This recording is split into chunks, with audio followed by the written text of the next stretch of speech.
I purchased an antique-style white jade bracelet online, initially planning to present it as a birthday gift. Unexpectedly, my female roommate took on an eerie demeanor shortly after. She started wearing red clothes and singing in the dead of night. Driven by the urge to uncover the truth behind this strange turn of events, I embarked on a step-by-step investigation. As I delved deeper, I gradually realized that I seemed to be ensnared in an invisible web of mystery. Chapter 1. The Eerie Neighbor. In my sophomore year, coinciding with the 20th birthday of a girl I had long admired, I found myself in a predicament. My family's financial situation was modest, and I lacked the means to purchase her a meaningful gift. Determined not to lose face, I scoured the internet and discovered an antique-style white jade bracelet. The merchant presented it in an exquisitely crafted wooden box. The bracelet's hue resembled that of fresh milk, its material so translucent that not even the sun could reveal any impurities. It appeared utterly authentic. This filled me with satisfaction, for I believed that with this gift, she would undoubtedly regard me with newfound respect. After admiring it for a while, I placed it on my nightstand and headed to the internet CAF to play games. I returned home at 11, weary from the evening's escapades. I stepped through the door. A sudden chill enveloped my skin. But by the time I registered the sensation, it had vanished. I dismissed it as a mere figment of my imagination and proceeded to bed. After an indeterminate amount of time, while I drifted in and out of slumber, I sensed a shadow faintly cast upon my nightstand. The shadow stood motionless at the head of my bed. With great effort, I squinted at it for a few seconds before succumbing to sleep once more. Surely, everyone has experienced that moment during sleep when one is stirred by an unseen force, awakening momentarily, only to slip back into oblivion within mere seconds. However, when I encountered the shadow, I was acutely aware, and even after I fell asleep again, that consciousness lingered that in the depths of slumber, I incessantly instilled a singular thought in my mind. There is something by my bedside that was not long before I awoke once more, this time fully alert. To my dismay, a shadow still loomed at the edge of my bed, motionless, resembling a lifeless statue. The inky darkness of the night was only pierced by the faint glow of the moonlight, casting a hazy aura throughout the room. Yet that shadow stood starkly defined within my line of sight that I dared not make a sound immediately.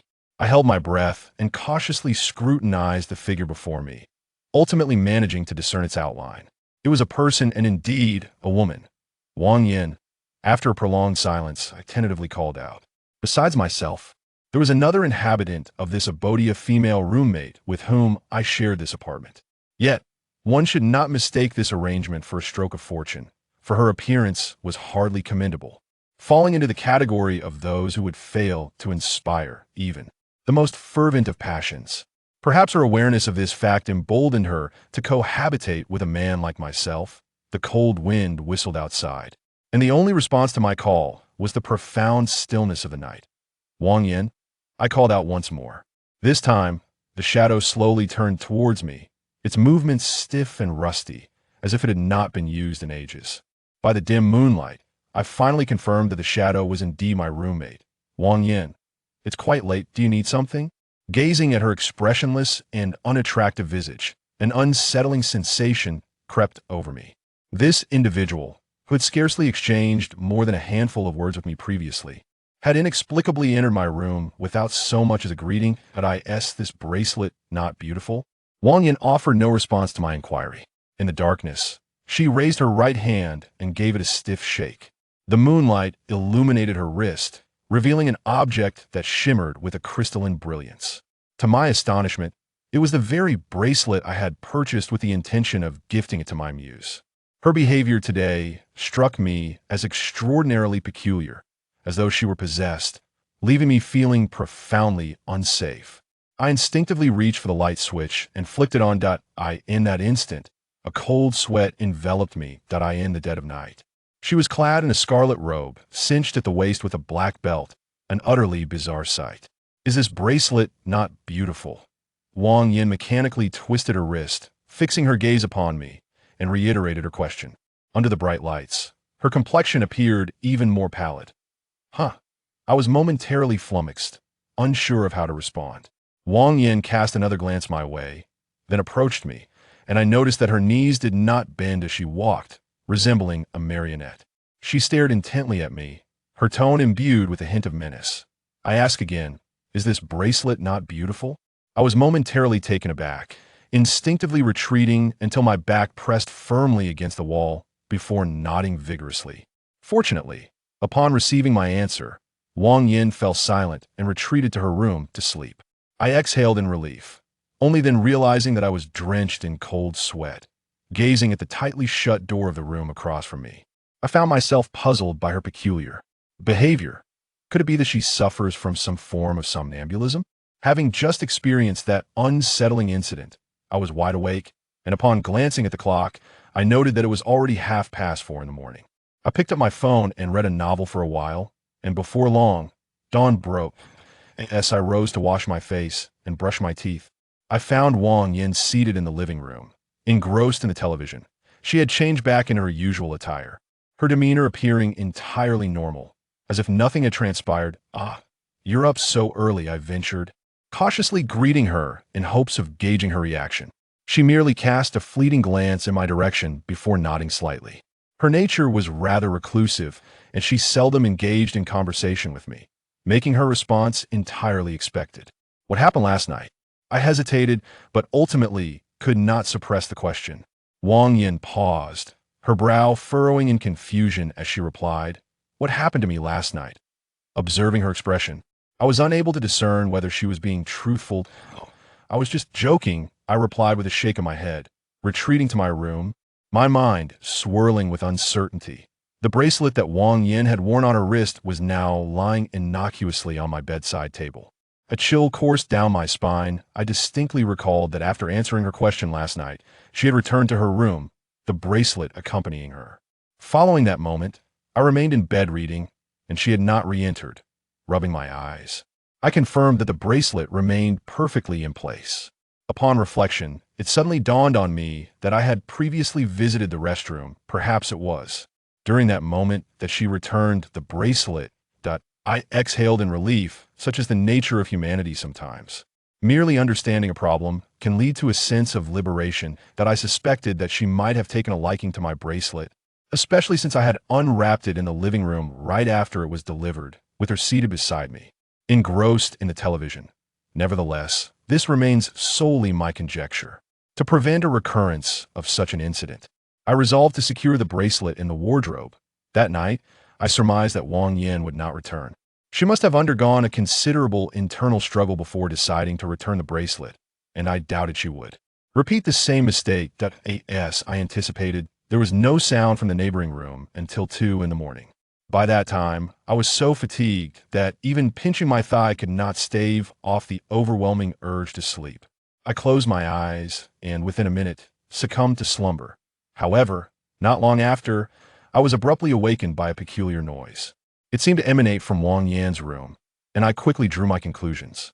Chapter 2. The non-existent transaction. I contemplated for a moment, then quietly descended from my bed and approached the door, straining to listen intently. The sound, an irritating, high-pitched noise, resembled the screech of a teacher's nails scraping against the blackboard during my school days. This disconcerting sound emanated from the door of Wang Yan's room. My immediate thought was that someone was scratching the door with their nails. But who could it be? There was only Wang Yin in the room across from me. No one else was present. Yet, what could possibly compel her to scratch the door in the dead of night? As I pondered this, the sound abruptly ceased.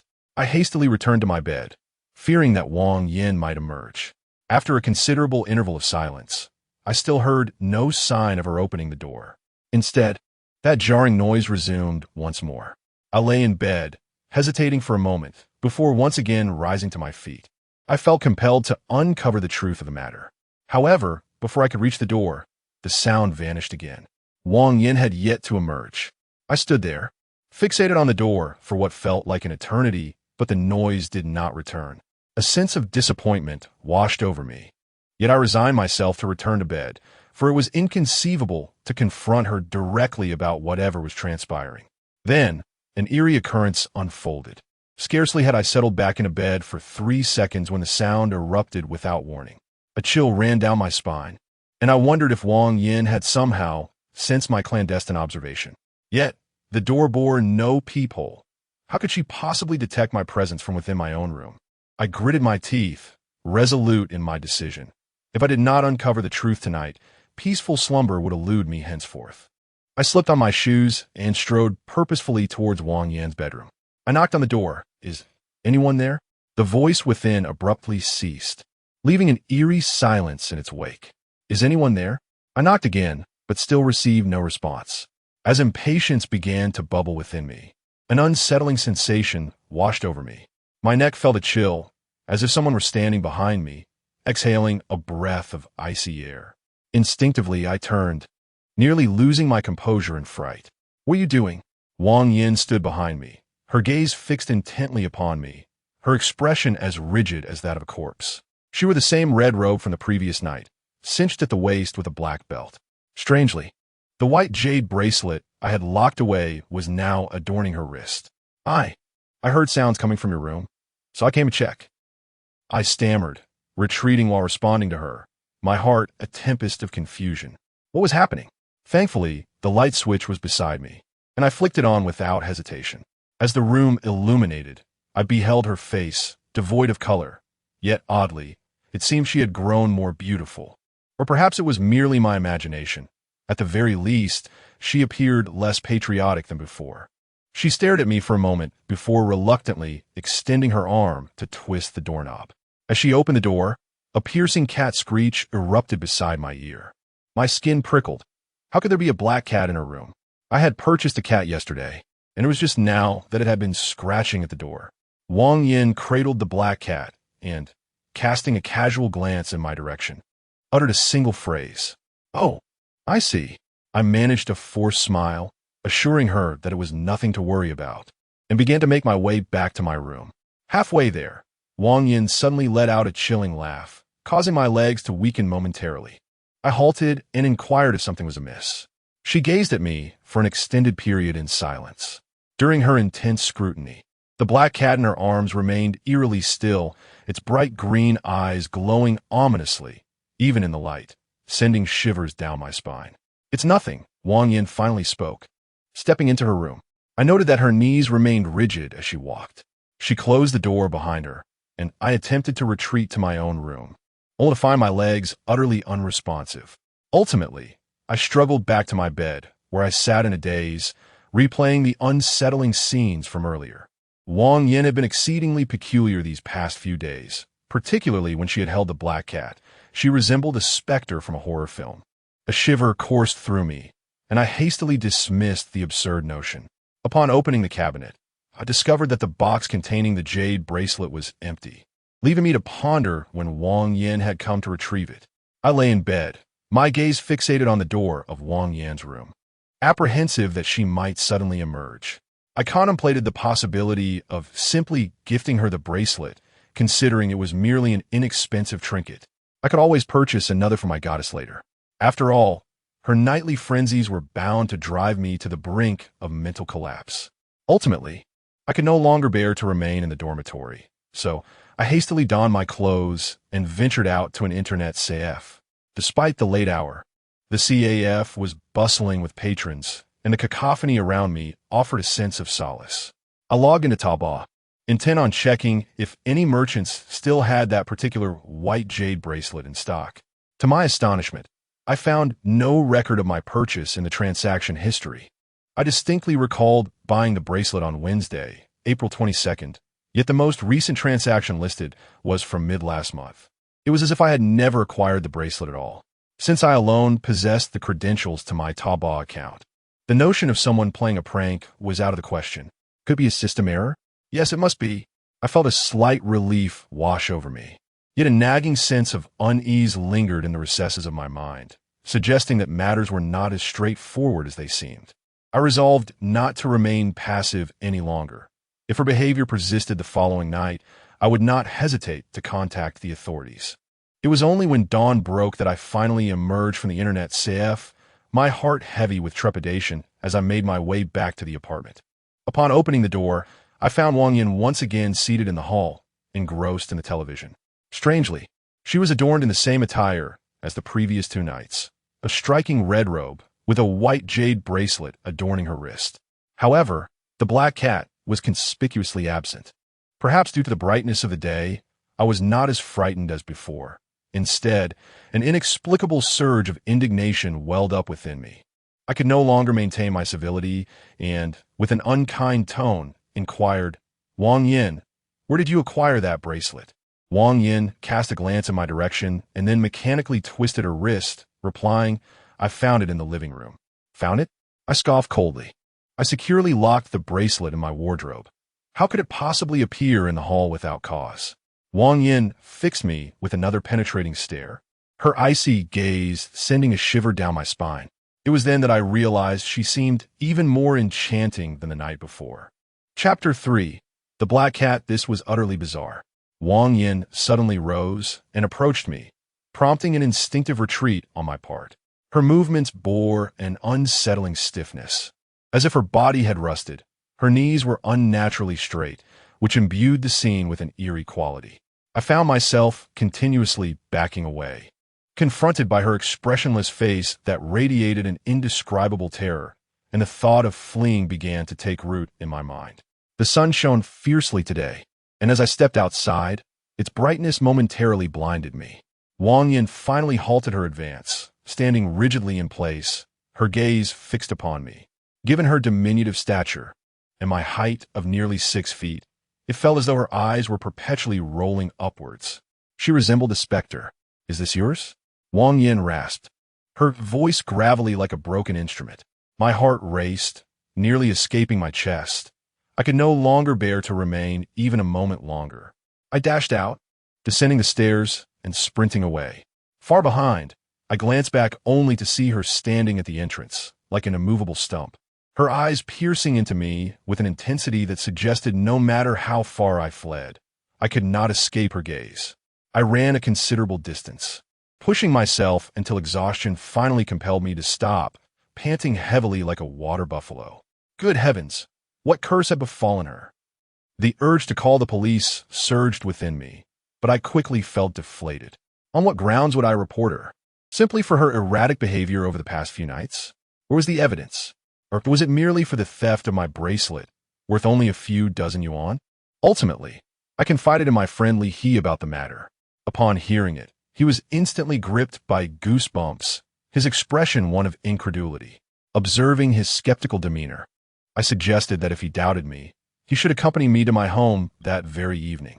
He immediately shook his head vigorously, as if to ward off any suggestion of involvement.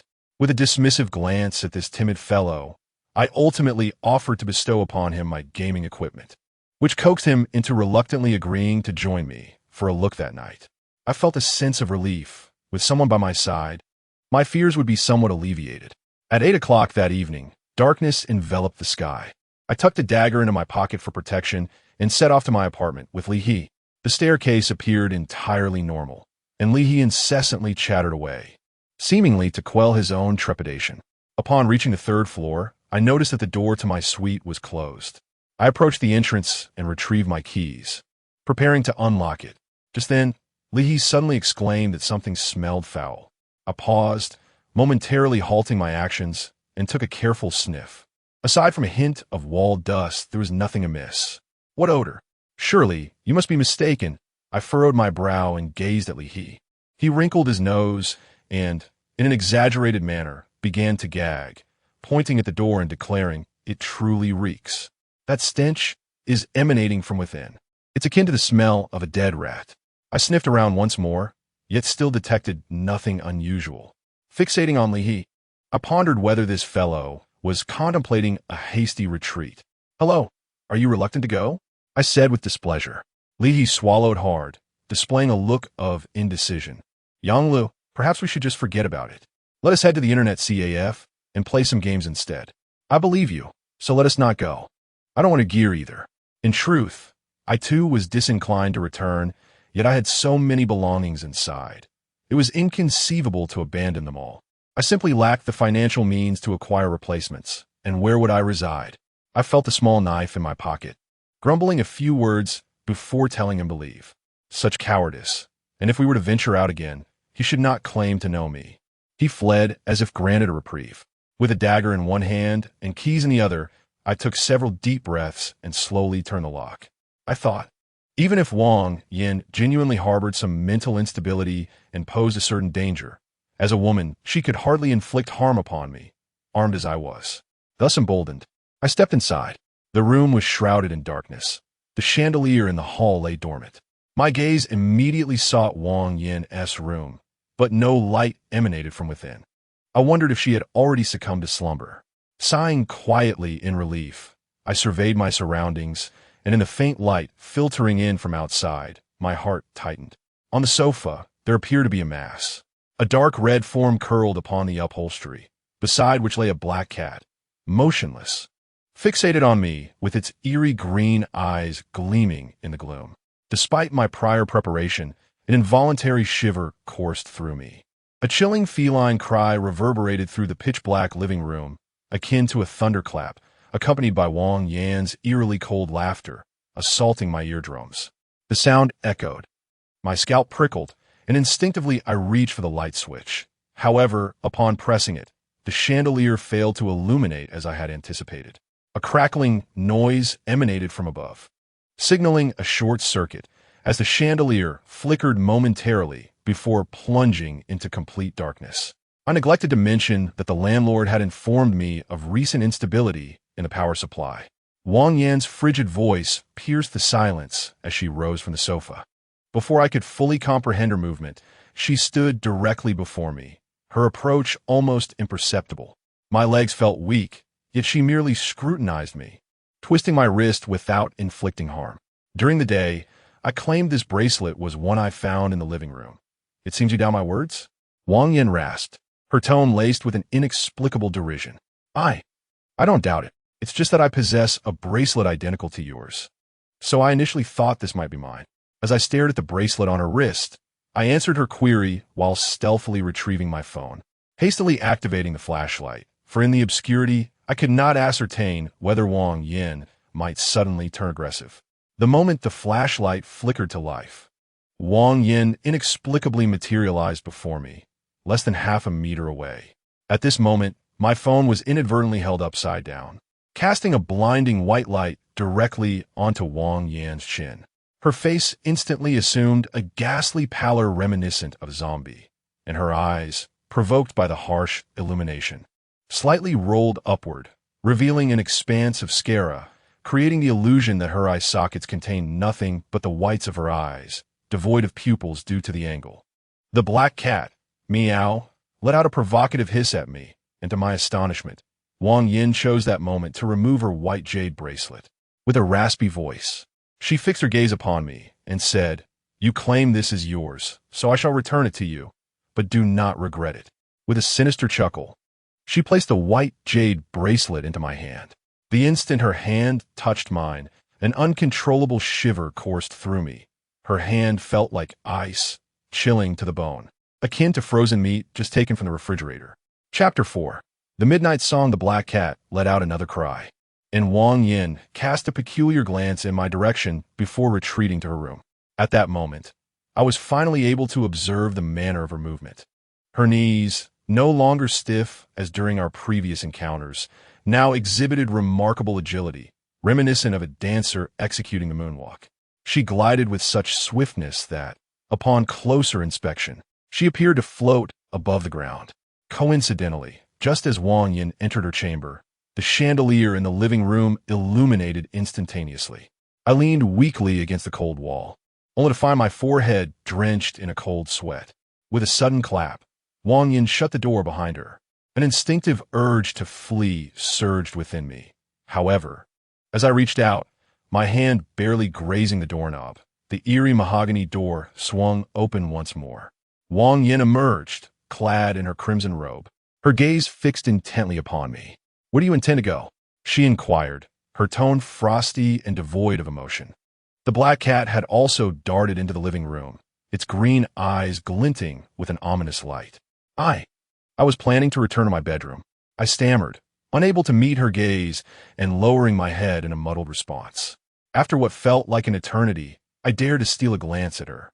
She scrutinized me for a moment in silence before retreating partially into her room, the door closing behind her. A sigh of relief escaped my lips. Yet the sudden cry of the cat caused my heart to leap back into my throat. The black cat remained in the living room. I find myself in a state of profound despair, akin to a mouse in the presence of a seemingly diminutive black cat, which, despite its perceived frailty, I lack the courage to confront. I am acutely aware that it lurks in the corner of the sofa, watching me intently. "Wang Yin, your cat is still outside," I called out helplessly towards her room. To my dismay, it was not Wang Yin who responded, but rather the black cat that let out a cry, sending a wave of panic through me. I could not muster the courage to utter another word, nor could I entertain the thought of fleeing through the door. I hastily dashed across the living room and into my own chamber, slamming the wooden door shut behind me. Although I lack eyes at the back of my head, I could almost sense that the black cat remained there, fixed in place, observing me with unwavering stillness. A comically absurd notion crossed my mind, that the black cat had been dispatched by Wang Yin to surveil me and prevent my escape. I locked the door and propped it shut with a clothes-drying rack, feeling a modicum of relief wash over me. Wang Yin's recent behavior had begun to exhibit signs of psychological instability, and I could no longer afford to ignore the gravity of the situation. I retreated to my room and dialed the police. They instructed me to remain calm and assured me that help would soon arrive. With a newfound sense of assurance, I found it hard to believe that this time the situation would remain unresolved. After approximately 10 minutes, there was no sign of movement from the police, but I remained patient. Our area is somewhat remote, and I understood that even the officers must rest at night, which would inevitably delay their response. Suddenly, a peculiar sound echoed through the living room. Drawing from my previous experience, I surmised that it was likely that mischievous black cat once again at play. However, after a moment, I discerned that this sound was entirely different from the last. The previous time, the cat had clawed at the door, producing a sharp and piercing noise, whereas this time, the sound was deep and resonant. Had it not been for the profound quiet of the night, I might not have noticed it at all. Curiosity, as it is often said, can be perilous. I found myself leaning against the doorframe, straining to listen intently. The sound was exceedingly faint, as if it could vanish at any moment. "Shake the branches, paddle the boat. Dear Grandma, I wish to eat noodles, bland and oily, tasteless." The melody she sang resembled a nursery rhyme, yet sent shivers down my spine. The tune was inherently strange, and I could not fathom the mind that conceived it. In such an eerie atmosphere, it was all the more chilling. In this room, apart from myself, there was only Wang Yin, and it was evident that she was the one singing. The police were on their way, and despite the horrific nature of the song, I felt my fear begin to wane. However, I had initially believed that Wang Yin would quiet down after a brief spell of madness, yet her singing only grew louder, becoming increasingly bizarre, akin to the mournful wails of one on the brink of death. Suddenly, a loud crash shattered the air as glass shattered in the living room. My eyes widened in alarm. It was clear that this sound did not come from a broken window, leaving only one possibility. She had smashed the television. I could no longer remain seated. That television belonged to the landlord and cost thousands. I simply could not afford to replace it. I could hardly await the arrival of the police. Brandishing a dagger, I burst through the door. Meow. Yet, the moment the door swung open, a black cat pounced at me from an unknown direction. Instinctively, I thrust the dagger forward, and in the next instant, I seemed to have struck something, warm liquid splattering across my face, accompanied by a piercing feline wail. Wang Yan's voice abruptly ceased, and the nursery rhyme fell silent as she stared at me, her throat erupting in a shrill, zombie-like scream. "Ah, you dare to kill my cat. I shall take your life." Before the words had fully escaped her lips, she lunged towards me. In the darkness, I beheld her pale visage, more beautiful than before yet marred by a grotesque expression. Her mouth agape as she sought to bite me. Terror seized me, and I screamed, wildly waving the dagger before me, having lost all semblance of reason. My sole thought was to escape this cursed place. Suddenly, a sharp crack pierced the air, and at that moment, the tightly shut security door was flung open from the outside. Blinding white light flooded in, prompting me to squint. "Do not move," Raise your hands and clasp your head. The abrupt command startled me, and I quickly shielded my eyes from the glaring light, opening them to discern the situation. Shadows surged forth, swiftly subduing me. My arms were wrenched behind my back, my body pressed to the floor. Were these the police? I was taken aback, hastily explaining, "Officers, please do not apprehend me. I'm the one who called for help." Upon hearing this, several police officers momentarily paused in their actions, granting me a brief respite. At that moment, the lights illuminated the surroundings. A middle-aged officer with a square face and a solemn demeanor approached me with deliberate steps. He first surveyed me with his hawk-like eyes before inquiring, "Were you the one who reported a mentally unstable individual here?" I nodded vigorously. The square-faced officer exchanged a glance with an older detective beside him, then gestured to the younger officers who were holding me. One officer confiscated my dagger, and as it was taken from me, I felt a sense of release. They allowed me to go free. Chapter 5. The corpse in the room. I shifted my aching arms, reflecting on the indiscriminate nature of these individuals. The square-faced police officer regarded me, his expression gradually darkening with displeasure as he queried, "Young man, you mentioned there are mentally unstable individuals here. May I inquire where precisely these individuals are?" Concurrently, several other officers cast unfriendly glances in my direction, their piercing stares sending a chill down my spine. At that moment, I extended my hand to indicate Wang Yan, only to discover her absence from the room. It struck me then that Wang Yan had inexplicably vanished, as if she had evaporated into thin air. A wave of dread washed over me. Only moments ago, she had been poised to bite me when the police entered. I had been present throughout that entire ordeal, so there was no conceivable way for her to have escaped. "You must believe me. She was right here in this living room. She must be hiding now," I insisted, gazing earnestly into their eyes, my conviction unwavering.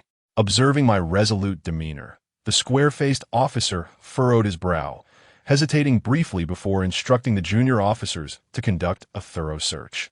He then settled onto the sofa in the living room, urging me to recount the events in detail. These past few days had nearly driven me to the brink of madness due to Wang Yan. Now that someone was willing to listen, I poured out the entire saga, as if unloading a burden. After I concluded, the square-faced detective gently tapped the sofa and turned to the seasoned officer beside him, inquiring, "Lao Lu, what are your thoughts on this matter?" Just as the veteran officer seemed poised to respond, a voice interrupted, "Huatim, a corpse lies here." At that moment, a sudden exclamation from the police erupted from Wang Yan's room. Two detectives exchanged a glance and swiftly rushed inside. I dared not remain alone in the living room and hurriedly followed suit. Upon entering, I was immediately met by an overwhelming stench, reminiscent of a decaying rodent. The noxious aroma provoked an immediate reaction, and I found myself retching violently, expelling even the remnants of my previous meal. The square-faced detective and the seasoned officer fared slightly better, yet the remaining officers were less composed, gagging and joining me in a fit of nausea. Clutching my abdomen, I raised my head, but in an instant my stomach churned anew.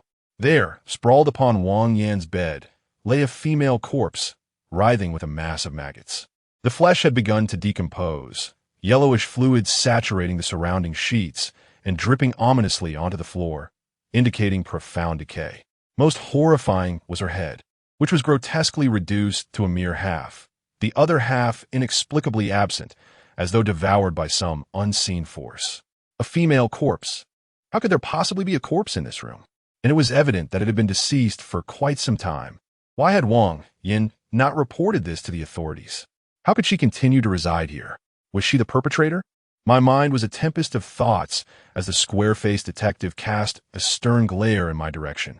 A chilling premonition washed over me, and before I could fully comprehend the situation, cold handcuffs clamped around my wrists. He spoke with an icy tone. Any explanations must await our return to the station.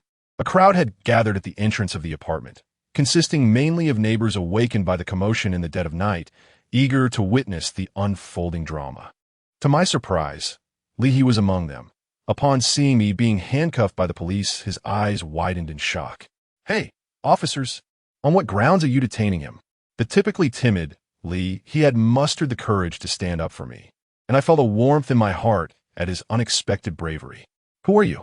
asked the stern-faced detective with a square jaw. I'm his friend.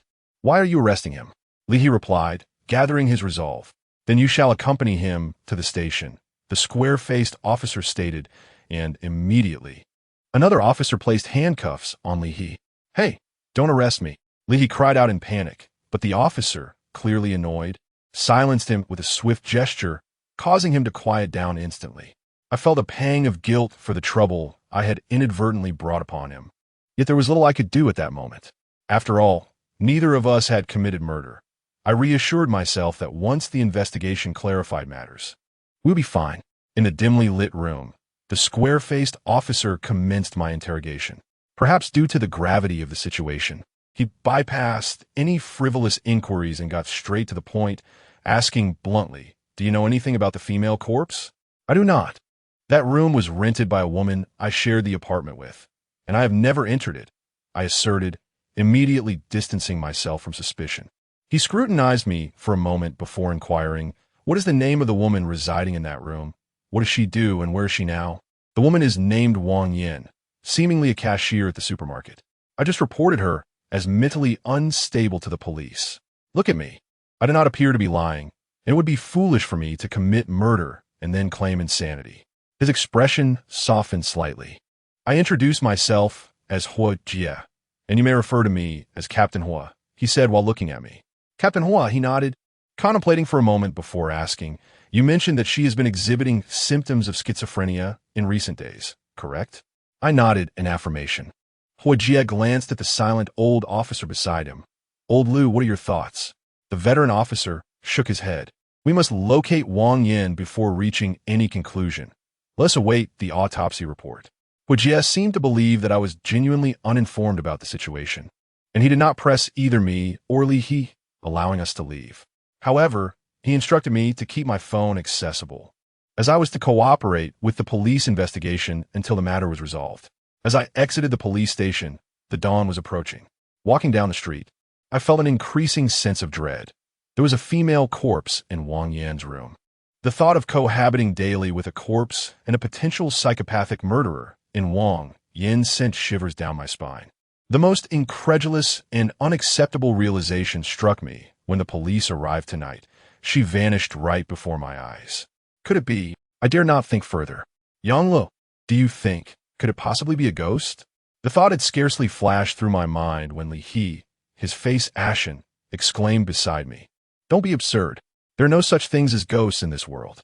I immediately urged him to silence, though in truth, it was I who was unsettled by the notion. Lee, already timid by nature, dared not speak further, and we both trudged forward, the atmosphere growing rather oppressive. I couldn't help but lament my own misfortune. I had inexplicably become entangled in this bizarre case without even understanding why. Reflecting on this, I glanced at Lee beside me, and my heart found a semblance of equilibrium. After all, this fellow was far more unfortunate than I. Chapter 6. The Thundermaster before the dawn had fully broken. I hesitated to return home and instead accompanied Lee to an internet cafe, where we each occupied a computer. Typically, our visits to such establishments revolved around gaming. However, today I found myself preoccupied with other matters. In a supernatural forum, I posted an account of the bizarre occurrences I had recently encountered, which swiftly attracted a multitude of responses. Most of the comments branded me as a fraud or urged me to provide updates more rapidly. Deep down, I harbored a fervent hope that within this forum lay individuals possessing genuine abilities. After a short while, someone sent me a private message, requesting that I add him on QQ. He claimed he might be able to assist me. Eagerly, I searched for his account. His username was Qingfeng Daoshi, a male who had shared several photographs of himself dressed in a Taoist robe, sporting a beard, and wielding a long sword, giving him an air of authenticity. I identified myself as the author of the post, and he urged me not to fear, instructing me to recount my experience in detail, sparing no particulars. Clinging to this lifeline, I began to narrate how I had purchased a bracelet online, only for my female roommate to bizarrely appear in my room that very night. Attired in peculiar clothing, with a bracelet adorning her wrist, Qingfeng Daoshi promptly informed me that I was most likely encountering a ghost. According to his expertise, Episodes of mental illness typically manifest as mere incoherent utterances or peculiar noises, and phenomena of this supernatural nature were exceedingly improbable. Although I had already contemplated this possibility, I still felt a chill creep down my spine upon hearing his words. I surmised that this Qing Feng Taoist must possess genuine skills. Eagerly, I inquired how to proceed, and he replied that it was quite simple. I should become his named disciple and offer my devotion to the supreme Taoist of the Three Pure Ones, which would render me impervious to malevolence, thus swiftly resolving my predicament. I timidly remarked that wasn't the supreme one the Lingbao Tianzuan? The Qing Feng Taoist responded with a series of ellipses, followed by a string of incomprehensible symbols that seemed to resemble some sacred scripture. Ultimately, perhaps to assuage my uncertainties, he informed me that this matter could not be easily elucidated. In essence, as long as I became his disciple, the issue would be resolved. Otherwise, I would undoubtedly meet my demise within 7 days, for the figure in red with a black belt was evidently a malevolent spirit that feasts upon human souls. I acquiesced, stating that I would indeed become his disciple. The Qing Feng Taoist acknowledged this and sent me a series of numbers. Puzzled by their significance, he instructed me, "My dear disciple, it is time to pay homage to our revered ancestor. Kindly transfer all the funds from your account into this construction bank account, and your troubles will be alleviated."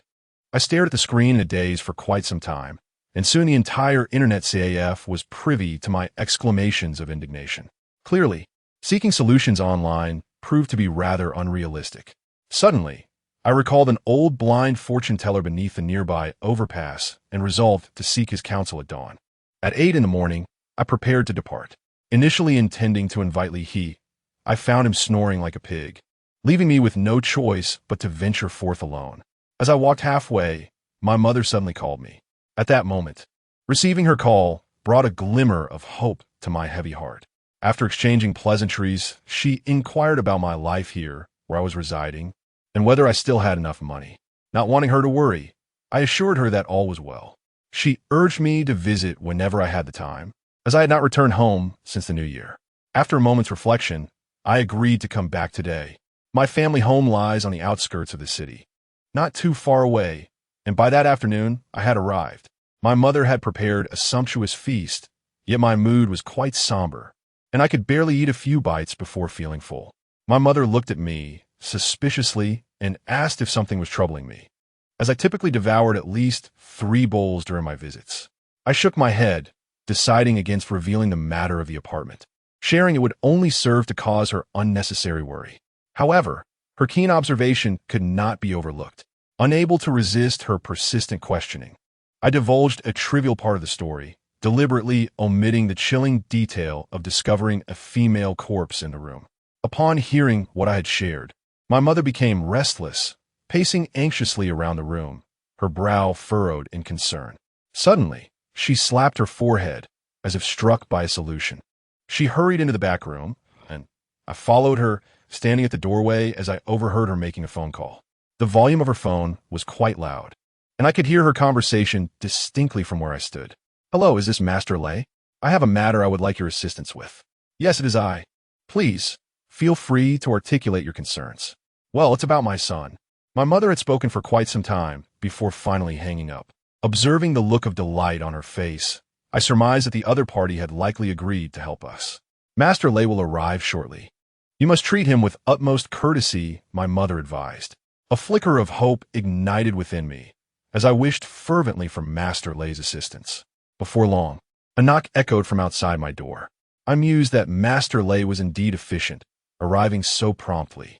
Upon opening the door, I was greeted by a man clad in a suit, a stark contrast to the ethereal sage I had envisioned. Yet, I'm not one to judge solely by appearances. After all, that seemingly enlightened Taoist had proven to be a fraud. I quickly ushered him inside, pouring him a glass of water as I inquired. "You must be Master Lei, correct? I am Li Guifen's son." Master Lei nodded, and I then noticed that he was quite handsome, with striking brows and bright eyes, which instilled a measure of trust within me. However, he continued to gaze at me intently, refraining from posing any questions. Eventually, I could no longer contain myself and said, "My mother has already briefed you on the situation. Could you please let me know if you can assist? Master Lei smiled and replied, I can indeed help, but one cannot expect assistance without compensation. It dawned on me that he was seeking payment, so I directly inquired about the sum he required. The Master Lei raised a finger, and I was momentarily taken aback. 100? He shook his head. My eyes widened in disbelief as I exclaimed, You can't possibly mean 1,000, can you? He continued to shake his head, conveying that I was mistaken. I am referring to 10,000. I nearly blurted out a retort about him resorting to theft, yet I ultimately restrained myself. Noticing my expression, a faint smile crept across Lei's lips. This matter is not trivial. Although we are acquaintances, I must also recoup my investment. I found it difficult to believe his words, and sensing my skepticism, he retrieved a business card from his pocket and placed it on a coffee table, stating that Wang Yin would be returning tonight to seek me out, and if I changed my mind, I should call the number on the card. His resolute tone stirred a sense of apprehension within me. Could he really be so certain? As Master Lei departed, he left me engulfed in a sea of confusion and dissatisfaction. I couldn't help but grumble about my mother, questioning the sort of individual she associated with. It was akin to a lion demanding a king's ransom.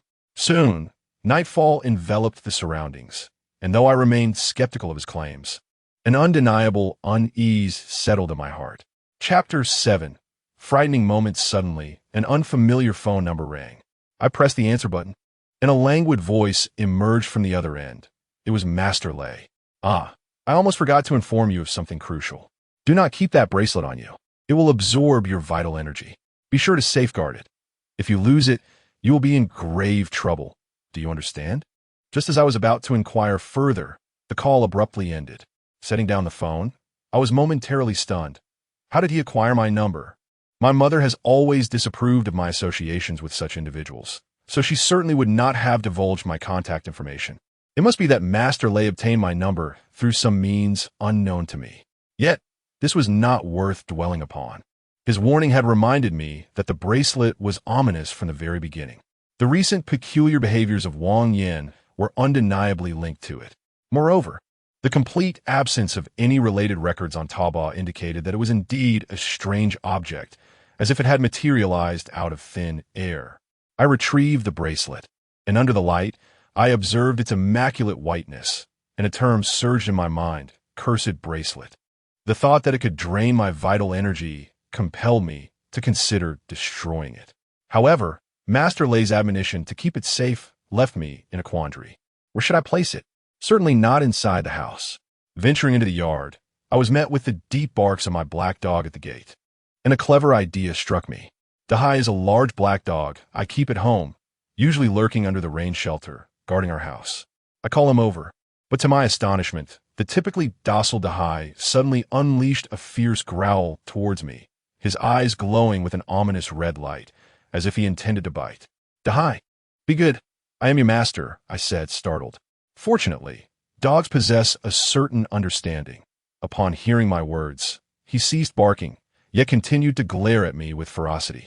Noticing Dahai's unusual behavior, I found myself increasingly convinced by the words of Master Lei. Black dogs are said to ward off evil spirits. Perhaps he had indeed sensed something amiss, which prompted his alarming outburst. I placed a white jade bracelet on one of Dahai's front paws, and immediately something strange occurred. The bracelet, pristine in its white hue, began to emit wisps of black smoke as soon as I adorned his paw, and its color shifted from immaculate to a mottled shade. Just as I was taken aback by this bizarre phenomenon, a hauntingly ethereal laughter echoed through the air. It was Wang Yan's voice. I turned abruptly, as if struck by lightning. Yet the empty courtyard revealed nothing. Recalling Master Lei's warning from earlier that day, I hurried back inside, too frightened to linger. My mother was nowhere to be found, having yet to return, leaving me alone in the house. To bolster my courage, I turned on all the lights in my room, yet my body trembled uncontrollably. I could not have misheard. That laughter was undoubtedly Wang Yan's. I no longer believed in the notion of schizophrenia. Wang Yin was certainly not human. The fluorescent light in the room has failed, leaving only a solitary yellow bulb hanging from the ceiling. Children who have spent time in the countryside are likely familiar with the discomfort that such dim, yellowish light can evoke in certain atmospheres. As I sat before my computer, an unsettling sensation enveloped me. It felt as though something was looming behind me, watching intently. I found myself unable to resist the urge to glance back, only to be met with an empty space devoid of any presence. Fortunately, the room remained relatively normal, devoid of any occurrences that I would find intolerable. After a while, the sound of a door opening finally echoed through the hall. Surely, it must be my mother returning, I mused, feeling a slight sense of relief. However, following the sound of the door, the living room fell silent once more. My heart, which had just begun to relax, surged alarmingly. This was not characteristic of my mother. Typically, she would enter promptly after opening the door, swiftly secure the front door, and engage in conversation. Silence was simply out of character. "Mom, is it you?" I called out, my voice taut, my heart quaking with trepidation. The living room remained eerily still. Unable to contain myself, I felt compelled to venture out and investigate. Yet at that moment, a sensation that had recently plagued me resurfaced. My heart raced wildly within my chest, as if it might burst forth. My mind buzzed, and in that instant, I instinctively let out a scream, my body jolting upright from the chair as if struck by electricity. Someone was standing behind me, breathing down my neck. The breath I sensed was profoundly familiar, for it was not the warmth typically exhaled by a human, but rather a chilling essence akin to that of opening a refrigerator. "Wang Yan." I abruptly turned my head, and as I did so, a voice filled with sheer terror and panic reverberated throughout the room, causing me to collapse onto the floor. Given my psychological resilience, coupled with the bizarre occurrences I had endured over the past few days, I should not have been paralyzed by fear, even if Wang Yan had appeared behind me like a specter. Yet, in that fleeting moment as I turned, what I beheld was not Wang Yan's expressionless, pallid visage, but rather a grotesque half-face, swollen and infested with writhing maggots. Damn it, to be honest, the recent string of uncanny events had severely disrupted my normal life, and beyond the fear, I felt a deeper well of anger. Thus, upon encountering that decaying corpse behind me, my initial shock was swiftly replaced by an overwhelming rage that consumed my mind. I rose from the ground, swung my fist with all my might, and struck out. However, my punch did not connect with that disfigured face. Instead, my fist passed right through it, and, simultaneously, the corpse vanished. A hallucination. I stood there in a daze, and, after a few minutes, the image of that putrid face resurfaced in my mind. I could assert with certainty that the owner of that ghastly face was the very corpse found in Wang Yan's room. That corpse must have already been removed by the police. It seemed I had indeed just experienced an illusion. However, I certainly do not naively believe that the sensations I am experiencing are merely the result of fatigue. After all, the security door in the living room cannot be a mere illusion. Cackle, cackle. That ethereal, spine-chilling sound echoed once more right behind me. I turned around as if struck by lightning, and an overwhelming sensation of suffocation gripped my neck. It was no illusion. Something truly had its grip around my throat. A pale, colorless visage, devoid of whites in its eyes save for the pupils, materialized before me, grinning with a gaping black mouth, revealing razor-sharp teeth that glistened as it cackled menacingly at me. Chapter 8. The enigmatic bracelet Wang Yan. She still donned that peculiar crimson robe. It no longer radiated the vibrant hue of a few days prior. The black belt had completely fused with the robe, transforming its color into a somber, death-like crimson. Despite her drastic change in appearance, I recognized her instantly, for she still wore my white jade bracelet on her wrist. She reached out and grasped my neck. I struggled frantically, but that seemingly delicate arm contained a strength that rendered all my resistance futile. I noticed a sinister, dark smile curling at the corners of Wang Yan's mouth, while my mind began to suffocate and the world around me faded into darkness. Was I to perish? I thought mournfully, I have yet to live enough. I have not won the affection of the goddess, nor have I experienced a proper romance. I'm still a virgin. Suddenly, a saying I had once overheard sprang to mind. With little time to ponder, I bit down hard on my tongue, the sharp pain jolting me back to consciousness, and blood-tinged saliva spewed forth, splattering across Wang Yan's face. Wang Yan let out a piercing shriek, her her grip on my neck releasing as if electrified. Wisps of green smoke began to rise from her face, as though it had been doused in acid. Seizing the moment, I gasped for breath. Having truly sensed the breath of death moments before, had she held on a while longer, I might have become a lifeless corpse. Wang Yin glared at me coldly, and after a few seconds, she opened her wide, blood-filled mouth and lunged at me once more. I was nearly terrified to the point of losing control, sprinting towards the living room as if my life depended on it. Wang Yin attempted to pursue me, but at that moment, a blinding white light erupted from the coffee table, crashing heavily against her. Bang! Ah! Her anguished screams reverberated throughout the living room, and suddenly, the chandelier overhead extinguished, plunging me into darkness. When the light returned, everything had reverted to normalcy.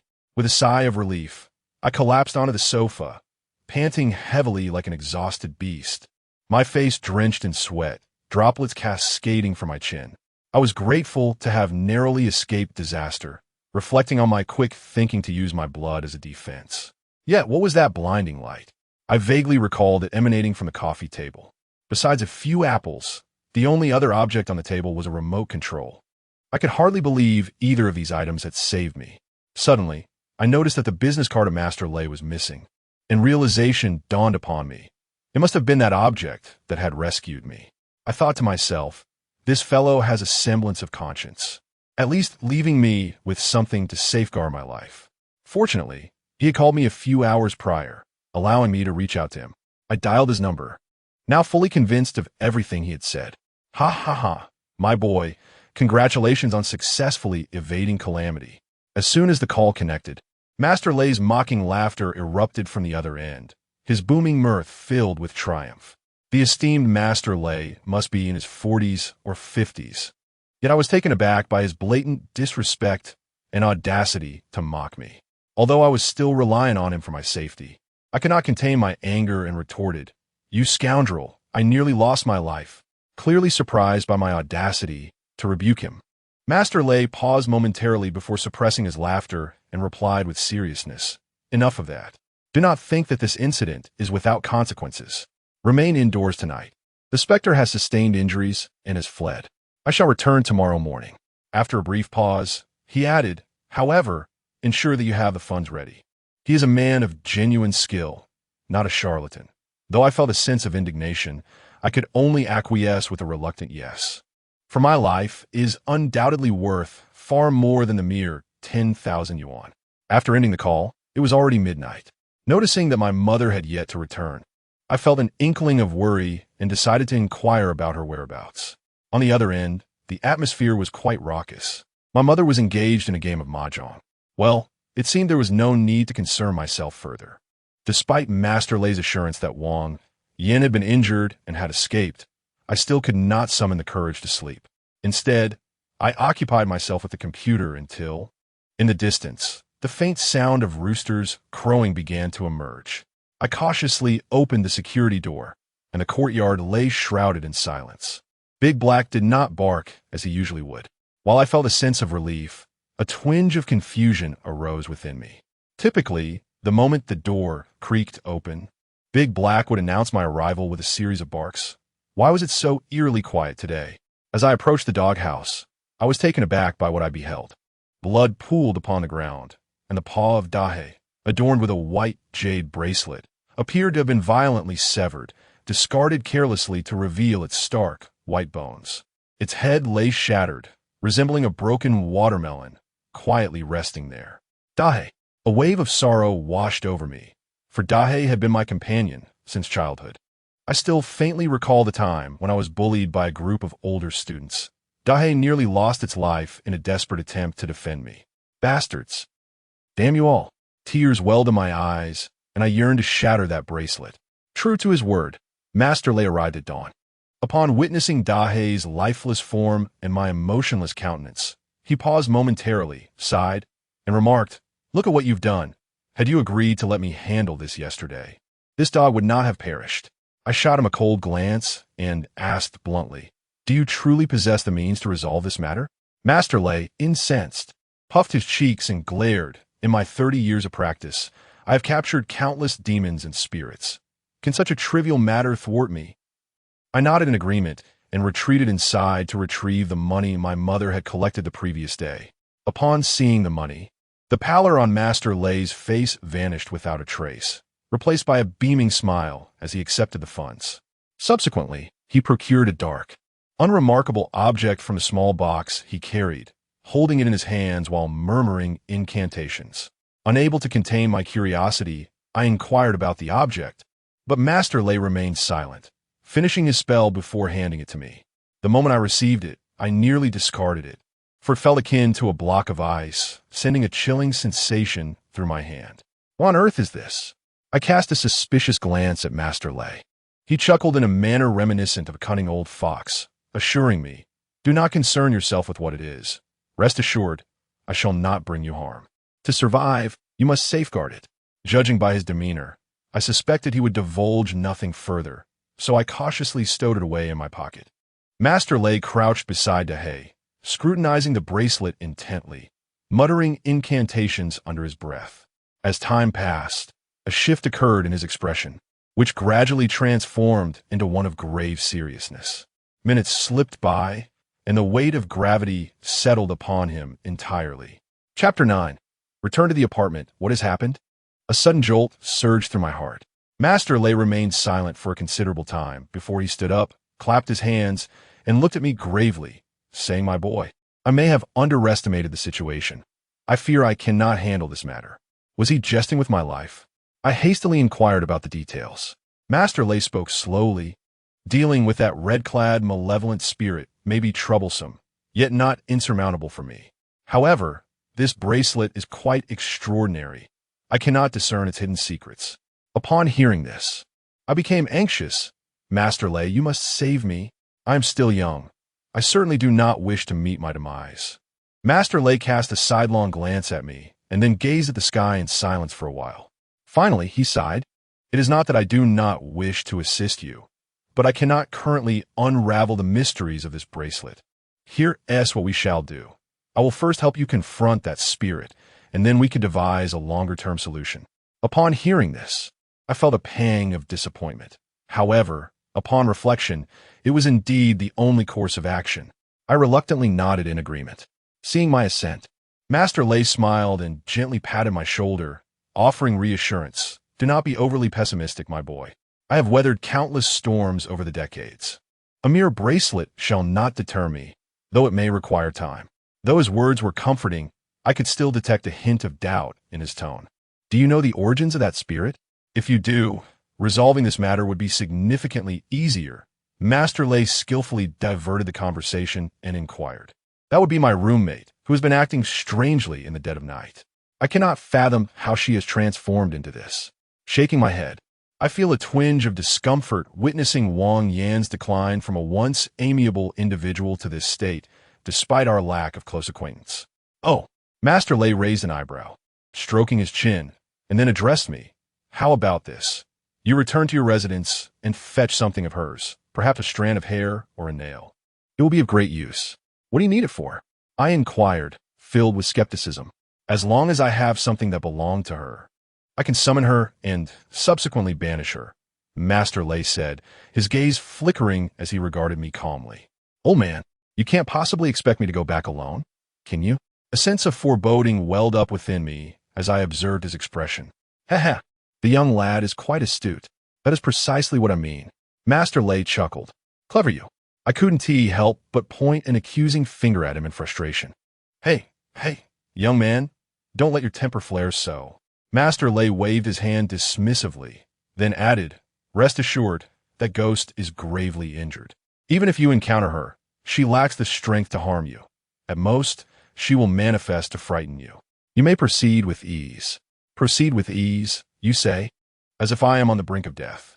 I retorted, feeling exasperated. "Hey, why are you taking my money without providing assistance? Would it not be more prudent for you to accompany me?" I continued to chastise him, when suddenly a thought struck me. The esteemed Master Lei gazed intently at the now mottled bracelet, his expression grave, and spoke slowly. "Though I cannot discern the secrets within this object, I can sense the formidable resentment it harbors. The black dog, a harbinger of misfortune, has succumbed overnight to an irreversible fate. If an ordinary person were to encounter this, well, just imagine the consequences. If we do not resolve this issue promptly, you, my young friend, and I may very well find ourselves summoned to the underworld. Is it truly that dire? I exclaimed, taken aback by his words, my gaze fixed upon him in astonishment. Indeed, Master Lay affirmed with a solemn nod, his countenance unusually grave. Realizing I had no alternative, I inquired about how to confront the ghost of Wang Yan. Surely, we cannot simply await our fate? Fear not, he replied, his eyes glinting with inscrutable wisdom. As you return, merely keep the item I provided you nestled in your mouth. Remain silent and treat her presence as though it were non-existent, and you shall emerge unscathed. Though reluctant, I acquiesced for the sake of my own safety. Ultimately, I returned alone to my apartment. Upon opening the door, the lingering stench of decay still clung to the air. Fortunately, the police had already cleared away the body. Despite the unpleasant odor, it was bearable enough. Hesitating at the threshold for a considerable time, I cautiously stepped inside. Even in the light of day, I flicked on every lamp and left the door ajar, allowing as much sunlight as possible to flood in, for it granted me a semblance of security. The place most abundant in hair is typically the restroom, so I hastened there directly. However, perhaps due to Wang Yan's infrequent grooming, I searched for quite a while, yet found not a single strand. I conducted a thorough search in the living room as well, but to no avail. Ultimately, my gaze settled upon Wang Yan's room. The mahogany door was tightly shut, causing my heart to quiver intensely. Perhaps only within could I uncover her nails and hair. To be cautious, I placed the dark, unappealing object in my mouth before opening the door. The moment it touched my tongue, I couldn't help but grimace. It possessed an indescribably repulsive taste, tinged with saltiness, and I nearly succumbed to the urge to vomit. Disregarding my discomfort, I took 2 strides to the door, inhaled deeply, and swiftly turned the knob. A pungent stench of decay assaulted my senses, prompting a dry heave. The yellow water from the police officer on the bed had not been thoroughly cleaned, and the scattered maggots continued to writhe in the vicinity, an utterly grotesque sight. I suppressed the urge to retch and began to search the room meticulously. Suddenly, a chill swept over my skin, akin to the jarring sensation of hot water turning cold while bathing, sending a shiver down my spine. In that instant, the uncanny feeling enveloped me once more. Someone was behind my neck. Without a moment's hesitation, I lunged forward a considerable distance and swiftly turned around. Indeed, Wang Yan was right behind me. I saw her arms outstretched rigidly forward, seemingly poised to strangle me. Hey, hey, hey. Wang Yan smiled at me. Although it was not the first time I'd seen her in such a manner, I could not help but shudder slightly. Forcing myself to regain my composure and pretending not to notice as I continued to search for her hair. Hey there, are you looking for this? Wang Yan's figure drifted languidly to my side, a pale, purplish-black hand grasping a strand of hair, gently swaying it. I let out a cold snort through my nose, ignoring her and turning my head to resume my search on the floorboards crawling with maggots. Young Lei!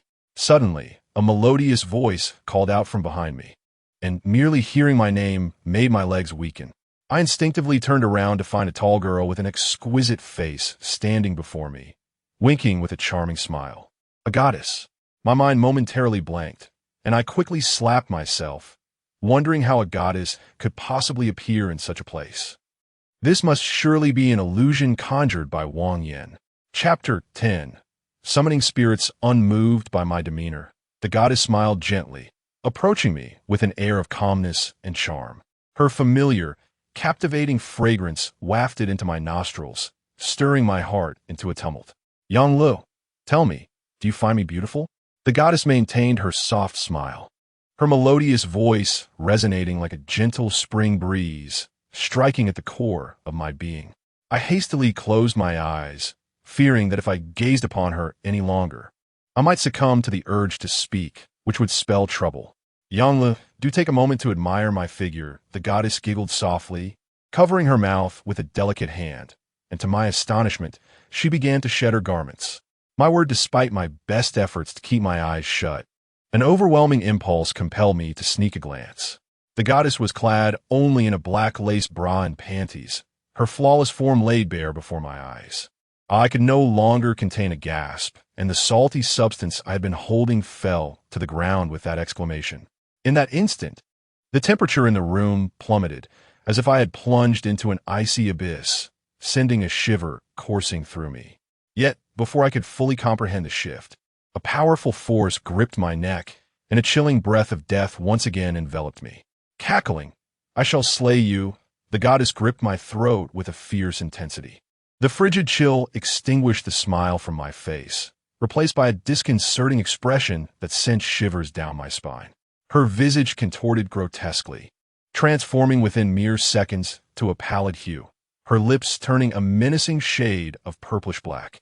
In my heart, I cursed, realizing that all of this was indeed an illusion conjured by Wang Yan. Yet, fortified by my previous experience, I found myself less frantic and helpless this time. I swiftly bit down on my tongue, spitting forth a mixture of blood and saliva. Cackling once more, Wang Yan sneered at my actions, her dark crimson sleeves sweeping forward. Casting my blood aside, a ringing sensation filled my head as my strength began to wane rapidly. Wang Yan's neck extended rigidly towards me, her purplish-black maw gaping wide, almost larger than her own head, revealing a set of sharp azure teeth. I berated myself internally, deeming myself a fool. Alas, how foolish I was. Fortunate that I had followed her. In that moment, however, a voice suddenly echoed from the entrance, accompanied by a blinding beam of white light that surged forward.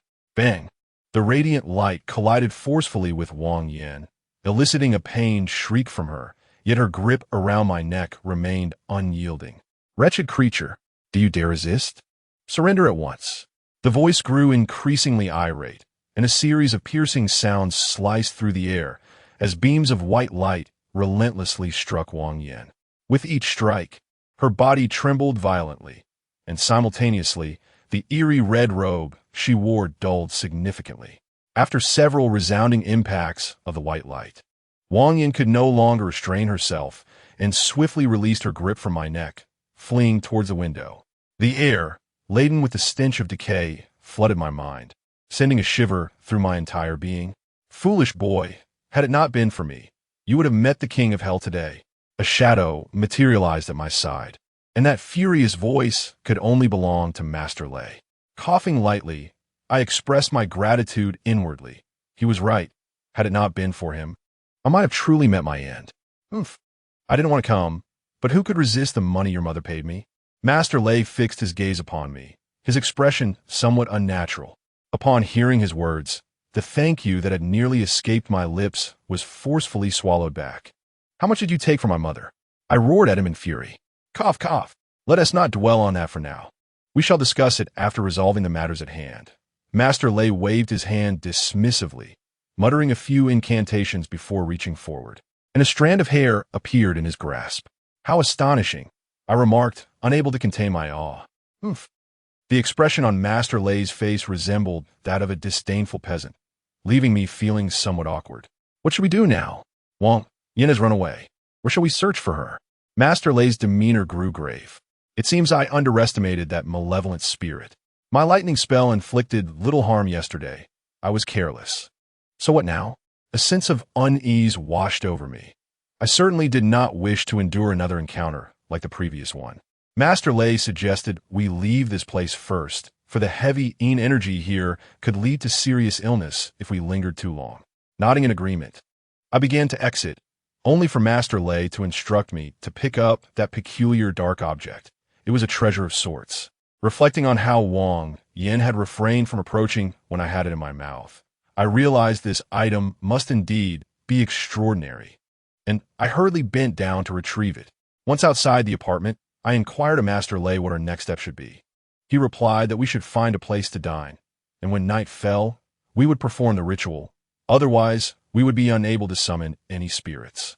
During our meal, I asked Master Lei why, since that Wang Yan appeared more formidable than she had the previous night. He explained that her spirit was particularly strong because she had died in that location, harboring intense resentment. I paused in surprise, only for Master Lei to casually remark, There was a decaying corpse in that room, wasn't there? That was the body of the spirit we just encountered. The revelation struck me hard. Wang Yin had perished within those very walls. I couldn't help but ponder how the expressions of the police investigating this case would transform upon uncovering this truth. At 11:30 in the evening, Master Lei led me to a desolate graveyard on the outskirts of the city. The air was filled with a chilling breeze, and in the pitch-black night, the occasional hoot of an owl echoed from the depths of the forest. Occasionally, ethereal blue flames flickered among the graves, creating a scene far more harrowing than any special effects in horror films. Master Lei, why we come to this place to summon spirits? The ground is littered with tombs, isn't the heavy energy here detrimental to us?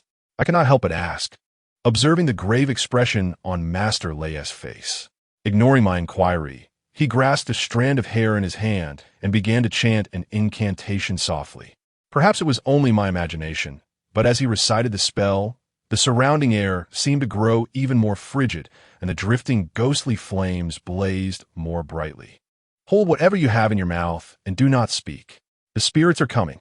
Suddenly, Master Lei shouted fiercely, and I felt the eerie wind around us intensify, causing our garments to rustle ominously. Chapter 11. Borrowing the law, I hastily followed Master Lei's instructions and placed the object in my mouth. It still tasted peculiar, yet this odd flavor brought me a sense of reassurance. Master Lei donned his Taoist robe, transforming from his previously carefree demeanor into one of grave intensity. His hair and beard bristling, he bellowed towards the empty space before him. "Wretched beast, if you do not submit now, when will you?" His voice was stern to the extreme, startling even me, who stood nearby.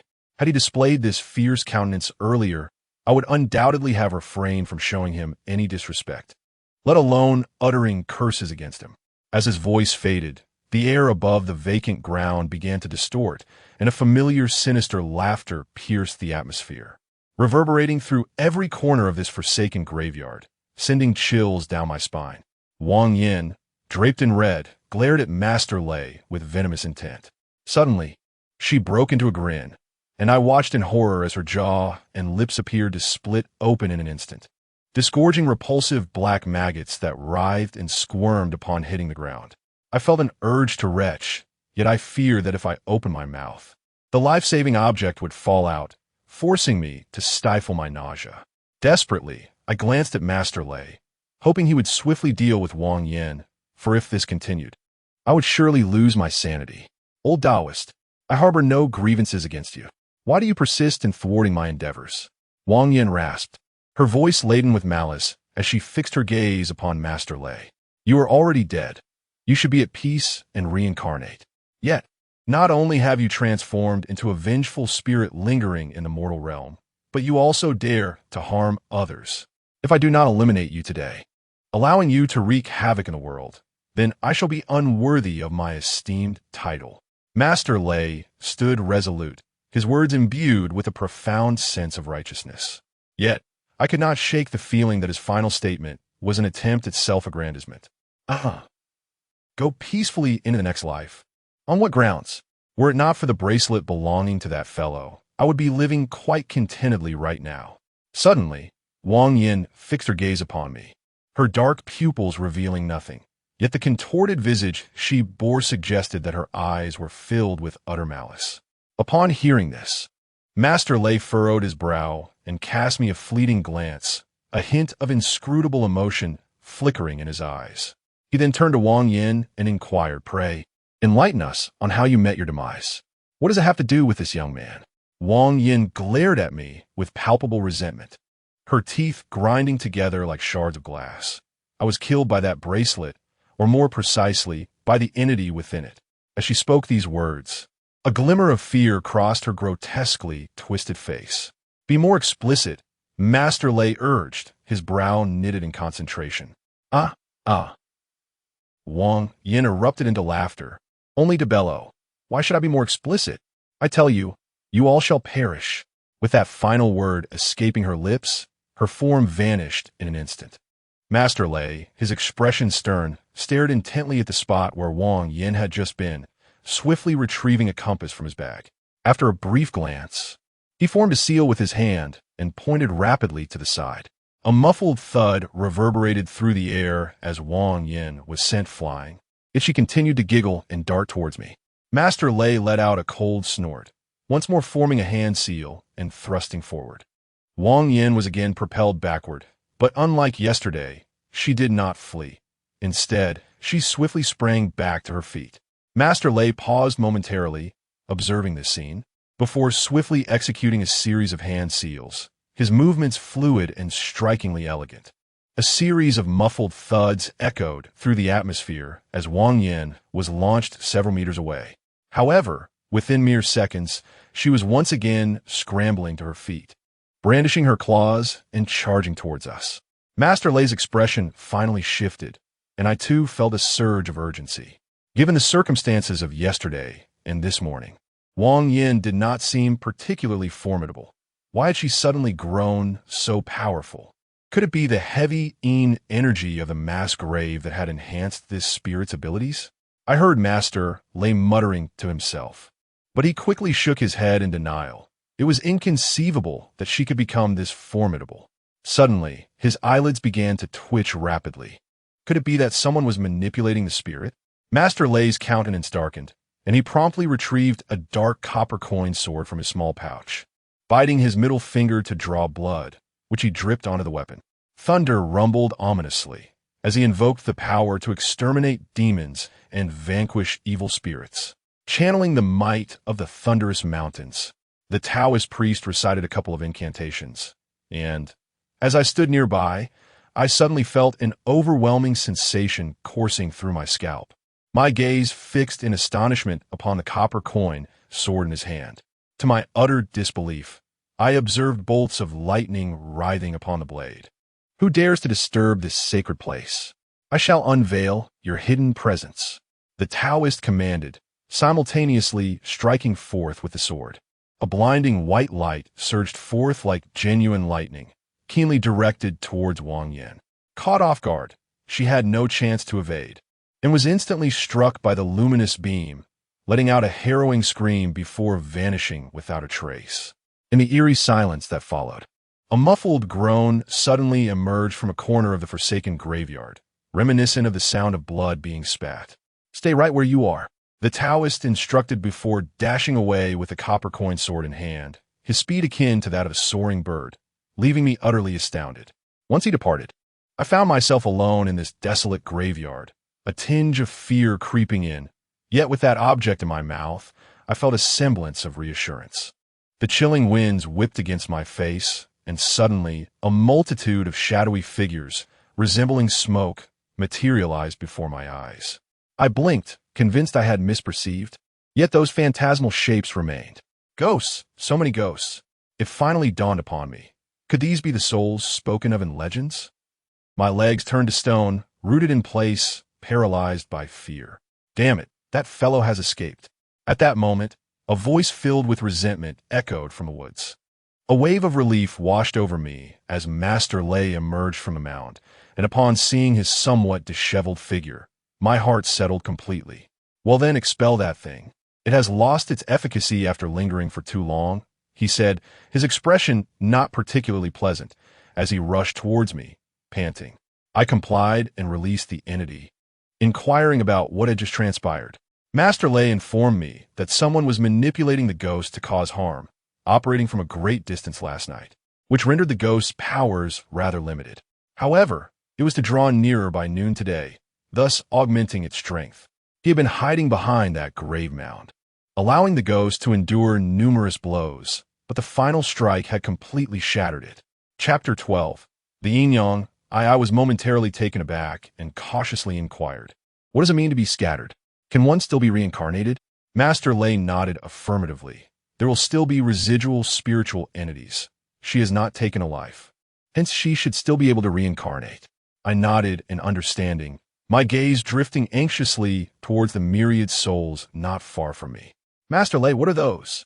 Master Lei turned to glance and was momentarily stunned, taking quite some time to regain his composure before exclaiming in astonishment, "Can you see those entities?" I responded with a soft affirmative and pressed on. "But what exactly are they?" With an eerie chuckle, Master Lay's previous frustration from failing to capture someone dissipated, and he floatedly remarked, "Those are wandering souls and restless spirits. However, they're not aggressive, unlike the malevolent spirit we encountered earlier. At most, they might frighten someone, but with your innate ability, they cannot penetrate your being." I gazed in astonishment at the figures that resembled wisps of smoke. Could it be that they were all truly spirits? Why the surprise? Master Lay observed my reaction with keen interest. Well, I nodded honestly. Not only am I surprised, but my entire worldview has been upended. Would you be interested in becoming my disciple and learning the art of Tao? Master Lay rubbed his hands together, his expression slightly sheepish. What? I looked at him in disbelief. Are you joking? Certainly not, Master Lay replied earnestly. I sincerely ask if you would like to. He regarded me with seriousness. You possess the yin-yang eye. It would be a tremendous pity not to study the Tao. The concept of the yin-yang eye left me momentarily speechless. It is widely believed that ordinary individuals are incapable of perceiving ghosts. Only accomplished sages, children under the age of 3, and those endowed with the yin-yang eye possess this ability. Master Lay nodded sagely and elucidated. In this realm, there exist 5 types of eyes: the heavenly eye, the wisdom eye, the dharma eye, the Buddha eye, and the mortal eye. The mortal eye, belonging to the physical body, is limited in its perception. It sees only what is near, fails to discern what is far, can only glimpse the present while remaining blind to the past, perceives brightness while being oblivious to darkness. Generally, people are endowed solely with a mortal eye. He continued, explaining that the yin-yang eye is the most formidable among these 5 types, akin to the heavenly eye. I found myself baffled by this notion of the yin-yang eye, pondering how it seemed to belong to the realm of fiction. What, then, was the situation with Wang Yan? Surely, I cannot be the only one able to see her. Reflecting on her condition from a couple of days prior, cold hands and feet, a pale complexion, she otherwise appeared entirely human, prompting me to voice my doubts. That is a vengeful spirit, already taking on a semblance of form. Otherwise, she would not possess the strength to grasp your throat. Master Lay explained patiently. Is that so? I nodded in realization, recalling Master Lay's dramatic display of utilizing lightning to exorcise spirits. A flicker of ambition stirred within me. In these times, securing employment as a university student is no small feat, especially considering my institution's lack of prestige. Learning even a modicum of his skills could prove invaluable for my future survival. Yet, I hesitated to act on this impulse, deciding instead to consult my mother first. Master Lay's face brightened with enthusiasm as he nodded vigorously, pulling out 2 stacks of cash and waving them before me. If you truly become my disciple, you need not concern yourself with this money. I said, all right, I will call my mother tomorrow. After leaving the graveyard, I inquired about where Master Lay had just been. He replied that he had gone to pursue the person controlling the spirits, but unfortunately, that individual had managed to escape. Concerned, I asked, does this mean there will be more trouble? What should I do? Master Lay reassured me that we could only confront whatever came our way, and advised me to exercise caution. Upon returning to my apartment with Master Lay, I found that his presence allowed me to sleep particularly soundly, free from nightmares. The next morning, I was awakened by the ringing of my phone. Upon answering, I immediately sprang out of bed. Feeling anxious as I said, Captain Hua, is there something you need from me? The caller was Captain Hua Jia, the head of the criminal investigation unit at the police station. He informed me that the autopsy report had been released, confirming that the decaying corpse was indeed that of my roommate, Wang Yan. Having already anticipated this revelation, I did not display any signs of surprise. Hua Jia, however, expressed a skepticism, asking why I seemed unfazed when, as I had mentioned, Wang Yan had initially been suffering from a mental illness. How could she have been dead for so long? I sighed and remarked that this world is filled with peculiar occurrences, many of which defy scientific explanation. I understood that since he had called me, it indicated that my suspicion of murder had been entirely dismissed. Otherwise, he would have sent someone to apprehend me. Thus, I did not feel particularly anxious. Hodge remained silent for a considerable time before finally speaking. Originally, based on the case's outcome and the clues you provided, you should have been classified as mentally ill and sent to a hospital for treatment. However, I do not intend to proceed in that manner. He paused briefly, then tentatively inquired, Yonglu, please be honest with me. Have you encountered any peculiar circumstances recently? I hesitated for a moment before replying in the negative. In the past, I would have certainly shared the matter of the bracelet with him. After all, I believe the police possessed far more resources to resolve issues than I did. Yet now, I understood that such matters could only be addressed by individuals like Master Lei, and informing Hodge would only complicate matters for both him and myself. Upon hearing my response, Hodge ceased his inquiries and informed me that the forensic examination concluded Wang Yan's death was a suicide, occurring approximately 3 days prior. The reasons behind her suicide and the extent of decomposition of her body remained undetermined for the time being. However, I had indeed cleared my suspicions. After ending the call, I sighed with relief when Master Lei suddenly appeared before me, startling me. What are you doing? Calling your mother to discuss the apprenticeship. Master Lei seemed rather impatient. Observing his demeanor, I found it somewhat amusing, yet I still retrieved my phone to call my mother. As expected, she vehemently opposed my desire to become an apprentice. It was understandable. Who would wish for their child to pursue a profession that society does not recognize? Thus, she firmly rejected my request. Fortunately, Master Lei, with his eloquent tongue, finally persuaded my mother. He first assured her that becoming his disciple would not hinder my prospects of marriage and family. Then he added that the situation was somewhat precarious. Should I decide against apprenticeship, my life might be in jeopardy. Ultimately, my mother acquiesced. Master Lei beamed with delight and urged me to address him as my master without delay, although I felt somewhat reluctant. The thought of his previous life-saving interventions and the necessity of relying on him in the future compelled me to comply and address him as master. After doing so, I inquired whether this simple acknowledgement sufficed for the apprenticeship. In my recollection, such a ceremony typically involved a complex ritual. Indeed, Master Lei shook his head vigorously at my query, clarifying that this was merely a preliminary step. A proper day must be chosen to perform the rites and pay homage to the ancestral masters. Otherwise, the gesture would hold no significance. He emphasized that our immediate priority was to address the matter of the bracelet, and the apprenticeship could wait. When I asked how he intended to resolve the issue, he explained that we must first ascertain the origin of the bracelet, suspecting it might be linked to a cult. The individual manipulating spirits in the chaotic burial grounds last night was the most compelling evidence of this connection. Chapter 13. Annaltown, I was momentarily taken aback, pondering how this conversation could veer into such absurdity. Is there truly a cult in today's society? Surely, this must be a jest. A terrifying glint flickered in Master Lei's eyes, sending a shiver down my spine, but it was fleeting as he soon reverted to his usual demeanor. He elucidated. A cult is an organization formed by individuals possessing extraordinary abilities, yet they tread a path of malevolence, intent on causing harm. Their ultimate motives elude my understanding. But rest assured, they are far from benevolent. I nodded, feeling that this matter seemed rather distant from my reality. My immediate concern was the bracelet. Master Lei inquired if I had any information about the seller, to which I replied that there were no records of such an item online. He stroked his chin, descending into contemplation.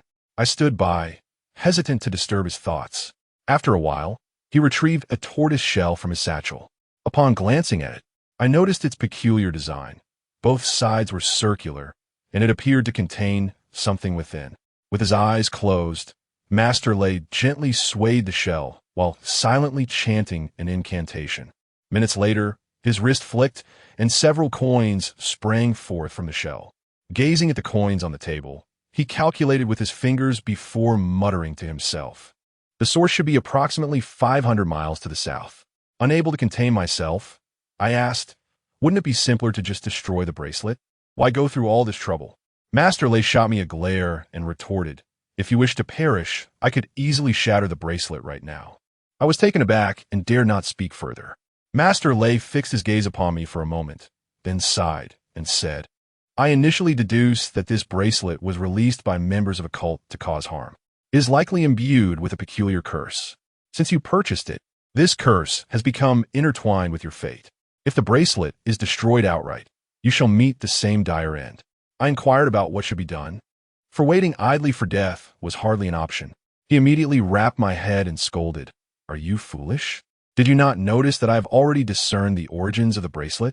I sulkily covered my head, yet felt powerless to retaliate, as my very life was in his hands. Although Master Lei struck me, it was evident that he was genuinely concerned about my predicament. He promptly began to gather his tools. When I asked him where he intended to go, he replied, based on the divination we just performed, traveling 500 miles south should yield some clues. I took out my phone and opened the map. 500 miles south led to a place called Anneltown. The peculiar name stirred a strange sensation within me, and for a fleeting moment, I felt a wave of dizziness, as if I had consumed a liter of strong liquor. Observing my condition, Master Lei nodded thoughtfully. "Your body seems to resonate with this place. It must be the one." He declared that we should set off immediately. For the longer we delayed, the more unfavorable the situation would become for me. In this age of convenient transportation, a distance of 500 miles does not require an excessive amount of time. However, the serene town lies deep within the mountains, and our vehicle came to a halt when we were still 50 or 60 miles from our destination. The sky had unknowingly begun to drizzle, and the foggy weather cast a heavy pall over my spirits. We disembarked at a three-way junction. One path led to an abandoned concrete road. Its surface collapsed and overgrown with weeds towering to half my height. Another was a rugged mountain trail, visibly slick from the rain. The last, a dirt road where faint traces of tire tracks remained, was presumably our intended route. As we commenced our trek along the mountain path, the enigmatic figure known as Master Lei suddenly addressed me. I paused momentarily, about to inquire as to the reason, but Master Lei had already set forth onto the rugged trail. Though perplexed, I hastened to follow in his wake. Just as I caught up, the taxi driver, who had not yet departed, called out to us, "You two, it will be dark in a few hours, and this area is surrounded by mountains with no place to rest. Where are you headed?" I halted, and Master Lei turned to the driver, asking, "What is it? Is there something amiss?" The driver hesitated, casting a wary glance around, a flicker of unease crossing his face. "I'm not trying to frighten you, but I've heard that this area is rather unsavory. Even during the day, few venture here, and at night, it becomes even more desolate. I suggest you two come back with me." As I exchanged a glance with Master Lei, he smiled at the driver and said, "It's quite all right. Thank you for sharing this with us." Noticing that we seemed to disregard his warnings, the driver shook his head and swiftly turned away, driving off in haste. Master Lei led the way along the mountain path for about an hour when he suddenly halted, causing me to startle and stop as well. "Young one, take a careful look around you. What can you see?" Master Lei inquired with a chuckle, turning to me. Furrowing my brows, I surveyed the surroundings, and aside from some wispy apparitions resembling willow catkins, I noticed nothing amiss. I relayed my observations to Master Lei, who nodded and clarified that those were not catkins, but rather manifestations of human resentment. It seemed the driver had indeed spoken the truth. A wave of trepidation washed over me, prompting Master Lei to chide me for my cowardice, assuring me that with him present, there was no cause for fear. Reflecting on his prowess, having defeated formidable spirits like Wang Yin, I felt somewhat reassured. However, as we ventured further, the ethereal wisps multiplied, and soon even Master Lei's demeanor grew unexpectedly grave. "Stay close to me, and do not wander off," he cautioned. I nodded vigorously, for I dared not stray. The pervasive resentment that blanketed the mountainside instilled a fear that rendered me timid. By the time we arrived at Anneltown, the day had nearly succumbed to darkness. I had anticipated that the town would be bustling with people. However, the scene that unfolded before my eyes sent shivers down my spine. Surrounding me was a desolate expanse, with only a few dilapidated white-walled houses standing in the distance. These structures, reminiscent of architecture from decades past, had clearly been abandoned for many years, their walls beginning to crumble. The oppressive bleakness of the barren land contrasted starkly with the eerie whiteness of the walls, while the rain fell steadily from the sky. A strange sensation blossomed within me, as if something lurked in the dark corners of those uninhabited houses, watching us intently. Master Lei gazed at the houses from a 45-degree angle, his expression one of profound gravitas. Trembling, I asked, "Master Lei, Could there be ghosts inside? He glanced at me and replied, "Do you see anything within?" I shook my head, to which he responded, "Then that is sufficient. He is merely trying to emulate us young ones." Chapter 14. The life-saving treasure. Though his words were undeniably amusing, the atmosphere rendered them devoid of humor. Master Lay reassured me, "Do not worry. If you are frightened, simply hold the dragon root in your mouth." At that moment, I smacked my forehead, realizing how I had nearly forgotten it. I promptly retrieved the dark object from my pocket, just as I was about to place it in my mouth when a sudden shiver coursed through me. "What is it?" Master Lay inquired, his brow furrowed in confusion. What did you just say this is?" An unsettling thought crept into my mind. Seeing my expression, Master Lay could not contain his peculiar laughter. "The dragon root. What else could it be?" "Dragon. What is a dragon root?" I asked, clinging to a sliver of hope. Master Lay grew impatient. "Why are you asking so many questions? Just hold it as instructed. Why all this unnecessary chatter?" "Old man, are you toying with me?" I exclaimed, flinging the object away. By this point, I had come to a grim realization of what it truly was. The thought that I had nearly held that item, believing it a life-saving treasure, churned my stomach. I doubled over, retching a few times, but having skipped dinner, nothing came up. "Why did you throw it away? Would you rather perish or hold the root?" Master Lay looked at me, desperately stifling his laughter, yet I could still see a glimmer of schadenfreude in his eyes. "I would rather die than hold that thing," I roared at him. Master Lay observed my reaction without displaying any anger and patiently began to explain. "That object is exceedingly difficult to obtain. It requires a man who has never engaged in carnal relations to have it severed from him upon his death, and then it must be refined using secret methods.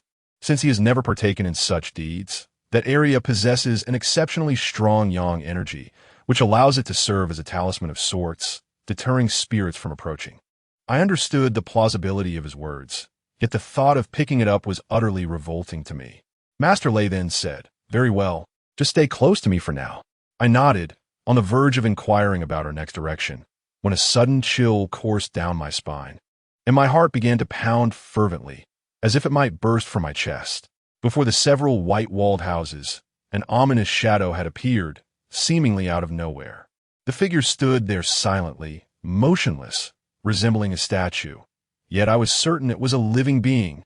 Moments ago, with the white walls as my backdrop, I had distinctly seen that area was devoid of anything. "Master Lay," I whispered. He too noticed the shadow and placed his hand on his satchel, gazing intently at the figure for a moment before his voice reached me. "Rest assured, that is not a ghost. I do not sense any spectral presence." I instantly felt a wave of relief wash over me. If it was not a ghost, it must be a person. However, Master Lay's next words caused my heart to leap once more. "That is a corpse," he remarked, fixating on the shadow with an air of detachment. "A corpse?" I was momentarily taken aback. How could a corpse possibly appear in such a place? Moreover, that individual was evidently standing upright. How could a deceased person stand? "Do not tell me it is a zombie." As if divining my thoughts, Master Lay regarded me and said, "That is a jumping corpse. It seems that someone in this vicinity has died, and the body was startled by cats or dogs. It is not a zombie, so there is no need for concern." His words brought me a modicum of calm, for occurrences of startled corpses were not unfamiliar in my homeland. I had witnessed such an event myself at the age of 7 when a venerable neighbor passed away. A black cat had accidentally leaped over the body, causing it to spring back to life, yet it harmed no one. Ultimately, a bowl of water was poured over the head to resolve the matter. Suddenly, Master Lay's gaze fixed on a particular spot. Following his line of sight, I saw an elderly man walking along the mountain path, a flashlight in hand, approaching the white-walled houses. I could almost hear him sigh lightly as he hoisted the corpse onto his back and began retracing his steps. "Old man, wait!" Master Lay called out to him. Upon hearing our voices, the old man's steps faltered. He then set the body down and directed his flashlight toward us. As he discerned our figures, he approached, flashlight in hand. "Who are you?" the old man inquired, stopping several meters away, his expression one of guarded caution. "Oh, do not worry, dear elder, we are not malevolent beings. The truth is, I am his father, and we both hail from the county. We came here for leisure, but unfortunately lost our way The old man chuckled amiably. I shot him a glare, nearly succumbing to the urge to question his audacity in claiming to be my father. Upon hearing this, the elder's expression softened slightly as he remarked, "It is dark now, and in this desolate wilderness, I am the sole inhabitant for miles. If you are unafraid, you may come to my home and stay the night." A tinge of sorrow passed across his face at this point. "Afraid? Why should we be afraid?" Lejeune inquired, puzzled. The elder sighed and gestured toward a shadow not far off, saying, "That is my late wife. She passed away yesterday, and her body has been disturbed by a cat, causing her to wander about. No worries, we are not afraid. If that is the case, we shall impose upon you." Lejeune quickly responded, "Very well, follow me closely so you do not lose your way." The elder nodded and turned on his flashlight, leading the way. We trailed behind him, navigating the rugged path for about 10 minutes, until we finally spotted lights ahead. "That is my home," the elder indicated towards the illuminated area. "Elder, why do you live here all alone?" I could not help but inquire. In such a remote place, to speak bluntly, if one were to perish here, their body might decompose without anyone ever knowing. In the past, this place was inhabited by a considerable number of residents. However, over time, inexplicable disappearances began to occur frequently. Whispers spread among the townsfolk, suggesting that malevolent spirits haunted this tranquil town, prompting everyone to flee to safer grounds. Consequently, the houses fell into disrepair. My elderly companion and I, having grown too frail to leave, chose to remain here, prepared to see out our days. Little did we anticipate what would befall my partner. The old man could not suppress his sorrow, and tears, thick with age, streamed down his weathered face. Both I and the venerable Master Lay fell into a contemplative silence, unsure of how to offer comfort. The elderly gentleman led us to his home, guiding us into a relatively decent room, at least one that was not drafty, apologizing that we would have to endure a little inconvenience. We quickly assured him it was unnecessary, to which he inquired if we would like something to eat. We politely declined, and he then took his leave. Chapter 15. The pursuit after the elderly man departed, I inquired of Master Lay what our next course of action would be. He removed his coat and glanced at me, responding, "What else can we do? The sun has set, and it is pouring outside. Naturally, we shall retire for the night." Though he uttered these words, I found it nearly impossible to succumb to slumber in such an environment.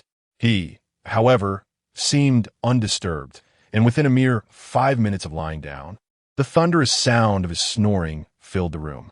A solitary lamp illuminated the space, yet I refrained from turning it on. The elderly man's life appeared to be quite frugal, and while we had already imposed upon him, I deemed it unnecessary to squander any more of his electricity. I leaned against the bedside, idly engaging with my phone until nearly midnight, when a heaviness began to settle in my mind, and my eyelids grew increasingly heavy.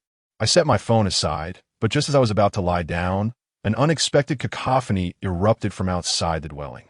I immediately perked up my ears, perplexed, for in this desolate wilderness, and at such a late hour, who could possibly be arriving? Master Lay had already risen from his bed, startling me, as he had been snoring just moments before. "Let us venture outside," he suggested, simultaneously descending from the bed and making his way toward the door. I hastily followed suit. In the dim light that permeated the room, I discerned 4 figures. One of them was the homeowner, the very elderly man who had escorted us here earlier. Among the 3 individuals, 2 were of a similar age to mine, 1 male and 1 female. The male was tall and robust, his muscular build exuding an aura of navet, while the girl possessed a captivating beauty, her fair skin and enchanting eyes radiating the elegance of a noble lady, évoquing instant affection. The third individual was a middle-aged man with graying hair, whose demeanor was reminiscent of Master Lay, exuding an intimidating presence without uttering a word. Upon noticing our emergence, the expressions of the 3 outsiders shifted, their vigilance directed towards us. The elder explained, "These 2 are also lost souls, seeking refuge for the night under my roof." Despite his words, the tension in the trio did not dissipate. They scrutinized us for a moment longer. Ultimately, the girl inclined her head slightly, offering a sweet smile. "Hello." Master Lay acknowledged her with a nod, while I found myself captivated, stealing glances at the girl. For she was extraordinarily beautiful, even surpassing my own goddess.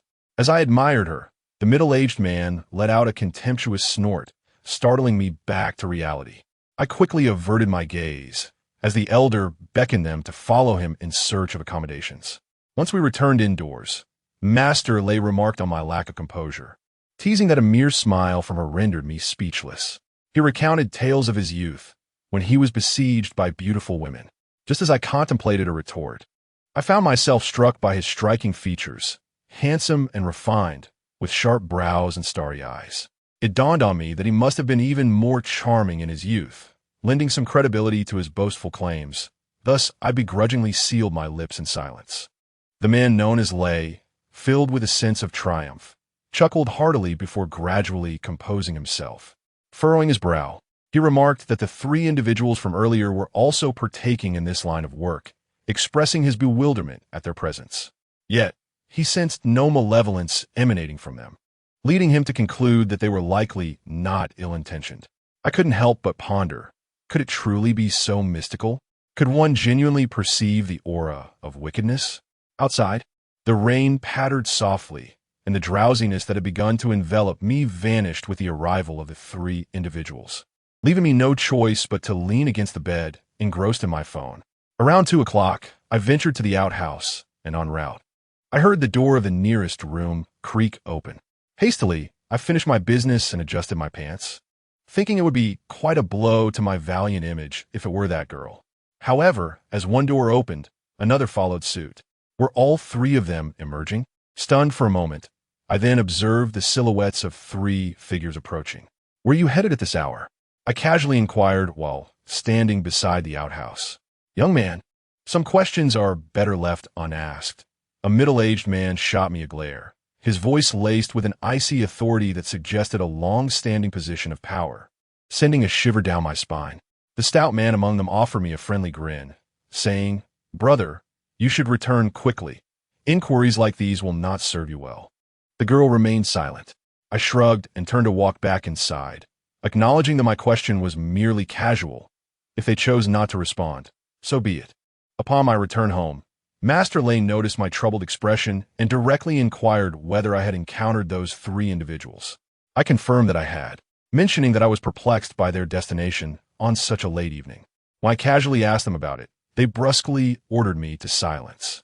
Master Lay pondered for a moment, donned his outer garments, and grabbed a satchel before heading towards the door, instructing me, "Come, let us follow and observe." Initially reluctant, I felt apprehensive about remaining alone in the house, so I reluctantly trailed after him. "Wait, let us consume this first." As we stepped outside, just as I was about to follow, Master Lay abruptly produced a small black pill. Glancing at the dark, unappealing object that resembled grime, I furrowed my brow, wondering if it was yet another distasteful concoction. Seemingly sensing my hesitation, Master Lay impatiently urged, "Quickly ingest it. It's made from rootless water and ash, and will allow you to tread silently." Upon hearing this, I swallowed the pill, which surprisingly released a fragrant essence upon entering my mouth. Perhaps he was not deceiving me this time. With that, he proceeded onward, and I stepped behind him, astonished to find that my footsteps indeed made no sound whatsoever. The trio continued their ascent up a distant mountain, and Master Lay scrutinized their figures, a slight frown etching his brow. What on earth are these individuals up to? After following them for a while longer, in an open area, the middle-aged man among the trio suddenly halted, turning to scan our direction, his voice resonating lightly amidst the rain. "Gentlemen, please reveal yourselves." A sudden shock coursed through my heart.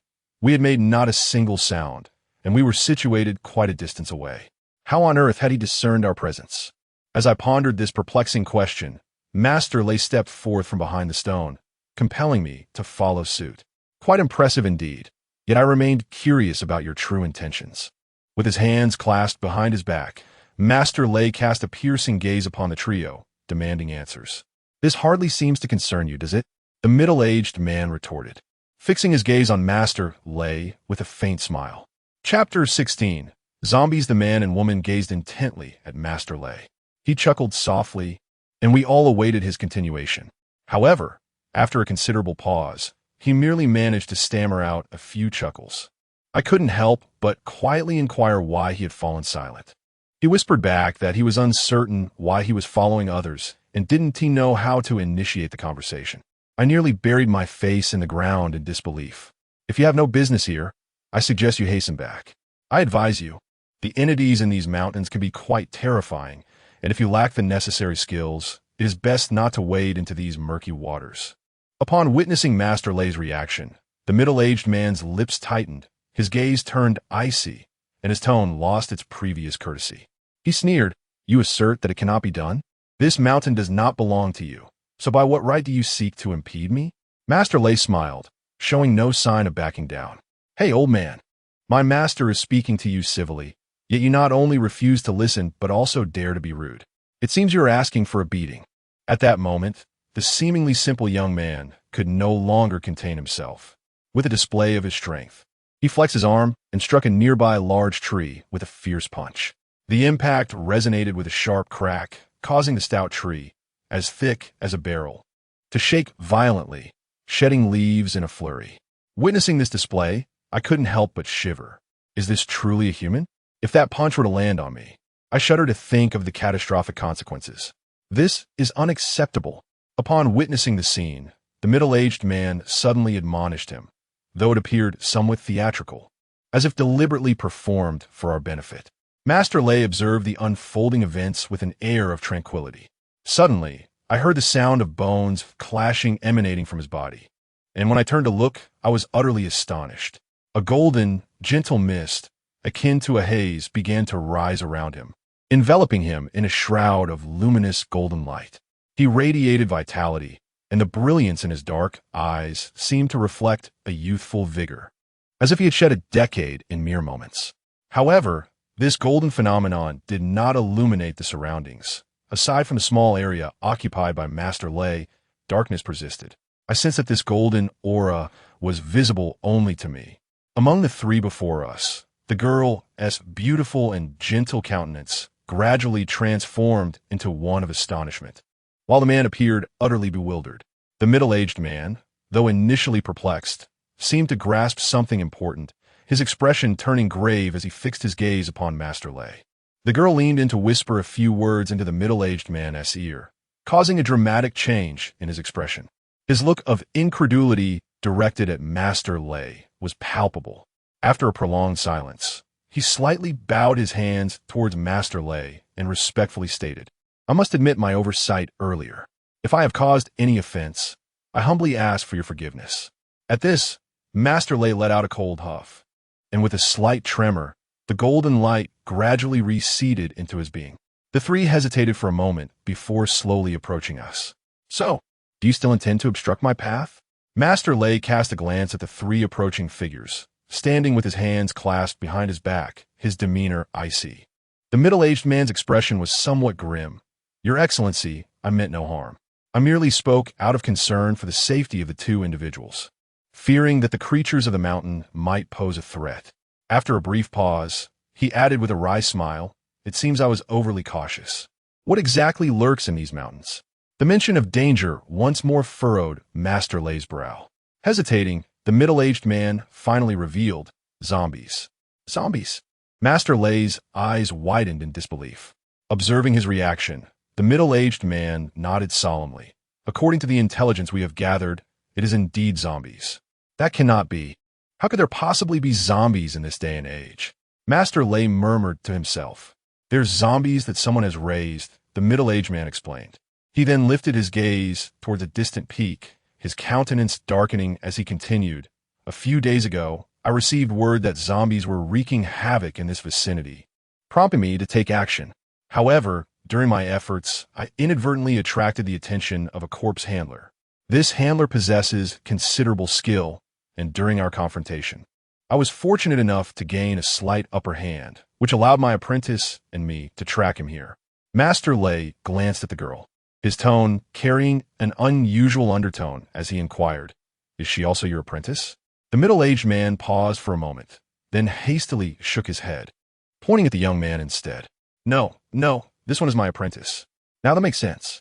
Master Lei gave the girl another meaningful look. Upon witnessing the scene, the girl furrowed her delicate brows and, after a moment's hesitation, inquired, "Senior, do you recognize me?" "I do not," replied the venerable Lei with a gentle smile. Choosing not to dwell on the matter, he gazed toward the mountain peak, gradually narrowing his eyes. "It is not that I underestimate you. Even a zombie nurtured by others will be no match for you. I surmise it is a formidable blood corpse, am I correct?" The middle-aged man felt a twinge of embarrassment. "Indeed, it cannot be concealed from you. It is in fact a blood corpse, though it is on the verge of transforming into a zombie." At this revelation, Lei's expression turned grave. He glanced at the overcast sky, his voice taut with concern. "It seems a storm is imminent. Given your description, if that blood corpse is nearing its transformation, being struck by lightning at this juncture would spell real trouble." The middle-aged man spoke earnestly, precisely. "I had intended to pursue it tomorrow, but due to the impending storm, I hastened my search to tonight." Lei instructed him, "Stay close to me at all times."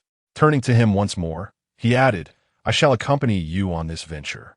This time, the middle-aged man exhibited no resistance, his demeanor replaced by palpable excitement. "My friend, I apologize for earlier. What is your name?" As they progressed toward the mountain peak, the earnest young man struck up a conversation. "It is of no consequence. My name is Yang Lu," I replied with a tranquil smile, indicating my indifference to the earlier awkwardness. He then revealed a broad grin, displaying his gleaming white teeth. "I am Zhao Gang. I look forward to your guidance in the future." "Certainly," I replied, feeling a twinge of unease. "Do you possess the ability to see beyond the veil?" At that moment, the enchanting girl who had been observing me intently could no longer contain her curiosity. I was taken aback for a moment, yet I nodded in acknowledgement, inquiring, "How did you come to know?" She smiled gently. "There's a faint golden glow at the center of your brow," which led me to surmise. My eyes widened in astonishment as she playfully tapped her own forehead, adding with a mischievous glint, "For I possess the same gift." Chapter 17. The transformation, I followed the direction of her pointed finger and, at first glance, saw nothing amiss. However, upon closer inspection, I discerned a faint golden haze resting between her brows, reminiscent of the color that adorned the figure of Master Lei moments ago. "I am Su Ningbing. It is a pleasure to make your acquaintance." The girl spoke, her voice as refreshing as a gentle spring breeze. "Hello." I felt a twinge of shyness. Su Ningbing exuded an air of elegance that marked her as a true lady, undoubtedly a goddess in the university, a realm where someone of my humble status rarely mingled with such enchanting company. In contrast to the many beautiful girls at school, Su Ningbing possessed none of the aloofness often associated with them. When silent, she embodied the grace of a refined lady, yet when she spoke, she transformed into the charming girl next door, evoking a sense of profound comfort. As the rain intensified, driven by an instinctive urge, I found myself removing my jacket and offering it to her. Upon noticing my gesture, Su Ningbing paused momentarily, hesitated slightly, then accepted the jacket, placing it atop her head with a soft thank you. Suddenly, a blinding flash of white light illuminated the distant horizon. Moments later, a tremendous clap of thunder, accompanied by a fierce wind, roared towards us, causing the very ground beneath our feet to tremble. Master Lei's expression shifted as he turned to us, urging, "Hurry." The three of us young individuals were taken aback, and the middle-aged man displayed a grave countenance, mirroring the weight of the moment. We quickened our pace, no longer having the leisure to converse, although I was uncertain of the true might of the zombies. The solemn expression on Master Lei's face indicated that they were formidable adversaries. Boom! A continuous barrage of blinding white lightning descended from the distant heavens, illuminating the world as if it were noon. The beasts within the forest, overwhelmed by this celestial fury, fled in terror. Boom! Rumble! A colossal red lightning bolt erupted unexpectedly from the mountaintop, the terrifying roar resonating in my ears, causing them to throb. I glanced at Su Ningbing, who appeared somewhat frightened. A flicker of panic crossed her usually serene face. I couldn't help but feel a surge of compassion and reassured her, "There is no need to fear." Su Ningbing replied softly. Suddenly, I sensed an unsettling shift in the atmosphere. The middle-aged man wore a grim expression as he stared intently at a large boulder across from him, while Master Lei's countenance was equally troubled. Ha ha ha ha! From behind that stone, a long-suppressed uproar of laughter erupted, imbued with an unmistakable air of triumph and excitement. Ha ha ha ha ha! The zombie! My zombie has been successfully created. From this day forth, let anyone in the association dare to underestimate me. It is merely a blood corpse recently struck by lightning. It is still far from a true zombie. To boast so shamelessly at this level is utterly laughable. Master Lei scoffed. Who is it? From behind the rocks, a figure clad in black suddenly emerged, scanning the surroundings with vigilance.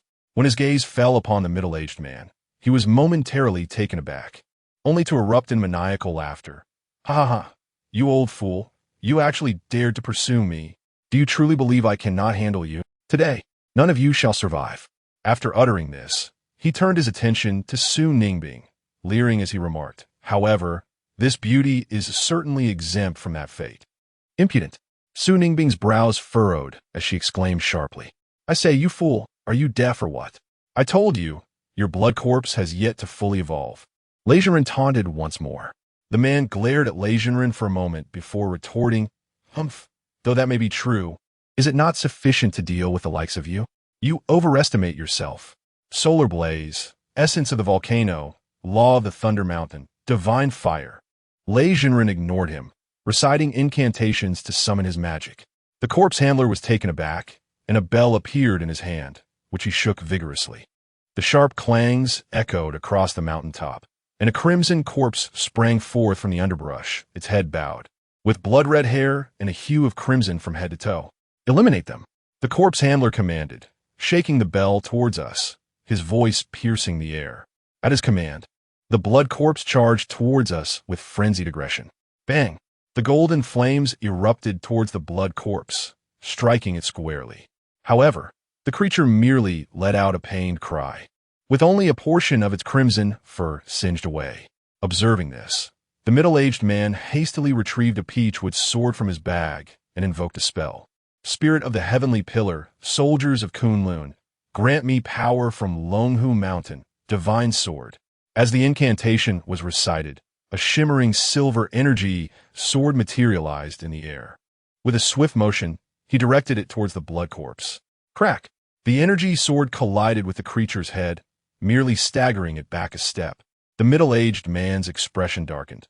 It had grown significantly stronger. Stronger indeed. Allow me to demonstrate how I shall subdue it.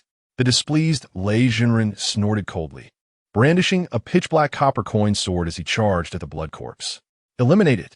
Witnessing Lei Jinren's bold action, the corpse handler frantically shook his bell.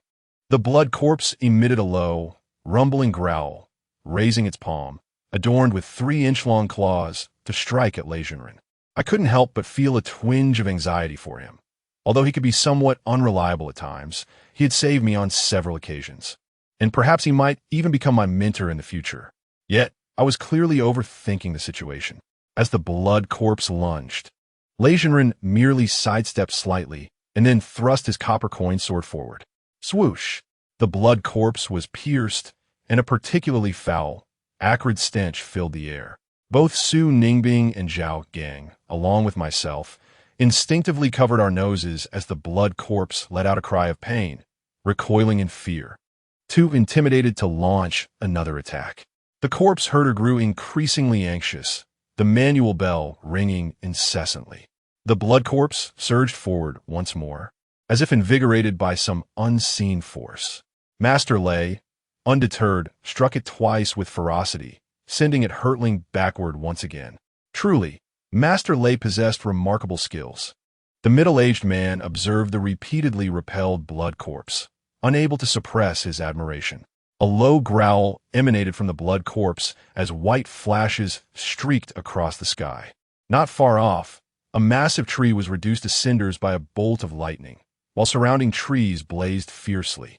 Suddenly, a crimson lightning bolt plummeted from the heavens, striking the howling blood corpse before our astonished eyes. Gulp! The corpse herder stared, momentarily entranced by the spectacle, swallowing hard. in that instant. Even the deafening roar of the thunder seemed to fade into insignificance for him. The blood corpse gradually collapsed to the ground, motionless. Is it dead? I thought, a sense of relief washing over me. Crackling sounds of bones colliding echoed from the charred figure of the blood corpse as it slowly rose to its feet. Simultaneously, the ecstatic voice of the corpse herder resonated atop the mountain. It has transformed into a zombie. It has truly transformed. Ha ha! I am prosperous now. I am prosperous now. The corpse herder was beside himself with joy, laughing to the point of tears. Meanwhile, Master Lei's expression darkened considerably. Chapter 18. Power Yet. The maniacal laughter of the corpse driver had scarcely faded when a dull thud echoed from the mountain's peak. A dark shadow, seemingly impatient, casually waved its hand, striking the corpse driver's head. In an instant, the raucous laughter that had just filled the air was silenced, as his head was reduced to a pulpy mess. The corpse driver's body slowly crumpled to the ground. Cough, cough. In the rain, the shadow moved its neck, then cast a piercing gaze upon us, its chilling laughter reverberating through the atmosphere. Today marks the day of my rebirth. How is it that only a handful of you are here to offer sacrifices? Where are my subjects?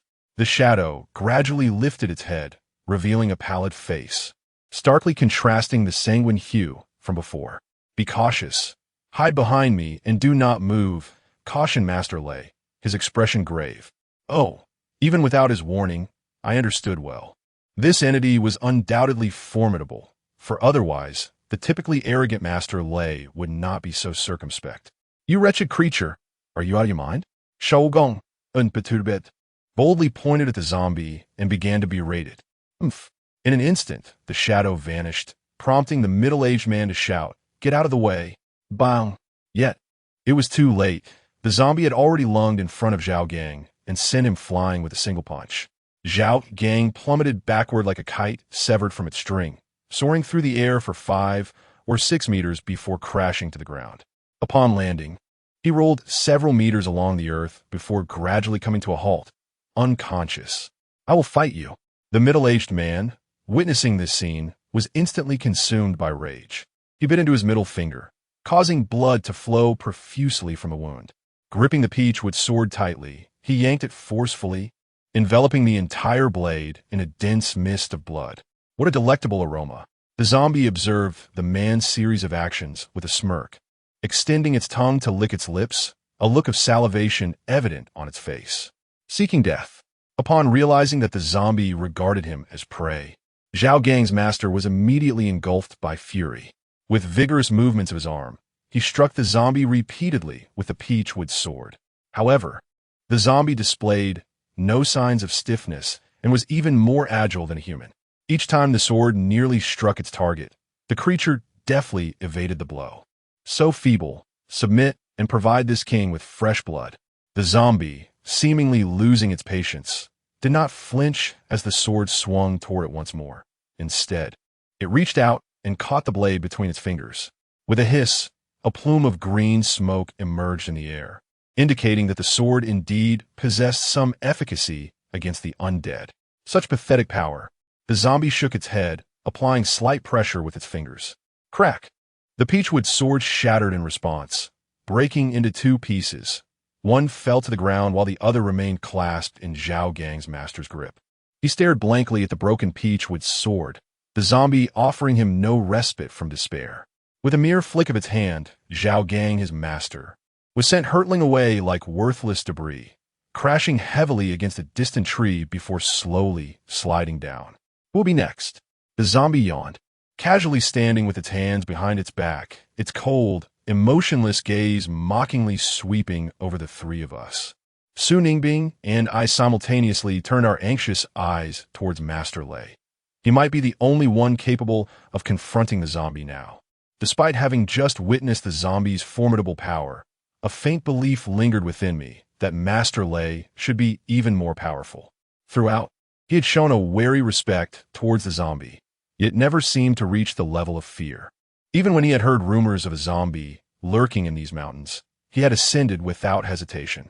Master Lei's expression tightened, and the golden light surrounding him erupted once more. The zombie's mocking gaze finally froze, swiftly replaced by an expression of grave concern.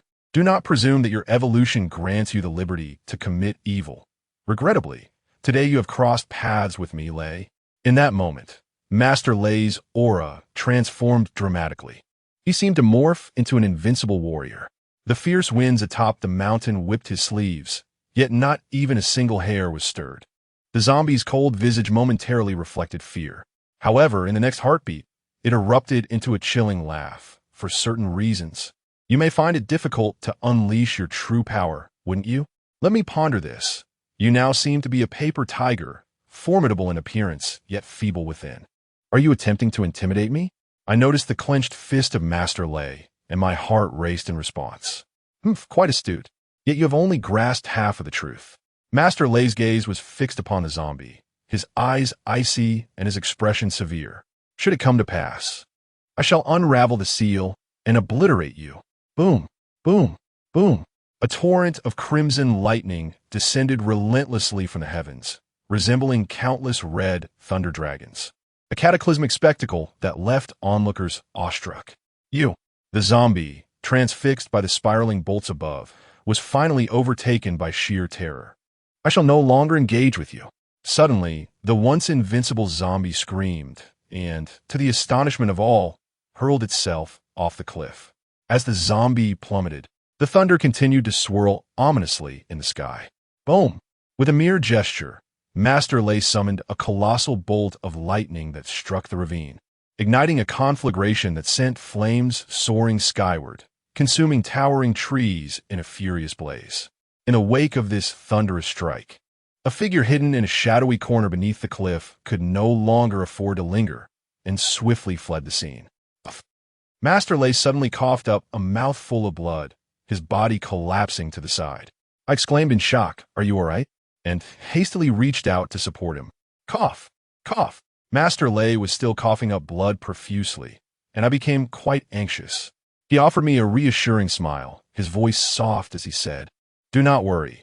I merely borrowed too much of the Grandmaster's power for a moment, and my body is somewhat exhausted." He paused for a moment, his tone laced with regret as he murmured, "In the past, I would have dismissed a newly awakened zombie without a second thought, but alas." He instructed, "First, help me to the shade of that tree to rest." I hurriedly assisted him over, and once he was settled, he cast a glance at the two individuals slumped in the distance.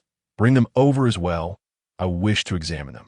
After considerable effort, I managed to bring the two to him. Master Lei assessed their injuries and then sighed in relief. Fortunately, the zombie used its fists. "These are merely external wounds that will heal with time." After speaking, he turned his gaze towards Su Ningbing, beckoning her with a gesture. "You wretched creature, why do you not reveal your true form?" To my astonishment, as she approached, Master Lei directly formed a seal and pointed it towards her. Chapter 19. Thunder in the palm, a piercing scream echoed atop the mountain, and I stood transfixed, gazing at Su Ningbing. As a swirling mass of green smoke erupted from within her, the source of the anguished cry. What audacity for such a wretched creature to dare disturb us. Master Lei let out a displeased snort, while Su Ningbing wore an expression of utter bewilderment. I recounted the events that had just transpired, to which she promptly bowed her hands in gratitude for the senior's intervention. Master Lei nodded slightly, acknowledging her thanks, before flicking his fingers. A beam of white light shot forth from his fingertip, swiftly pursuing the retreating green apparition, which flickered twice before vanishing with a resounding pop. It was a malevolent spirit, Master Lei remarked nonchalantly. After uttering this, he surveyed the surroundings with a furrowed brow, commenting, "This area is rife with evil spirits." It is no wonder there were so many resentful energies in the sky as we entered Anneltown. What shall we do? I shivered at the thought.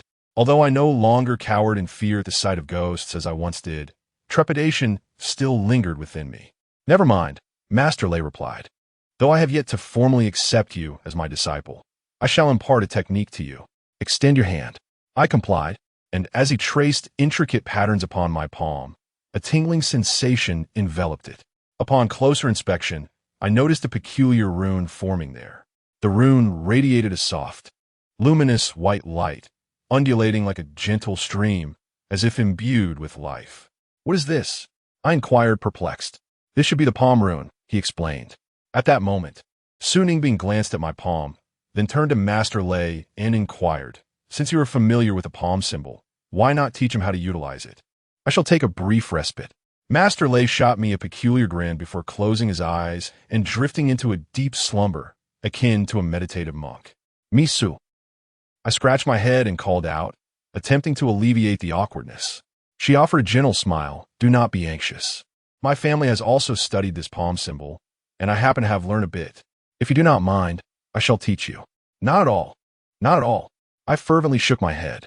With a soft chuckle, Su Ningbing found my reaction amusing before adopting a serious demeanor. Let us begin with the simplest practice. As she spoke, she drew an identical rune on her own palm and gently tucked a strand of hair behind her ear. Close your eyes, focus your mind, and banish any distractions. Now, repeat after me. Essence of Yangming, spirit concealed in the heart, borrowing the method of Kunlun, palm, thunder. Essence of Yangming, spirit concealed in the heart, borrowing the method of Kunlun. I recited with my eyes shut, but midway through, she interrupted me. What is it? I looked at her, puzzled. She replied apologetically, I'm sorry, I forgot to mention. When reciting borrowing the method of Kunlun, you must replace Kunlun with the name of your own sect. If you do not belong to a sect, you can use your own name, though the effectiveness will be significantly diminished, as the power of the borrowed method is greatly influenced by the strength of the sect. Oh, I nodded in realization. All right, let's try again. Su Ningbing smiled as she drew another rune in her hand. Essence of Yangming, the divine might concealed within the heart. Kunlun's borrowed power, thunder of the palm. Essence of Yangming, the divine might concealed within the heart. Yang Li's borrowed power, thunder of the palm. With a clap, after reciting the incantation, Su Ningbing's palm shot forward, and a faint white light erupted from her hand, colliding with a nearby large tree, producing a crisp sound. She furrowed her brow, clearly unsatisfied with such an outcome. As I finished my incantation, a tingling sensation coursed through my arm, akin to the feeling of accidentally striking my elbow. Boom! I struck the ground before me with a resounding slap, and a moderately sized crater materialized beneath me. Su Ningbing gazed at me in disbelief, then suddenly turned to cast a furtive glance at the meditative Thundermaster, her beautiful eyes filled with astonishment. I too was taken aback by the power of my own strike, yet I quickly realized that it was undoubtedly due to the runes drawn by the Thundermaster. Had I attempted to draw them myself, it would likely have been futile. Contemplating this, I imitated Su Ningbing's earlier actions, sketching a rune on my hand, and once again concentrated to recite the incantation.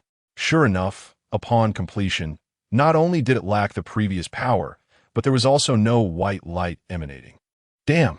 Although I had mentally prepared myself, the reality of the situation still left me feeling somewhat disheartened. Take your time. When I first learned, I spent quite a while just on the runes, yet you grasped them effortlessly, Su Ningbing gently reassured. All right, let us continue. Beneath the great tree, a figure, reminiscent of an old monk, slowly opened his tightly shut eyes, a fleeting ripple of emotion crossing them. It turned out to be a member of the Kunlun lineage. The following day, as the clouds dispersed, the weather brightened correspondingly. The sun peeked out, and Master Lei awoke from his meditative state. He stood up, stretching his limbs, appearing to have overcome any significant issues. Su Ningbing and I were diligently practicing the palm thunder technique. Although our progress remained modest, we managed to elicit a faint glow from the runes on 2 or 3 occasions out of 10. Su Ningbing remarked that this was already commendable. With continued practice, we should soon be able to truly unleash the palm thunder. Master, I called out as I saw Leijuan approaching. Though I had yet to formally become his disciple, he had already commenced teaching me spells. Addressing him as master seemed a harmless gesture. Leijuan nodded, inquiring, how has your practice been? I skillfully inscribed a rune in my palm and recited the incantation. Instantly, the rune emitted a delicate glimmer of white light. What a fool! You haven't mastered such a simple concept in an entire night, Leijuan remarked, his words transforming Su Ningbing's earlier commendations into mere trivialities. He offered his criticism without reservation. I felt a twinge of indignation, Even the perpetually gentle and serene Su Ningbing could not help but furrow her brow in response. When I learned this trick in the past, it took me merely 3 hours. The esteemed master Lei cast a disdainful glance in my direction, speaking with an air of superiority. After completing his task, he surveyed the two individuals sprawled on the ground and addressed Su Ningbing, saying, "Please summon someone to take them back. They have been rendered unconscious by the aura of the zombie and will not awaken for at least 3 to 5 days." Su Ningbing nodded in acknowledgement, pulling out her phone to make a call, when suddenly she turned to Master Lei, asking, "Are you about to depart, esteemed elder?" Chapter 20. 5 years. The Taoist Master Lei cast a glance at me, his voice tinged with solemnity as he remarked, "This lad is afflicted by a curse. Our journey here was to seek a remedy. Initially, I was unaware that this mountain harbored zombies. It has been many years since I encountered such a phenomenon. This trip has not been in vain." Su Ningbing gazed at me with astonishment. Having spent the evening in close company, she directly inquired, "What curse is it? Is it severe?" At this, Master Lei snorted. "If it weren't serious, would I have traversed such a considerable distance to this desolate place? You, my dear, are sometimes astute and at other times quite oblivious." Su Ningbing paused momentarily, her cheeks flushing slightly in response. Master Lei waved his hand dismissively. "Enough of jesting. We shall take our leave now. Although there are unsavory entities in the vicinity, I am aware that you possess means of self-defense, so I shall not elaborate further." With that, he disregarded my reaction and began to descend the mountain. "Wait, could you at least leave a contact number?" I exclaimed, internally scolding the old man. Would I ever have the chance to meet him again if I let this opportunity slip away? Su Ningbing chuckled softly, her voice gentle as she said, "If fate allows, we shall meet again." Upon hearing this, I felt a sinking realization. It seemed she was reluctant to form a deeper connection with me. Yet, considering her demeanor, it was understandable. She appeared to be a genuine lady of refinement, distinct from the aloof girls at school. How could someone of her stature ever take an interest in a cursed misfit like me? Perhaps my politeness stems from the influence of Master Lei. Otherwise, he would likely not even bother to speak to me. As I descended from the mountain top to the foot of the mountain, I kept my lips tightly sealed, uttering not a single word, my heart brimming with discontent. "Hey lad, what are you pondering?" Master Lei finally could no longer endure the silence and initiated the conversation. "Nothing," I sighed, casting my gaze skyward at a 45-degree angle. With a dismissive snort, Master Lei reprimanded, "What useless fellow you are! It's merely a woman. Once you acquire the necessary skills, you can have as many as you desire. Is it truly that simple?" I shook my head in disbelief. Master Lei, growing impatient, retorted, "Do you genuinely believe her last words were just casual banter?" "What do you mean?" I stammered, my heart racing. "I've calculated it. You and that girl will meet again. She must have found some way to know this, which is why she said you are destined to meet again. Do you think she was merely toying with you?" Master Lei scoffed coldly. "Old man, you're not deceiving me, are you?" I widened my eyes in astonishment. Thud! Just as the words left my mouth, a wave of sharp pain struck my head. I saw Master Lei glaring at me furiously, commanding, "Show some respect and call me Master." "Master, is what you said true?" I clutched my head. "Of course it's true." Master Lei shot me a disdainful glance. "Look at your lack of ambition. When you go out, do not dare to claim you are my disciple." Master Lei sighed, shaking his head. A look of disappointment etched on his face.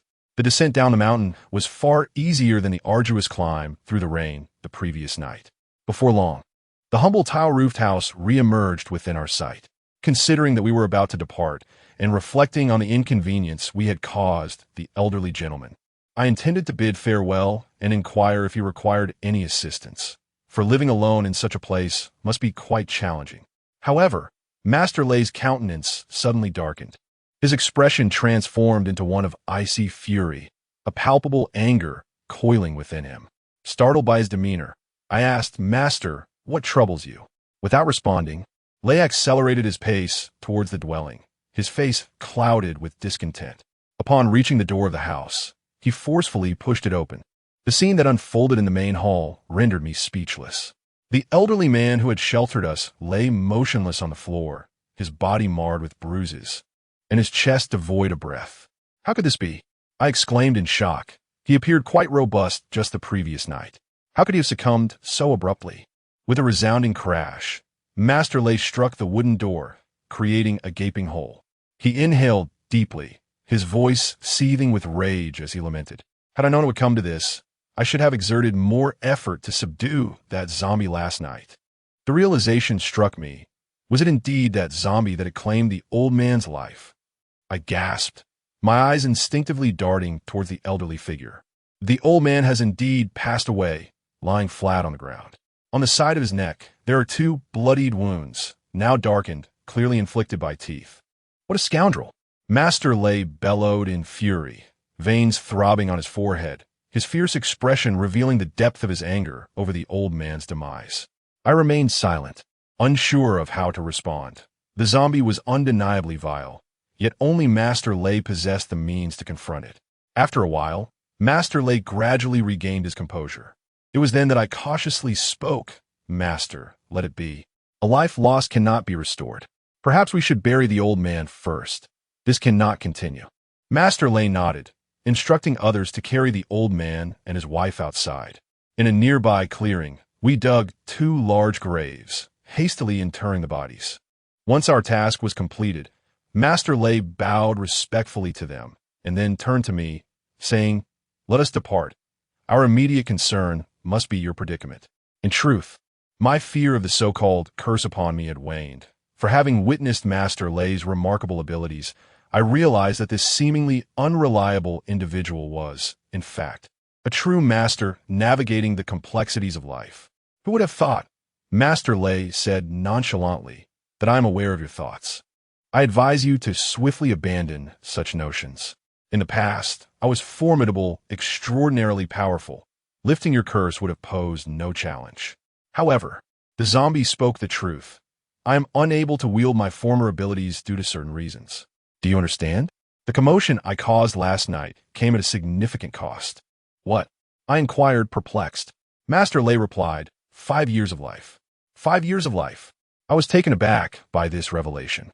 Can one truly expend their lifespan in such a manner? Such wonders are rare and astonishing. Once you genuinely immerse yourself in this field, you will encounter countless extraordinary phenomena. Master Lei said calmly.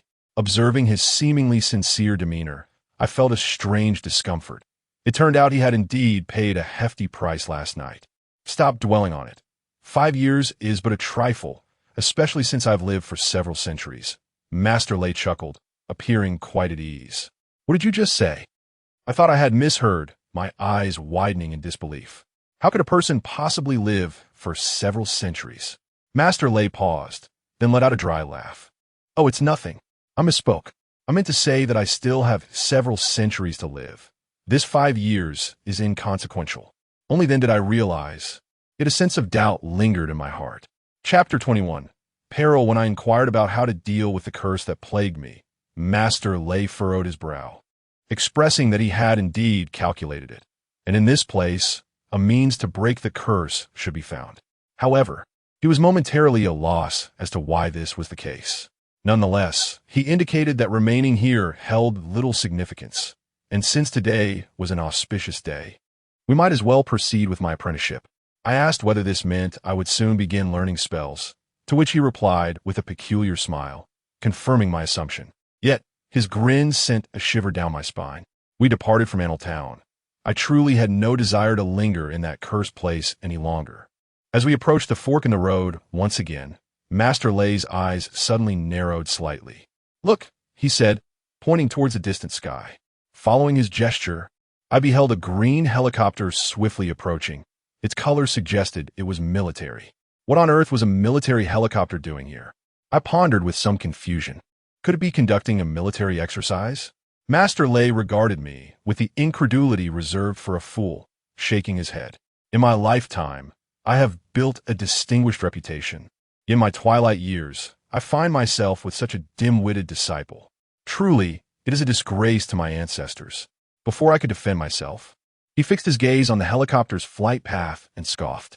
These sects, entangled with the worldly elite, have forsaken the purest path of Tao. Inevitably, they shall face decline. As I absorbed his words, a realization struck me. Could it be that the helicopter was summoned by Miss Sue? Why else? Master Lei shook his head and continued to walk forward. I remained unaware of the profound significance he attached to this matter until a later event illuminated his thoughts for me.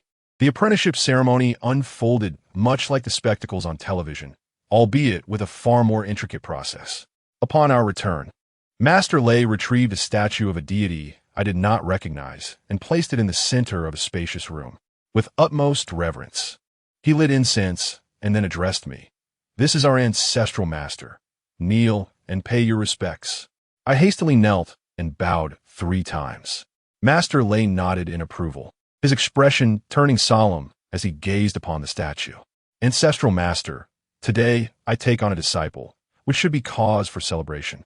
However, my unworthy pupil is afflicted by a curse, and given my current abilities, unraveling it poses a challenge.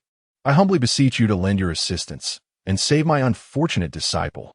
Upon concluding his plea, he cast me a knowing glance. Understanding his silent cue, I bowed repeatedly to the ground, imploring, "Please, ancestral master, save me." To my astonishment, a radiant golden light suddenly surged forth from the statue, piercing directly into my being. Yet, despite this miraculous occurrence, it proved to be of no avail. "Well, the ancestral master has acknowledged you," Master Lei remarked, visibly relieved at this development. "What shall we do next?" I inquired. "Please rise," he instructed. After a moment of contemplation, Master Lei gazed at the statue and informed me, "Our revered ancestor is the great deity Dong Huang Tai Yi. Whenever you find yourself with leisure, it is advisable to offer incense and pay your respects.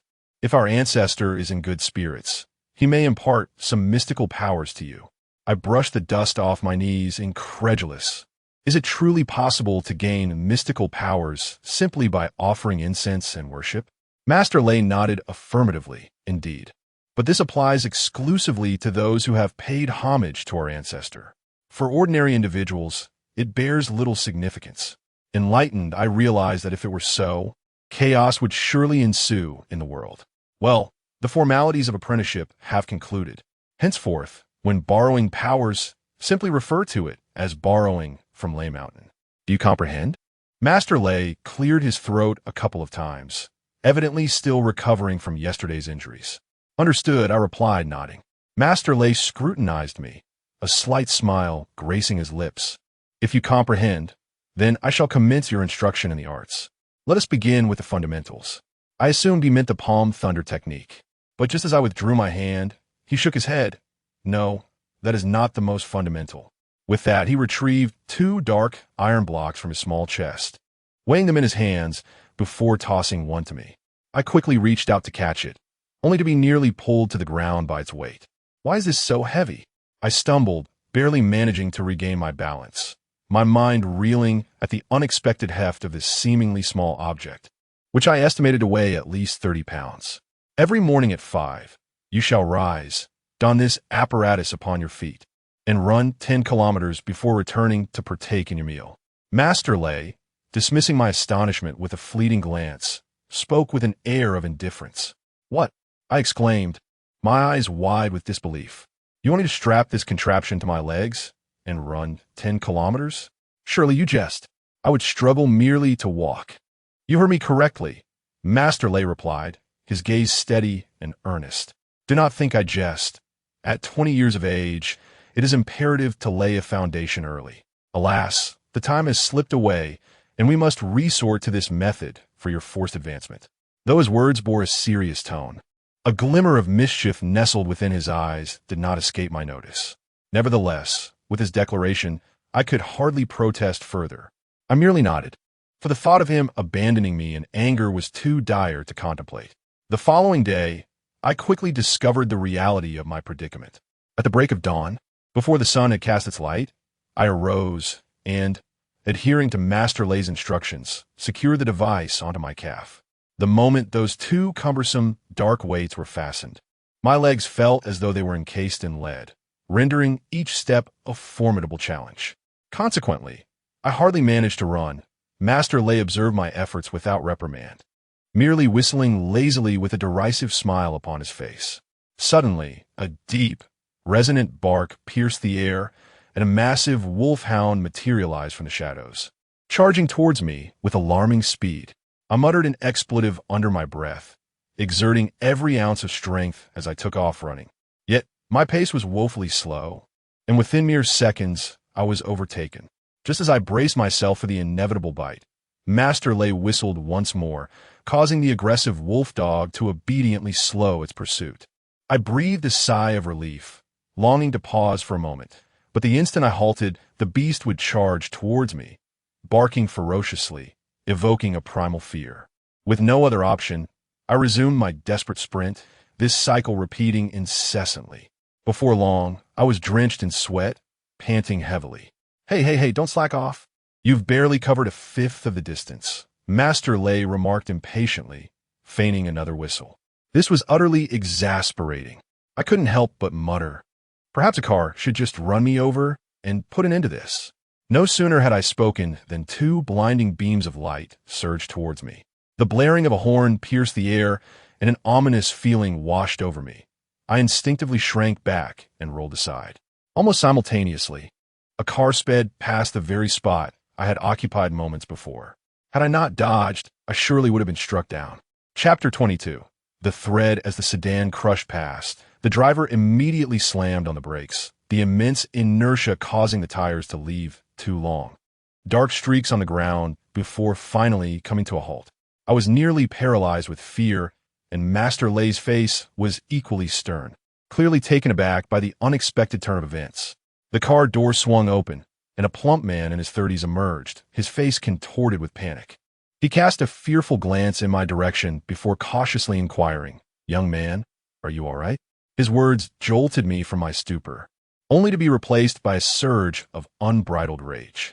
Without hesitation, I clenched my fist and approached him, seizing his collar with no regard for politeness. I was certain that anyone in my position would have entertained thoughts of retribution. "Don't you know how to drive?" I roared, my vision clouded with fury. "Brother, please, don't be rash. Allow me to explain."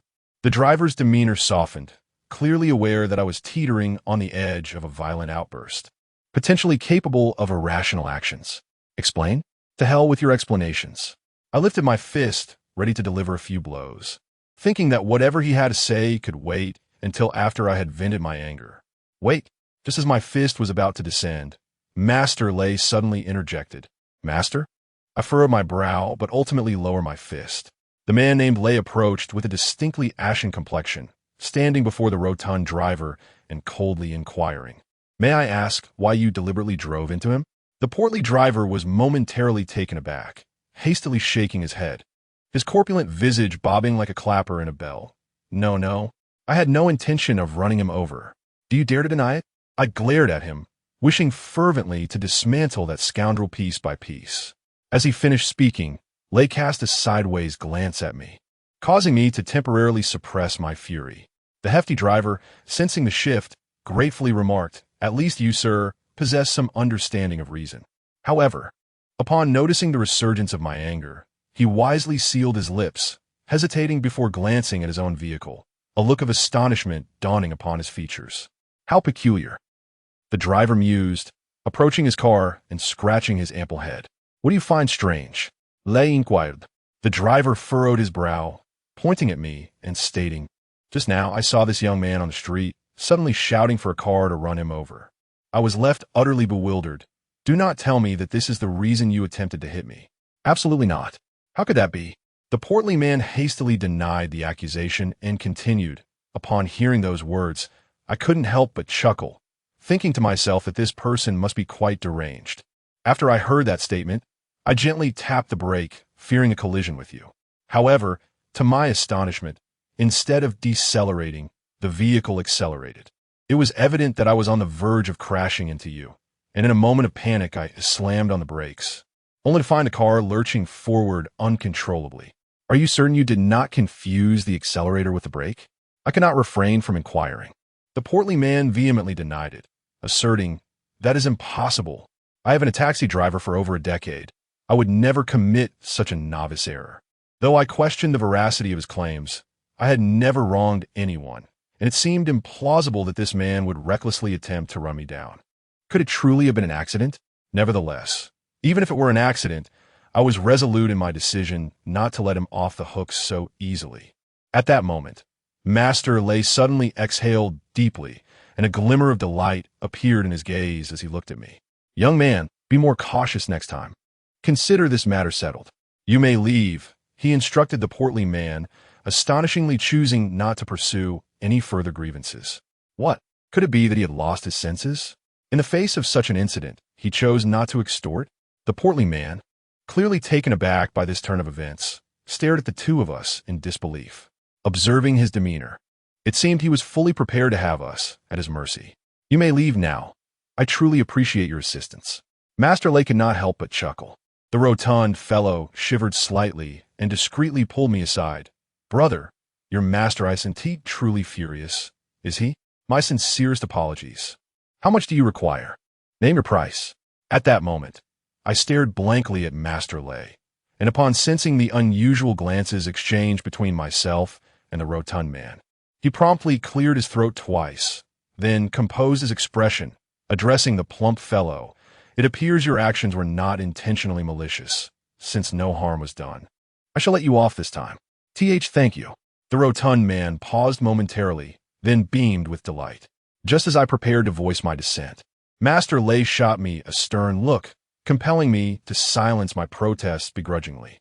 To this day, I vividly recall the myriad of expressions on the rotund man's face as he boarded the vehicle. He likely had never encountered individuals as foolish as us in his lifetime. Master, why did you let him go? And you actually expressed gratitude towards him? Once the rotund man had distanced himself, I could no longer restrain my grievances towards Master Lay. Of course, I must express my gratitude, he retorted, fixing his gaze upon me with a smirk. Had it not been for his earlier remarks, I would not have discerned the peculiar nature of that bracelet. My astonishment was palpable as realization washed over me, and I exclaimed with excitement, Do you mean you have discovered how to break my curse? Close enough, he replied. I have identified the essence of the curse. Once its nature is understood, the means to unravel it becomes significantly simpler. Master Lay remarked casually, How wonderful. I leaped with joy, for although the so-called curse seemed to inflict little harm upon me, carrying such a burden was undeniably unpleasant. Who could say when it might unexpectedly erupt and claim my life? Upon witnessing my jubilant leap, Master Lay cast a glance at the two burdens tied to my calves, a smirk playing at the corners of his mouth. Ah, you've adapted quite swiftly in such a short span. Your progress in this regard is commendable. Not much different from my own in those days. I paused, glancing down to remember the weights tethered to my legs, realizing that in the face of life and death, their constraining effect had notably diminished. Come now, strike while the iron is hot. You've only run 2 kilometers, Master Lay stated with a calm demeanor. I instantly wore a pained expression. Must we continue today? Perhaps we should reconsider? Master Lay chuckled softly and whistled. Woof, woof, woof. Chapter 23. 3 years after completing the 10-kilometer run, I collapsed on the pavement, utterly exhausted, gasping for breath. By this time, the sky had brightened completely, and many passers-by cast peculiar glances in my direction. However, I was too fatigued to care about their stares. Fortunately, Master Lay was not overly harsh. He refrained from insisting that I get up and run back. Yet, observing the regretful expression on his face, it seemed he initially harbored such an intention. Indeed, as this thought crossed my mind, Master Lay shook his head and sighed, saying, If it weren't for the urgency of lifting your curse, I would have insisted you run back. Upon returning to the Taoist temple, I eagerly inquired about the mysterious bracelet and how to lift the curse afflicting me. Master Lay requested that I not disturb him, as he needed to confirm a few things. He picked up the black and white bracelet and scrutinized it for a moment, his expression growing serious. Although I couldn't discern his thoughts, the gravity of his demeanor suggested troubling news. I quickly asked, What is it? Master Lay set down the bracelet, his countenance neither entirely grim nor entirely hopeful. After a moment of contemplation, he slowly revealed, as I suspected, the curse contained within this bracelet is the curse of death's misery, though it differs somewhat from the ordinary variant. The curse of death's misery? I inquired, perplexed. The deadly curse is an ancient and exceedingly malevolent spell. Those afflicted by it are doomed to experience relentless misfortune, each instance fraught with peril, ultimately leading to either death or grievous injury. At this juncture, he cast a glance my way, remarking that particularly when one speaks ill of oneself, such words materialize with alarming efficacy. I was taken aback. Could it be that the recent incident involving the car that struck me was a consequence of this curse? A flicker of disbelief lingered within me, prompting me to declare, "Let me test it out." A foolhardy endeavor, indeed. Master Lei shook his head. Clear my throat? I steel my emotions, cautious not to utter anything too extreme, for if the curse were to manifest, it would spell disaster. If you possess any true power, let me take a tumble, I challenged, directing my gaze at the Jade Bracelet. Upon uttering those words, I firmly planted my feet, resolute in my disbelief. Surely I cannot fall? Seconds ticked by, and I remained steadfast, with naught occurring to disrupt my balance. Pride swelling within me as I looked at Master Lei and remarked, "It seems this curse is not as formidable as you profess." Master Lei merely shot me a disdainful glance, choosing silence. Suddenly, a large black rat darted swiftly from beneath the altar where the statue was placed, reaching my feet in the blink of an eye. Startled, I instinctively recoiled, but as I took that first step, my foot slipped violently and I fell to the ground. "Now do you believe?" Master Lei observed me with a gleeful smile. "It was merely an unfortunate incident." I rose from the ground, still somewhat indignant. "I had no desire to engage in trivial banter with you." Master Lei abruptly shifted his tone.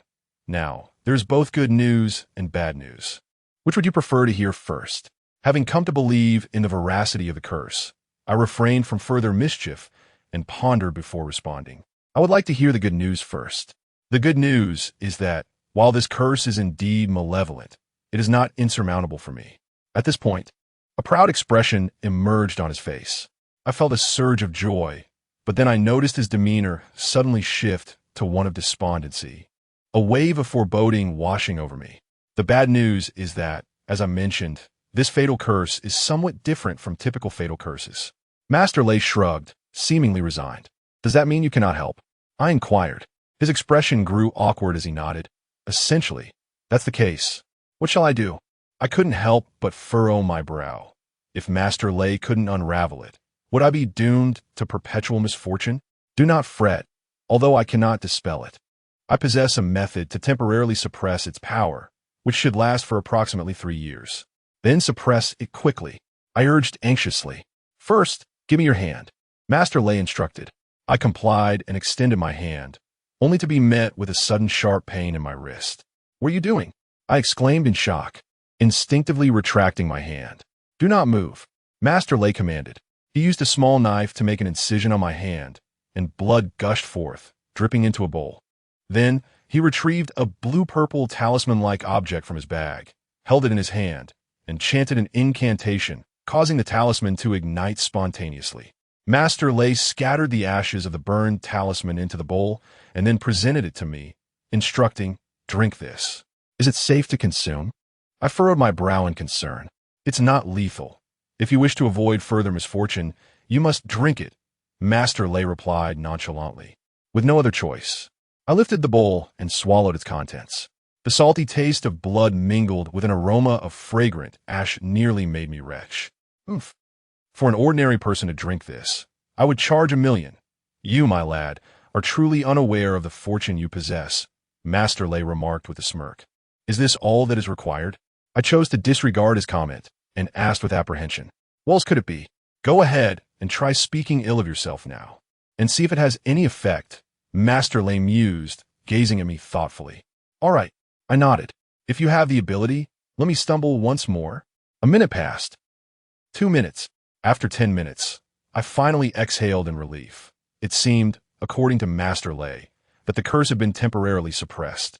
A look of ease appeared on Master Lei's face as he declared, "In that case, as long as you find a way to lift the curse within 3 years, all will be well." Suddenly, he paused, gazing at me with a sly expression, and remarked, "However, this makeshift solution has its drawbacks." My heart skipped a beat. "What drawbacks?" I inquired. Master Lei, in a somber tone, replied, Although I have temporarily suppressed the curse's potency with the talisman, the greater the pressure applied, the more forceful the backlash will be. If a resolution is not found within 3 years, the curse's power will erupt in an instant. At that point, my heart raced, and I broke into a cold sweat. What will happen then? I pressed. Even the immortals will be unable to save you. Master Lei chuckled dryly. Then why did you make me drink it? I exclaimed, my eyes wide with alarm, teetering on the brink of fury. Do not be hasty. This is merely a last resort. Moreover, I am confident that I will find a solution within 3 years. You need not worry, Master Lei added, somewhat awkwardly. I shall trust you this once. I finally conceded, realizing that I had already consumed it, and given Master Lei's audacity in offering it to me, he must possess considerable assurance. Chapter 24. The fiery talismans. Though Master Lei is sometimes frivolous and irreverent, he nonetheless takes this matter quite seriously. He promptly begins to gather items, claiming he will find a means of rescue for me. As he departs, he retrieves several talismans from his bag, presenting me with 2 yellow ones and a single pale blue talisman. The yellow talismans bear intricate characters inscribed in vermilion, flourishing as if they were imperial edicts, while the blue talisman is far more complex. Upon closer inspection, I see it is adorned with a multitude of densely packed symbols, nearly obscuring the entire surface of the talisman, and I am at a loss to comprehend a single character. These 3 talismans are for your protection, Master Lei explains. Should you encounter any unclean entities during this period, use the yellow talisman to fend them off. Oh, and what of this blue one? I inquired, picking up the blue talisman.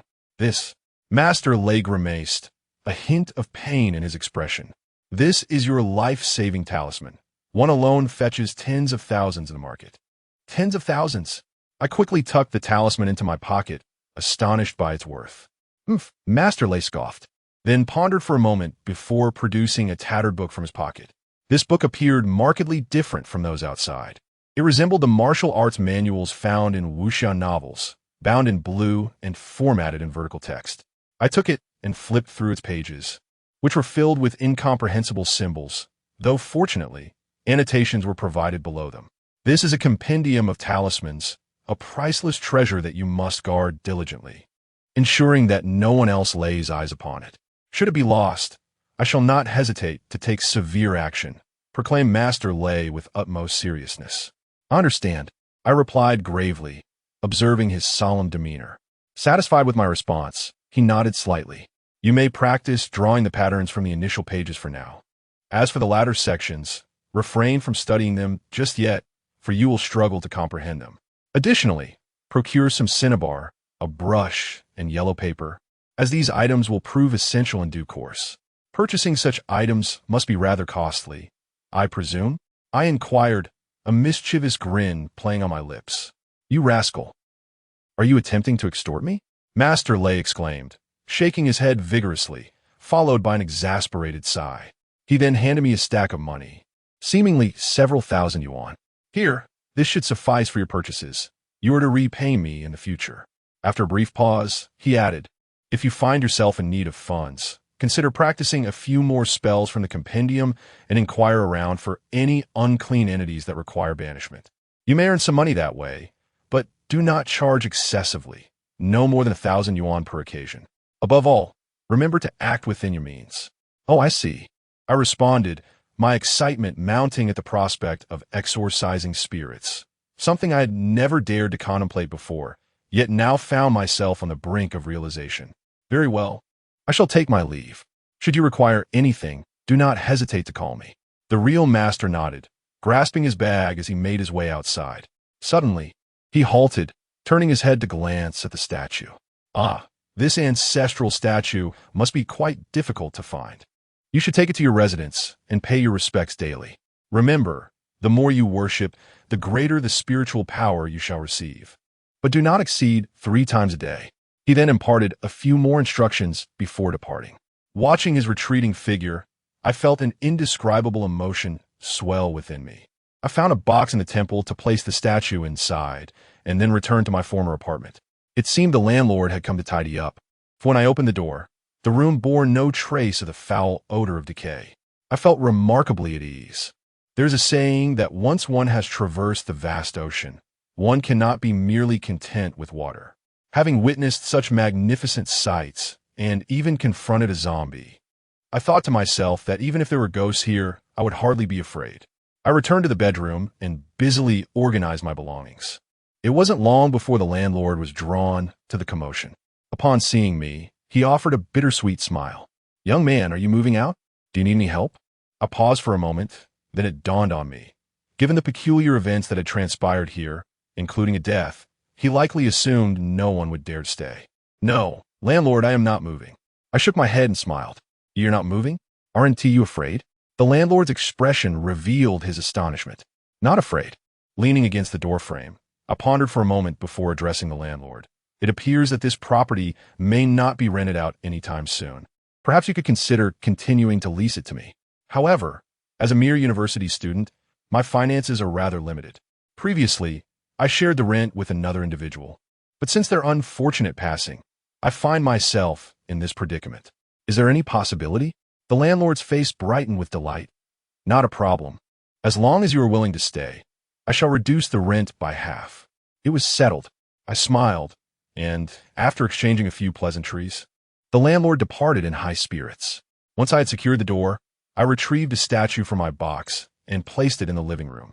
After bowing respectfully before it, I picked up the tome titled Compendium of Talismans and scrutinized its contents. Upon opening the first page, I was greeted by a flurry of intricate designs, but I immediately directed my attention to the bottom, where annotations were provided. The Flame Talisman, a low-level spell, has the effect of being nearly harmless to malevolent entities. Yet it possesses the ability to ignite spontaneously and burn for a duration. Upon reading this underwhelming description, I couldn't help but smirk, swiftly turning the page.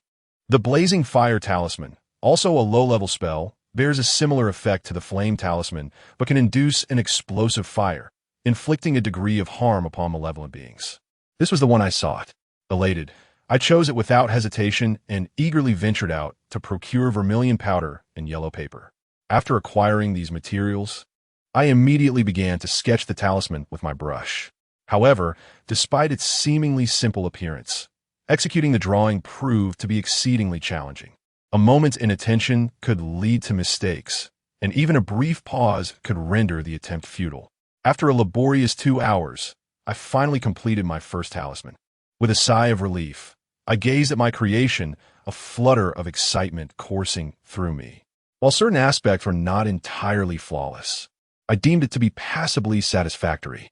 The heavens are round and the earth is square. The laws are codified in 9 chapters.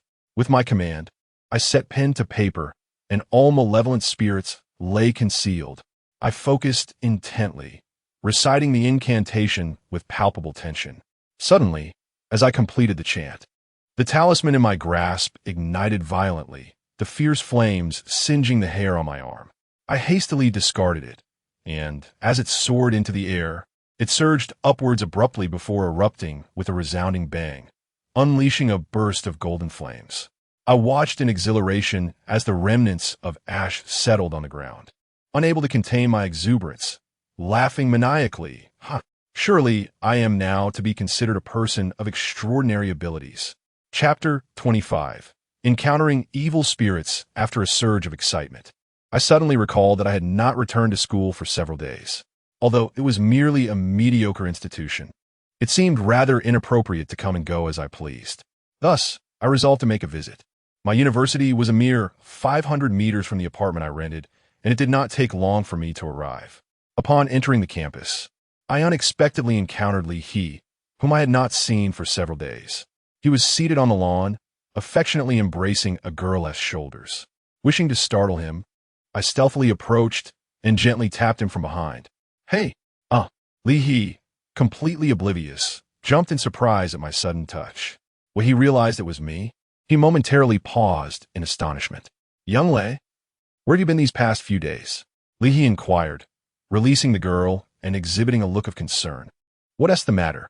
Noticing the unease on his face, I furrowed my brow in response.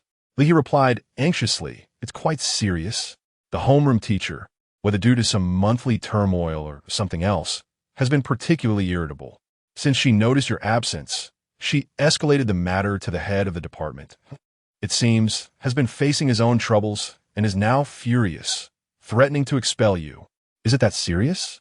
A wave of dread washed over me. Having invested 2 years into my studies, being expelled at this juncture would be a tremendous loss. Yes, you should go and see him at once. Perhaps if you plead your case, there may be a chance for redemption. He urged, his anxiety palpable. All right, I nodded, no longer engaging in further conversation with him, and strode directly towards the head of the department's office on the 2nd floor of the teaching building. Standing at the threshold of the office, I inhaled deeply. It could be said that the greatest fear of a university student is the director of education, who wields the power of life and death over one's academic fate, capable of expelling a student with a mere flick of his displeasure. Knock, knock, knock. I rapped my knuckles gently against the door. Come in, came a somewhat somber voice from within. My heart raced. It appeared that Leahy had not deceived me. The director was indeed in a foul mood. With a creak, I pushed open the door to reveal a portly middle-aged man seated behind a mahogany desk, reclining against the sofa, his complexion pale, as if he were unwell. What do you want? This rotund figure was none other than our director of education, who furrowed his brow in confusion as he regarded me. Director, Iam Yangle. I murmured, casting my gaze downward. Yangle? Which Yanglo? The director paused, taken aback. The Yanglo from the 2nd year. Class 8 of the Agriculture Department, I replied, my embarrassment palpable. This time, the director pondered for a moment before his expression shifted sharply to one of severity. Ah, so you are Yangla. Have you decided to abandon your studies after so many days of absence? If that is the case, you may as well pack your things and return home. That is not the case, Director. I was delayed due to personal matters and momentarily forgot to request leave. I protested. I care not for your excuses. Pack your belongings and go home. The director dismissed my defense with a wave of his hand, his demeanor resolute and unyielding. I felt a surge of indignation. This man was relentless. Are you dissatisfied? If so, you're free to leave. The director scoffed, noticing the expression on my face. I truly cannot comprehend who has provoked him. I mused, feeling rather unfortunate. Why must his ire be directed towards me? Let us move on. It appears superfluous. The dean of students remarked impatiently. I gazed at his face, and a sudden realization struck me. The pallor of the dean's complexion did not seem to stem from illness. I could not quite articulate the sensation, yet I distinctly perceived a faint, dark aura swirling around his forehead, halting just above his eye sockets. What are you staring at? The dean asked, momentarily taken aback. It's nothing, I replied with a shake of my head, but as I observed the darkening of his brow, understanding dawned upon me. The darkening brow and the swirling black mist at his center clearly indicated that he was ensnared by something sinister. With this thought, I could not help but let out a cold chuckle. What are you laughing at? The dean fumed. Armed with my newfound insight, I strode confidently towards him and unceremoniously plopped down on his genuine leather sofa. Who permitted you to sit? Get out. The dean was momentarily stunned before erupting in anger. Dean, have you recently encountered some matter that has ensnared you? I inquired, my expression one of feigned innocence. Although I was uncertain whether my guess was accurate, his subsequent reaction alleviated my concerns entirely. The dean's voice faltered, his face, marred by fury, became frozen. What did you say? The dean's lips quivered as he asked in astonishment. I said, have you been ensnared by something recently? His expression was meticulously captured in my gaze, and I felt assured as I cheerfully inquired, how did you know? The anger that had once marred his visage had completely dissipated, replaced instead by a sense of joy. Yanglo, have you discerned something? He asked eagerly. Perhaps. I smiled and replied, I possess a slight understanding of such matters. Then I implore you to assist me. The director of education urged fervently. First, could you elucidate what exactly transpired? I raised an eyebrow. The director nodded, rose to close the office door, and then seated himself before me, sighing as he began. It is as follows. A few days ago, my wife and I went on an outing, and on our return, we passed by an ancient temple. The temple had fallen into disrepair, devoid of visitors, yet housed a solitary statue of a bodhisattva. My wife, being particularly superstitious, insisted we enter to pay our respects before departing. I argued it was a waste of time, suggesting we forego it, but she was adamant. I eventually relented, only for her to insist on descending the mountain to procure incense for the Bodhisattva. I cautioned her about the treacherous path down. Could you perhaps get to the point? I couldn't help but interject. The director of education was momentarily taken aback, then awkwardly explained, "Here's what transpired. After we descended the mountain and completed our incense offerings, it was nearly dusk. Yet, she insisted on ascending to pay her respects to the Bodhisattva. Unable to dissuade her, I reluctantly accompanied her. However, before we could reach the temple, as we were halfway up the mountain, I suddenly noticed a dark figure rushing towards us on the path ahead. We barely had time to react before the shadow vanished. At the moment, nothing seemed amiss, and out of fear, we decided not to continue our ascent. However, upon returning home that day, my wife appeared to have transformed entirely. She was uncharacteristically fierce with me. Last night, she even got out of bed, went to the kitchen with a cleaver, and began chopping on the cutting board while muttering to herself, which frightened me to death. Do you think she's been possessed? After hearing his account, I surmised that it was indeed likely that he had encountered a malevolent spirit, with the shadow they witnessed being a ghost that had attached itself to his wife. I relayed my suspicions to the director, who was so terrified that he collapsed onto the ground, pleading for my assistance. Considering that I possessed the ability to see spirits and had 3 talismans bestowed by my master, I felt no fear of the supernatural and agreed to accompany him to investigate, secretly planning to extract a handsome reward for my services. The director was overjoyed and promised that if I could assist him, he would ensure my protection at school in the future. With a smile, I motioned for him to lead the way. Chapter 26. Exorcism. The director of education escorted me out of the school, continuously apologizing as we walked down the street, expressing regret over his explosive temper and urging me not to take offense. His subservient demeanor was quite unexpected, prompting me to reflect on the transformative power of ability. With a glint in my eye, I said, "Director, there's another matter I wish to clarify with you." He paused, turning his head in curiosity. "Oh, what is it?" I pondered for a moment, then feigned a look of distress. "Director, as your student, it is only natural for me to assist you in these matters. However, my master is exceptionally rigid and rather miserly.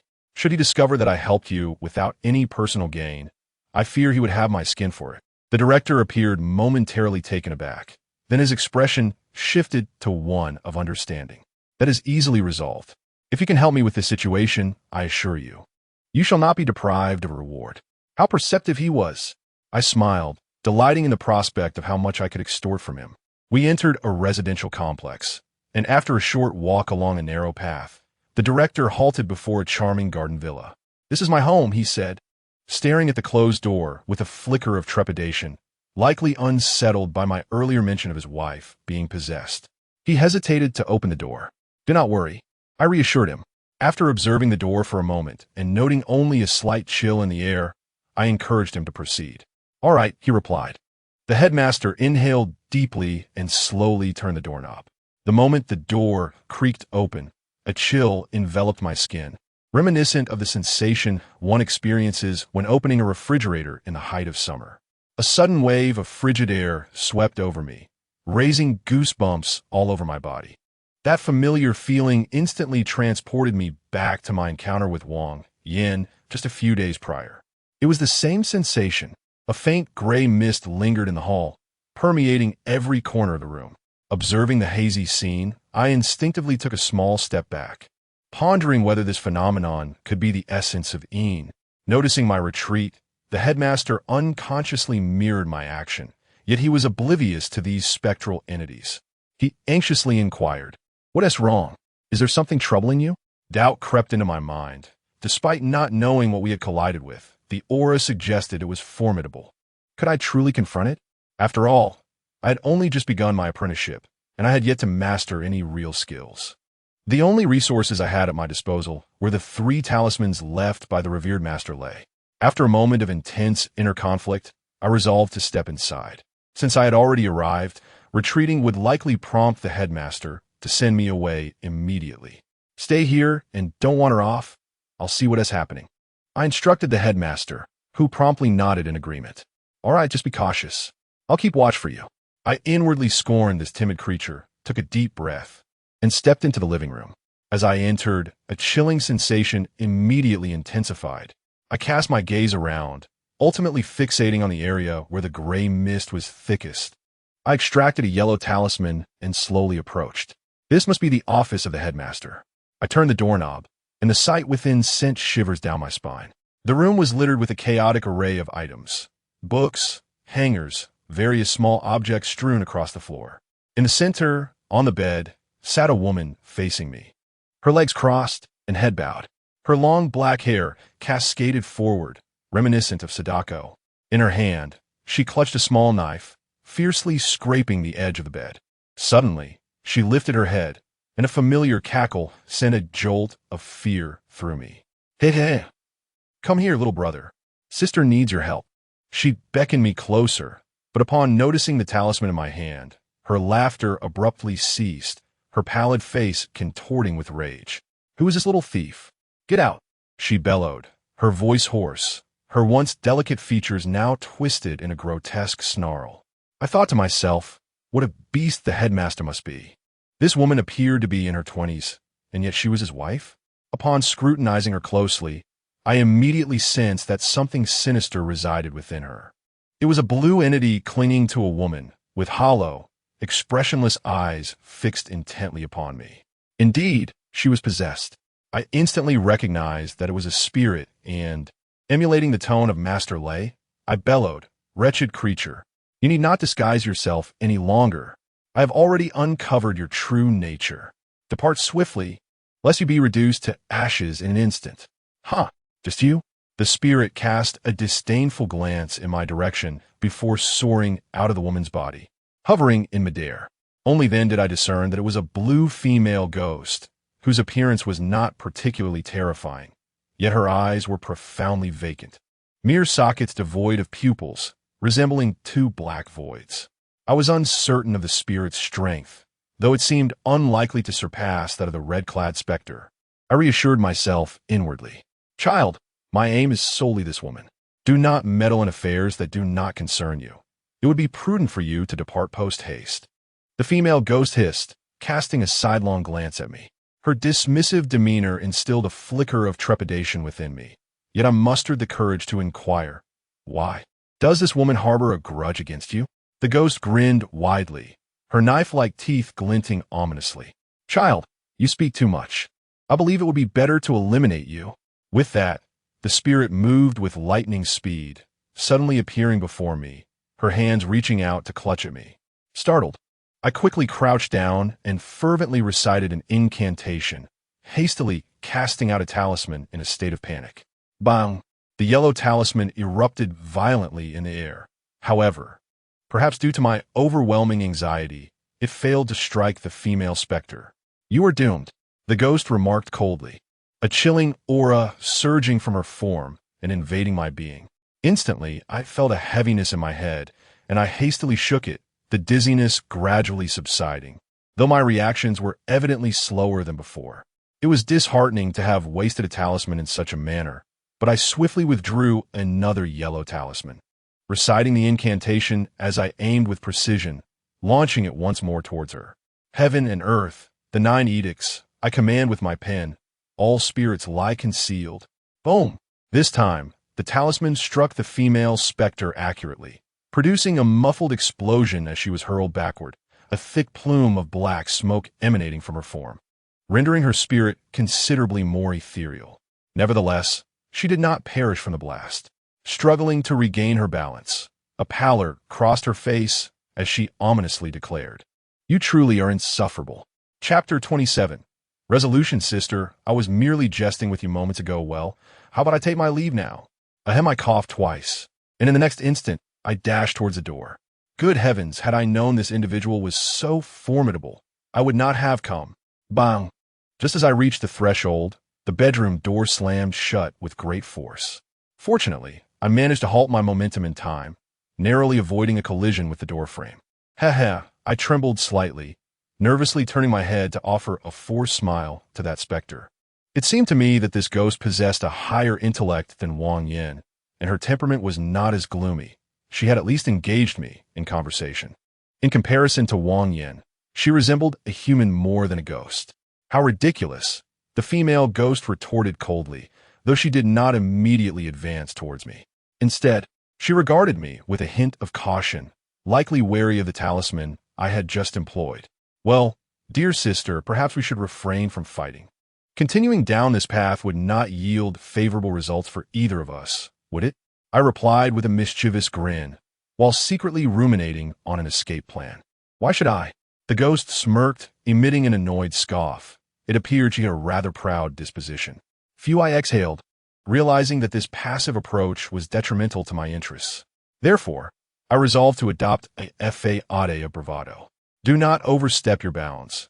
If you push too hard, it will be detrimental for us both. I spoke coldly. In my youth, you cannot subdue me today. Even if you were to take my life, my master would not let you go. Moreover, the land of Huaxiao is teeming with extraordinary individuals. One might find a hidden sage in any mountain, and any of them could easily deal with you. If you continue down this path of wickedness, do you truly believe there will be a favorable outcome? The ghostly woman's smile finally faltered. After a moment of contemplation, she rasped, "Very well, I shall allow you to leave, but you must not meddle in this matter. This woman holds great significance for me, and if I do not proceed as intended, I shall perish." Upon hearing her words, I felt a slight shift in my heart, yet I could not restrain my curiosity. What exactly do you intend to do with her? I wish to extract the energy from her, the ghost replied nonchalantly. And what will happen if you drain her of this energy? Will she die? A sense of foreboding washed over me. Not at all, the ghost chuckled softly. Not only will she survive, but her body will become remarkably robust, no longer resembling a fragile woman. Her expression struck me as peculiar, prompting me to inquire further. What do you mean by that? She will transform into a man. The ghost winked mischievously. You are truly malevolent, I remarked, my brow furrowing. If she were to indeed become a man, it would be akin to killing her, for a woman, especially one of such beauty, values her appearance above all else. Malevolent. The ghost, suddenly erupting into a chilling and derisive laughter, fixed her furious gaze upon me. You deem me malevolent. Do you have any idea how I was treated by others? Speak, I am listening. I thought that if I could just stabilize her for a moment, everything would be manageable. Gradually, the fury on the ghost's face began to dissipate, replaced by a fleeting expression of anguish, ultimately succumbing to a profound sorrow steeped in memories of the past. Once, she was the cherished jewel of her family, with parents engaged in commerce, enjoying a life of affluence and happiness. However, one fateful day, while out enjoying herself, she unfortunately caught the attention of a band of ruffians who abducted her and took her to a desolate mountain. There, they subjected her to repeated indignities, and in a fit of madness, fearing she might report them, they callously struck her down with stones, leaving her skull shattered and bloodied. Her lifeless body was callously discarded among the thickets by those vile men, and as days turned into weeks, it succumbed to decay and became a feast for maggots. Confounded by the senselessness of her fate, she felt an overwhelming sorrow. Yet, due to her innate kindness, she could not summon much hatred for those beasts. Instead, she perceived herself as the unfortunate victim of cruel fate. She did not wish for her existence to end. There is so much more of the world she yearned to experience, so many wonders yet to behold. The desire to cling to life surged within her thoughts, and, suddenly, she found herself aware once more, though now transformed into an ethereal mist. She felt utterly lost, and suddenly tears streamed down her face as she realized that she was truly dead. The sunlight cast its rays upon her, yet she writhed in agony, as dark smoke emanated from her body, nearly causing her to disintegrate. Miraculously, she narrowly escaped a grim fate and sought out those ruffians, but ultimately found herself unable to take their lives. She merely frightened them into a stupor. Confused about her path, she wandered aimlessly both day and night. Days passed, and then a group of black-clad Taoists confronted her, accusing her of harming their kin and threatening her life. With all her strength, she fought back and managed to reclaim her existence, vowing never to remain there again. She drifted until she found refuge in a dilapidated temple. "Huh, do you still think me malicious?" The vengeful spirit glared at me, her voice dripping with venom. I fell silent. Indeed, had I found myself in such a predicament, my actions might have been even more extreme, and killing those men would have seemed but a triviality. Yet, one must not indiscriminately harm the innocent. It suddenly dawned on me that this spirit had nearly clouded my judgment, a grave oversight on my part. But if I do not absorb your negative energy, I shall perish, the spirit intoned ominously. I have a way for you to continue existing without consuming negative energy. I blurted out impulsively. Is that truly so? The spirit gazed at me in disbelief, her expression gradually shifting to one of exhilaration. Of course, I felt a twinge of uncertainty within. But the words had already escaped my lips, irrevocable. If you dare deceive me, I shall end your life. The female ghost fixed her gaze upon me for a moment, her voice icy as she inquired, "So, do you promise not to harm anyone?" I took a step back, joyfully responding, "Shall we agree to that for the time being? That would be splendid." I chuckled softly, then suddenly turned my attention to the woman lying unconscious on the bed, cautiously asking, "What has happened to her?" The woman's vitality was already feeble. After my possession for several days, she has succumbed to this state. I had intended to draw upon her energy tonight. The ghost explained. I thought to myself how fortunate it was that I arrived in time. Otherwise, the headmaster would truly have lost his sanity. When will she awaken? Will there be any lasting repercussions? I inquired, my tone tinged with anxiety. I'm afraid I cannot say, the ghost replied with a shrug. After pondering the matter, I resolved to consult my master for guidance. Chapter 28. Zhao Lin, are you still afraid of the sunlight? I inquired. I am no longer afraid, the female specter replied, regarding me with a disdainful glare. You do not intend to lure me out and extinguish me, do you? Absolutely not. I assure you on my character. I hastily clarified, aware that such a misconception could undo all my efforts. Then why do you ask? She frowned. I merely meant to suggest that if you are no longer afraid of the light, you should accompany me to my home. I can call my master for guidance. He surely possesses a solution, I articulated earnestly. The specter's expression softened slightly. Very well, I shall trust you this once. I sighed in relief, turning to open the door to the room and stepping outside. What's going on? The director of education, upon seeing me emerge, immediately inquired with palpable anxiety, his plump face glistening with perspiration, indicating his considerable concern. The specter has been driven away, I replied nonchalantly, seizing the opportunity to adopt an air of profound mystery. Ah, that is excellent news. Truly wonderful, the director exclaimed with uncontainable joy, grasping my hand. Yang Lo, I cannot thank you enough. I shall go fetch the money immediately. Wait, hold on. I quickly called after him. The director halted. What is it? I rubbed my hands together, feeling a bit sheepish as I continued. Although I have managed to banish the ghost, your wife has yet to regain consciousness. Her vital energy was already feeble, and she cannot withstand the torment inflicted by the specter. She remains in a state of unconsciousness. What shall we do then? The face of the director of education suddenly turned sour. Well, that's easy to say. I'll go back and ask my master. He must know how to save your wife. I replied confidently. That's good. That's good. The director of education sighed in relief.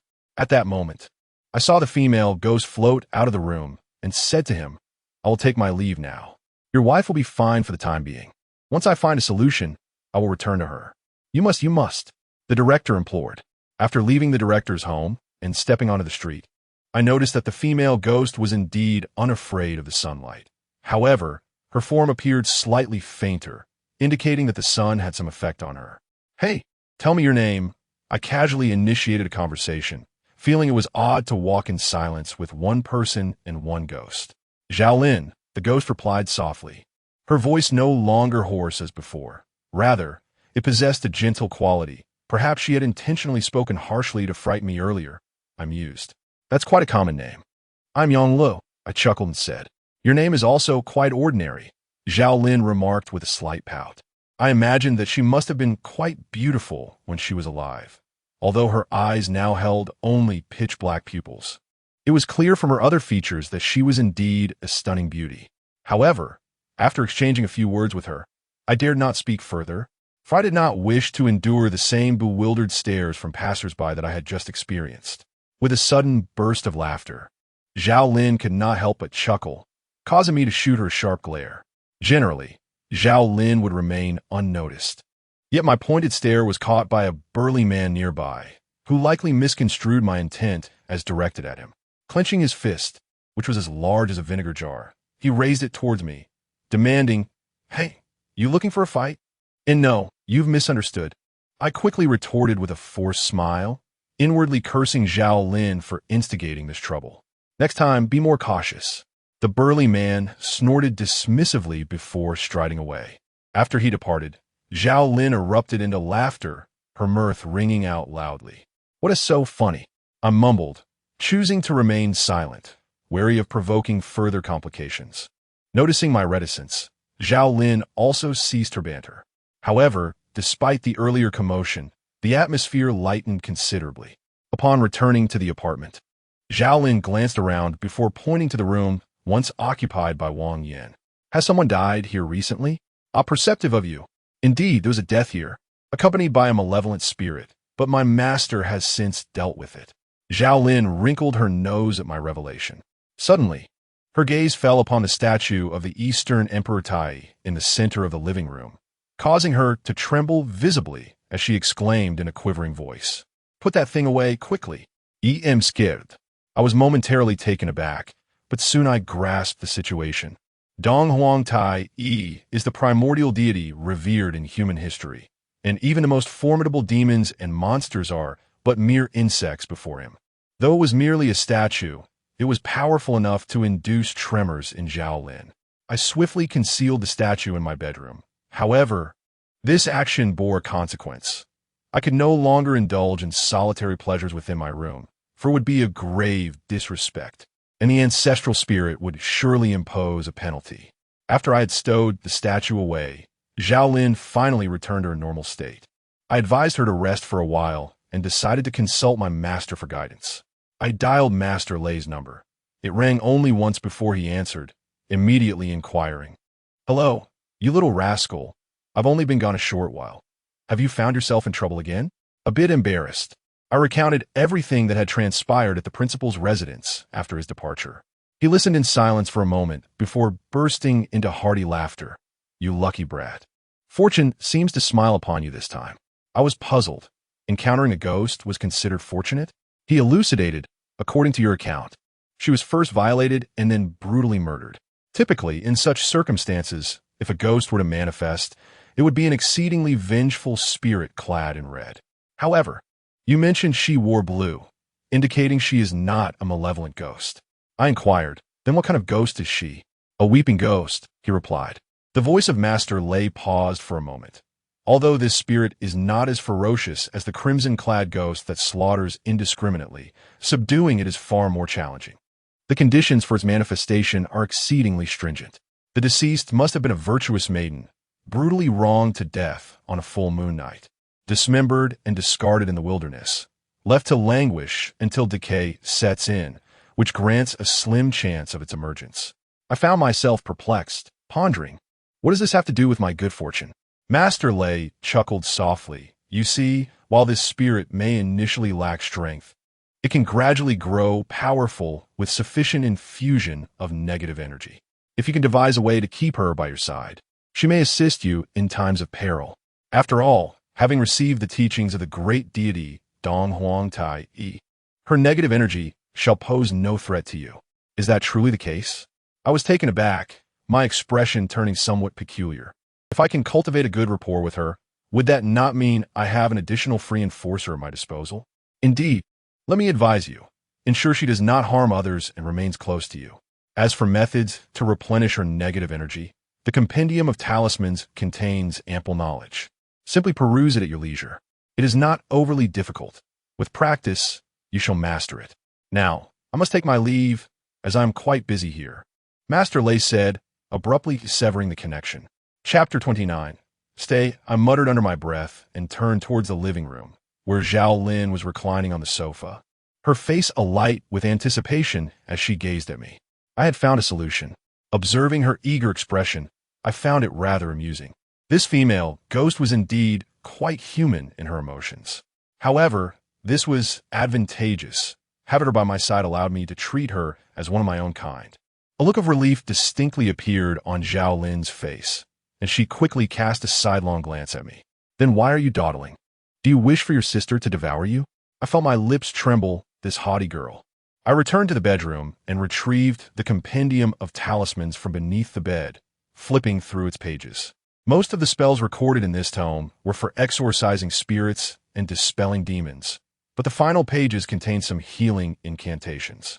One such spell was designed for individuals afflicted by malevolent forces or possessed by ghosts, intended to restore their vital energy. By transforming the talisman into fragrant ash and dissolving it in water, one could avert disasters and alleviate misfortunes. Truly remarkable. I contemplated how this could potentially save the director's wife. Hey, have you found it yet? Zhao Lin floated at the door, unable to enter the bedroom due to the presence of the Tai deity. Her impatience evident as she complained from the threshold. Please, don't rush me. I'm almost there. I waved my hand dismissively and continued to turn the pages. The Gathering Talisman, a rudimentary incantation, serves the purpose of coalescing the surrounding energy into a potent enchantment. When employed on an individual, it can temporarily extinguish the heavenly and earthly flames that reside within, facilitating an out-of-body experience. If applied to a spiritual entity, it can amplify its energy, thereby stabilizing its form and enhancing vitality. The heavenly and earthly flames referenced here are well known. It is said that every person is endowed with 3 flames, situated on the shoulders and atop the head.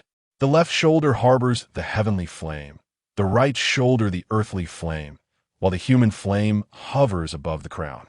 As long as these 3 flames remain alight, ordinary spirits dare not approach. However, this does not extend to entities like Wang Yin or Zhao Lin, who have achieved a certain level of spiritual mastery.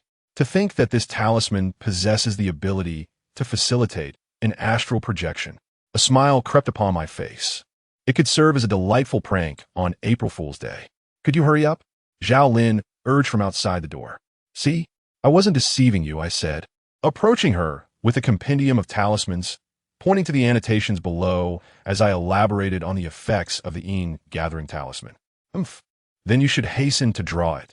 Zhao Lin replied with a scoff, though her pale visage betrayed an undeniable excitement. This talisman, albeit a basic spell, was successfully crafted in just an hour due to my extraordinary focus. Exhaling deeply, I gazed at my creation. It was indeed laborious, requiring a seamless effort, lest it lose its efficacy. Have you finished? Quickly, hand it over. Zhao Lin appeared beside me unexpectedly, nearly causing my heart to leap from my chest. Do you know how to use this? I inquired, gazing at her with curiosity. Without hesitation, Zhao Lin opened her mouth and consumed the talisman. An extraordinary transformation ensued. After she swallowed the talisman, her previously dim spiritual form began to solidify, emanating a soft, ethereal glow. She closed her eyes, a look of rapture washing over her face. As her physical state altered, her countenance transformed as well. The pallor that once marked her features faded, replaced by a rosy complexion that resembled a ripe peach, evoking an irresistible urge to take a bite. Her skin appeared indistinguishable from that of a human maiden, prompting me to steal a few more glances. After a moment, the ethereal light gradually receded into her body. She lazily opened her eyes and fixed her gaze upon me, asking, "What are you staring at?" It was then that I snapped back to reality, astonished to discover that her eyes were no longer mere pools of darkness, but rather sparkled with a crystalline brilliance, as clear and vibrant as autumn waters, brimming with vitality. "Goodness, you are stunning," I stammered, my mind momentarily clouded. I told you I was beautiful." Zhao Lin pouted, casting me a sidelong glance. Perhaps due to the replenishment of her energy, she now appeared entirely indistinguishable from an ordinary person. All right, beautiful sister. May I discuss something with you?" I rubbed my hands together, casting her a somewhat mischievous look. "What is it?" Zhao Lin shot me a glance before turning her head away. I turned once more to face her, aligning her gaze with mine, and inquired, "So, you currently have nowhere to go, do you? And what of it?" Zhao Lin retorted, "You are aware that although you possess a transient supply of yin energy, it is merely temporary.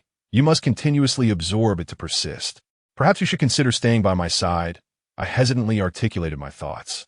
Zhao Lin raised an eyebrow in skepticism. "Stay by your side? On what grounds? Provide me with a reason. I can assist you in replenishing the yin energy you require and offer you shelter.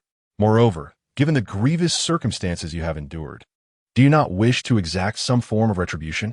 Do those cloaked Taoists not deserve to experience a fraction of your suffering?" He gazed ahead earnestly. After a moment of contemplation, Zhao Lin fixed her eyes upon me. "Can you help me locate those Taoists?" I shook my head. I certainly lack the capability for that. "But you're different.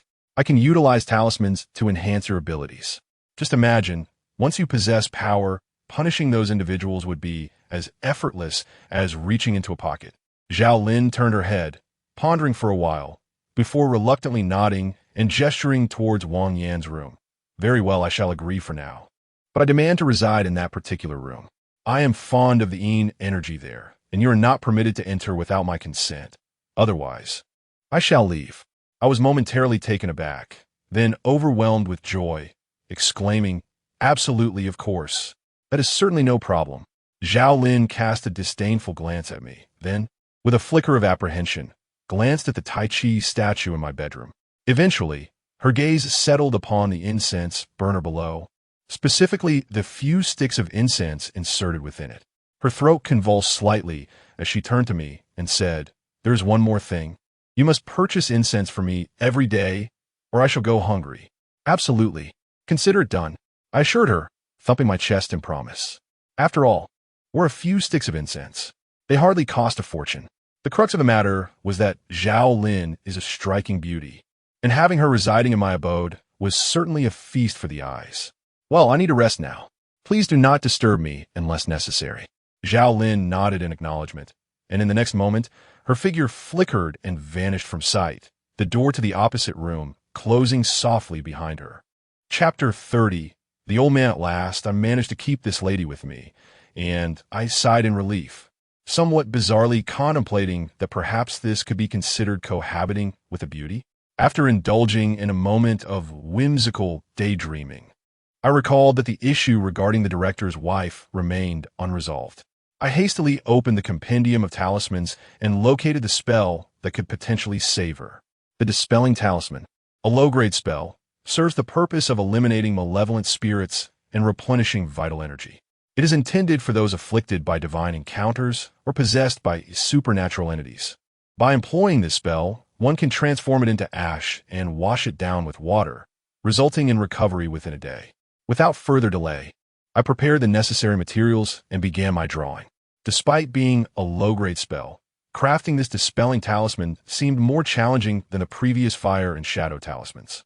After countless failures and over 2 hours of effort, I finally succeeded. Sweaty and exhausted, I wiped my brow, which was damp with perspiration. With the talisman in hand, I hurried to the director's residence. Upon my arrival, he was seated on his sofa, visibly anxious and troubled. "Yang Lu, you have finally arrived," he exclaimed, as if grasping a lifeline. He quickly rose from the sofa, clasped my hand, and guided me toward his bedroom. "You have no idea how terrified I was just now. My wife was lying on the bed, frothing at the mouth. I thought she was going to die." His eyes glistened with unshed tears. "Do not worry. I have brought what she needs." As I gazed upon his visage, despite harboring a profound disdain for him, a flicker of sympathy emerged within me. His wife lay motionless on the expansive bed in the bedroom, and through my eyes, I discerned that her spirit was subtly trembling, exhibiting signs of a potential separation from her corporeal form. A chill swept through me. I was relieved that I arrived in time, for the consequences could have been utterly dire. "Please fetch a bowl of water from the kitchen," I instructed the director, simultaneously extracting the talisman I had drawn earlier. Holding it firmly in my hand as I concentrated and silently recited the incantation. Vitality of Yang, encompassing the universe, invoking the mountain of thunder, spiritual talisman. Suddenly, the talisman ignited with a fierce blaze. At that moment, the director was approaching with the water, and I swiftly snatched the bowl from him, pouring the ashes of the talisman into it. "Have her drink this," I exhaled, passing the bowl back to the director. He looked at me in astonishment, evidently having witnessed the spectacle of the talisman igniting spontaneously, and could not help but give me a thumbs up. "Remarkable, truly remarkable. Quickly, administer it to your wife," I urged him, though I felt a slight sense of elation that I masked well. "Indeed," the director nodded, then gently opened his wife's mouth, carefully pouring the water into her. He then tenderly stroked her throat, indicating that this was not his first encounter with such a situation.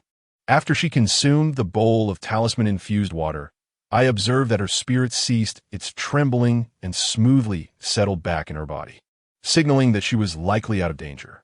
However, this was something only I could perceive. The director, upon witnessing his wife's unresponsive state after consuming the talismanic water, grew anxious. "Young Lo, what is going on? Why hasn't my wife awakened?" he inquired, desperation etching his features. "Rest assured, she will regain consciousness by tomorrow at the latest. You need not worry," I replied with unwavering confidence. At my assurance, a semblance of calm washed over his face. He then requested that I wait momentarily before exiting the room. After a brief interlude, he returned, holding a substantial envelope, which he extended towards me, saying, "I keep my word. Consider this a modest token of appreciation." I accepted the envelope with a surge of excitement, estimating its contents to be no less than 10,000, a sum exceeding my entire semester's living expenses and rent. A flicker of trepidation crossed my mind. Was this perhaps too much? Yet, observing his nonchalant demeanor, I surmised that he was accustomed to receiving such gifts, and I felt justified in accepting it. The director assured me that he would look out for me at school, emphasizing that attendance was at my discretion. Ultimately, he would ensure I received my diploma upon graduation. Gratefully, I expressed my thanks and engaged him in a brief conversation before taking my leave. As I strolled down the street, my fingers brushing against the thick stack of cash in my pocket, I resolved to treat myself to the most upscale internet CAF for an all-night session. After this thought flashed through my mind, I couldn't help but berate myself internally. Indeed, a loser is merely a loser. There lies a profound issue with such a mindset. Even with wealth, one remains merely a wealthy loser. On my way home, I passed by a shop selling funeral items. Remembering my promise to Zhao Lin to buy incense for her, I ventured inside to select some. Being affluent, I naturally opted for the finest offerings. The proprietor, observing my choices, scrutinized me for a moment, and after a brief contemplation, beckoned me over. "What is it, sir?" I approached the counter, looking at him with curiosity. The old man, appearing to be in his 60s or 70s, bore a face etched with countless wrinkles, his hair grizzled and thinning, revealing a balding crown. Yet, his eyes sparkled with the shrewdness of a seasoned businessman, unmistakably the type that had seen it all. "Young man, may I ask what you intend to do with these items?" he inquired with a genial smile. I paused, studying him for a moment longer before replying. "They are for worship. Is there a problem?" He chuckled and shook his head. "I've been observing people for decades. Do you think you can deceive me? You must be in the same line of work, am I right? Come, come. I have some treasures here that I can offer you at a bargain price. Something you might find useful." "Useful for me?"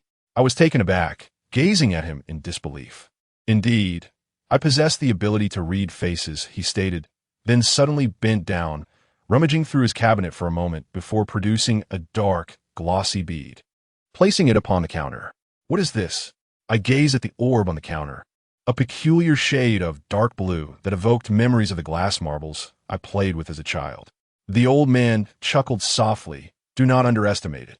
This is a corpse-stabilizing bead, capable of immobilizing a body. Trust me, you'll find it indispensable in the near future." His enigmatic demeanor compelled me to ponder his words. For experiences shape our perceptions, and his cryptic utterances warranted careful consideration. "How much for this bead?" I inquired cautiously. "Not expensive, merely 100,000. He replied with a gleam in his eye.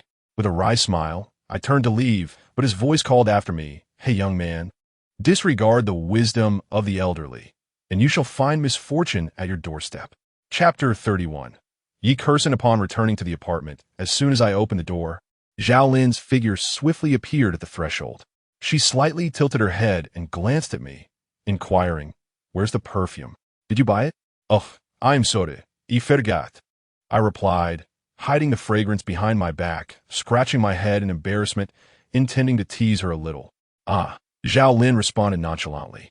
I chuckled softly and was about to step inside when a sudden gust of cold air swept past me. The security door slammed shut with a resounding thud, locking me out.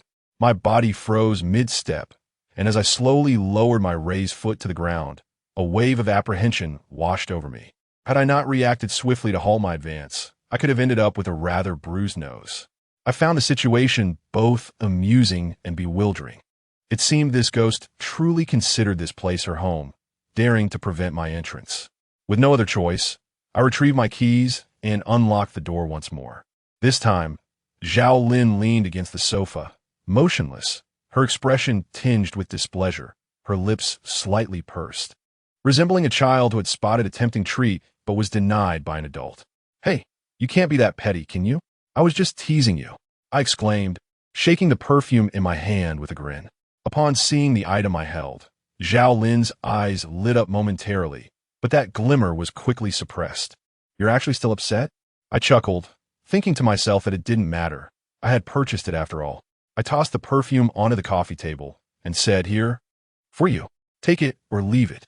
With that, I made my way toward my bedroom. "You." Zhao Lin raised her eyebrows in annoyance and swiftly glided over from the sofa, attempting to bite me. I cleverly evaded into the bedroom, where the statue of Dong Huang Tai stood, rendering her powerless against me. She could only glare at me furiously from the doorway, her expression a mixture of hatred and frustration that oddly brought me a sense of comfort. "My dear lady, must you be so petty? I was merely jesting with you. Why take it so seriously?" Noticing the flames of anger still flickering on Zhao Lin's face, I couldn't help but stifle my laughter. Provoking this proud girl was certainly not in my best interest. "If there essay next time, I shall throw you out," she huffed. Upon hearing my apology, the fire in her eyes seemed to diminish somewhat, and she drifted back to the living room, clutching a handful of fragrant snacks and devouring them with fervor. I stood there, dumbfounded. Was it truly possible to eat snacks in such a manner?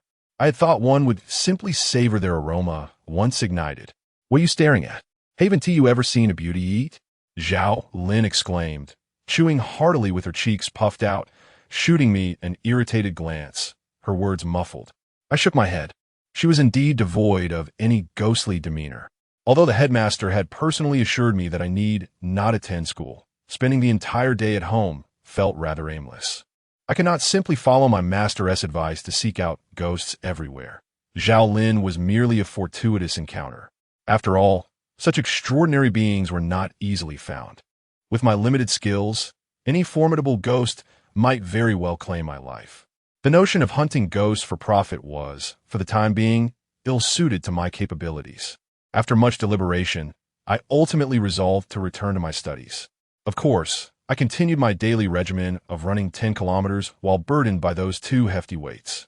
However, each time I arrived at school post-run, I was utterly exhausted, my complexion pale, and my limbs trembling.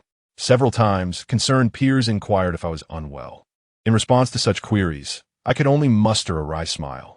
Unbeknownst to me, over the course of more than 10 days, my body gradually acclimatized to this rigorous training. At the very least, I no longer found walking arduous after my runs. I began to appreciate the benefits of this exertion, and I was confident that should I race, even seasoned athletes would struggle to surpass me. Every 7 days, I was required to replenish Zhao Lin's energy, and I also perused the various talismans cataloged in the compendium. One particular talisman, known as the Explosive Flame Talisman, captured my attention. Although it is classified as a low-level talisman, its potency against malevolent entities is quite formidable. Based on my estimations, if I could successfully inscribe it, it would possess half the power of the 2 yellow talismans my master had bestowed upon me. Yet, this endeavor proved to be far more challenging than I had anticipated. After several days of diligent practice, I had made little progress. However, I began to see tangible results with the palm thunder technique, which now emitted a brilliant white light, suggesting that it would not be long before I could wield it effectively. One day, following my classes, I was preparing to return home to further refine my skills in Palm Thunder and the explosive flame talisman when Lee unexpectedly rushed over to me. Observing his breathless demeanor, I jokingly inquired, "What is the rush? Are you in a hurry to be reborn?" Lee cast me a peculiar glance and, with a smirk, replied, "I'm not in a rush to be reborn, but certain individuals are about to be thrilled enough to take that leap." "What happened?" I asked, momentarily taken aback and puzzled. "Yi Kursin is outside," Lee exclaimed with a mischievous grin, his gaze fixed on me, likely eager to witness the flush of anxiety on my face. Upon hearing her name, I was momentarily stunned and then fell into silence. Yi Kursin had always been a prominent figure in our school, a goddess among girls. I had the fortune of encountering her on the first day of school, and her beauty and elegance captivated me deeply. I found myself thinking of her incessantly, finally mustering the courage to pursue her. However, her popularity was overwhelming, with suitors nearly forming a battalion, and the outcome was all too predictable. While she was not entirely cold towards me, her warmth was far from passionate. Any tenderness she displayed was likely merely habitual. And the white jade bracelet. I had initially intended to purchase it as a birthday gift for her. She was indeed the girl who could make my heart race and instill fear in me. Yet the multitude of experiences I had undergone recently had profoundly altered my perspectives on life, values, and the world itself. Moreover, I had encountered two other remarkable young women, the equally graceful and elegant Su Ningbing and the aloof yet endearing Zhao Lin. Thus, it could be said that her allure no longer held the same potency as before. Lee seemed dissatisfied with my reaction. I paid him no heed and slightly tilted my head towards the classroom door. She remains as beautiful as ever, her confident visage radiating the vitality of youth. The delightful arc of her lustrous black ponytail dances as she walks through the crowd, effortlessly drawing attention. She waved her hands as she passed by the entrance of our classroom, casting no glance inside. Yet in that fleeting profile, I sensed something was amiss. Furrowing my brow and hesitating for a considerable time, I finally summoned the courage to call out to her. I could not quite discern what it was, but she was, after all, my former goddess, and if anything were to befall her, I would never find peace in my life. Chapter 32. Success. Yi Kursin was undoubtedly the focal point of attention.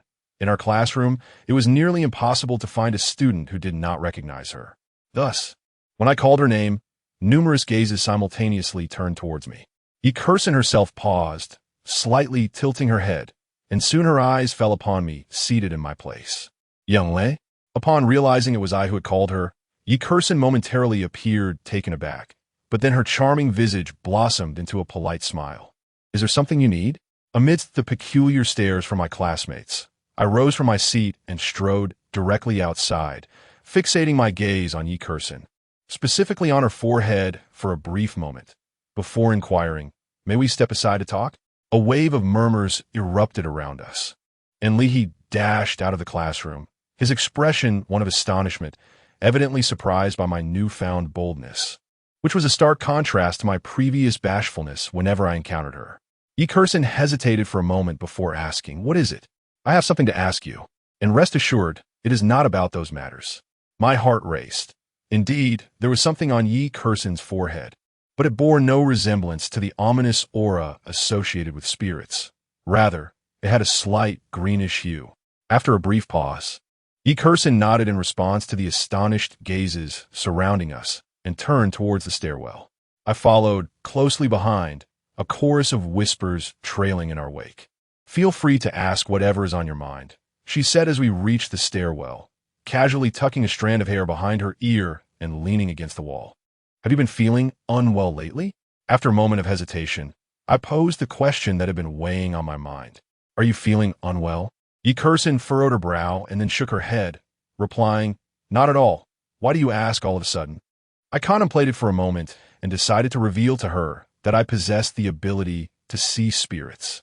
I mentioned the green mist hovering above her forehead. She gazed at me in astonishment, exclaiming, "That can't be possible. Why have I never heard you mention this before?" I admitted that I had only recently discovered this ability myself. With a smile, I inquired, "Do you believe me?" I assumed that such a statement would be met with skepticism by any rational person. I do. To my surprise, Yi Kursen nodded. In response to my bewildered expression, she continued, I am not uncomfortable, but there have indeed been some strange occurrences at my home lately.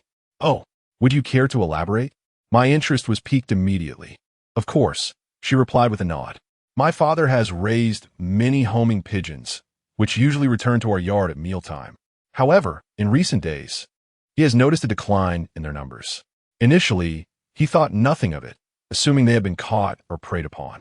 Yet over the past couple of days, the pigeons have diminished even further. My father discovered the carcasses of some of the pigeons nearby, all desiccated, as if their blood had been entirely drained. Drained of blood? Her revelation startled me, and for a fleeting moment, I recalled the encounter with the zombie on the mountaintop in Anneltown not long ago.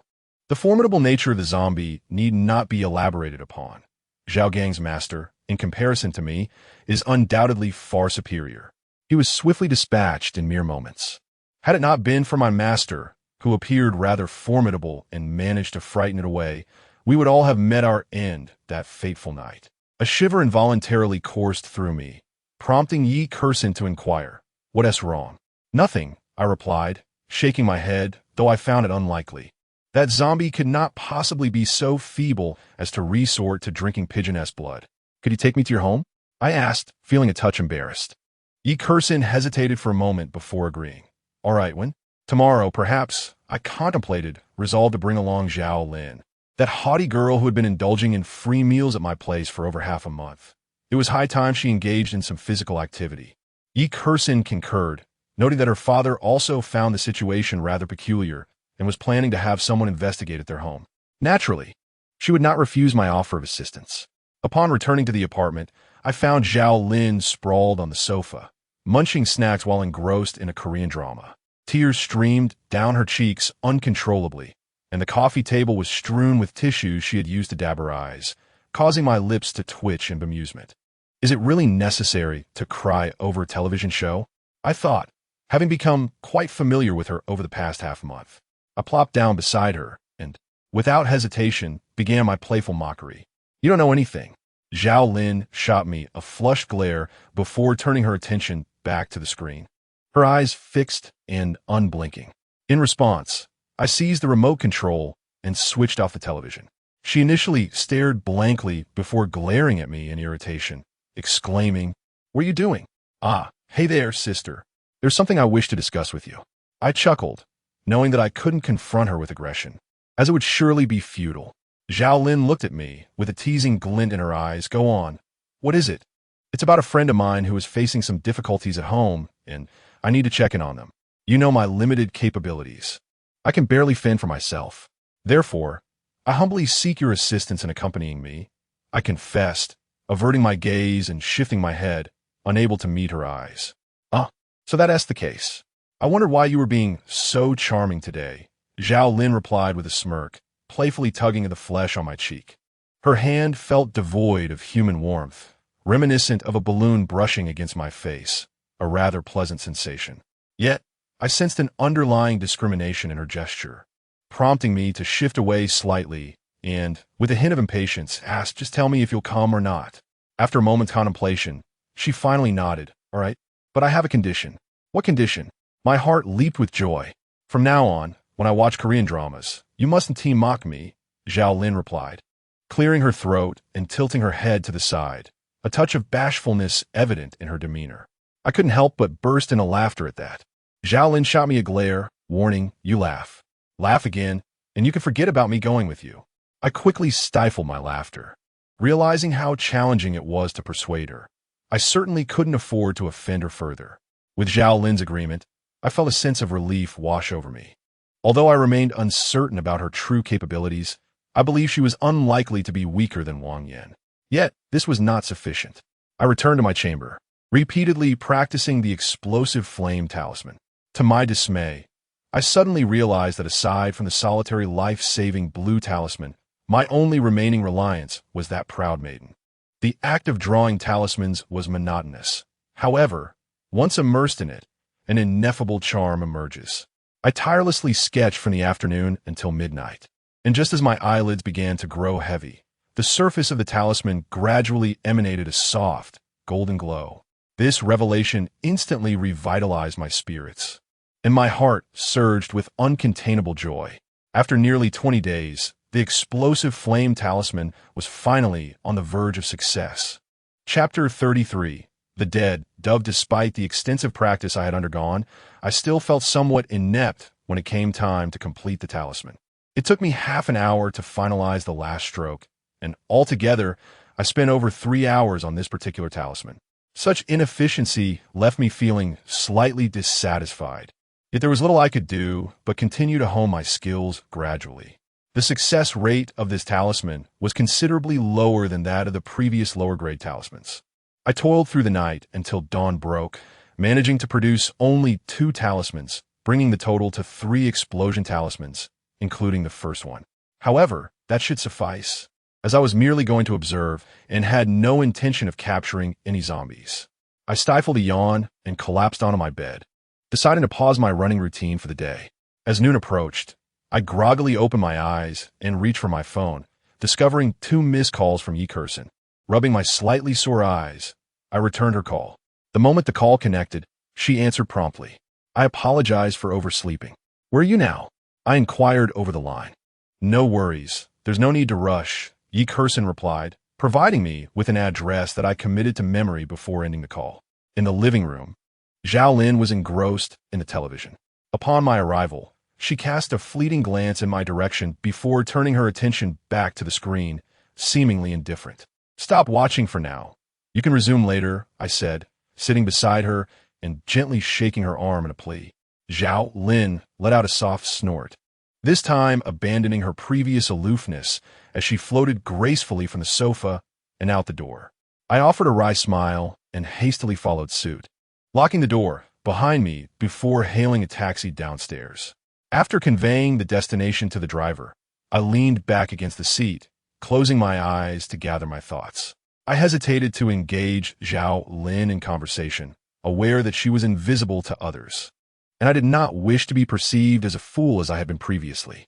The driver attempted to strike up a casual conversation, but my reticence, stemming from Zhao Lin's presence, rendered me less responsive.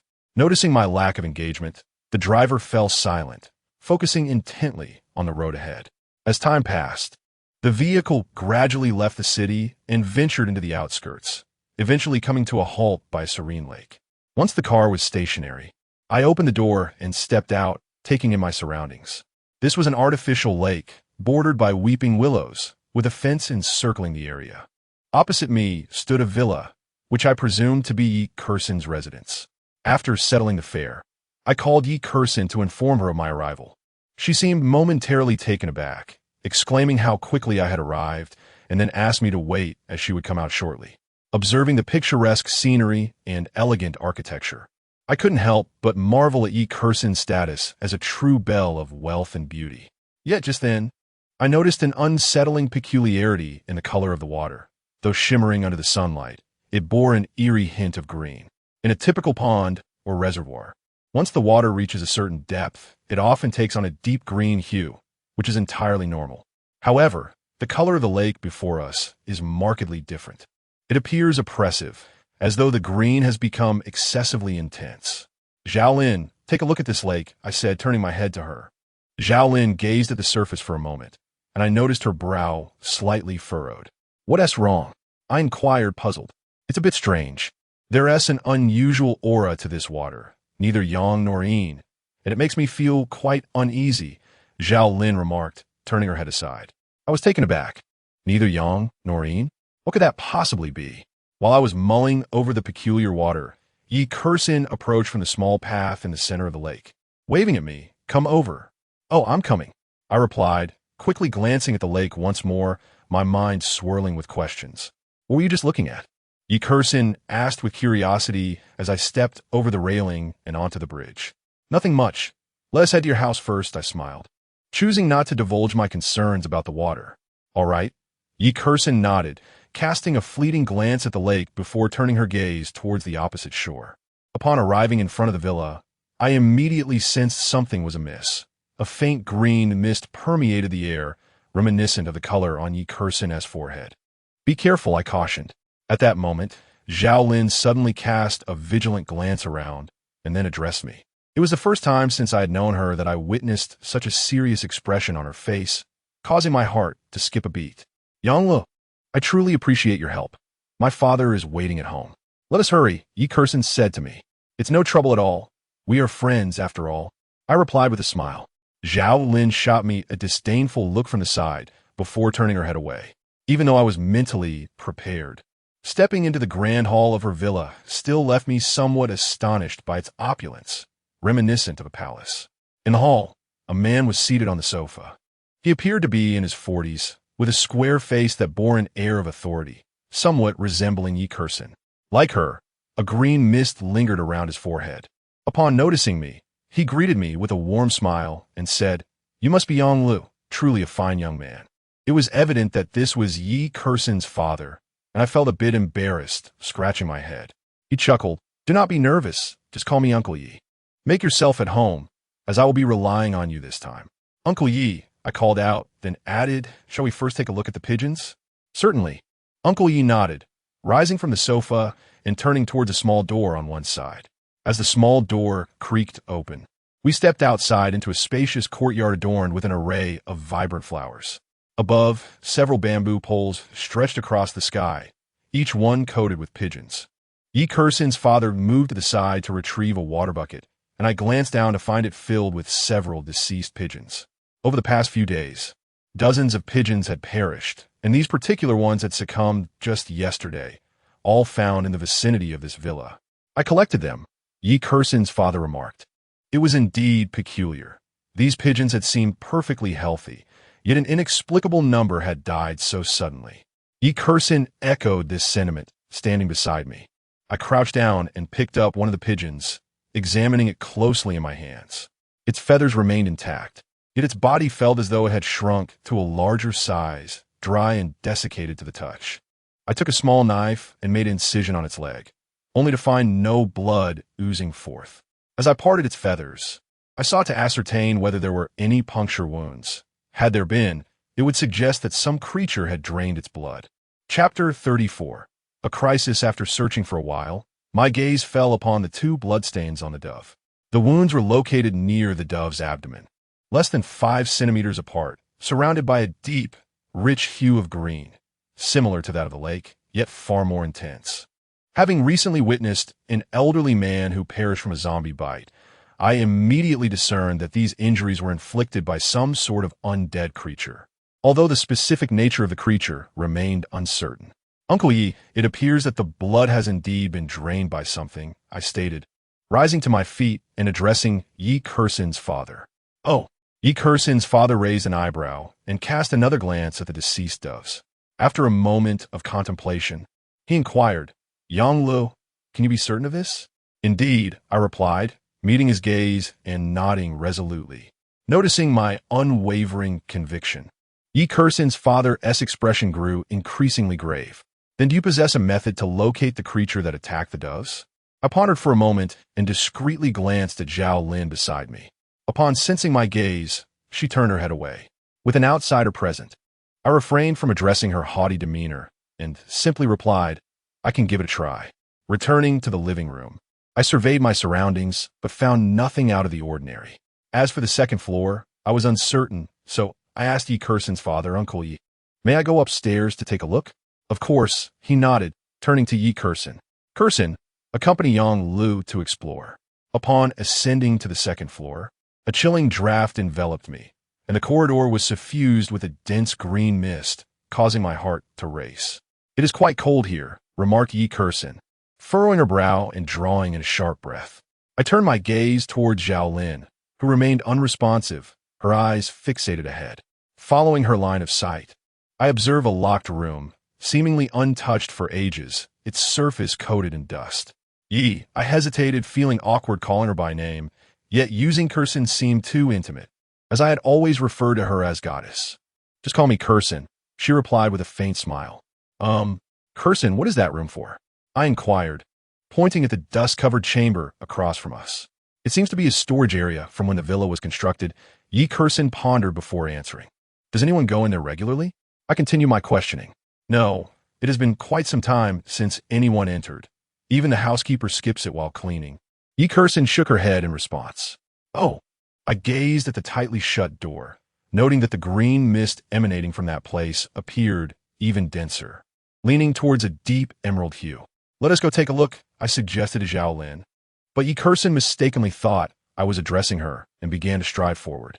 I found myself both amused and exasperated by her retreating figure, while Zhao Lin couldn't help but chuckle softly before advising me. You should follow. That room seems a bit peculiar. Proceed with caution. Upon hearing her words, I instinctively reached into my pocket and retrieved a fire charm. The closer I approached the door, the denser the green mist became, deepening my suspicion that something lurked within. Regrettably, my clairvoyant abilities did not grant me the power of true sight. Otherwise, I would not have felt such trepidation. Can you open it? I inquired of Yi Kursin. Of course, she replied, shaking the key playfully as she prepared to insert it into the lock. Wait, don't open it yet, I interrupted, glancing at Zhao Lin. After a moment of contemplation, Zhao Lin suggested that we let Yi Kursin step back a bit. I complied, allowing her to retreat to a distance. And only then did Zhao Lin say, now open the door. With a click, the lock was disengaged, and I gently pulled one of the doors ajar. A waft of decaying wood mingled with an indescribable odor rushed towards me, causing me to instinctively hold my breath. Initially, there appeared to be no unusual occurrences as the door opened, yet I hesitated to enter, merely scanning the interior from the threshold. The room was a chaotic jumble of tables and chairs, piled high in disarray. Zhao Lin glided inside first, only to re-emerge shortly after, shrugging and informing me. There's nothing here. Really? I replied, perplexed. The oppressive aura within this place seemed far heavier than elsewhere. How could there be nothing at all? With this thought lingering in my mind, I stepped into the room. As I crossed the threshold, I squinted, waving my arm before me. Indeed, it appeared this place had been long abandoned, as cobwebs adorned every corner. Yet, as Zhao Lin aptly stated, upon surveying my surroundings, I found this place utterly barren. While I felt a sense of relief, an inkling of disappointment also lingered within me. I had been eager to test the potency of my new spell, yet it appeared that opportunity had eluded me. Suddenly, as I prepared to depart from this room, an abrupt sound echoed through the air. I paused, perplexed. Where was that dripping noise coming from? Surely, there could not be a faucet in this chamber. In an instant, my gaze sharpened. Before me, 2 drops of deep green liquid spread across the dust-laden floor. With another plop, yet another drop of the verdant substance fell, landing precisely in the same spot. Momentarily stunned, I then jerked my head upward. A voice, laced with panic and indignation, erupted within the confines of the room. Instinctively, I flung my body aside and rolled swiftly to the side. The source of that voice was, of course, me. The reason for my startled reaction became clear as I lifted my gaze. A primate, its skin taut and emaciated like a monkey, clung to the ceiling like a gecko, twisting its neck to stare intently at me. The droplets of green liquid had dripped from its fangs. The moment this creature realized I was looking at it, it plunged down from the ceiling with alarming speed. The glimmering green fangs made it abundantly clear that had I not reacted swiftly, I would have surely fallen victim to its assault. Heaven and earth, the laws of 9 chapters, with my command, I invoke the pen, and all spirits shall yield. Without a moment's hesitation, I swiftly hurled a fire talisman towards him. The reaction was not particularly swift. It was not until the talisman was nearly upon him that he thought to evade. However, by that time, it had already detonated with a resounding explosion. It was as if a firecracker had been set off in the open space, illuminating the room with blinding flames, while piercing screams echoed within. The creature, enraged, lunged towards me, and I swiftly bent down and rolled past it. Bursting outside, I found Yi Kursin staring at me in astonishment. I urgently shouted at her to run. Before she could fully comprehend the situation, the creature erupted from within, glancing around before seemingly deciding that Yi Kursin was the easier target. It lunged forward, its claw-like talons poised to strike her with ruthless intent. Chapter 35. The Elder of the Spirit Artifact Shop. A piercing scream escaped from Yi Kursin, nearly causing me to lose control of my faculties. In a reflexive motion, I propelled myself into action, forcefully pushing her aside. Just at that moment, the creature's claw descended heavily upon my back, unleashing an indescribable, agonizing pain that surged through me. My stomach lurched, and I could not suppress a retch, a mixture of bile and blood escaping my lips. Yanglu, Zhao Lin called out, her brows knitting together in fury, her countenance turning ashen. In a swift motion, she darted towards the creature, her jade hand striking forward with considerable force. With a resounding slap, Zhao Lin's hand connected with the creature's face, sending it reeling backward with a harrowing shriek. As it staggered to its feet, it hunched over, fixated on Zhao Lin with palpable terror, resembling a crab as it scuttled towards the window. In a desperate leap, it escaped into the night. "Hey, are you still alive?" After driving away the creature, Zhao Lin swiftly glided to my side, reaching out to assist me. However, as an ethereal being, she lacked the strength to support my weight.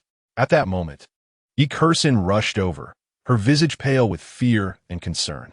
"Cough. I'm fine." I shook my head, struggling to rise from the ground. My back throbbed painfully, inciting a desire to curse. I suspected it was swollen, and I could only wonder if my bones were fractured. It appeared that I was indeed a novice in combat. A single blow had nearly rendered me incapacitated.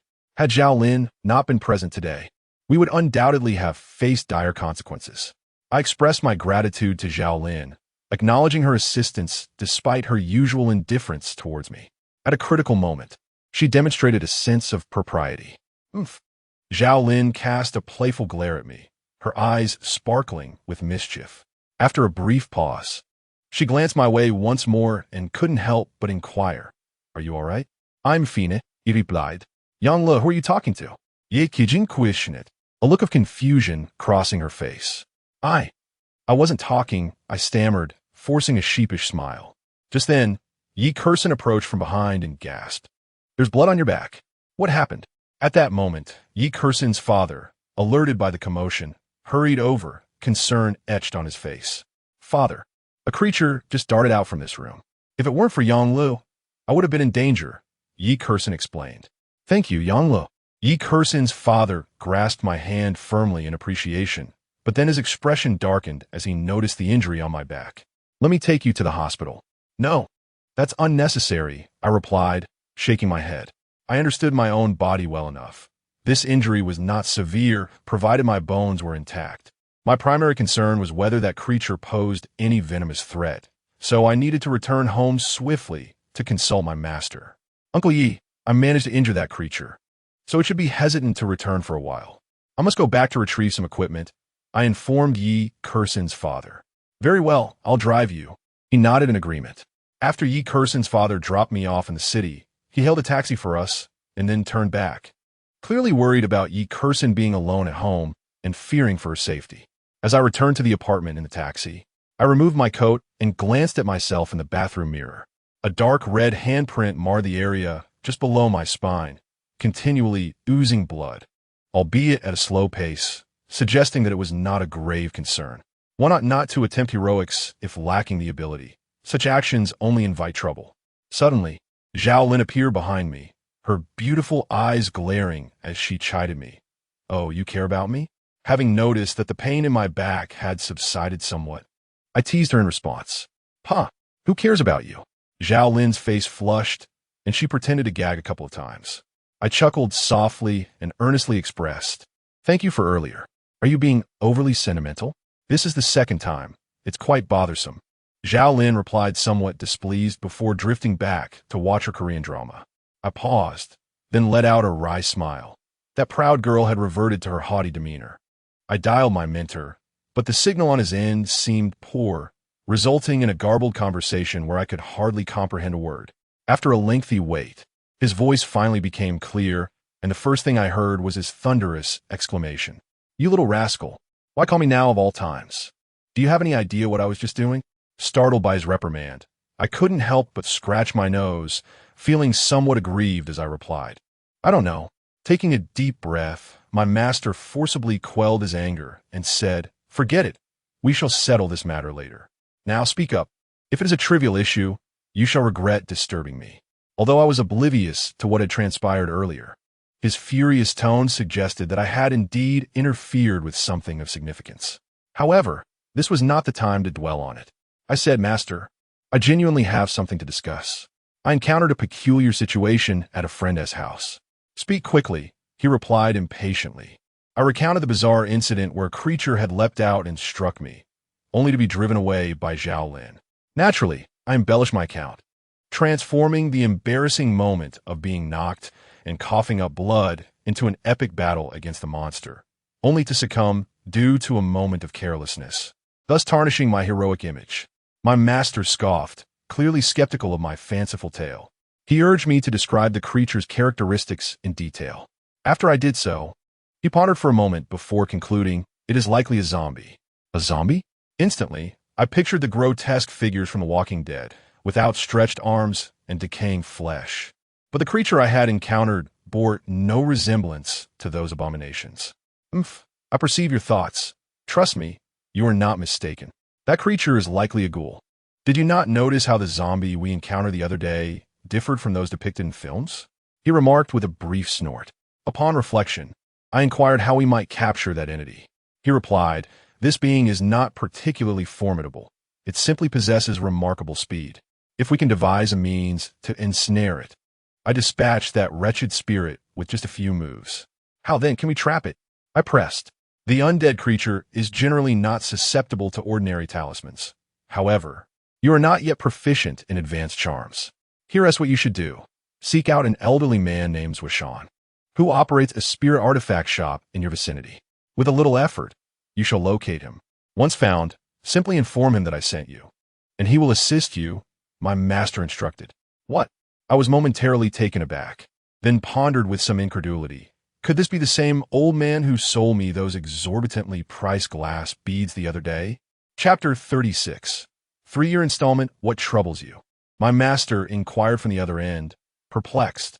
I recounted the incident where I had nearly fallen victim to extortion, which incited his wrath. "That old man is becoming increasingly despicable. I curse him to bear a son without a backside. I shall call him and see if he dares to deceive you again." "Wait, do you know that old man?" I discerned the hidden meaning in his words. "Mind your own business," he retorted, severing the connection before I could respond. Holding my phone, I recalled our first encounter when he had attempted to swindle me of 10,000 with that absurd dragon root scheme, prompting me to remark on the adage that like attracts like.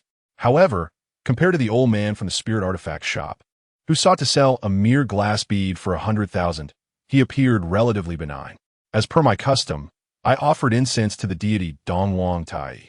I had initially intended to visit the spirit artifact shop to seek out Zwishan, but this time, after lighting the incense, an unexpected phenomenon occurred. A radiant beam of golden light erupted from the statue, penetrating my very being. This spectacle bore resemblance to the day I became his disciple, and upon the golden light entering my body, a tingling sensation coursed through my back, invigorating my spirit. Tears streamed down my face. My ancestral master had finally shown generosity. "Thank you, venerable master. Thank you, venerable master."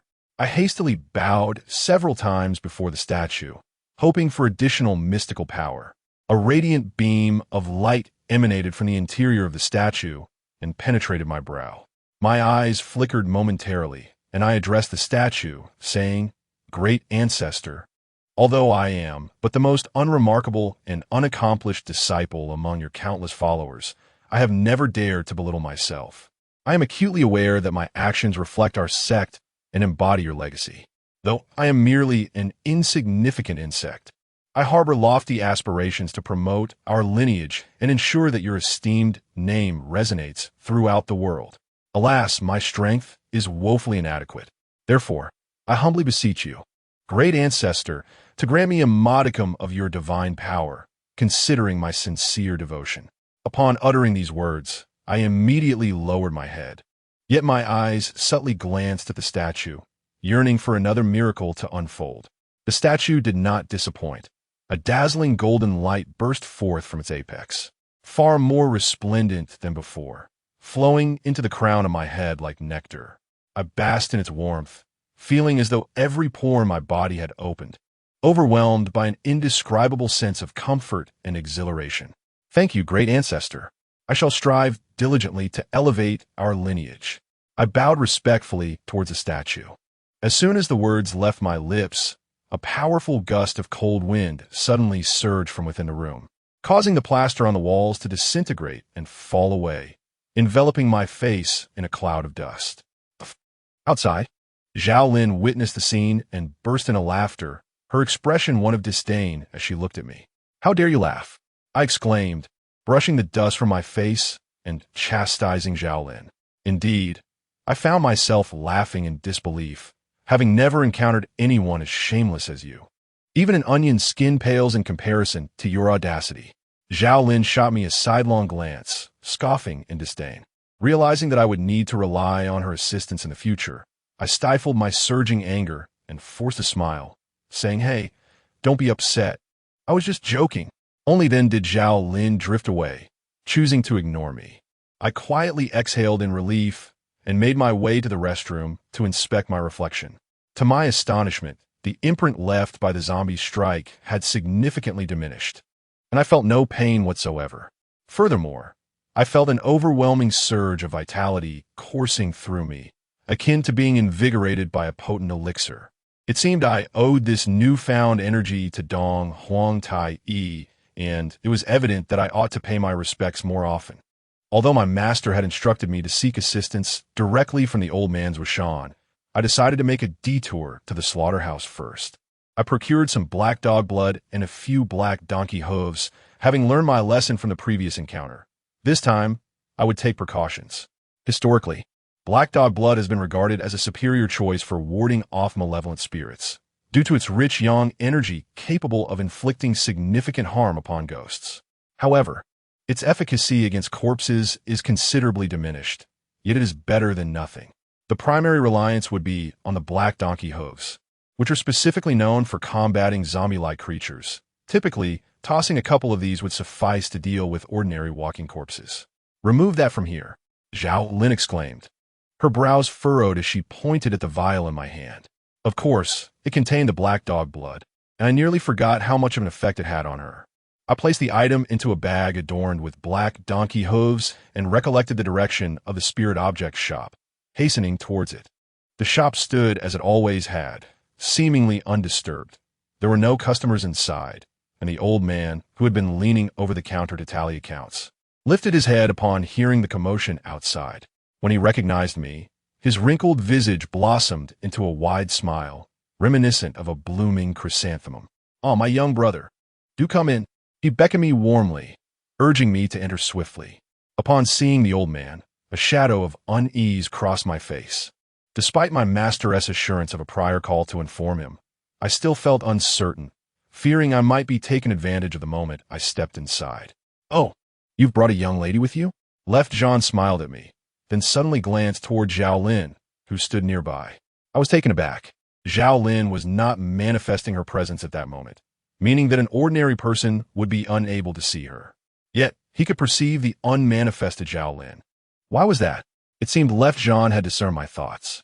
He fixed his gaze on me for a moment before exclaiming with a hint of nostalgia, "Old Lei is indeed fortunate. At his age, he has received a lad with the ability to see both the living and the dead." Following this, he displayed a smug expression, adding, "Though I lack such sight, I can still perceive spiritual entities without any special measures. As for the reason behind it, you will come to understand in due time. I had previously warned you about heeding the wisdom of the elders. Ignoring such advice often leads to regret. You didn't believe me then, but I trust you do now." He chuckled maliciously, his expression decidedly lecherous. The more he behaved in such a manner, the less inclined I was to broach the subject of the corpse beads. I feared that uttering a word would inevitably lead to my downfall. "Rest assured, since you are the disciple of the venerable Master Lei, let us temporarily keep an account. Cash is not necessary," the old man said, retrieving a thick ledger from beneath the cabinet. "So how much do you intend to charge me?" I inquired tremulously. Well, naturally it remains at 100,000, but you may make a down payment of merely 10,000, with the balance payable in 3 installments. Considering our acquaintance, I shall waive the interest." He contemplated before declaring with a commendable air of generosity. Chapter 37. Opening the platform, I could not restrain myself from clenching my fists. The old man, noticing my demeanor, cast a fleeting glance in my direction before letting out a long sigh.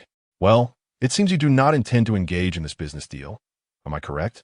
That is acceptable, but I must inform you that the vengeful nature of the undead is formidable. Though you need not fear with this young lady by your side, others may not be so fortunate. With no alternative, I gritted my teeth and extended my hand. Let S conclude the deal. Haha, first, sign and pay. As I handed over the 10,000 yuan in cash from my bag, my heart ached profusely. This money had only recently come into my possession, still warm from my grasp, and now it was being taken by the old man, leaving me with a mountain of debt.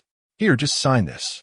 The old man grinned as he accepted the money, then, like a magician, produced a promissory note stating that I owed him 90,000 yuan, to be repaid within 3 years, dated today. Reluctantly, I signed my name on the document.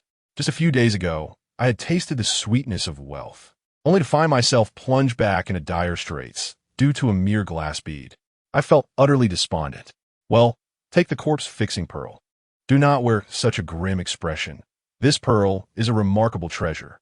It can immobilize ordinary corpse creatures instantly, rendering them unable to move. Even blood corpses can be momentarily disrupted. If it weren't for your unique physique, I would have charged you 300,000, the old man said disdainfully. How does one utilize this? I disregarded his words and inquired directly. Find a way to make the corpse monster open its mouth. Then toss the corpse fixation pearl into it. The pearl will fly into its mouth on its own, and at that point, it will allow you to slaughter it. Suggested Old Left. Xiaolin, let us depart. I carefully stowed the pearl away and calmly walked towards the door, contemplating that, after all, I possessed no wealth. I simply could not believe that you would truly take me to court. Hey, young Lu, don't rush off just yet. Would you like to peruse some other items? Everything I have here is both affordable and genuine. Old Left called out eagerly from behind. It was disheartening to see the hard-earned cash I had scraped together from the principal vanish so quickly. Glancing up at the azure sky, I felt a heavy gloom settle in my heart. Xiaolin looked at me with disdain, remarking, "Look at your pathetic state. It's merely 100,000 yuan. Don't talk to me, you rich second generation." I shot her a sidelong glance, then caressed the glass pearl I had purchased for that exorbitant sum, hoping fervently that it would prove useful. However, Old Left's words reminded me that Yi Kursin did not have a protective spirit like Zhao Lin by her side. She was currently in a perilous situation. Although the zombie had been injured by Zhao Lin, it was uncertain whether it would return. Thus, Zhao Lin and I hastily made our way toward that location. As we passed the lake, I noticed that the water's hue seemed to have deepened significantly. I couldn't help but frown. What on earth was happening? Could it be that the corpse was hiding in the depths of the lake? However, after meticulously searching the lake with my third eye, I found no suspicious objects. Instead, I sensed a peculiar force that was neither of the sun nor of the shadows. I glanced at Zhao Lin, who was also gazing blankly at the lake, lost in her thoughts. Gazing deeply into the water, I felt certain that something unusual lurked within, and I resolved to inquire with my master upon my return. When I next arrived at Yi Kursin's home, the scene before me left me momentarily stunned. Yi Kursin and her father were seated on the sofa, while beside them sat a man clad in a Taoist robe, engaged in conversation. He appeared to be in his 30s, sporting a scruffy beard, and, oddly enough, his hair was styled in waves that cascaded to his shoulders, resembling that of a rock musician. His incongruous attire elicited a twitch at the corners of my mouth, while Zhao Lin burst into laughter beside me. Who was this peculiar figure? Yet, no sooner had Zhao Lin laughed than the robed man immediately sensed it, his piercing gaze shooting in our direction. This startled me. It seemed this Taoist had some skill, as most people could not see Zhao Lin and thus would not hear her voice. However, he appeared to have merely caught a hint of something, without truly seeing her. His eyes swept the area like lightning, but after a moment, he slowly furrowed his brow. I sighed with relief in my heart. Upon seeing me, Yi Kursin and her father were momentarily taken aback. Then her father addressed the Taoist priest, saying, "Master Wang, please do not be angry. This is my daughter's friend, Yang Lo." Oh, the priest's expression softened slightly upon hearing this. He scrutinized me deeply for a moment before gradually settling back onto the sofa. Mr. Yi, since you have summoned me, why have you also brought this young man? Do you doubt my abilities, Wang? The Taoist questioned with a hint of irritation, his face etched with displeasure. Master Wang, please calm down. It was this young man who drove away that monster. I believe that having an extra pair of hands only adds to our strength. And it is not a matter of distrust in your capabilities, Yi Kursen's father clarified. You were the one who banished that corpse. Master Wang gazed at me in astonishment, then replied nonchalantly, if that is the case, then you may stay and observe how this humble priest subdues demons and vanquishes evil. I looked at him in surprise. Did he look down upon me? However, I refrained from retorting. I was quite willing to have someone else take on this troublesome mess. Now it seemed that Master Wang possessed some skill, and passing this burden on to him was just what I needed. By around 8 o'clock that evening, when darkness had completely enveloped the surroundings, Master Wang instructed Yi Kursen and her father to retreat indoors for safety. As he was about to prepare a ritual to summon the corpse, I stood by, my attention fully captured as I watched him construct the altar, arrange the offerings, and commence the incantations. This was my first encounter with such matters in reality, and I was determined to observe closely.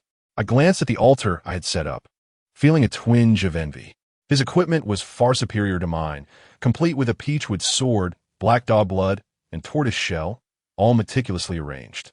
Even the talismans were bound together with rubber bands, placed neatly to the side, while in front stood the statues of the 3 pure ones, with a wooden tube beside them containing a command talisman. Young man, you shall watch the spectacle from the sidelines. I am aware of the spirit that accompanies you. Keep it at a distance to avoid any harm, Master Wang stated calmly. I cast a glance at Zhao Lin, who was glaring intensely at Master Wang yet dared not confront him, given the presence of the 3 pure one statues. All right, I understand, I nodded in response. Master Wang bestowed upon me a knowing look, then gazed skyward, murmuring to himself, it is time. He grasped the peachwood sword from the altar and made a decisive cut with it across his finger, causing blood to flow. Heaven and earth, 9 chapters of law. I command, let the myriad ghosts lie hidden. Master Wang intently recited the incantation, simultaneously pointing the sword forcefully toward the sky. Instantly, a dark red aura emanated from the blade, dispersing outward. As the dark red mist spread, a chilling wind suddenly swept through, causing the surrounding willow trees to shiver. Through my yin-yang vision, I could discern shadowy figures, pale and indistinct, slowly drifting toward us. Those were the wandering souls and restless spirits. Chapter 38. The Path of Kings and the Sudden Shadow. In an instant, a dark figure leapt from the shadowy underbrush, crouching on the ground at a distance, its 2 green eyes glimmering like luminous pearls in the darkness. Recognizing the creature that had attacked me in the daylight, I realized it was the very same corpse. Despite the appearance of the creature, Master Wang remained unfazed, casually brandishing his peachwood sword, seemingly oblivious to the danger. This scene caused my lips to twitch, and I could not help but softly urge, Master Wang, it's here. Only then did Master Wang slowly turn around, casting a sidelong glance at me with an air of pretentiousness, declaring, I am aware of its arrival. There's no need for your words. Step aside and witness how this humble Taoist subdues the demon. As he spoke, he grasped the peachwood sword in his right hand and swiftly snatched several talismans from the altar with his left, casting them forcefully into the sky. The talismans scattered in the wind, and he immediately chanted an incantation, swirling the sword above his head. To my astonishment, the talismans, once adrift, began to converge, forming a magnificent celestial dragon in the air, radiating a brilliant golden light, akin to a grand lantern illuminating the night. Thunder rolls, demons are vanquished. The laws of Mount Longhu thunderstrike. Upon the utterance of the spell, the previously abyssal darkness of the sky was suddenly suffused with a dark purple radiance, which flickered and vanished, only to be replaced by a gathering storm cloud overhead. Vile beast, prepare to meet your end. Master Wang's expression turned fierce, his gaze piercing as he fixed his sight on the corpse mere meters away. Moments later, he raised the peachwood sword high and brought it down with great force. As the peachwood sword descended, A multitude of lightning flashes began to writhe amidst the dark clouds. The thunderclouds churned ominously, reverberating with a muffled roar, while the lightning rolled incessantly. Suddenly, a bolt of lightning, resembling a coiling dragon, surged downwards, racing towards the corpse. With a crack, the lightning struck. The undead let out a ghastly cry, its bristles standing on end, and it turned to flee. Yet, how could its speed possibly rival that of lightning? Just as it lifted a foot, the bolt had already descended upon it.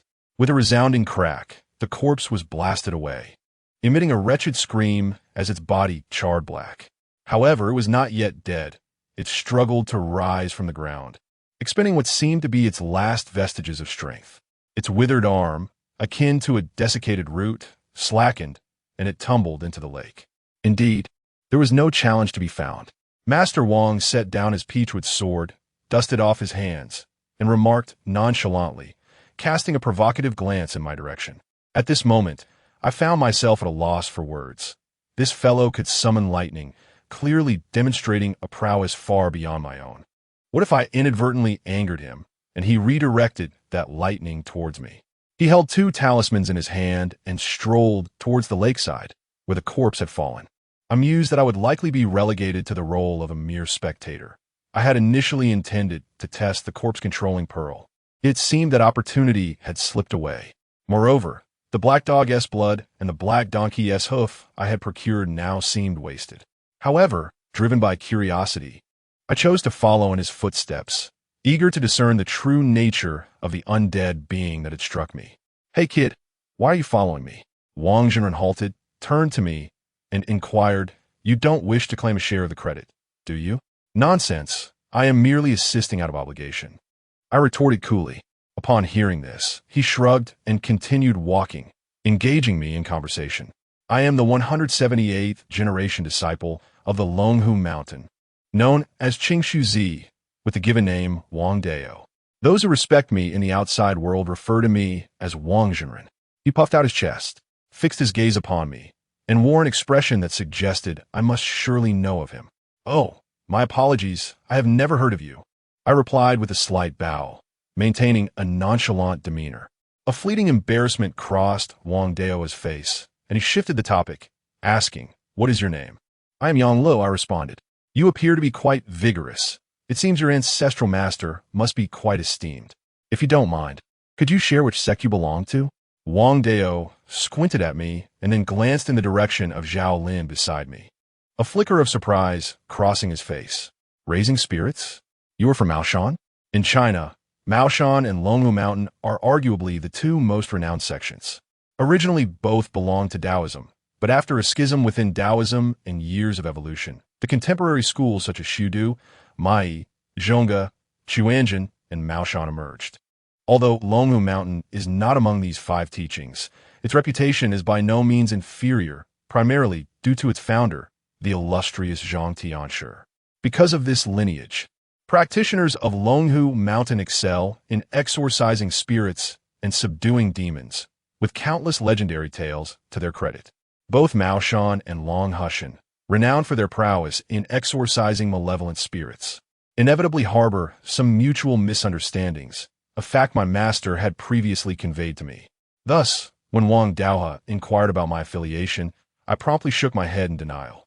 Wang Daohe cast a sidelong glance at me, seemingly bemused. "What are you so anxious about? Even if you were truly from Maoshan, I wouldn't dare to take any action against you." "I truly am not," I reiterated, shaking my head once more. "Then what is the name of your master?" Wang Daohe asked, clearly intrigued. "Lei Gong," I replied. "Lei Gong? That name is rather intriguing." Wang Daohe pondered for a moment before breaking into an odd chuckle. Perhaps he assumed I was reluctant to divulge further details, for he refrained from pressing me any further and instead engaged in some trivial banter. We were now mere steps away from the lakeside. "Yang Lu, do not proceed." At that moment, Zhao Lin suddenly called out to me, her tone laced with urgency. I halted immediately, and Wang Daohe paused in surprise, following suit. "What is it?" I inquired, perplexed, as I regarded Zhao Lin. "There's something in the lake moving toward us," Zhao Lin said, her gaze fixed intently on the water, her expression grave. I was taken aback and quickly turned my head to look. In an instant, I discerned a shadow of a bluish-green hue in the lake, gliding toward us with the semblance of a monkey. "Master Wang, be cautious. There is something in the lake," I called out to Wang Daohe. Initially oblivious to the anomaly beneath the surface, he was taken aback by my warning, then furrowed his brow as he scrutinized the lake's surface. Yet, with a facade of bravado, he proclaimed, "No worries, this is an opportune moment for me to collect it." I turned and departed, for I had no desire to linger in that place any longer. Instinctively, I surmised that the entities within the water were anything but ordinary. Perhaps they were even the cause of the lake's eerie green hue. As for Wang Daohe, I had already cautioned him, but his refusal to heed my warning left me powerless. Wang Daohe gazed intently at the lake's surface, his expression shifting noticeably before he finally scoffed. "I shall return to retrieve my tools and put an end to this. Just you?" Yet before his words had fully escaped his lips, and before he could even turn away, a disdainful laugh reverberated ominously from an unknown source. Which fiend dares to show themselves? Wang Daohua's body tensed as if struck by lightning, and he shouted fiercely, gripping the talisman tightly in his hand. The lake erupted with a cacophony of splashes, and unable to restrain my curiosity, I glanced back. Upon doing so, I was met with a gruesome sight. Chapter 39. The monster beneath the lake. The air was permeated with a pungent scent of blood, reminiscent of a slaughterhouse, intensifying as the creature in the lake drew nearer. What had I witnessed? As I turned around and discerned the entity in the darkness, a wave of terror nearly caused me to collapse. A figure loomed upon the lake's surface, merely 10 meters in front of me. This silhouette was cloaked in a thick layer of moss, its entire form displaying a murky brown hue save for its head. Hair cascaded forward, and the figure appeared slightly hunched, cradling a grotesque, charred creature in its arms.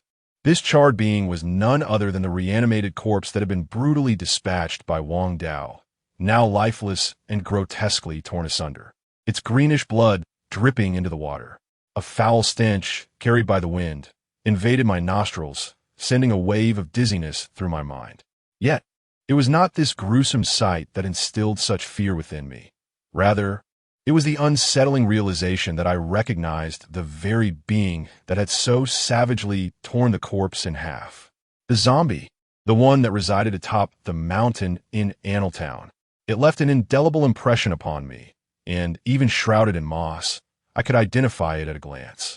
This undead creature bore a visage akin to that of a human. Aside from its somewhat ghastly and pallid complexion, it was nearly indistinguishable from an ordinary person. But how could it possibly be here in this lake? Did not the master scare him away? Just as my legs weakened in fear, that zombie fixated its gaze on Wang Daohe, who was closest to it, and with a swift motion, it hurled the remnants of the corpse into oblivion. "Did you not just declare your intention to capture me?" It fixed its cold stare on Wang Daohe, a chilling smile gracing its lips, its gaze lacking ferocity, yet sending shivers down one's spine. "You." Wang Daohe was stunned, staring at the zombie, rendered speechless by shock. However, being battle-hardened, he quickly regained his composure. Gritting his teeth, he forcefully threw all the talismans he had clenched in his hand, simultaneously reciting incantations. Those talismans erupted in golden light, as if imbued with life, shooting forth like bullets towards the zombie standing in the lake. "Oomph." The zombie snorted, its power as astonishing as ever after 20 days, effortlessly pulling all of Wang Daohe's talismans towards it and consuming them whole. A series of muffled explosions echoed as the talismans detonated within the zombie's belly. Yet, its body remained steadfast and unyielding, showing not the slightest tremor. What manner of monster is this? Wang Daohe, witnessing the futility of his attack, felt cold sweat bead on his forehead. Under such overwhelming strength, a sense of foreboding washed over him. He stumbled backward in retreat, then abruptly turned and ran with all his might towards the altar. I ran with fervor, surpassing him and advancing to the front, while Zhao Lin followed closely behind, her delicate face etched with profound seriousness, clearly feeling immense pressure and fear in the presence of the zombie. Such misfortune! It seems I am utterly incapable of confronting this creature. Wang Dao's indignant voice resounded behind me, but I had no time to heed his words. The zombie appeared entirely unconcerned about our potential escape, standing idly by with a cold gaze, unfazed even when we vanished from its sight. It was only upon our return to the open ground that it leisurely followed, casually tearing away the water plants and moss clinging to its body. This nonchalant demeanor, reminiscent of a satiated individual taking a leisurely stroll, incensed Wang Dao. He seized the peachwood sword from the altar, pointing at the zombie, and exclaimed, "Do not overstep your bounds. Pushing us to desperation benefits no one. I am the 178th descendant of Longhu Mountain." Upon hearing the name of Longhu Mountain, the zombie's footsteps hesitated slightly, then it grinned, revealing a mouth full of green teeth and 4 razor-sharp canines, resembling those of a saber-toothed tiger. By heavens, a zombie? Wang Dao was momentarily stunned, then leaped up in shock like a startled monkey. "You insignificant insects dare to disturb my seclusion. You shall all perish today." The zombie cast a disdainful glance at us. Speaking arrogantly, after finishing its proclamation, it fixed its gaze upon Wang Dao. "Let the reckoning commence with you." Such audacity! Wang Dao, with a thunderous shout, moved his hand, conjuring a stack of talismans that materialized in his grip. He forcefully cast them skyward, and they immediately scattered in all directions. Urgently, he began to chant an incantation, and a sudden, nameless gust of wind surged forth. The talismans swiftly converged into a mass, radiating a brilliant golden light. Dark clouds began to coalesce once more, with streaks of lightning pulsating within, resembling vibrant, living thunder dragons. These thunder dragons roared, their mighty echoes resonating throughout the heavens and the earth. This spectacle far surpassed the thunder he had summoned against the walking corpses earlier, indicating that he was employing all his might against the zombies. As the ominous clouds gathered, his face paled significantly. "Heaven is round and the earth is square, the laws are ninefold. I command with ink, and all spirits lie in concealment." With his eyes closed, he inhaled deeply, and the peachwood sword swiftly descended. The thunder dragon charged toward the zombie. However, this time, it did not achieve the instant annihilation of its previous encounter. With a resounding clap, the zombie gazed at the lightning, slowly clenched its fist, and finally raised its arm to strike with tremendous force. Boom! The zombie staggered back a few steps before barely regaining its balance, while the lightning vanished entirely in the collision. This zombie was astonishingly formidable, capable of dispelling the lightning with a single punch. Such a spectacle was indeed shocking, yet I had anticipated this outcome. After all, the lightning summoned by Wang Dao was evidently inferior to that conjured by my master atop Animal Mountain. "Damn it!" Wang Dao cursed, his expression shifting dramatically. The zombie glanced at its own fist, upon which a long streak of blood materialized. "How dare you inflict such pain upon me?" the zombie uttered slowly, then fixated its gaze on Wang Dao, declaring, "I shall take your life." As the words fell, a shadow darted forward, prompting Wang Dao to exclaim in terror and flee with remarkable speed. Although the zombie relentlessly pursued him, it struggled to close the distance. "Wang Zhenren, can you find a way to open its mouth?" I shouted anxiously. Suddenly, I recalled a blue talisman left by my master. This item represented our only hope. It might prove useful, but if I mishandled it, it would spell disaster. Thus, to ensure a more secure approach, I decided to first attempt to immobilize the zombie, even if just for a moment, with the corpse-controlling pearl before using the blue talisman against it. Chapter 40. Fierce Battle. "Hey, kid, why didn't you say something sooner?" Wang Dao shouted at me in a fit of rage while desperately fleeing for his life. The zombie possessed an intellect comparable to that of a human, so it naturally comprehended my words. However, it seemed indifferent, deliberately pausing to flash me a sinister grin. I was momentarily taken aback, then hastily hurled the immobilizing orb towards it. The blue-purple sphere suddenly veered mid-air, as if drawn by an unseen force, darting straight into the zombie's mouth. With a soft thud, the zombie, perhaps overly confident in its invulnerability, allowed the orb to slip past its defenses. In an instant, its disdainful expression froze. Even the hand that had been raised was abruptly suspended in midair. Had it truly been immobilized? A surge of elation coursed through me as I quickly retrieved the blue talisman and rushed forward. However, after only a few strides, I sensed something amiss. Although the zombie appeared to be restrained, its entire body quivered incessantly, particularly its pallid face, which contorted into a grotesque mask. The flesh twitched as if it might break free from its bindings at any moment. Witnessing this scene, I hesitated, a wave of apprehension washing over me. What if, as I charged forward, the zombie managed to escape the orb's grasp? Would I find myself with no chance to flee? In such a perilous situation, I surmised that anyone in my position would likely share my trepidation. This notion flickered briefly in my mind before I cast it aside. After all, if I did not take a modicum of risk, we would be utterly doomed when this zombie erupted into a frenzy. Grasping the talisman, I dashed toward the creature, raising my hand with the intent to slap it upon its forehead. You dare touch me? I shall make you regret ever entering this world. The zombie growled, its eyelids twitching at the sight of the talisman raised before it. Witnessing its malevolent expression, I felt a momentary surge of trepidation.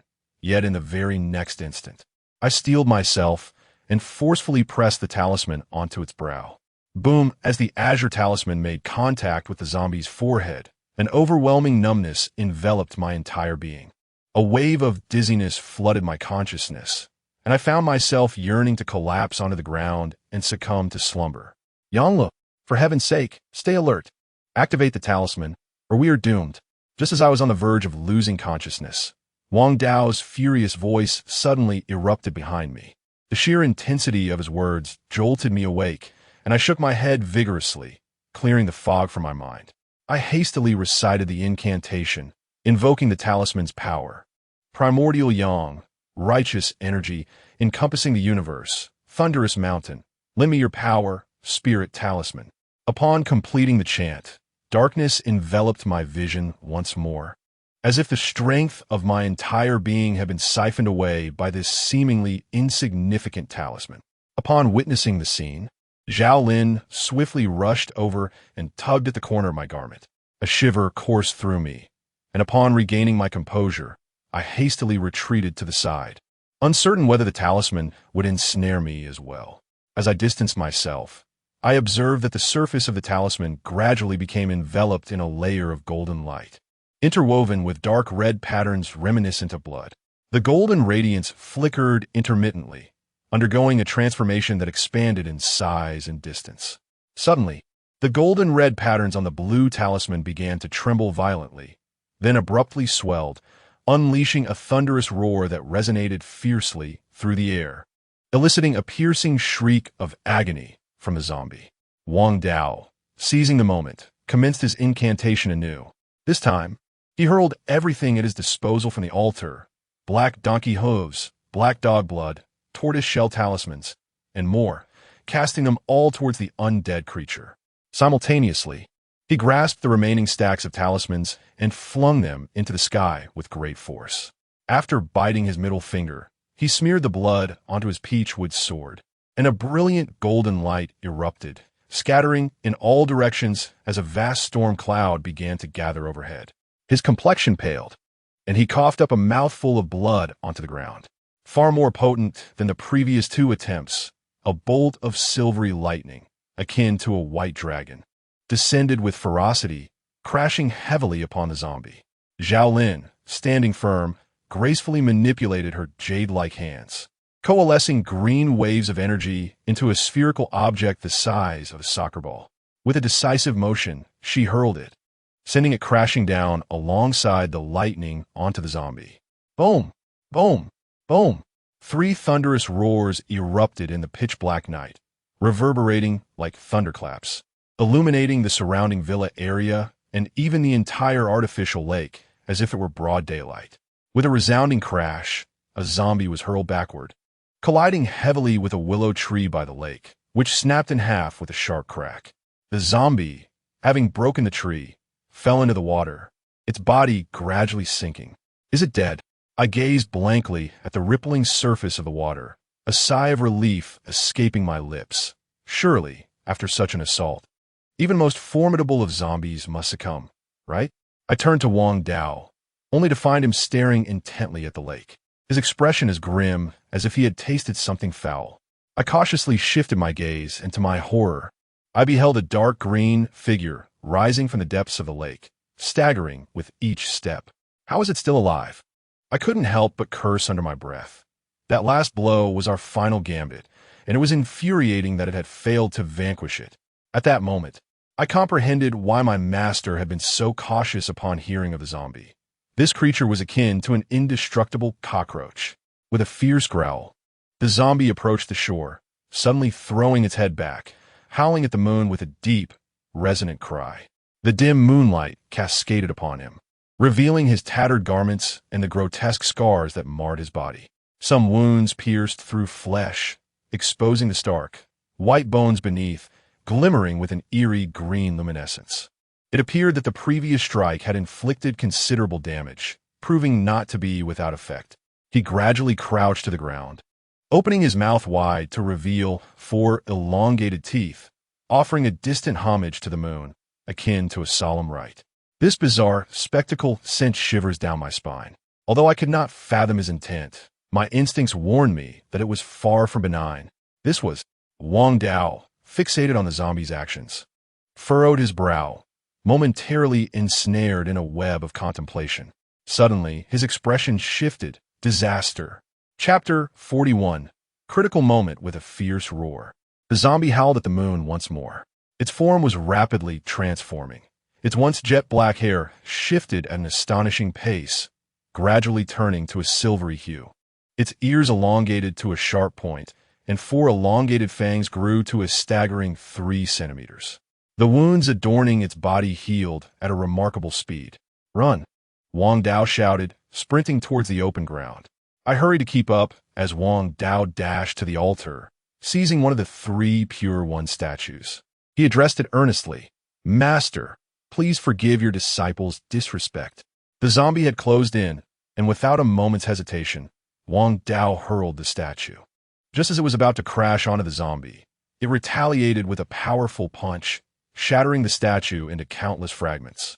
Damn it, Wang Dao cursed, throwing the remaining 2 statues one by one, each meeting the same fate, obliterated by the mutated zombie's mighty blow. You insignificant ants! How dare you inflict such harm upon me? I shall not spare you. The zombie bellowed, wiping the blood from its fist and roaring furiously at us. With each thunderous growl, my eardrums throbbed in pain, and the very earth trembled as if an earthquake had struck.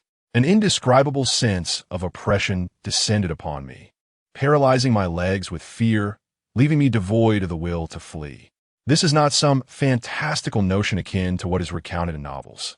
It is far less esoteric.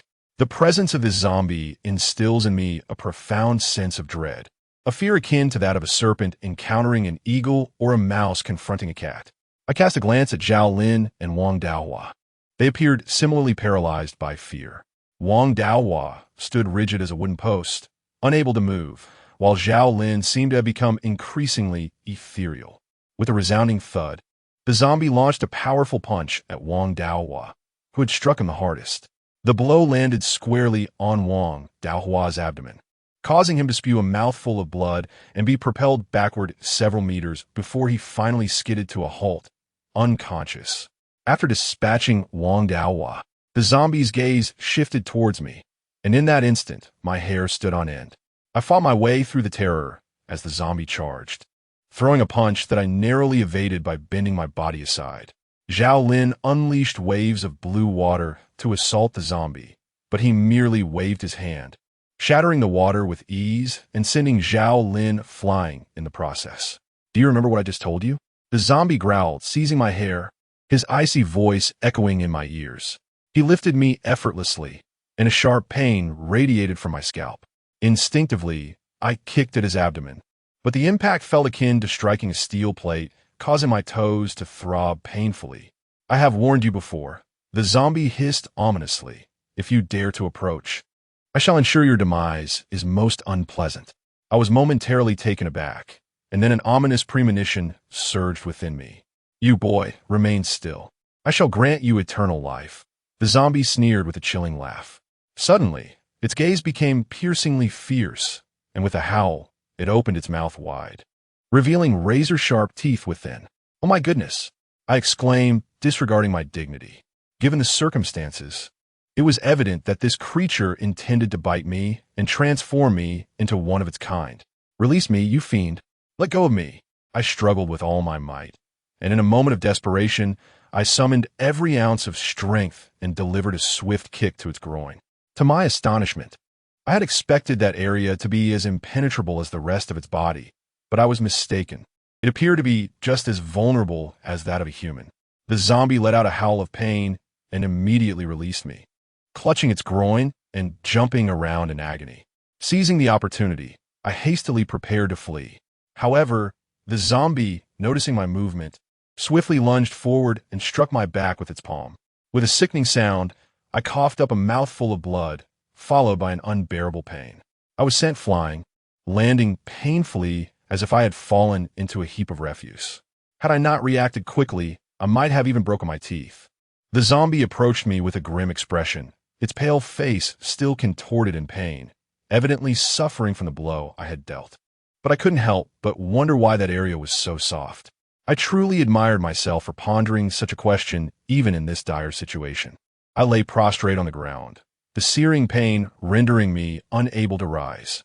As I beheld the advancing zombies, a sense of hopelessness washed over me, compelling me to surrender to fate. Coughing, I recalled the old man's admonition, how he had urged me to select more treasures, yet I had ignored his counsel.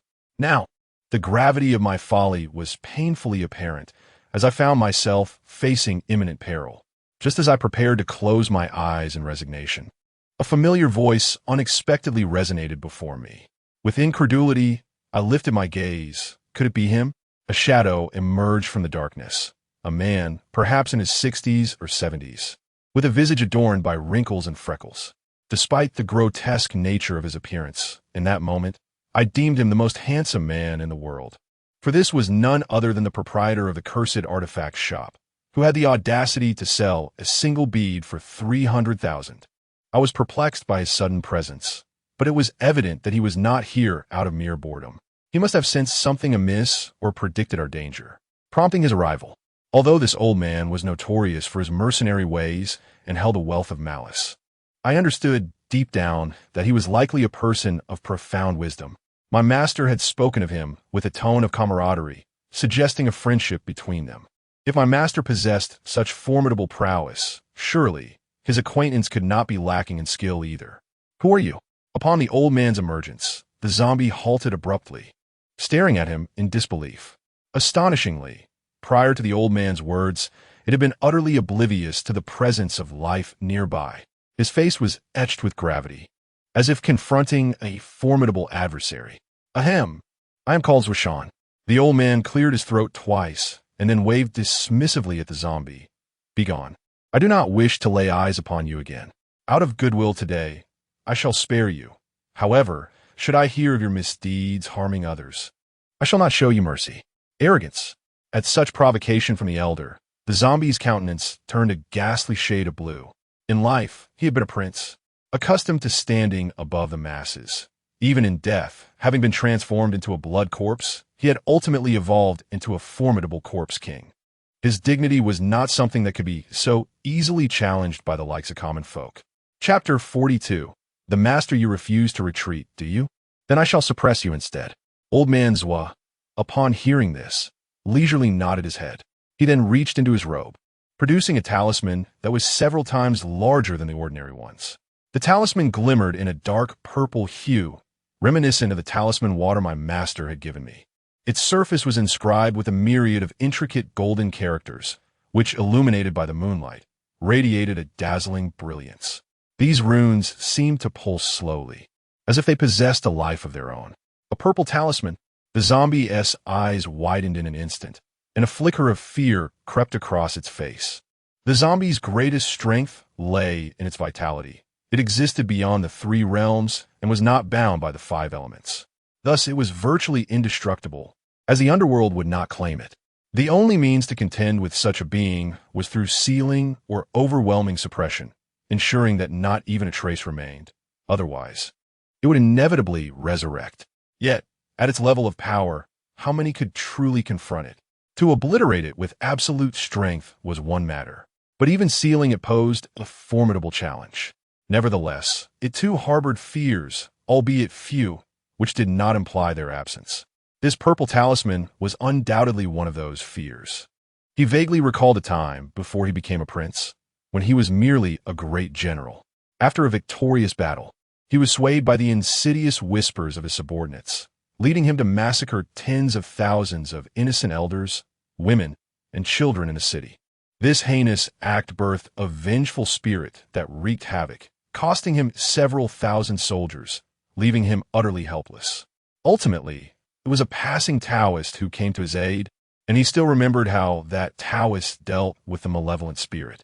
With a mere small purple talisman, the sky ignited in flames for 5 miles around, and the ghostly foe was incinerated into nothingness. Thus, when he saw the old man, holding a purple talisman, dread engulfed him. Although he was confident in his own resilience, he knew that even a purple talisman could inflict severe wounds upon him, a grave matter indeed. "Old man, shall we consider a compromise?" The zombie suddenly inquired. "Oh." The old man's interest was piqued as he fixed his gaze upon the zombie. "Pray tell, what sort of compromise do you propose?" The zombie smiled faintly and pointed at me. "Why do you intend to save him?" "Because this rascal owes me money." The old man's retorted with a cold snort. Upon hearing this, a chill ran down my spine, and I couldn't help but curse this heartless fellow for bringing up such trivial matters at such a critical juncture. "What?" The zombie appeared momentarily taken aback. In just an instant, he had contemplated numerous possibilities, yet he never anticipated such an absurd reason. "How much does he owe you?" the zombie asked, regaining his composure. 90,000, the old man replied. The old man spoke softly. "If it weren't for the excruciating pain in my back, I would undoubtedly leap up and curse that scoundrel." The zombie pondered for a moment. "Then you can entrust them all to me. As for the money, I possess ample treasures within my grave. I shall find a time to retrieve 2 boxes of gold for you." "Where's your grave?" The old man's eyes sparkled with intrigue. "What are you doing?" Noting his reaction, the zombie regarded him warily. "First, tell me where your grave is," the old man pressed eagerly. "I cannot disclose that information." The zombie shook his head. Though he cared little for the treasures buried within, it was nonetheless his sanctuary. It would be utterly unacceptable to allow this old man to ransack it recklessly. Refusing to speak? "Then be gone. There is no room for negotiation." The old man turned his head away, dismissively waving his hand. "Old man, do not push your luck." The zombie's anger flared. He felt he might not be at a disadvantage, even if the opponent possessed a talisman.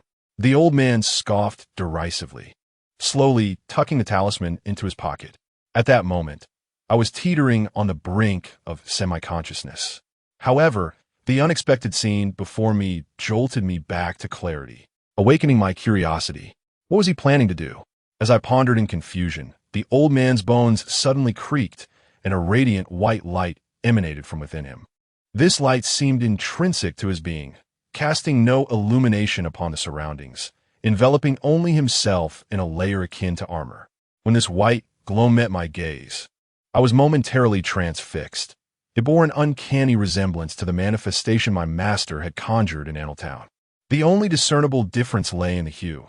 My master's light was golden, while the old man's was white. Moreover, my master's radiance appeared to be more resplendent and intense than that of the old man. I contemplated that this might be a reflection of their respective powers.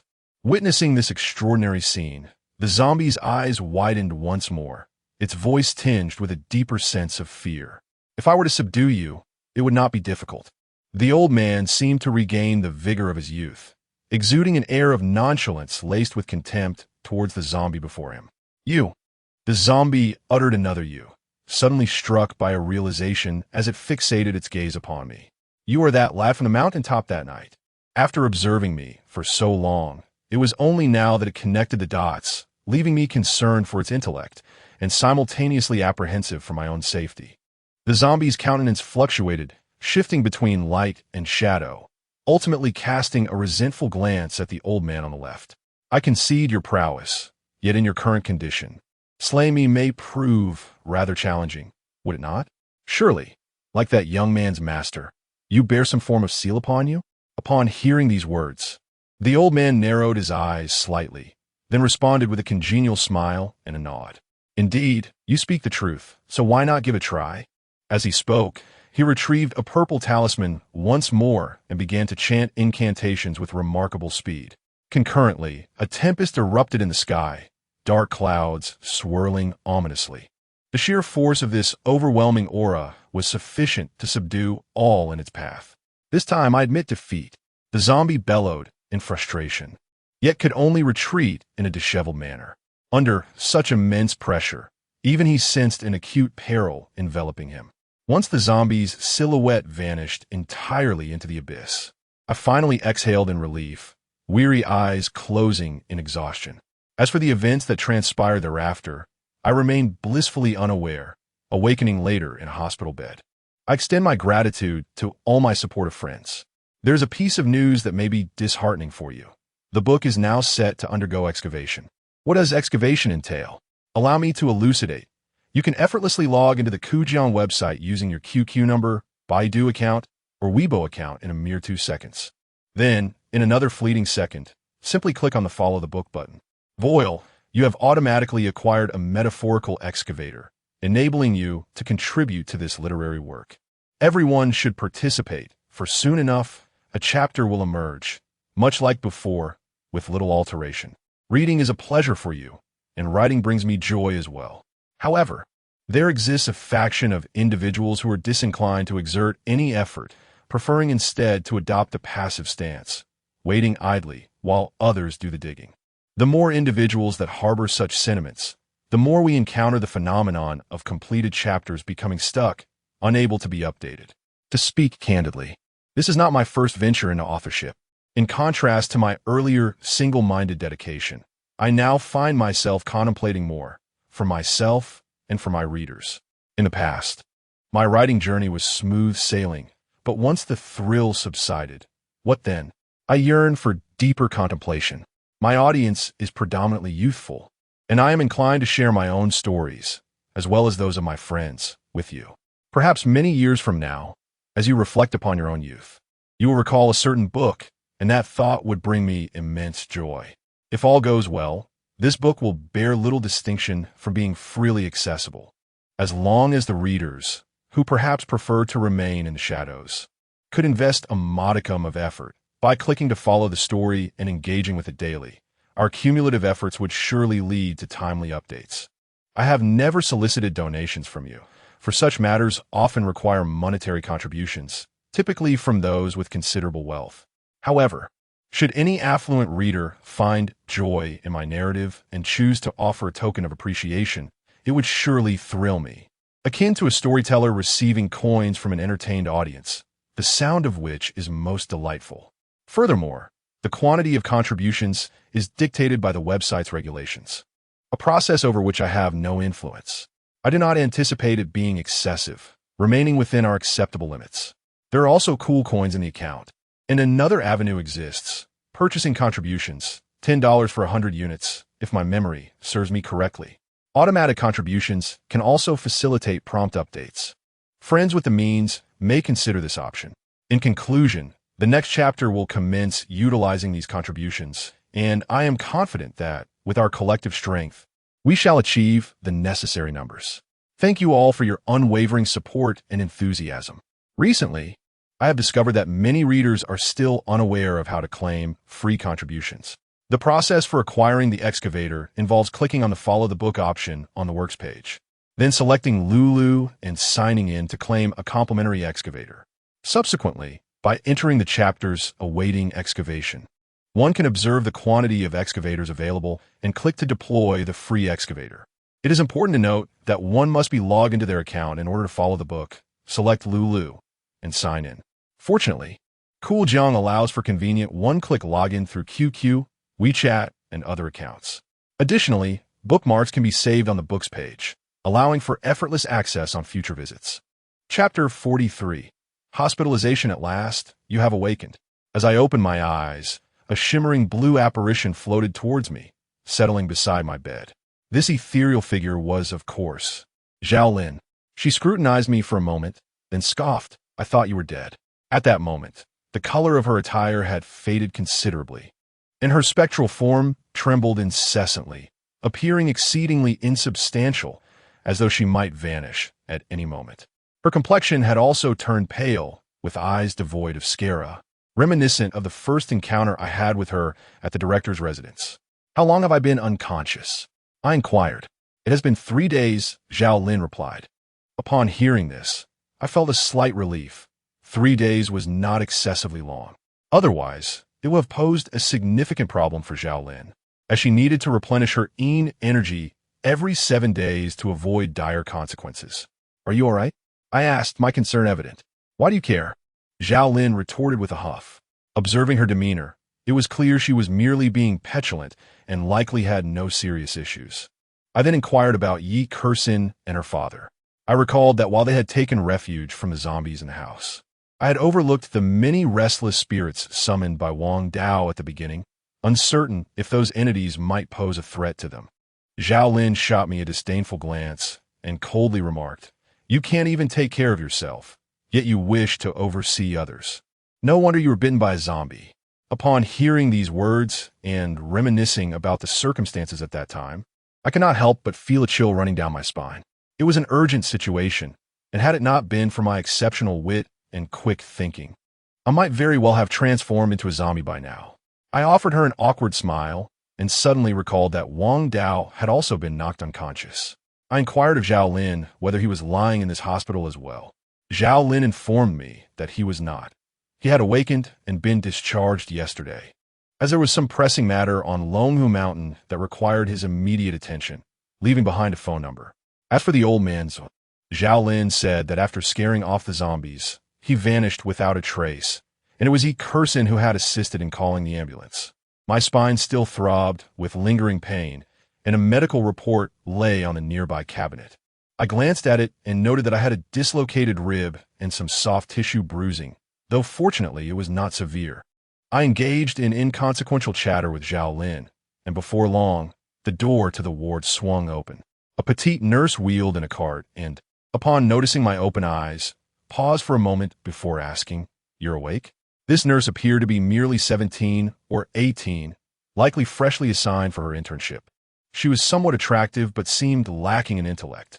After all, I had my eyes wide open, and she still questioned whether I was awake. Unable to suppress a peculiar look, I glanced at her, causing her cheeks to flush crimson. Slightly flustered, she fidgeted on her toes and stammered, I will go fetch the doctor," before hastily retreating. "Why are you bullying me?" Zhao Lin asked disdainfully after the nurse left. "Hey, I haven't said anything," I replied, feeling both amused and exasperated as I looked at her. "Oof." Zhao Lin scoffed, though she could not find a retort. Before long, the nurse returned with the doctor, accompanied by Yi Kersin. Upon seeing that I had regained consciousness, she rushed over, concern etched on her face. "Yang Lo, are you all right?" "I'm fine." I smiled reassuringly at her, hoping to ease her worries. "Be quiet. Are you the doctor, or am I?" The doctor shot me a fierce glare upon hearing my words. I was taken aback that a casual remark could provoke such discontent from the doctor. I opened my mouth, wanting to say something, yet I found myself at a loss for words. After checking the equipment beside me, the doctor turned his head, seemingly prepared to argue, and said in a flat tone, "You will be hospitalized for observation for half a month." "That's unnecessary. Doctor, I know my own body well enough, don't I?" I chuckled wryly, aware that hospitals can be quite exploitative, especially since I was already burdened with significant debt. How could I possibly afford to stay? The doctor ignored my protest and simply turned to leave, provoking my irritation. I resolved to file a complaint against him. The nurse swiftly changed my fork to glucose and hurried out of the room, leaving only Yi Kersin, Zhao Lin, and me. Of course, that was merely my perspective. To an outsider, it might appear as though Yi Kersin and I were alone together. Evidently, Yi Kersin shared the same sentiment. She set down a stool and gently took a seat beside me, gazing at me softly as she inquired, "Does it hurt?" I discreetly glanced at Zhao Lin, and upon meeting my gaze, she snorted and turned her head away. I chuckled awkwardly. How had Yi Kersin's demeanor towards me shifted so dramatically? Regrettably, I no longer harbored the same feelings for her. Otherwise, I would have undoubtedly been exhilarated and unable to sleep throughout the night. Fortunately, the pain had subsided. By the way, did anything strange happen in your room that night? I diverted the conversation. No, later. An elderly gentleman burst into the room and began to affix talismans all around, then instructed us to call for an ambulance. Yi Kursin reflected before shaking her head. Oh, I nodded, and then fell into silence. It was rare for me to have moments alone with her. Whenever fortune favored me with such opportunities, I would seize them tightly, striving to elicit her laughter. Yet today, I found myself at a loss for words, partly due to Zhao Lin's presence, and partly because my feelings had faded. Nevertheless, Yi Kursin seemed quite spirited today. After confirming that I was indeed all right, she initiated a lively conversation, sharing various anecdotes from her school life, including reminiscences of the time I pursued her. Just then, an inexplicable chill swept through the air, causing both Yi Kursin and me to shiver simultaneously. Why has it suddenly grown so cold? Yi Kursin was momentarily taken aback, while I felt a twinge of embarrassment. After all, Zhao Lin was right beside us, and she seemed rather irked, her face set in a stony expression resembling a wronged woman. Observing her demeanor, I narcissistically pondered whether this proud girl might be feeling a tinge of jealousy. Yi Kursin paid little heed to the sudden chill in the air. She merely sensed that as time passed, the room grew increasingly cold. Eventually, unable to endure it any longer, she asked me to wait a moment while she fetched a piece of clothing. I let out a sigh of relief, but unexpectedly, just as she had made it halfway, she suddenly turned back. I gazed at her in curiosity, and under my astonished gaze, she approached my bedside, blushing as she offered me a brief smile. With great care, she draped the blanket over me, and after completing this tender gesture, she hurriedly dashed out of the room. Chapter 44.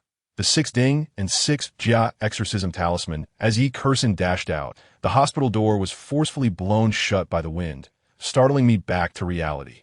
Zhao Lin stood coldly by the bench where Yi Kursin had just sat, her abyss-like, jet-black pupils emanating a chilling glare. I was taken aback, wondering what had provoked this haughty girl. Could it be that her temper was flaring due to a lack of yang energy? The thought sent a shiver down my spine, prompting me to call out, "Zhao Lin, it's me. Young Lei.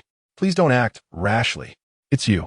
The frigid voice echoed back, yet I felt a quiet relief. It seemed she was still lucid, though I couldn't discern what had disturbed her. "Why are you trying to scare me? Can't we have a civil conversation?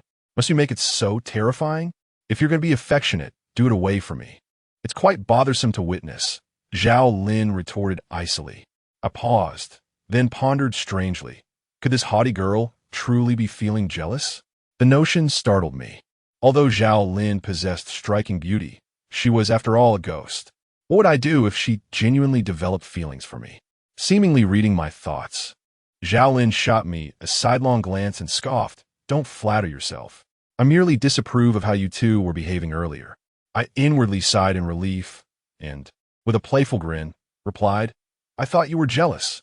After all, I'm quite handsome. What if you actually like me? Get lost." Before I could finish speaking, Zhao Lin interjected with a single word, "Get lost," which conveyed her profound displeasure towards me. I reluctantly closed my mouth, and after shooting a few more glares in my direction, she floated away.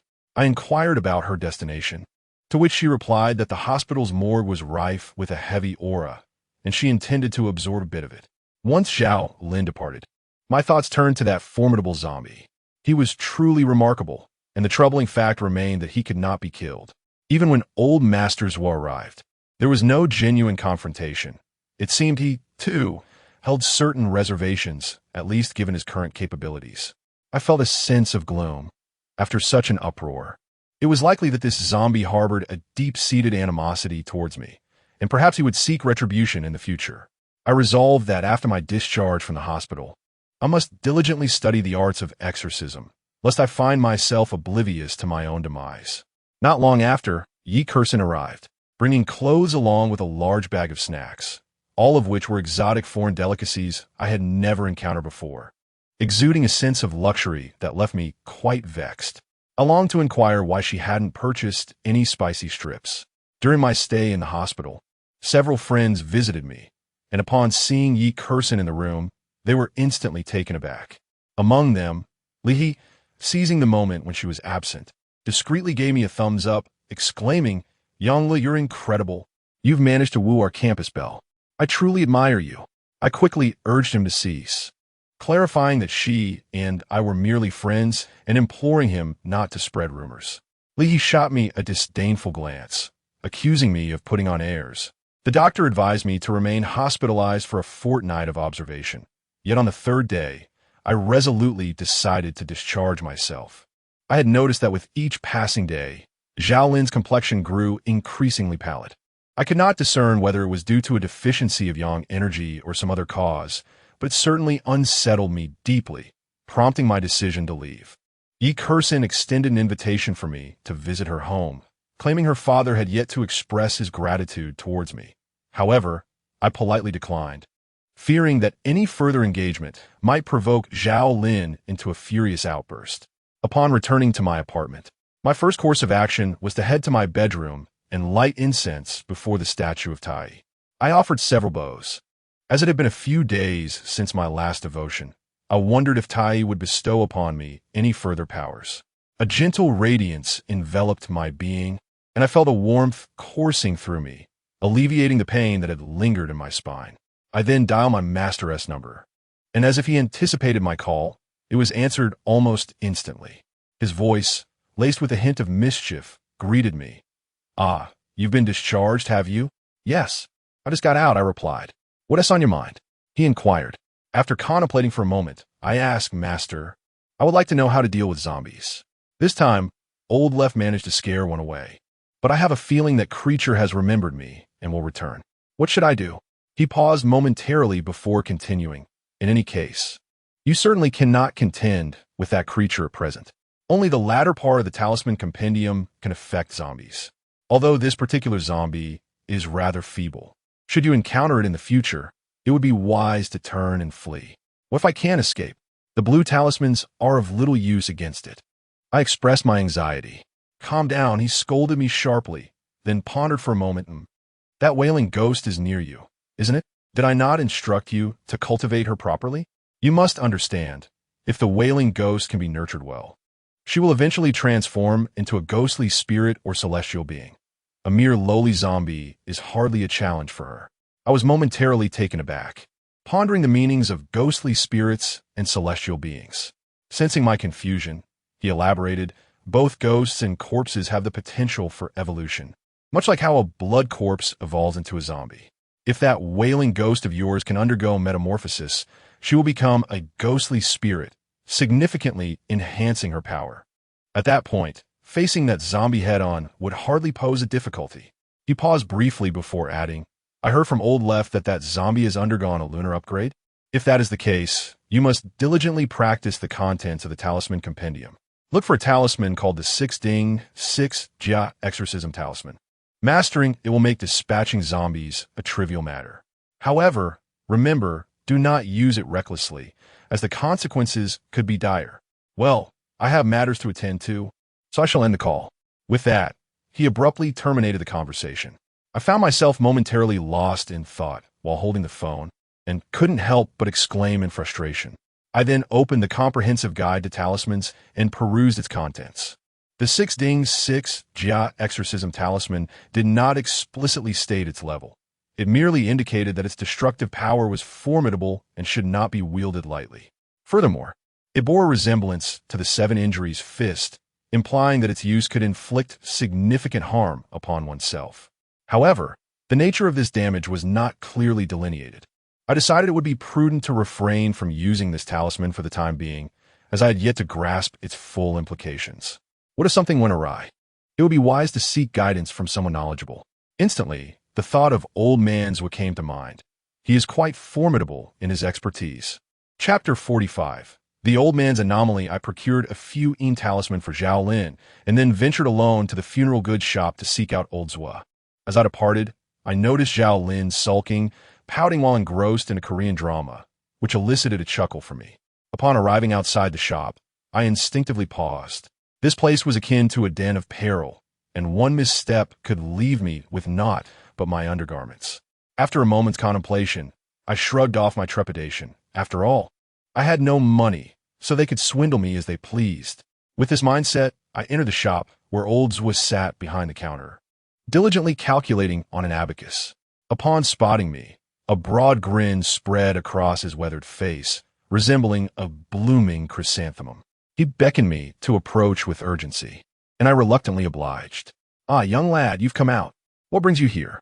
Old Zwa inquired with a warm smile, exuding a geniality that belied the truth known only to those like me who had fallen victim to his schemes. Nevertheless, recalling my need for his assistance, I mustered a forced smile and said, "Mr. Zwa, there's something I would like to ask for your help with." Coughing violently, reminiscent of a consumptive, old Zwa halted his calculations and fixated on me, his eyes glinting with suspicion. "What is it? Speak up. It's not a major issue."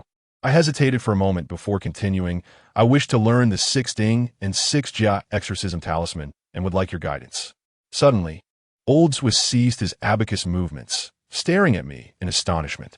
I initially believed that this old fellow would undoubtedly take advantage of me before imparting any wisdom, and I was prepared to write an IOU. To my surprise, he seemed momentarily taken aback. After a pause, he furrowed his brow and inquired with suspicion, "What is your purpose in learning this? Did your master instruct you to pursue it, or is this a decision of your own volition?" His demeanor was strikingly serious, his gaze fixed upon me, devoid of even a hint of jest. I was genuinely startled by his expression. From the moment I first laid eyes on him, he had exuded an air of playful mischief, resembling a mischievous old rascal. I had never anticipated that his serious countenance could be so intimidating. "It was my master who urged me to learn," I promptly replied. With a sigh of relief, the old man exhaled deeply, contemplating for a moment before instructing me. "Wait here. I shall return shortly." With that, he set aside the abacus and retreated into the inner room. I stood there, momentarily perplexed by the unfolding events. Just then, a sound reminiscent of wood cracking pierced the air. Instinctively, I searched for the source of the noise, and my gaze was drawn to the abacus. To my astonishment, a fissure had formed on the surface of the solid rosewood beads. This was no fragile object. I doubted I could break it, even with all my strength. What on earth was happening to the old man? A sense of unease crept over me. It seemed he was on the phone with someone inside. Although I am not one to eavesdrop, his peculiar behavior piqued my curiosity, prompting me to listen intently. The distance was somewhat considerable, and the sound was rather indistinct. Moreover, I lacked the courage to approach any closer to listen. Ultimately, I heard nothing at all. Not long after, old Zwa emerged from within, his expression now considerably subdued. He cast a penetrating glance my way before inquiring, "Are you truly intent on learning the 6 Ding and 6 Jia talismans?" I met his sharp gaze and hesitated for a moment, forcing a chuckle as I replied, "What if I decide not to learn?" "Huh?" And my response. Old Zwa was momentarily taken aback. I swallowed nervously. "So will I learn or not? Come on, wasn't it your own desire to learn?" He chided, playfully kicking my backside. I exhaled in relief. His earlier demeanor had indeed been quite intimidating, but this version of him was far more agreeable. He inhaled deeply, fixing his gaze upon me. "To get to the point, I am willing to guide you, but only if you first pass a test. You, my boy, exhibit some self-awareness by not blindly groping around. Otherwise, you would find yourself in quite a predicament." As he spoke, a peculiar smile flickered across his face. "A test? What sort of test?" His lewd expression stirred a sense of trepidation within me. "Return home for now, and come back here tonight. Remember, you must bring nothing with you, save for the clothes on your back," Old Zwa said, his gaze unwavering. A shiver ran down my spine as I pondered what scheme he had concocted, shrouded in such mystery and forbidding me from bringing any tools. "Huh, I am no fool. You expect me to comply without question? I am aware that it might lead to unforeseen complications. Therefore, upon returning home, I took the initiative to pay homage to the revered deity Dong Huang Tai.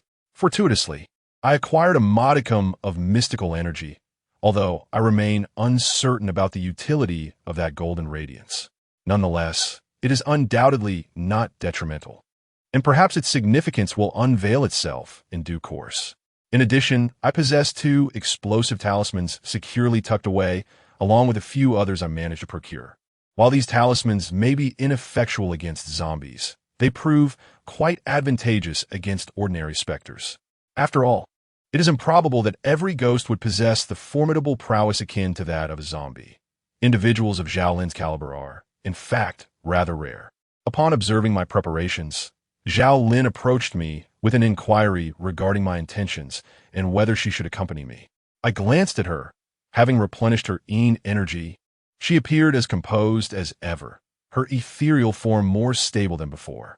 I informed her that I was summoned by the old man on the left, who requested my solitary presence.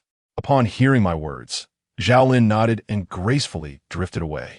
I proceeded to inscribe a few more talismans, diligently attending to my tasks.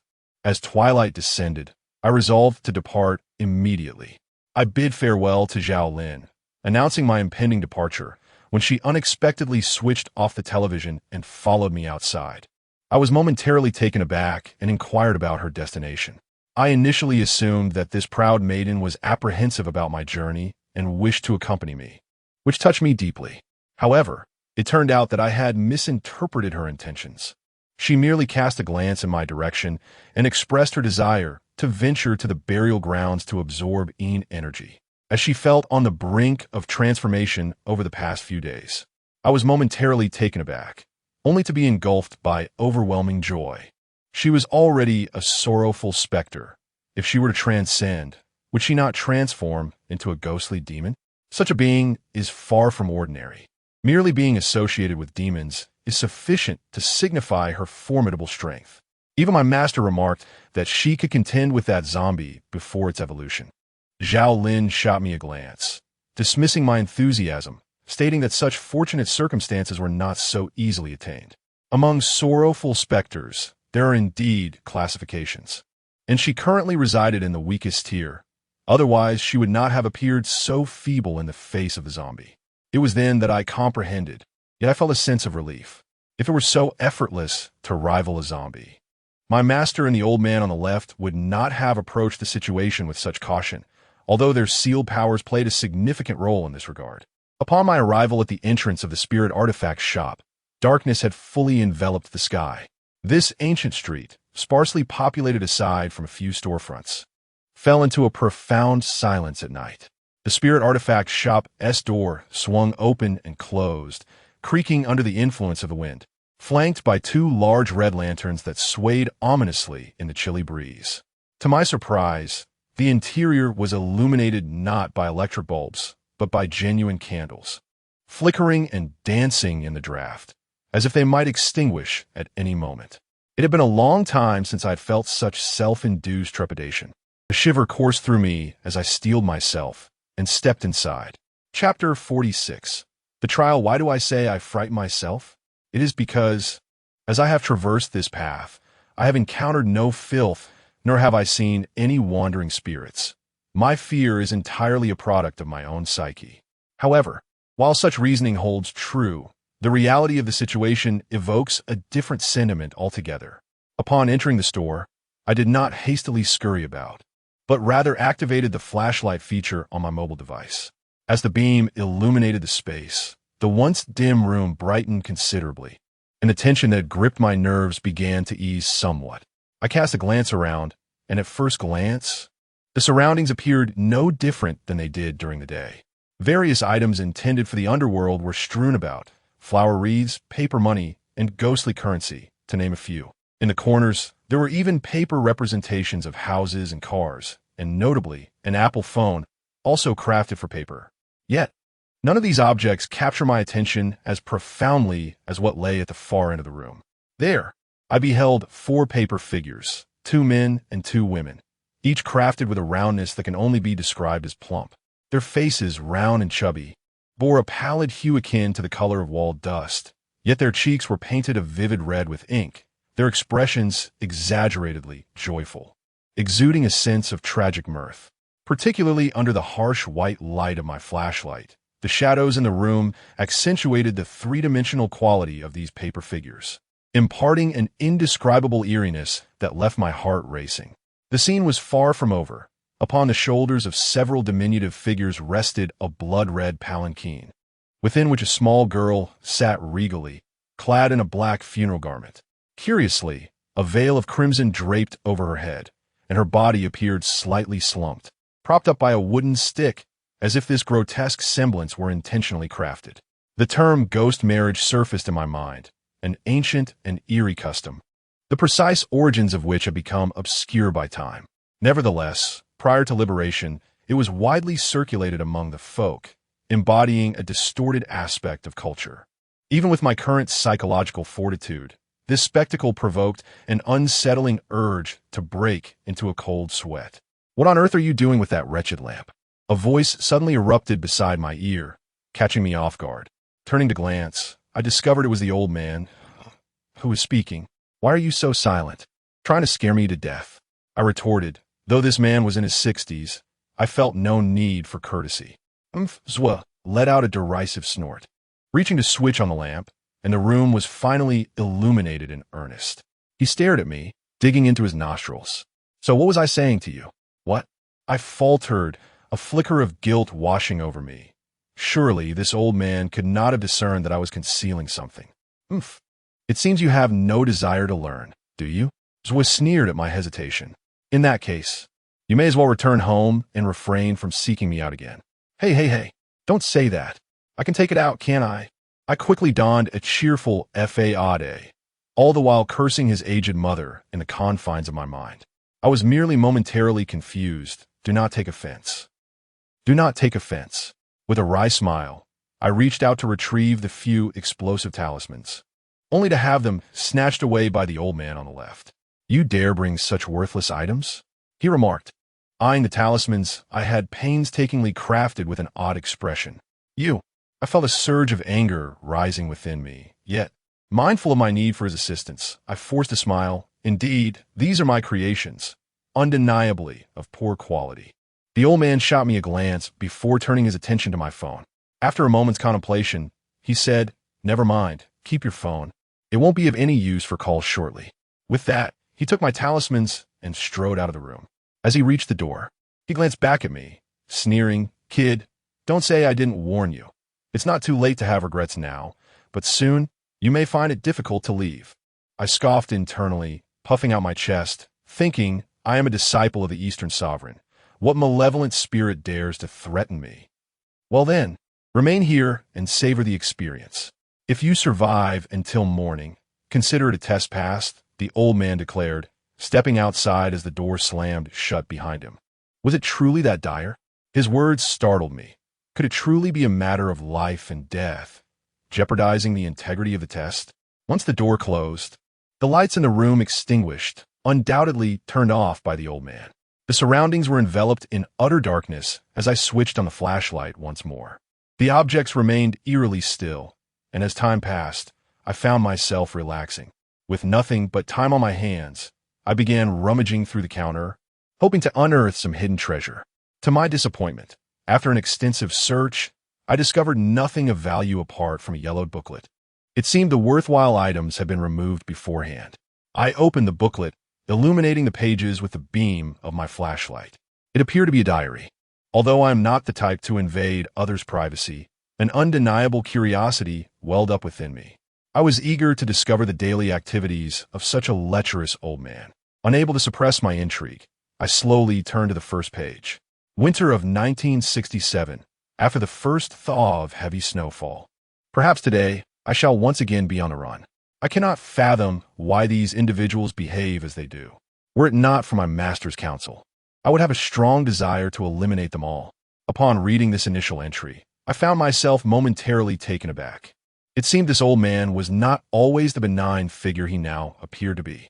The year 1967 instantly conjured specific historical events, revealing that this elderly gentleman possessed an extraordinary audacity. As I continued to flip through the pages, my astonishment deepened. The booklet chronicled significant events from the man's youth, encompassing a myriad of experiences, predominantly involving the capture of spirits and demons. Most astonishingly, I discovered that he had once slain a zombie king. Truly, appearances can be deceiving. No wonder he had shown little concern when confronted by that very zombie. I was utterly engrossed, completely oblivious to my surroundings. After finishing the tale of slaying the undead, I was poised to delve further into the pages when, suddenly, a strange laughter echoed from the darkness. Instantly, I snapped back to reality, hastily discarding the booklet and shining my flashlight into the shadows. In that fleeting moment, every hair on my body stood on end as if electrified. Ethereal melodies mingled with the rhythmic clangor of gongs and drums filled the room. As the haunting song resonated, my environment transformed abruptly. I found myself no longer in the old man's macabre shop, but transported to a realm of ghostly gray. Towering mountains stretched endlessly around me, as if I had crossed into another era. Awestruck, I gazed at the surreal vistas. The sky and earth were shrouded in a pallid hue, everything exuding a sense of lifelessness, veiled beneath an enigmatic shroud. Before me lay a narrow path, 3 feet wide, strewn with joss paper fluttering chaotically, yellow paper swirling through the air, all inevitably drawn toward a singular direction. In that direction, the haunting, ancient song resumed, accompanied by the resounding cacophony of drums, growing ever closer, ever nearer. Chapter 47. The illusion as the sounds drew nearer, an unsettling chill enveloped me, reminiscent of plunging into an icy abyss during the depths of winter, rendering my limbs rigid. A blood-red bridal sedan chair gradually emerged from the undulating mountains, carried by 4 paper figures, 2 men and 2 women, who rhythmically struck gongs and drums as they glided along the narrow path. Throughout their procession, a little girl inside the sedan sang a haunting melody, oscillating between highs and lows, joy and sorrow, her voice echoing with a heartrending despair. My goodness! I stumbled back in a panic, fear gripping me utterly. This was far more terrifying than an encounter with a ghost. Just as I retreated, the little girl suddenly emitted a sinister giggle, her paper-crafted form swelling rapidly, and a pair of dim, ashen eyes slowly opened, locking onto me with an unsettling intensity. I cursed under my breath, my legs feeling weak. That old man had truly ensnared me with such a bizarre contraption. Undoubtedly, these paper figures were the very same bridal dolls I had first encountered in the funeral accessories shop. Why had they appeared here? Moreover, they seemed to possess a semblance of life. Where were they headed? What manner of place was this? Why did an air of deathly stillness pervade the surroundings? A cascade of questions flooded my mind, yet I found myself bereft of the opportunity to seek answers. When a little girl fixed her gaze upon me, her pallid face instantly contorted into a grotesque expression. Within the sedan chair, she emitted a series of eerie shrieks, prompting the 4 paper figures to abruptly lower the sedan. Their once amiable smiles transformed into sinister and terrifying grins as they lunged towards me with clawed hands. Naturally, I took flight, sprinting desperately forward, for I possessed nothing with which to defend myself. If those ghastly, inhuman entities were to capture me, it would surely mean my demise. The paper figures relentlessly pursued me from behind. Fortunately, their speed was not particularly swift. With all my might, I managed to widen the gap between us. Even after shaking off my pursuers, I dared not let my guard down. I exerted every ounce of strength to distance myself further until the scenery shifted from undulating mountains to the edge of a lake, where I finally halted, resting my hands on my knees and gasping for breath like an exhausted beast of burden. Before me lay an expansive lake, its waters exhibiting a chillingly dark hue, as though some dreadful entity lurked beneath the surface. Instinctively, I distanced myself from the lake, sitting down to recuperate while fixating on its inky depths, feeling a mixture of fear and bewilderment. This place was undeniably peculiar. If such a location existed on Earth, it would surely cause a sensation. Yet, I had never encountered any reports of a site so eerily gray and dominated by a dark lake. Suddenly, the profound silence of this desolate expanse was pierced by an incongruous sound. Something dripped onto the ground, and the sound came from right beside me. A chill ran down my spine, and I trembled as I turned my head to glance over. That fleeting look startled me so much that I leaped up from the ground like a monkey. Good heavens! I cursed, attempting to flee, but I stumbled and fell back onto the ground. A paper doll little girl stood expressionless beside me, her eerie black eyes fixated on me. She wore a black funeral dress and a blood-red veil draped over her head. Suddenly, the girl opened her mouth, and a dark liquid flowed out, dripping onto the floor. Swallowing hard, I instinctively recoiled. At that moment, all I desired was to distance myself from this monstrosity. Yet, it seemed as if this paper figure possessed a semblance of life. For with every step I retreated, she advanced closer. Abruptly, she smiled in a disconcerting manner, then slightly parted her lips, calling out in a voice that was hoarse and chilling. "Hubby." Her utterance nearly made me lose control. I do not know where I found the courage, but I sprang up from the ground, pointing at her and shouting, "Who the hell do you think you are, you monster? You don't recognize me?" The little girl burst into a fit of giggles, but in an instant, her pale face contorted into a grotesque visage, and she opened her mouth wide, revealing greenish-blue, scaled teeth. "Then, you can only die." The little girl suddenly charged at me, her small hands swiftly tightening around my neck with unyielding force. Initially, I presumed that she, being merely a child, could not possess much strength. However, the moment she gripped me, I realized how gravely mistaken I was. Her hands were like a pair of powerful pincers, constricting my throat as if made of iron. I struggled futilely, my efforts proving utterly ineffectual. In a moment of desperation, I resolutely bit my tongue, blood oozing forth and splattering onto the girl's brows. Yet, to my astonishment, she exhibited no reaction at all, lacking even that formidable power capable of repelling malevolent spirits. What was happening? Why did my blood have no effect on her? My master had claimed that such a substance would exert influence over all beings, except for humans and animals. Surely it should have at least produced some smoke. My mind grew increasingly foggy, with no air to breathe, and I felt myself on the brink of unconsciousness. The little girl continued to grip my neck tightly, and as I rolled my eyes, gazing into this grayish world, a glimmer of understanding dawned upon me. Was it an illusion? In the final moment before I closed my eyes, I bit down hard on my tongue. Where is this place? Slowly, I opened my eyes, finding myself enveloped in darkness, unable to discern anything. Suddenly, I was startled. There truly were hands gripping my neck with unwavering intensity. However, in the next moment, I was astonished to discover that these hands were indeed my own. Am I strangling myself? I stood there in a daze. A sudden wave of metallic tang and pain surged from my tongue, and instinctively, I opened my mouth, spilling a copious amount of blood onto the ground. My phone lay beside me, but it had already powered off. With a heart full of trepidation, I wiped the blood from the corner of my mouth and began to feel around, ultimately confirming that I had returned to the old man's funeral goods shop. A sigh of relief escaped me. It turned out that everything I had just experienced was merely an illusion. Yet, had I not awakened at the crucial moment, I might have found myself suffocated by my own hands. Indeed, quite a perilous situation. Nonetheless, I suppose I can consider this an ordeal I have successfully passed, can I? Chapter 48. A plea for assistance. A distant crow of a rooster echoed through the air, indicating that dawn was imminent. I powered on my phone, only to find that the battery lingered at a mere 1%, rendering the flashlight feature unusable. The rooster's call signified that the break of day was approaching, a time when even the most sinister of apparitions would retreat. Utilizing the faint glow from my device, I mustered the courage to direct its light towards the spot where the paper figures had been situated. To my relief, the paper figures remained undisturbed, and the little girl inside the sedan chair was still in her previous state, her body slumped and secured by wooden sticks, showing no signs of life.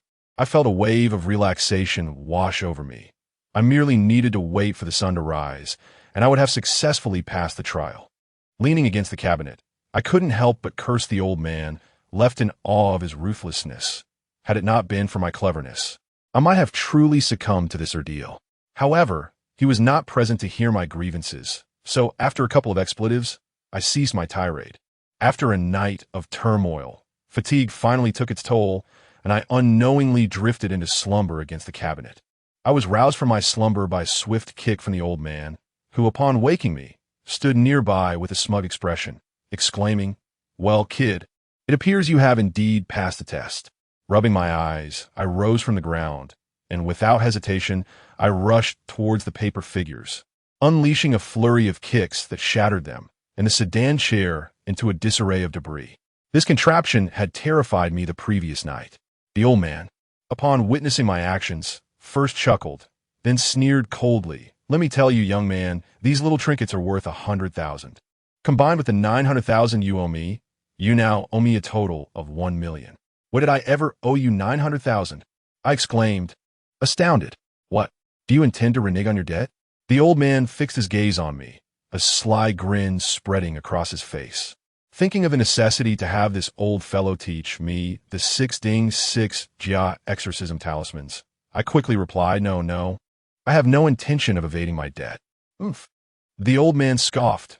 "Very well, considering your pitiful appearance, I shall record it for now. Extend your hand." I complied, stretching out my hand, and he grasped it firmly, biting the middle finger of his other hand. He began to draw in the air above my palm. It seemed to require great effort, as his expression remained tense and slightly pale. Thankfully, he completed the drawing in just a few strokes. Glancing down at my hand, I noticed a faint, root-like red pattern in the center of my palm, resembling a small vein. "Phew!" The old man observed my palm and let out a sigh of relief, though I noticed beads of sweat forming on his forehead. "All done," he announced. "Is that it?" I am somewhat astonished. "It seems rather simple," I replied. "Of course, just practice diligently according to the book when you return. But heed my warning. This talisman can only be used once within a month. Otherwise, you will encounter grave troubles," the old man cautioned, his expression turning serious. I nodded earnestly, aware that both my master and the comprehensive guide to talismans had cautioned against the frivolous use of such items. One could easily surmise that there was profound significance attached to them. After leaving the occult shop, I returned directly to my apartment, where Zhao Lin had already arrived. She appeared much the same as before, yet I sensed a subtle change within her, though I could not quite articulate what had shifted. "Have you advanced?" I inquired as I stepped into the room, circling around her to scrutinize her closely. "Yes," Zhao Lin replied with a nod. "What were you doing visiting that old man last night?"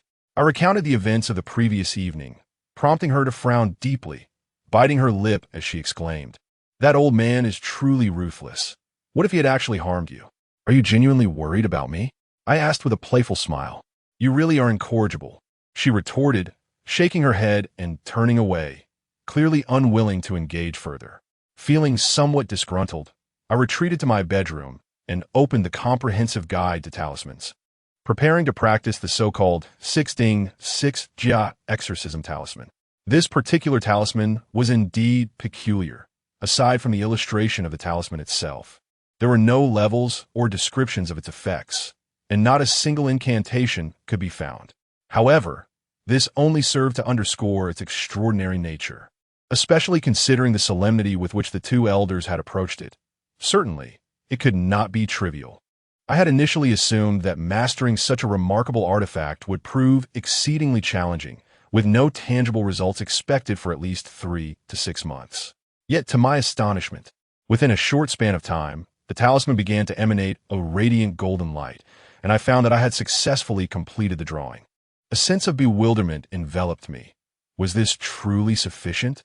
I found myself questioning whether I had erred, contemplating the notion of seeking something to test my doubts.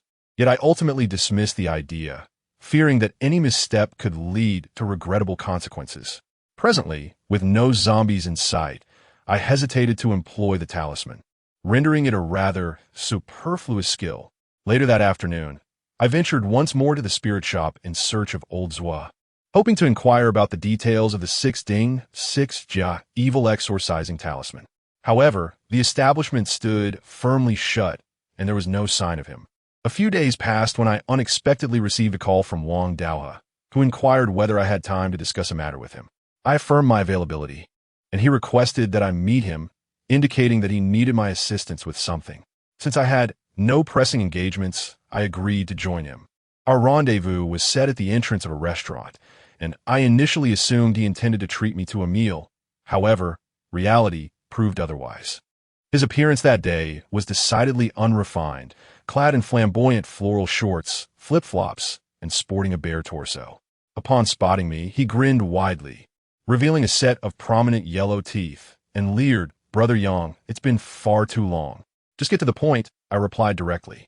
Wang Daohe awkwardly chuckled a couple of times, then pulled me aside, rubbing his hands together as he said, "I actually have a favor to ask of you." "What is it?" I pondered to myself that this individual possessed far greater abilities than I, not to mention anything else. But the way he conjured lightning out of thin air was remarkable. As long as it wasn't a grotesque entity, like a zombie, dispatching any foul creature would surely take mere moments. Did he truly require my assistance? It turns out that the hotel before me was indeed the purpose of his visit.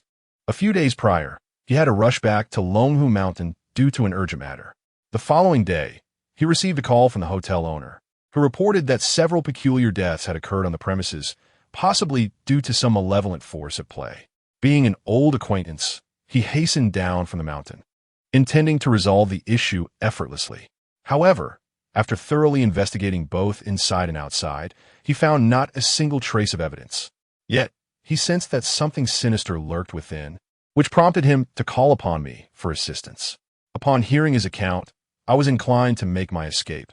If such a formidable individual could discern nothing, what could I possibly contribute? Chapter 49. The Seven Fiends Ghost Prison Array. Hey, allow me to finish. Wang Dao, and perhaps guess my thoughts, hurriedly stating, "I summoned you here because I wish for you to employ your yin-yang eye to investigate this hotel to discern what malevolent force lurks within." I was taken aback, gazing at him in astonishment. "How did you know I possess a yin-yang eye?" He chuckled, a hint of pride in his demeanor. "Our Longhu Mountain is a venerable sect with a history spanning 1,000 years. We certainly have our means of discerning such matters." Nodding in acknowledgement, I hesitated briefly before agreeing to accompany him inside. Assisting him would be a favor, and if the situation turned dire, I could always make my escape. As he had mentioned, the atmosphere here was indeed peculiar. The moment I stepped into the lobby, a chilling sensation enveloped me, causing every pore of my skin to prickle. The staff within the lobby bore expressions of utter despondency, as several fatal incidents had rendered this place devoid of guests. Wang Dao summoned a waiter to guide us upstairs. Initially reluctant, the waiter stared apprehensively at the staircase, but after a stern warning from Wang Dao, threatening that if he failed to lead us properly, the spirits would visit him at night, he nearly lost control of his faculties in fright. The waiter led us to the second floor, but resolutely refused to ascend any further. With no choice, we could not forcibly drag him along, and he bolted down the stairs as if released from a heavy burden. "Yanglu, do you sense anything unusual here?" After the waiter had departed, Wang Dao gestured towards the surrounding rooms, inquiring. As I traversed from the hall, I, like him, observed nothing of significance. However, upon ascending to the second floor, I stumbled upon some intriguing revelations. Though I did not encounter any apparitions, the oppressive aura on this level was markedly more intense than that below, surpassing even that of a hospital morgue. Particularly unsettling was the room at the far end of the corridor, where a green luminescence lingered, causing a flutter of unease within me. There was something decidedly amiss in that place. The heaviness of the atmosphere was truly frightening. I gestured towards that room and spoke to Wang Daohe. He raised an eyebrow and then shook his head, stating, "I noticed that as well, but I have already explored it once. There was nothing inside." Upon hearing this, I felt a twinge of curiosity and suggested, "Let us revisit it." Wang Daohe insisted I was being overly inquisitive, asserting that he had already investigated and deemed it a waste of time. Yet, I remained resolute in my desire to delve deeper, convinced that there must be something extraordinary within, for the density of the aura could not be so profound without reason. It appeared that he had indeed entered before, as he still bore the key in his hand. Wang Daohe promptly twisted the doorknob, and instinctively, I took a step back, prepared for any unforeseen emergence from within. However, the room was precisely as he had described. I meticulously examined every corner, yet found nothing amiss. "Well, do you believe me now? A sheer waste of time," Wang Daohe remarked with a dismissive expression before turning to exit. "Wait a moment." I abruptly halted him, for it seemed I had indeed stumbled upon something significant. However, the object in question was so diminutive that I questioned whether it could possibly generate such a heavy aura of malevolence. Wang Dao, and, momentarily taken aback, observed my grave demeanor and adopted a serious expression himself. He cast a glance around and produced a talisman, gripping it tightly in his hand, and quietly inquired, "What is it?" I approached a corner of the room, crouched down, and placed my hand on the corner of the bed. "Please, assist me in moving this bed." I beckoned to Wang Dao and, as I neared, I could distinctly sense the chilling aura that sent shivers down my spine, thus reinforcing my suspicions. Wang Dao did not hesitate. We both exerted our strength simultaneously, shifting the bed slightly. Suddenly, a surge of green light materialized before my eyes. Within this luminous green sphere lay a talisman, meticulously folded into a triangular shape, stained crimson with blood. This talisman had been concealed beneath the foot of the bed, rendering it imperceptible from the outside. It was no wonder it had eluded Wang Dao's notice. Even I had only detected the faintest glimmer of green light through my yin-yang eyes, never anticipating that something lay hidden beneath. "What is this?" I turned to Wang Dao, for I had never encountered such an object before, and it was not documented in any compendium of talismans. Wang Dao hurried over, picked up the talisman, and examined it closely.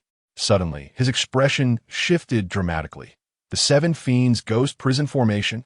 The Seven Fiends Ghost Prison Formation? Upon hearing this formidable name, I could not help but be momentarily stunned. Wang Dao furrowed his brow deeply, his expression laden with an indescribable gravity. The Seven Fiendish Ghost Prison Formation is an exceedingly sinister and malevolent array. There should be a total of 7 such talismans within this hotel, each emanating a potent magnetic field capable of influencing human thought. Those who met with mysterious deaths here were likely entwined with this malevolent force. It is said that this phenomenon has long been lost to time. I have only glimpsed references to it in the texts of Longhu Mountain, where it appears to be utilized for the creation of ghostly apparitions. At this point, Wang Dao's countenance shifted. Ghostly apparitions? That's truly explosive news. This entity can rival even that of zombies. So what shall we do now? After a prolonged silence between the two of us, I could no longer contain myself and broke the stillness. Wang Dao pondered for a moment before gently lowering the talisman he held. "We should first locate all these items," he suggested. "I suspect it may be the Min Luo Society's people who are engaged in ghostly rites." Min Luo Society? I found myself momentarily taken aback. "It is a nefarious cult dedicated to the crafting of ghosts for malicious purposes," Wang Dao elucidated. Upon hearing the term cult, my mind drifted to the bracelet, rumored to have been unleashed by such individuals to cause harm. I wondered if Master had discovered a solution to this predicament. This matter is gravely serious. If it truly involves the cult, I alone lack the strength to resist. I must contact the brethren in the mountains and request their assistance, Wang Dao stated, then suddenly inquired, "By the way, Yanglu, almost forgot to ask, why did that zombie flee that night?" He was frightened away by an old man wielding a purple talisman. A purple talisman? Wang Dao and his eyes widened in disbelief, exclaiming, "Such a thing is scarcely found even on our Longhu Mountain. That old man must be a master, a true master." Chapter 50. The last one I pondered, recalling that the old rascal, Zhuoshan, had once vanquished a zombie king. Where is he now?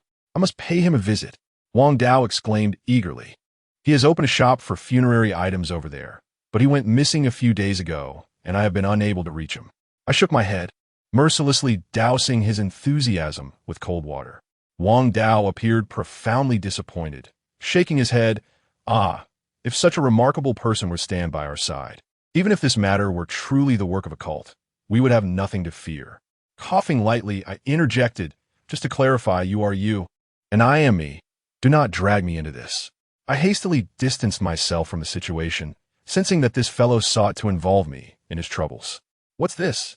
Are you not joining me to confront the Seven Fiends Ghost Prison Array?" Wang Dao stared at me, astonished. His gaze made me feel somewhat embarrassed, as if I were attempting to flee from the battlefield. However, upon reflection, my combat abilities were abysmally low.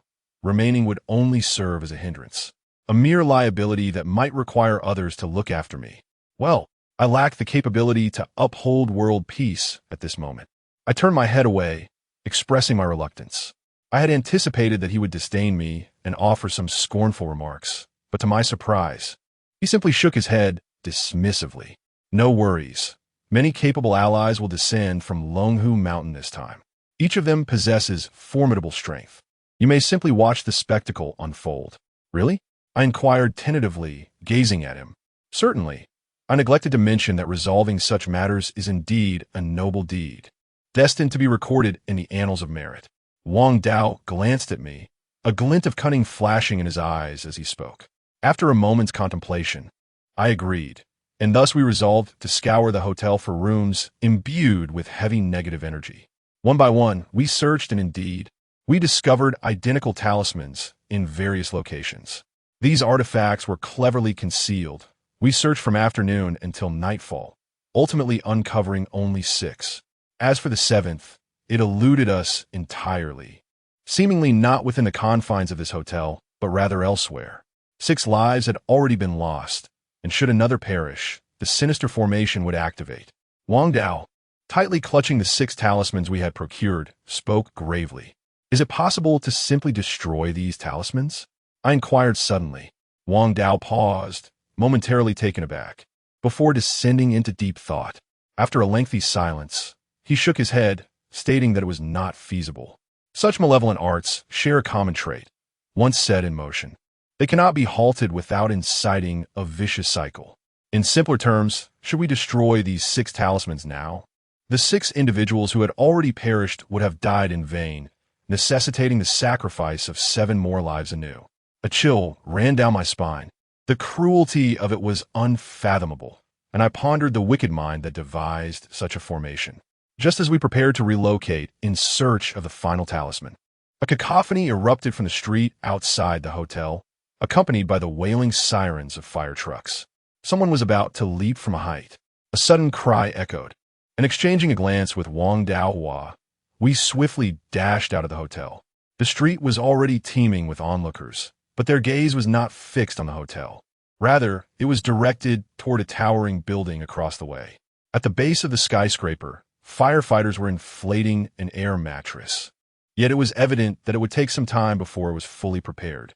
The edifice stood over 30 stories high, and should someone plummet from that height, even possessing multiple lives would not suffice to survive the fall. Atop the building, a woman with cascading hair sat nonchalantly, her legs swinging gently, exuding an air of utter tranquility. What sent chills down my spine was her attire. In the dead of night, she wore a crimson robe. Was she attempting to transform into a vengeful spirit by donning red for her suicide? We must act swiftly, Wang Daohua shouted at me. Then, disregarding the firefighter's objections, he bolted into the building's entrance. After a moment's hesitation, I followed suit, frantically pressing the elevator button, yet the elevator seemed to be malfunctioning, yielding no response. Take the stairs, Wang Daohua called out, sprinting up the adjacent emergency exit. We ascended with great effort, refusing to pause even as exhaustion threatened to overwhelm us.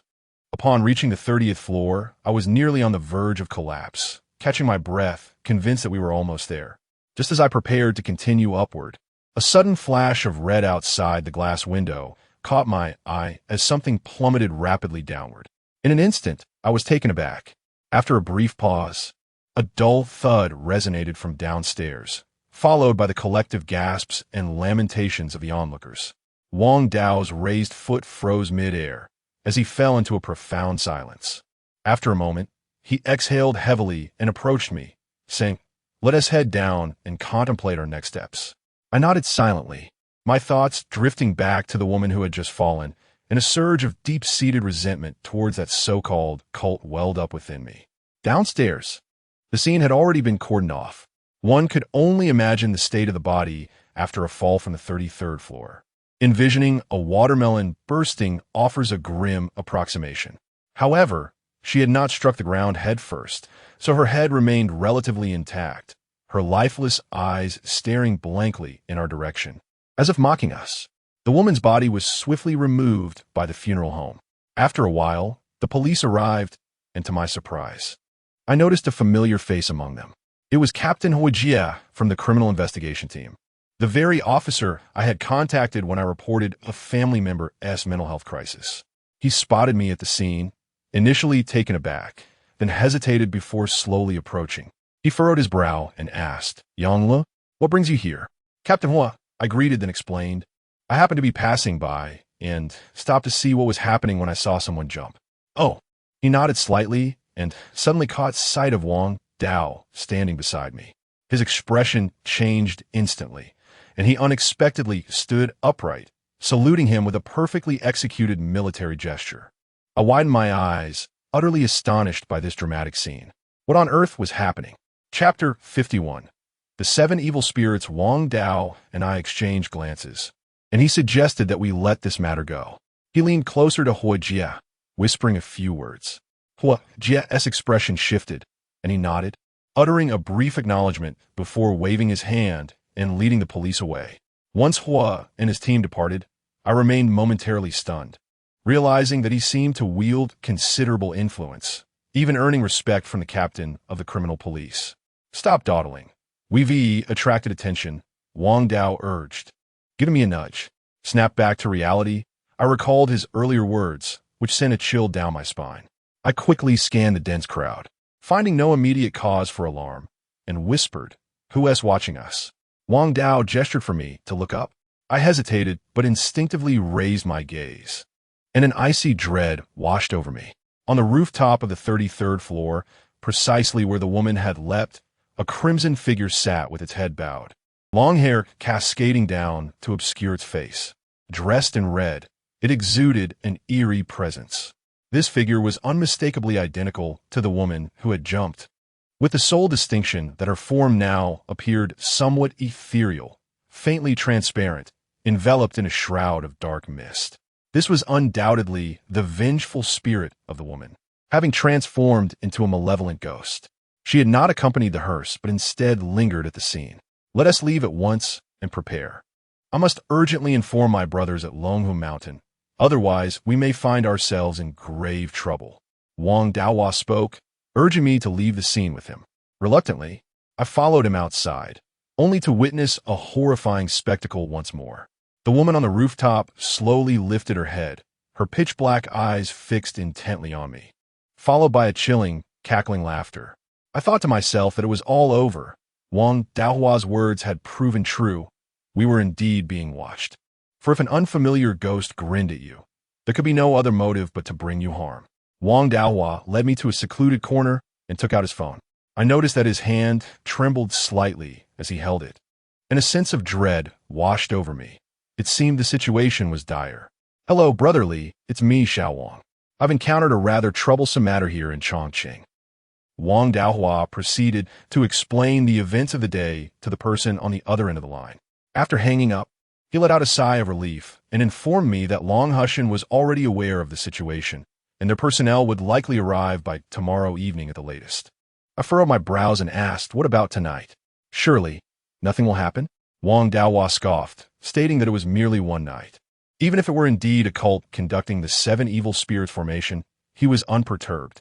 For even if the formation was activated, the malevolent spirits could not be summoned immediately. Furthermore, if they were indeed conjured, as long as we could endure until dawn, we would be safe. I breathed a sigh of relief and nodded in agreement.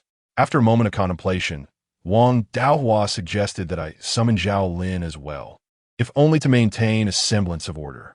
He mentioned that he needed to head off to set up some arrangements and would contact me later. Upon returning, I conveyed the matter to Zhao Lin, who immediately furrowed her brows upon hearing it. She inquired why I consistently attracted formidable entities, first zombies, and now even ghosts, demons, and cults. She warned that if this continued, I would inevitably bring about my own demise. I chuckled and asked if she was genuinely concerned for my well-being. She spat in disdain, accusing me of shamelessness, revealing that her fear stemmed from the prospect of my death, leaving her without assistance in conjuring the Een talisman to replenish her Een energy. I merely smirked. After a moment's hesitation, Zhao Lin decided to accompany me, asserting that she could indeed be of some assistance now. I nodded in agreement, then retreated to my bedroom to respectfully bow several times before the statue of Tai Yi. The revered ancestor must have sensed the urgency of our situation, as he graciously bestowed upon me a measure of golden light. Unlike previous instances, when this golden radiance enveloped me, I felt subtle changes occurring within my body, though I was at a loss to articulate what those changes were.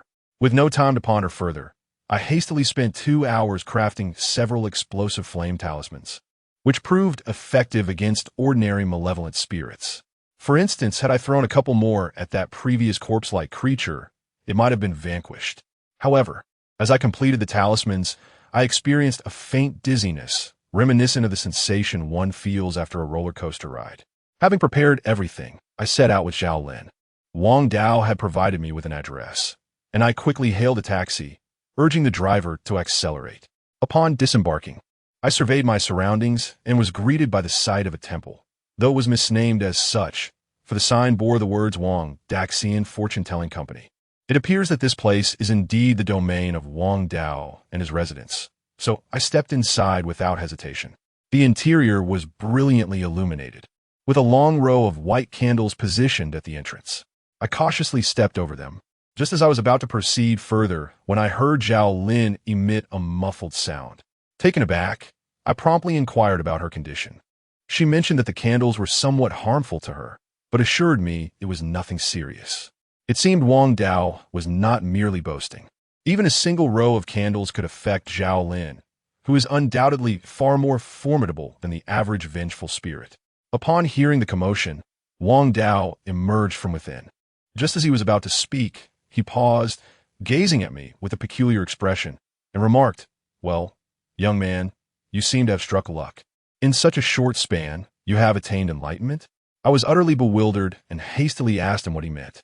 Wang Dao, taken aback by my response, looked at me with a hint of envy, saying, "Having the yin-yang eyes truly makes everything remarkably easier. For someone like me, each moment of enlightenment takes a fortnight, and sometimes it may all come to naught. Yet you, without any prior knowledge, have succeeded effortlessly." I still struggled to comprehend his words, and Wang Dao shook his head, assuring me that I would understand in due course. After that, he turned his gaze towards Zhao Lin, raising an eyebrow in surprise. "Oh, you have made progress as well?" Zhao Lin nodded in affirmation. The last time the three of us confronted a zombie together, they had become somewhat acquainted. Wang Dao glanced at the time and commented that there should be no further concerns. The spirits arriving shortly would likely be just a few vengeful ones, easily manageable. Upon hearing his words, I felt a sense of relief. Just as I was about to inquire why the police treated him with such courtesy, he suddenly fixed his gaze upon the entrance, his eyes radiating a chilling intensity. "They have arrived." I glanced towards the door and beheld 7 translucent figures swiftly gliding down the street, each adorned in a distinct hue, yet all unmistakably emanating a palpable aura of resentment and malice, instilling a profound sense of trepidation. Chapter 52. The Enchantment of the Blue Ghost 7 Malevolent Spirits. Though seemingly formidable, could be easily managed. Zhao Lin alone could contend with 3, while Wang Dao effortlessly dispatched another 3, leaving the final one for me to vanquish with my splendid prowess. The entire situation bore an air of ease. Wang Dao appeared equally unfazed, reclining in his chair with an air of nonchalance, his legs crossed, disdainfully gazing towards the door. To him, these 7 fiends were of no consequence, easily obliterated with a few swift motions. In the meantime, the 6 triangular talismans we discovered earlier this afternoon in the hotel began to emit a faint, eerie glow, a bluish-black hue that was decidedly unsettling. Regrettably, we had yet to locate the final talisman, leaving us with only 6. Upon closer inspection, I noticed that among the 7 spirits outside, the one in the center, clad in red garments and shoes, was indeed the same specter that had leapt from the building just hours prior. The ghost lifted her head, revealing a sunken chin, her eyes rolled back, and a sinister grin that twisted across her face. Affixed to her forehead was a triangular talisman identical to the 6 we had gathered, thus completing the set of 7. It is worth noting that this particular hour was rather unfavorable for us. As midnight approached, the energy of these foul entities surged, rendering them at their most potent. The ghost extended her hand, and the 6 talismans within the temple surged forth. I instinctively reached out to seize them, Yet Wang Dao's calm demeanor compelled me to halt my movements. As the ethereal entity soared towards the door, it was abruptly halted mid-flight by a faint luminous barrier that materialized before it. The row of candles at the entrance formed a protective boundary, thwarting the specter's control. Witnessing this, the ghost emitted a ghastly shriek, its bloodied visage contorted in rage as it lunged toward the temple. However, upon making contact with the candles, it was forcefully repelled, wisps of dark smoke escaping from its form, a clear indication of the damage inflicted by the barrier. The other 6 malevolent spirits, upon observing this, surged forward, relentlessly assaulting the shimmering shield. Each strike resonated with a crisp clang, the barrier flickering as though on the verge of shattering. Remarkably, despite the relentless onslaught, the barrier held firm, remaining unbroken after what felt like an eternity of futile attempts by the 7 malevolent entities. It seems I have overestimated the situation, mused Wang Dao, a hint of disdain in his tone. Had I known there were merely these pitiful wretches, I wouldn't have wasted my efforts setting this up. Growing increasingly impatient with the sight of the spirits futilely battering the barrier, he rose from his seat, casually grasping the peachwood sword from the altar behind him, and strode purposefully towards the door, intent on vanquishing each foe in turn. With a swift motion, Wang Dao and Abu approached one of the malevolent spirits, raising their hands to thrust a sword forward with great force. The moment the peachwood sword made contact with the ghostly form, it trembled violently, as did the spirit itself, which convulsed in a manner reminiscent of impending death, emitting a chilling wail. Its form began to flicker, as though on the brink of vanishing entirely. However, at this critical juncture, Wang Dao unexpectedly withdrew his sword, causing the spirit to be violently propelled backward, crashing heavily onto the ground. Yet it still clung to a faint breath of life, refusing to dissipate completely. I was taken aback, poised to question why he faltered at such a crucial moment, when I noticed the grave expression on his face as he stared intently at the empty street outside. The thoroughfare was deserted. Aside from the 7 malevolent spirits, there was not a single trace of any other presence. Only a chilling wind howled through, stirring the leaves that danced away on the breeze. Yet, there was an unsettling quality to the silence, an eerie stillness that felt decidedly unnatural. Be cautious. Ao Jianyang warned me gravely from beside me. I could sense a tremor in her spirit, as if she had encountered something profoundly terrifying. Observing their demeanor, I too felt the weight of apprehension. Hastily retrieving an explosive talisman, clutching it tightly in my hand, and inquiring about Ao Jianyang's distress. Zhao Lin gazed toward the door, forewarning that something sinister was approaching, an exceedingly fearsome entity. At the moment when Zhao Lin and I were conversing, Wang Dao stepped away from the candle and moved beside the altar. He handed me a peachwood sword and picked up another for himself, then cautiously advised, "Take care, you rascal."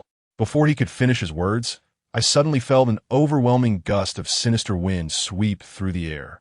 As this chilling breeze surged, the lights in the temple flickered and dimmed, while the white candles placed at the entrance swayed violently, ultimately extinguishing completely.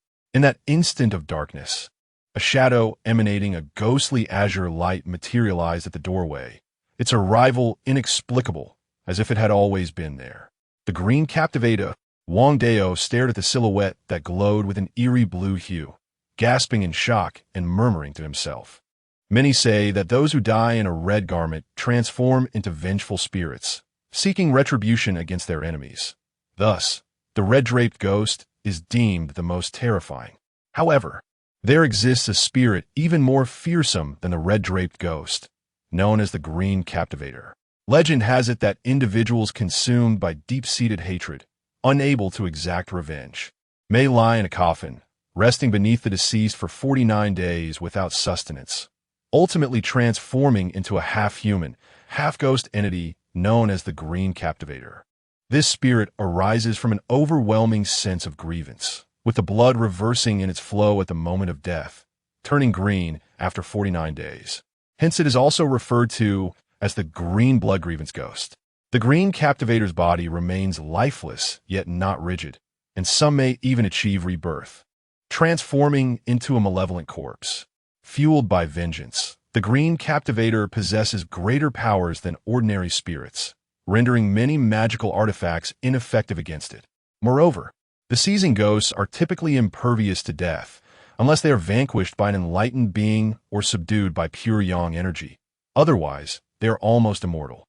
This entity is no trivial matter. In terms of strength, it is likely that all vengeful souls and fierce spirits beneath the ghostly demons are no match for it. Quite discerning indeed. Just as we were grappling with our astonishment, a chilling voice suddenly resonated from an unknown source, laced with profound mockery and disdain. You two wretched boys dare to thwart my grand scheme. If I do not flay your skins and extract your tendons today, transforming your souls into malevolent spirits, my heart's resentment shall never be appeased. As these words echoed, a shadowy figure appeared ominously on the street outside the door, shrouded in a dark robe, enveloped in an aura of sinister energy, rendering their features indistinguishable. What audacity! Wang Dao and Lung let out a disdainful snort. Yet their eyes remained fixated on the cloaked figure, and the hand gripping the peachwood sword began to perspire, revealing that he did not possess the confidence he outwardly projected. Chapter 53, Bitter Battle. Cough, cough. Is that so? The figure in black coughed violently twice, seemingly of considerable age. No wonder he referred to the 30-something Wang Daohe as a mere boy. Whether it is true or not, one will know only after trying. Wang Daohe fixed his gaze intently on the man in black, while his other hand delved into his bosom, retrieving a blue talisman. This talisman bore a striking resemblance to the one I had previously affixed to the zombie. Its power was formidable. Had it not been used on that undead creature, I surmised that even an ordinary malevolent spirit would be instantly obliterated upon contact. The figure in black approached slowly, ultimately halting at the entrance. With a flick of his hand from within his dark robe, 6 triangular talismans soared into his grasp. Casually, he cast them, each talisman affixing itself to the previously mentioned malevolent spirits. Upon completing this task, he procured a dark purple gourd, its surface inscribed with peculiar incantations, seemingly imbued with a captivating force that swiftly drew all the malevolent spirits within. As he gradually returned the gourd to his person, the man in black turned his gaze once more, simultaneously lifting his veil to reveal a visage aged and grotesque, akin to withered wood. He responded with a chilling grin. Indeed, whether it is true or not, one must try to know. You, Shadow Green Ghost, shall entertain these 2 young ones thoroughly. Heh. The nearby shadow, a hue of eerie green, emitted a strange sound from its throat, appearing to possess limited intelligence. However, its strength was undoubtedly immense. In the next moment, it charged over, ruthlessly toppling all the candles. As a faint shimmering barrier materialized, it was met with a violent punch that struck it with a thunderous crack, reminiscent of shattering glass, causing the barrier to disintegrate. Wang Dao's expression darkened, clearly taken aback by the fragility of the barrier that had effortlessly repelled malevolent spirits, now rendered utterly ineffective before the Shiqing ghost. Young Lu, I shall take the lead. You and your specter must provide support. This creature is formidable. I have never encountered anything like it. Before he could finish his words, he brandished the peachwood sword and held the blue talisman, swiftly advancing toward the Shiqing ghost, aiming a thrust at its head. Initially, I presumed that even the most ferocious of spirits would recognize the peachwood sword, a talisman against evil. Yet to my astonishment, this creature displayed an unexpected ignorance. Upon witnessing the sword aimed at its head, it did not flinch. Instead, it erupted into a cacophony of mocking laughter, imbued with an inexplicable derision. However, the anticipated spectacle of hissing black smoke did not transpire. At the moment the peachwood sword pierced the Shiqing ghost's forehead, the blade encountered no resistance, passing through as if it were merely slicing through air. The Shiqing ghost shifted aside, its ethereal form effortlessly gliding through the sword, and then, before Wang Dao and the others in astonishment, delivered a fierce punch to the former. Bang! With a dull thud, Wang Dao was propelled backward, landing heavily on the ground. He let out a pained groan and struggled to rise, a trickle of blood escaping from the corner of his mouth. The peachwood sword proved ineffective against his foe. Jongle, Coverme. This room cannot summon the lightning. I must venture outside. Wang Dao whispered urgently to me, then, clutching his abdomen, he dashed toward the direction where the grotesque old man stood. The old man's smile instantly froze upon seeing Wang Dao, a towering figure of considerable bulk. While he might not excel in magical combat, in a physical confrontation, it was likely that even 10 of him wouldn't stand a chance against Wang Dao. Thus, he took off into the street, bellowing, "Seize the blue ghost, eliminate them." Hiss, crack. The blue ghost screeched as it lunged at Wang Dao once more, its claw aimed at his heart. I felt a surge of anxiety. If it managed a firm grip, his demise would be inevitable. Yet, Wang Dao's agility exceeded my expectations. With a swift maneuver, he rolled onto the ground. Although the blue ghost was remarkably swift, Zhao Lin's continuous blasts of water and my efforts to douse it with black dog blood provided enough distraction. In this moment of reprieve, Wang Dao had already reached the bustling street. Despite the formidable strength of the blue ghost, its intellect was lacking. Without a second thought, it pursued Wang Dao outside. With a cold smirk, Wang Dao struck his own chest with a palm, letting out a muffled groan as he spat a mouthful of blood onto the blue talisman. He then cast it skyward, chanting fervently, "Heavenly thunder rolls, vanquish the demons and exterminate the fiends, invoke the power of Longhu Mountain, thunder arise."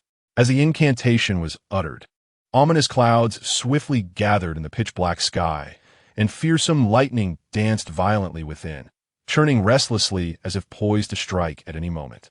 The terrifying roar resonated, causing my eardrums to throb painfully. This time, the summoned thunder was markedly different from the last encounter with the undead. The lightning manifested a striking blue-violet hue, exuding an extraordinary ferocity. It was evident that the method of invocation varied, as only the blue talisman could generate such a tremendous commotion. Shiqing Gue emitted a series of shrill cries, his expression devoid of emotion as he gazed at the storm clouds, which instilled a sense of peril within him. Invoking magic before an old man, young one, is akin to brandishing a sword before Guangong. The old man, lurking in some hidden corner, could barely contain his derisive laughter as the storm clouds amassed overhead. Yet, moments later, there was an unexpected sign of dispersal in the once stable thunderclouds. Not good. Wang Dao bellowed in wrath, his eyes bloodshot as he acted without hesitation. He decisively summoned the lightning, which shot forth in a brilliant blue-violet arc toward Shiqing Gue. Simultaneously, he coughed up a mouthful of blood, his entire aura diminishing significantly. Most grievously, 2 of the 3 fiery lanterns that adorned his person extinguished in an instant. It was clear that this maneuver inflicted severe damage upon him. I surmised he could execute such an attack only once. "Ha ha, I have warned you. Invoking magic before me is but a path to self-destruction." The old man's raucous laughter echoed once more, and then his figure emerged from a shadowy corner, his gaze fixated upon the lightning. With a flourish, he scattered a handful of yellow talismans into the sky, bellowing, "Revert." In an instant, as his voice faded, the bolt of lightning, which had been hurtling towards the formidable Qing ghost, abruptly veered off course, now hurtling directly towards us. In that fleeting moment, a chill ran down my spine, and it felt as though my very veins were on the verge of bursting. An overwhelming pressure descended upon me, igniting a primal urge to kneel before its might. Chapter 54. The final hope yet. I am acutely aware that if I were to proceed with such an action, it would spell our ultimate demise. I bit down hard on my tongue, the rich metallic taste of blood flooding my mouth, and the sharp pain jolted me back to a semblance of clarity. I shouted for Zhao Lin to flee, simultaneously exerting every ounce of strength to lunge sideways, dragging Wang Dao and 2 others along as we rolled towards the edge of the street. Boom! Almost instantaneously after our roll, a vivid violet lightning bolt struck the very spot where I had just stood. I could feel the electric charge approaching my body in that fleeting moment, rendering me momentarily numb. While the lightning did not impact the ground itself, the surface of the area I had occupied pulsated with faint arcs of electricity, a testament to the peril we had narrowly escaped. "Zhao Lin, where are you?" I quickly scanned my surroundings. Being a spirit, she was more susceptible to the lightning, and even a mere graze could inflict severe injury. I'm fine. Zhao Lin emerged from the shadows, her ethereal form trembling slightly, though thankfully not gravely affected. I exhaled in relief and turned my gaze towards Wang Dao, whose hair stood on end, resembling a porcupine, his face shadowed and grim. I surmised I must look equally disheveled. His energy had already been waning, and now he appeared dazed from the shock of the lightning. I gave his face a firm slap, and at last he slowly opened his eyes. As soon as his gaze met the world, it widened in alarm. "Watch out behind you." A chilling gust swept in from behind me, prompting an instinctive sidestep. In an instant, a claw of a vivid green hue lunged toward me. As I sensed the dense malevolence emanating from that claw, I could not help but swallow hard. Had it latched onto me, I would surely have been rendered a mere shell of my former self, my spirit vacating my body, leaving me a hapless fool. Zhao Lin emitted a disdainful huff, conjuring a sphere of azure water energy in her hand, which she hurled at the specter known as the grieving ghost. The ghost, upon witnessing the approaching orb of light, retaliated with a punch that struck the sphere, causing it to fracture with a web of cracks that quickly spread until it shattered with a resounding explosion, dispersing into a cloud of vapor. The grieving ghost was jolted back 2 steps, emitting a ghastly wail as it lunged toward Zhao Lin with alarming speed. She found herself unable to evade, compelled to defend herself against the relentless onslaught of the ghost that could easily transform into a monstrous fiend. She was swiftly pushed back, perilously close to defeat.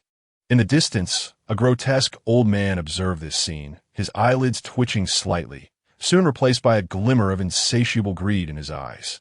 This was indeed a grieving ghost. If I could possess it, the old man could not suppress a burst of laughter, fully aware of the rarity and terrifying potential of such a spirit. If he could harness it, the benefits would be immense. He then bellowed toward the grieving ghost, "Capture it. Remember, do not kill it." The blue specter responded with a chilling cry, still comprehending human speech. Upon the elder's command, it transformed its fists into palms, granting Zhao Lin a momentary respite, although she remained at a disadvantage. I shall not yield. The sight of this creature tormenting a woman ignited my fury, causing me to forget my own insignificance in combat prowess. In a fit of determination, I produced all my explosive fire talismans, and, while Zhao Lin engaged it in combat, stealthily affixed them to its back.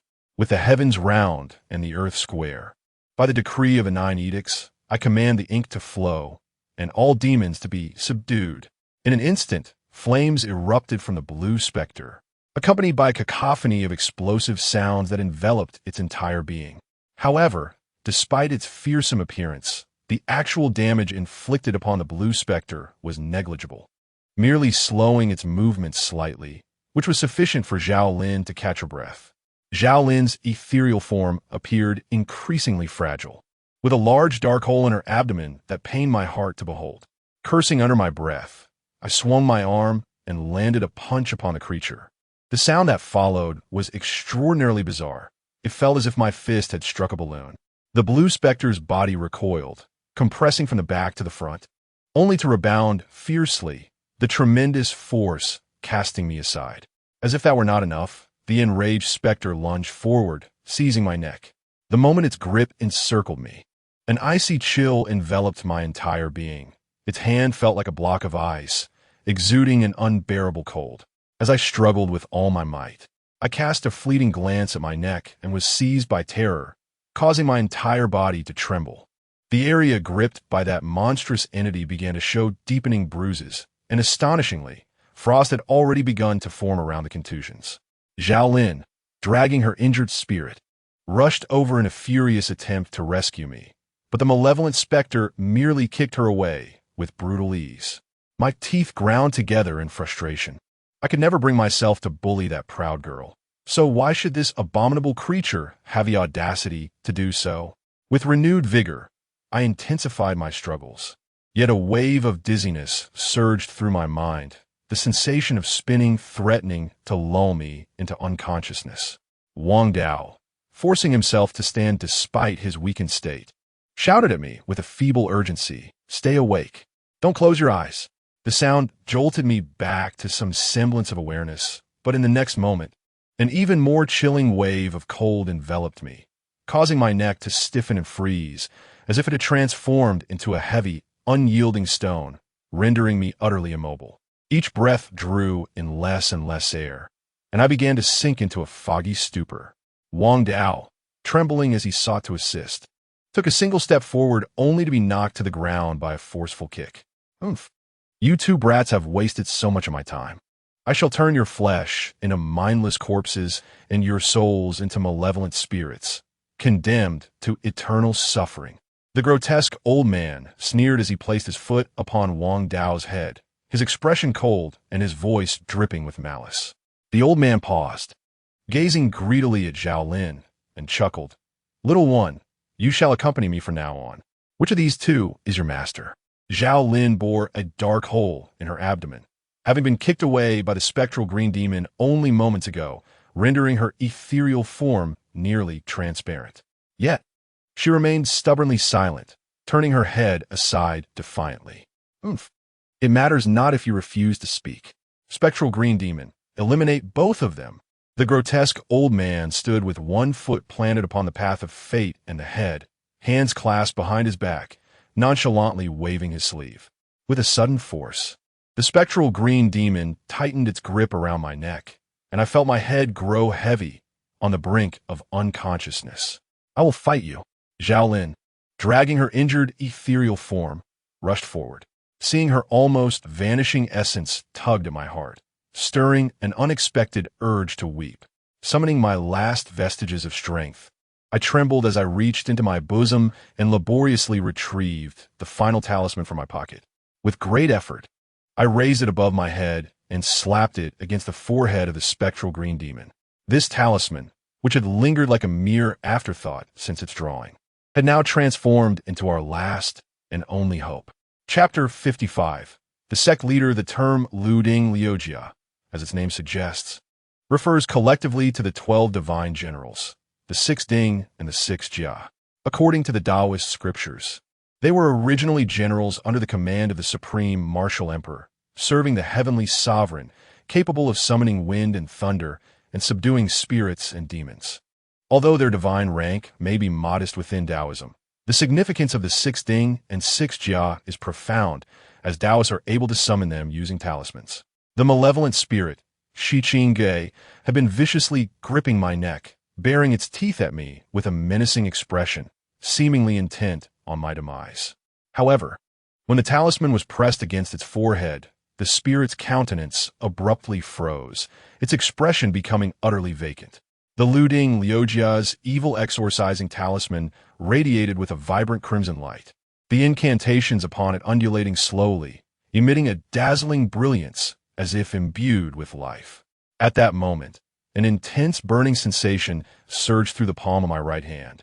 Startling me, I quickly withdrew my hand and glanced at it, only to find that the vein-like markings had expanded slightly, pulsating gently. With a resounding bang, the brilliant red light erupted, a thunderous sound ringing in my ears. The Lu Ding Liujia's evil exorcising talisman detonated, causing the spirit that had been clutching my neck to scream frantically, twisting and writhing violently, its form flickering between visibility and transparency, as if on the brink of dissolution. Young lad, what are you doing? The ugly old man, who had been observing from a distance, was momentarily taken aback by the scene before him, his eyes wide as he shouted in alarm. Bang! The response to his query was yet another deafening explosion, followed by the rapid expansion of Shiqing Gui's form, which swelled to twice its size before bursting apart with a resounding crash, scattering a cloud of dark mist across the sky. The black mist surged into the sky, gradually dissipating as I collapsed onto the ground, utterly exhausted. My body felt weak and my limbs trembled lightly, my legs weighed down as if filled with lead, as though that talisman had siphoned away every ounce of strength within me. The grotesque old man stared dumbfounded at the remnants of the dark fog above, and after a moment of shock and fury, he exclaimed, "How is this possible? How could you have slain my spectral demon?" His face contorted in rage. His murky old eyes glowed red like smoldering coals. This spectral demon was one of his greatest assets over the years. It had helped him vanquish countless formidable opponents and commit numerous heinous acts. How could he not be enraged that I had obliterated it with but a single talisman? "Youngster, you truly surprise me," the old man said, fixing his gaze upon me. In the next moment, the ferocity on his aged face began to recede, replaced by an eerie, maniacal laughter. The smile that surfaced upon his withered visage sent chills down my spine as he produced the purple gourd containing 7 malevolent spirits, emptying its contents in one swift motion. The 7 malevolent spirits reappeared, and the old man pointed coldly, commanding, "Go, bring me that boy's soul." The 7 malevolent spirits, upon receiving their orders, rushed towards me with alarming speed. I watched helplessly as they drew nearer, devoid of any means to resist, for I had nothing left within me. In a moment of desperation, I bit my tongue once more, spewing a mouthful of old blood towards the approaching spirits. The malevolent specter emitted a piercing wail, akin to that of being doused in sulfuric acid, as a gaping black hole seared into its leg, wisps of dark smoke curling upward from the wound. I observed that the blood from my tongue seemed to possess some utility, prompting me to expel several more mouthfuls. However, they failed to elicit the same effect as before. The fiends merely recoiled slightly at my onslaught. A sense of dread enveloped me. Was I truly destined to perish here? Coughing, I lamented, "You rascal, have once again placed me in a precarious position. Now you owe me a life." At that moment of dire urgency, an aged yet somewhat lascivious voice unexpectedly resonated from an unknown direction. "Old left." I instantly recognized the source of the voice, and elation surged within me. A figure emerged slowly from behind me, casting a disdainful glance in my direction. "Truly, you are a burden. Must I always come to your rescue?" My cheeks flushed slightly, and I swiftly changed the subject. "Old left, what brings you here?" I was already aware of the 7 fiends' ghost prison formation. Such insidious tricks are indeed to be condemned. I initially intended to eliminate that wretch with ease, but to my astonishment, you entangled yourself in this mess. Thus, I found myself merely an observer to this farce. I did not anticipate that you two would prove so inept, unable to contend with such scum. What a disgrace. Old left scoffed, shaking his head. "You knew all along? Then why didn't you intervene earlier?" I felt a surge of anger at his words. It seemed he had been lurking nearby all along, undoubtedly witnessing the fierce battle that had just transpired. The old man on the left cast a casual glance my way and remarked, "One must rely on oneself in all matters." His words struck me like a blow, and just as I was about to retort, the ugly old man could no longer contain his fury. "Who is this old bastard? If you know what's good for you, get out of my sight." Upon hearing his vitriol, a smirk emerged on the left old man's face, while a sense of satisfaction welled up within me. It appeared that this old scoundrel was about to face dire consequences. After all, the left old man had slain a zombie king before. Although that was in the past, it was sufficient to demonstrate his formidable prowess, and it was clear that this ugly old man was no match for him. When a master reveals their skill, it becomes evident. The left old man nonchalantly waved his sleeve forward, and the malevolent spirits were sent hurtling back as though they were mere autumn leaves in a gust of wind, their essence dissipating significantly. Witnessing this spectacle, the ugly old man's expression shifted, and he fixated on the left old man with an intense gaze. "Who exactly are you?" The left old man chuckled, feigning nonchalance. "You are not yet worthy to know." At that moment, Wang Dao, who had been subjugated beneath the ugly old man's foot, was instantly overtaken by shock upon seeing the left old man, his face flushing with disbelief, his eyes reddening, trembling with excitement. The sect leader? The moment those 2 words escaped, it was as if a thunderous explosion reverberated within my ears, leaving me momentarily stunned. In disbelief, I turned my gaze towards the unremarkable old man beside me. What had Wang Dao referred to him as? Wang Dao had proclaimed himself the 178th generation disciple of the Longhu Mountain sect, clearly indicating that his lineage stemmed from this very sect. He had just addressed the old man as the sect leader, which implied that this individual was indeed the head of Longhu Mountain.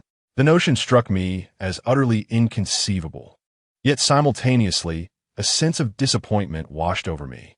For someone of such stature, I had always envisioned a sage-like figure, adorned with flowing white hair and an ethereal presence. However, looking at the old man's lewd demeanor, the disparity was simply too stark. Chapter 56. Zhao Lin in peril, must you be so loquacious? Could you not allow me a moment of mystery? Upon hearing the voice of Wang Daohua, the elder on the left could not help but furrow his brow slightly, subsequently expressing his displeasure. Wang Daohua's face instantly flushed with embarrassment, yet the exuberance in his eyes remained undiminished. Having grown up listening to the tales of the former, the latter held an iconic status in his heart.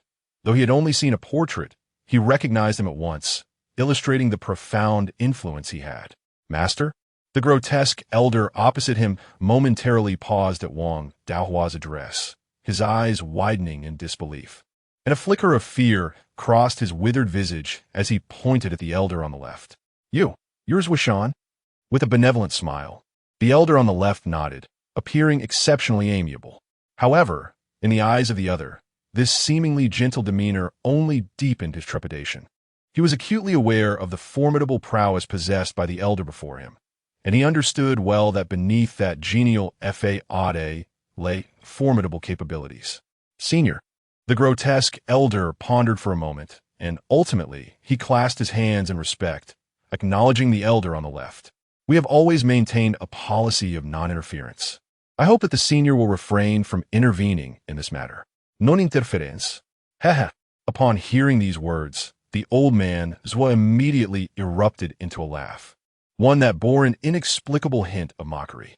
He then cast a glance at Wang Daohua, who lay beneath his foot, and with a disdainful snort, he fixed his gaze upon the ugly old man, declaring, "Do not merely claim that the followers of heretical sects are the common enemies of all cultivators. The very act of you deceiving my disciples is enough for you to deserve death." Upon hearing this, I felt that the old man's lewd appearance suddenly transformed into one of towering majesty. Senior, does this imply that you from Longhu Mountain intend to oppose my Mingluo association? The ugly old man made a valiant effort to cast aside the terror swelling within him, and then, fixing his gaze upon Zhua, he spoke icily. What nonsense is this Mingluo association? A group of disgraced individuals from the cultivation world banding together, vainly believing themselves to be illustrious. You are the very kind of person I hold in the utmost contempt. Zhua stared at him, letting out a cold snort. Even if the leader of your group were to arrive, I would still say the same. The ugly old man's complexion shifted slightly, so his resolute stance took him by surprise. Yet, he was acutely aware that he was nothing more than a pitiful wretch with combat capabilities barely above 5, easily extinguishable with a mere snap of the fingers. He stood there, his expression fluctuating between gloom and brightness, and suddenly crouched low, drawing a sharp dagger that he positioned against Wang Daohua's throat. With a chilling tone, he said, "Senior, I advise you to let me go. Otherwise, your disciple shall perish here today. You dare to threaten me?" Zhua narrowed his eyes. "Think what you will, but I am leaving now, and you are not permitted to follow. Should I sense anything amiss, I will immediately take his life." The ugly old man spoke, exerting pressure as the short knife embedded itself into flesh, a trickle of blood seeping from the surrounding area. A rare glint of sharpness flashed in the left old man's eyes, yet he soon smiled and nodded in agreement. The ugly old man cautiously positioned Wang Daohua's neck against the blade, gradually moving toward the encroaching darkness. Could the old man truly let him go just like that? I watched helplessly as the figures vanished, my heart heavy with discontent. The left old man cast a glance of disapproval at me, replying, "What other choice do I have? That brat is in his grasp. I cannot afford to take that risk." Yet, I yearned to articulate further, only to witness the left old man suddenly flick his finger, sending a faint white light soaring along the path the ugly old man had taken. "What was that?" I asked, puzzled by the spectacle. "That is the 10,000 miles divine pursuit spell. With this, no matter where that scoundrel flees, he shall never escape my gaze," the left old man proclaimed with pride. Initially taken aback, I quickly grasped the situation, and then a cold smile crept across my face. It would be far too lenient to let that old rascal off the hook after subjecting us to such suffering. Would Wang Daohua be all right? A wave of concern washed over me. The left old man pondered momentarily before confidently assuring me, "Rest assured, that fellow dares not provoke me with treachery." I nodded, feeling a semblance of strength return to my body, and I managed to rise, making my way to Zhao Lin's side. This time, she had truly suffered a grievous injury. Her ethereal form was nearly translucent, with a gaping black hole in her abdomen, surrounded by icy blue crystals, her own blood. Her eyes were tightly shut, seemingly lost to unconsciousness. "Zhao Lin, wake up!" I urgently reached out to lift the proud maiden, gently shaking her. Being a spirit, she was weightless in my arms. Otherwise, I would not have been able to carry her. "What are you doing? If you continue shaking her like that, you might turn a ghost into a corpse."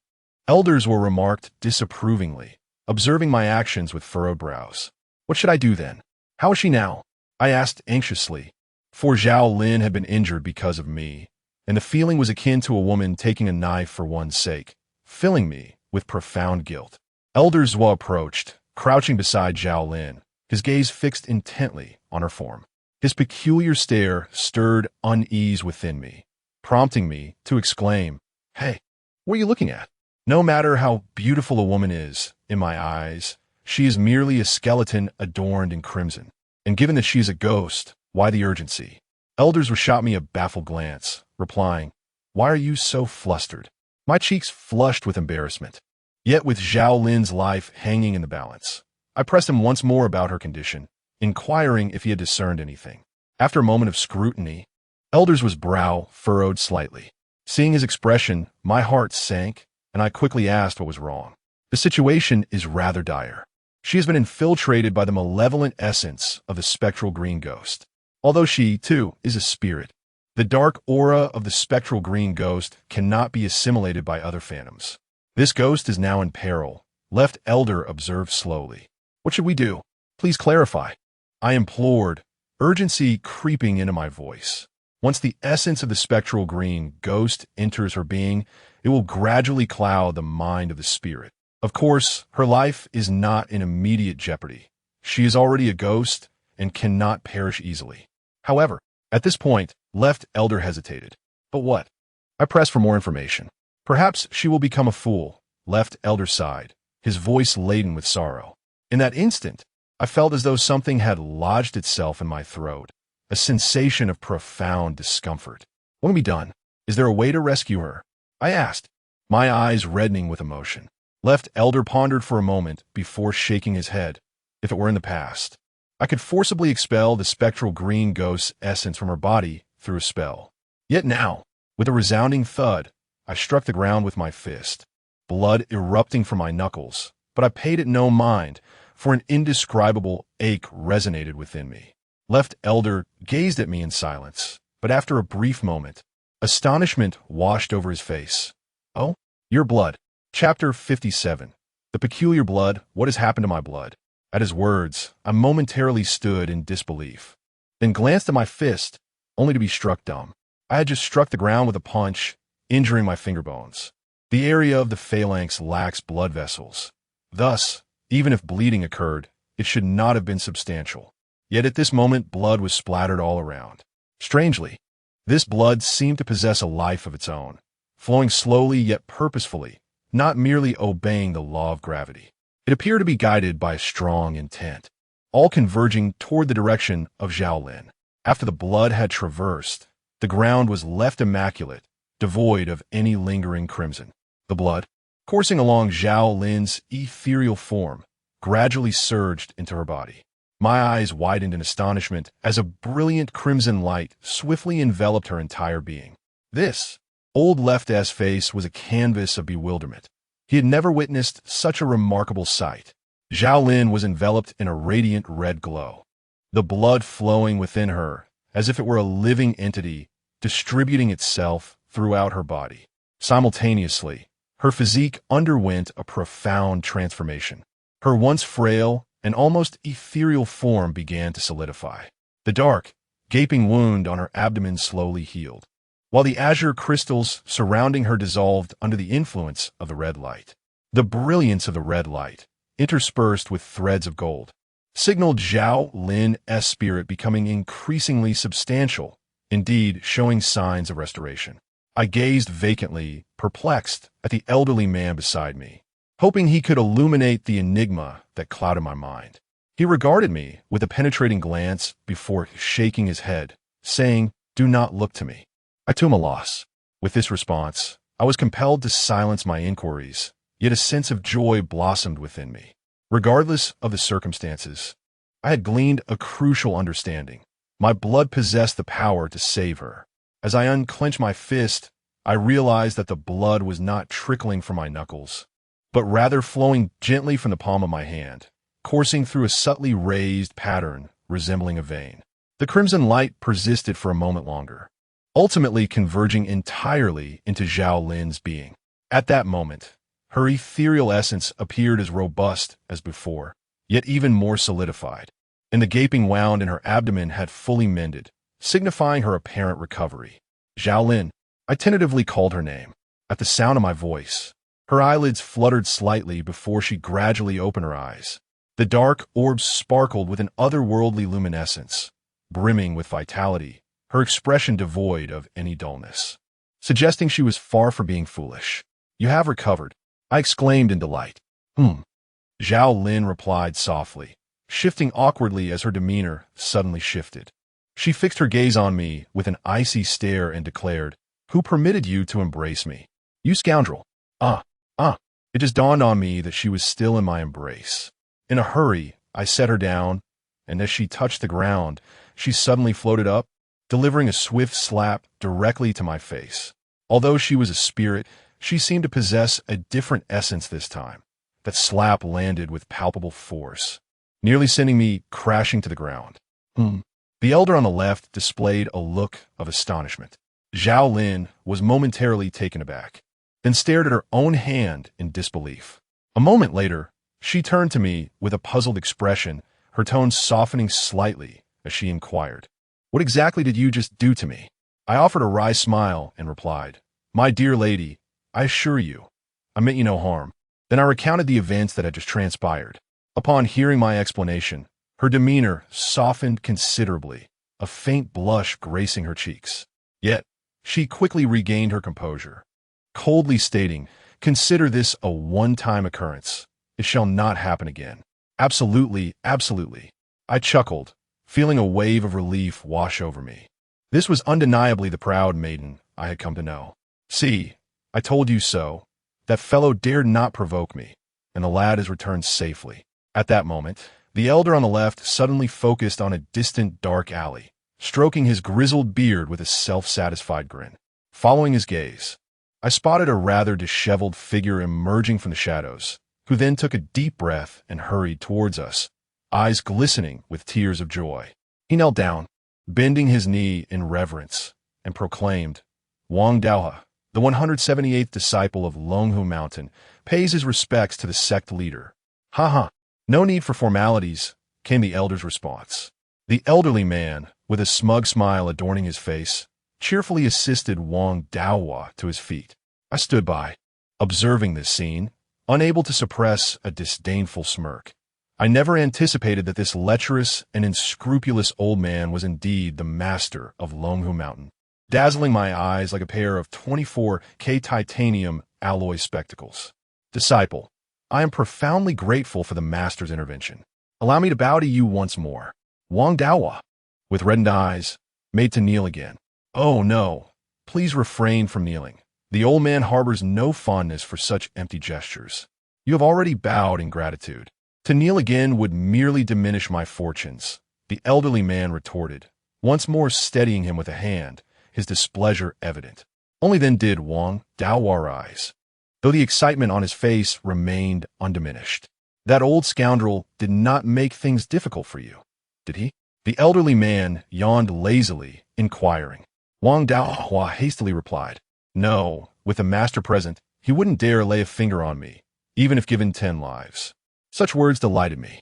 Upon hearing this, the elderly man burst into a raucous, lecherous laugh, utterly unbefitting of a master of his stature. With such a formidable figure among us, the crowd felt reassured. Yet I could not shake off my curiosity about the earlier incident. How could my blood possess such extraordinary healing properties for the spectral beings? It was utterly unfathomable.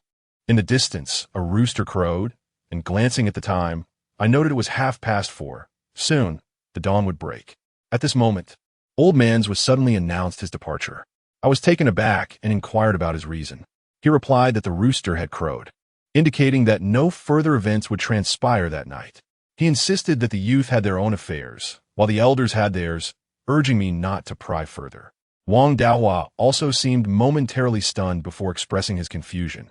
"Master, are you leaving?" Old Man Zhua, his expression grave, nodded affirmatively, stating that he had urgent matters to attend to. Wang Daohua, realizing the implications, soon wore a knowing look. "Disciple understands. Master, you may depart with peace of mind. My fellow disciples, and I shall ensure that we confront that old ghost and restore our dignity, so they learn that Longhu Mountain is not to be trifled with." With a smile, Old Manzwan nodded approvingly, casting him a glance of appreciation before making his way outside the temple. Once outside, I observed from a distance as he retrieved his phone, and a barely audible voice followed. "Hello, Xiaotahong, where are you? I just closed a deal worth 20 million. I'll be right over to keep you company." Chapter 58. The transformation of Zhao Lin. I internally scorned that lecherous, despicable old man. Then slowly opened my palm, scrutinizing the red mark with great care. Wang Daohua, noticing my actions, approached and paused momentarily, before casting me a peculiar glance and furrowing his brow. "Yang Lu, I never imagined you had such a penchant for self-harm," he remarked. "Self-harm, my foot," I muttered under my breath, not intending to elucidate the matter to him. Even the old man on the left had no inkling of what was happening. Thus, explaining it to him would be futile. As dawn approached, I redirected the conversation. "When will your fellow disciples arrive?" After a moment of contemplation, Wang Daohua replied, "They should arrive by this afternoon at the latest." As he spoke, he revealed a yellow talisman, which bore 2 small dots, one blue and one red. The blue remained still, while the red was in gradual motion. "What is this?" I inquired, raising an eyebrow in confusion. Wang Daohua, brimming with pride, exclaimed, "This is a talisman given to me by the sect leader. He said that with this, we can pinpoint that old fiend's location. Once my fellow disciples arrive, he won't escape, even if he had wings." I recall that the old man on the left had mentioned casting a tracking spell on that ugly old fellow, and this must be what he meant. Wang Daohua carefully stored the talisman and suddenly regarded me with curiosity, hesitating before asking, "By the way, Yang, how do you know our sect leader? Is that so strange?" I replied, "Initially, I hadn't realized he was your sect leader. He is simply the old man I mentioned who scared off the zombies." I mused, so this is how it is. I had thought there were many masters in this world, yet it turns out we are still from Longhu Mountain. Wang Dao inhaled sharply, then cast a provocative glance at me, attempting to display bravado. I merely chuckled, choosing to disregard him, and strolled onto the street, retrieving my phone to call my master. In my heart, I believed he might be the only one capable of unraveling the mystery of that bloodstain and how my blood could save spirits. Unfortunately, fortune was not on my side, as his phone was switched off. I had to abandon the thought of seeking clarity for the time being and requested some vermilion from Wang Dao to begin drawing explosive talismans. Although he mentioned that many of his senior brothers would be arriving, it was prudent to possess some means of self-defense, and I did not wish to be belittled by those from Longhu Mountain. My success rate and speed in drawing these talismans had significantly improved. Within 2 hours, I had crafted 7 or 8. The only shortcoming was that these talismans could handle common spirits, yet when faced with anything slightly more formidable, they proved nearly ineffective. As for formidable entities like the SHQing Ghost, I surmised that without at least 1,000 or 1,800 talismans, it would be akin to merely scratching the surface. The Luding Liuja talisman was undoubtedly a powerful artifact. I still felt a shiver from its earlier display, as it had effortlessly dispatched a SHQing Ghost that we 3 could not contend with, showcasing its formidable power. Yet, both my master and the old man had repeatedly stressed the importance of not overusing it, lest dire consequences ensue. Otherwise, if I could produce a few more, I would have no fear even if the zombie were to return. After an arduous endeavor, I managed to create over 20 fiery talismans. Feeling somewhat fatigued, I decided to take a brief respite. At that moment, I unexpectedly noticed Zhao Lin standing beside me, her gaze fixated upon me with an unusual intensity. "What do you want?" I inquired, feeling somewhat unsettled under her penetrating stare. I took a step back, pondering in my mind, what could this proud girl possibly want? Could it be that she wishes to repay my life-saving kindness? Zhao Lin hesitated, her cheeks flushed as she ventured. "Could you possibly spare me just a little of your blood? Just a tiny bit?" Huh? I was momentarily taken aback and looked at her in confusion. "What do you need my blood for?" Zhao Lin's expression turned slightly bashful. "I don't really know, I just feel like I want it." Somewhat speechless, I acquiesced and used a small knife to draw a drop of blood from my finger. Upon seeing my blood, her eyes sparkled with an almost predatory glint, and in an instant, she floated closer, her lips swiftly enveloping my finger as she began to suckle fervently. Being a spirit, her sensation was distinctly different from that of a living being.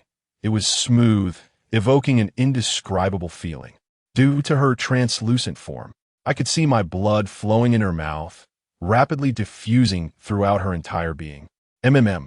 Zhao Lin let out a soft, enticing sound from her throat, causing me to furrow my brow. It was dangerously alluring. Despite knowing she was a specter, I nearly succumbed to the temptation. Fortunately, she paused after a couple of sips and retreated a step, a look of bliss adorning her face. The blood coursed through her ethereal body, gradually being absorbed and merging into her essence. At that moment, golden rays of light suddenly emanated from Zhao Lin, and I gazed at her in astonishment. Not only that, but her body underwent a visibly profound transformation. Firstly, her ethereal form had solidified to a remarkable degree. In simpler terms, one could no longer see through her to the objects behind her. Secondly, her hair had darkened to a richer hue, imbued with a subtle sheen, while her eyes sparkled with a captivating vitality. Her delicate features bore an uncanny resemblance to those of a living person. Now, if one were to judge solely by appearance, she resembled a vibrant human rather than a ghost. Yanglo, what happened to her? Observing Zhao Lin's transformation, I felt a twinge of confusion but sensed nothing amiss. She merely appeared more human, leaving me puzzled by Wang Daohua's intense reaction. Wang Daohua darted forward to Zhao Lin, scrutinizing her from head to toe, and then exclaimed in shock, "You've manifested a physical form?" Upon hearing his words, even I was momentarily taken aback, staring at Zhao Lin in disbelief. The term physical form refers to a tangible body, whereas ghosts lack such a corporeal existence, relying solely on a force of will to gather their 3 souls and 7 spirits. Their physical power cannot directly affect objects. Hence, no matter how formidable a ghost may be, they cannot directly kill. At most, they can only resort to choking or scaring individuals, with true methods of murder involving the manipulation of one's psyche, compelling them to take their own life. It is precisely for this reason that, although ghosts may sound terrifying, in a true confrontation, it is the undead of the same caliber that typically prevail. However, should a ghost attain a corporeal form, this deficiency could be entirely rectified. Moreover, with all 3 souls and 7 spirits intact, a ghost could operate and act just like a normal human, thus far surpassing the soulless undead. Yet, for a ghost to achieve physicality, it must at least reach the level of a ghostly apparition. And Zhao Lin is merely a mid-level wailing ghost, far from this threshold. How could she possibly accomplish this? Could it be due to my blood? This thought startled me, and an ominous feeling crept into my heart. If word of this were to spread, those from the sinister cults, such as the followers of the underworld, would undoubtedly devise every conceivable method to capture me and exploit my blood to augment the power of their ghostly entities. Chapter 59. Mount Longhu. Though this may sound somewhat preposterous, I do not deem it impossible. After all, those cultists are willing to risk everything in their pursuit of power.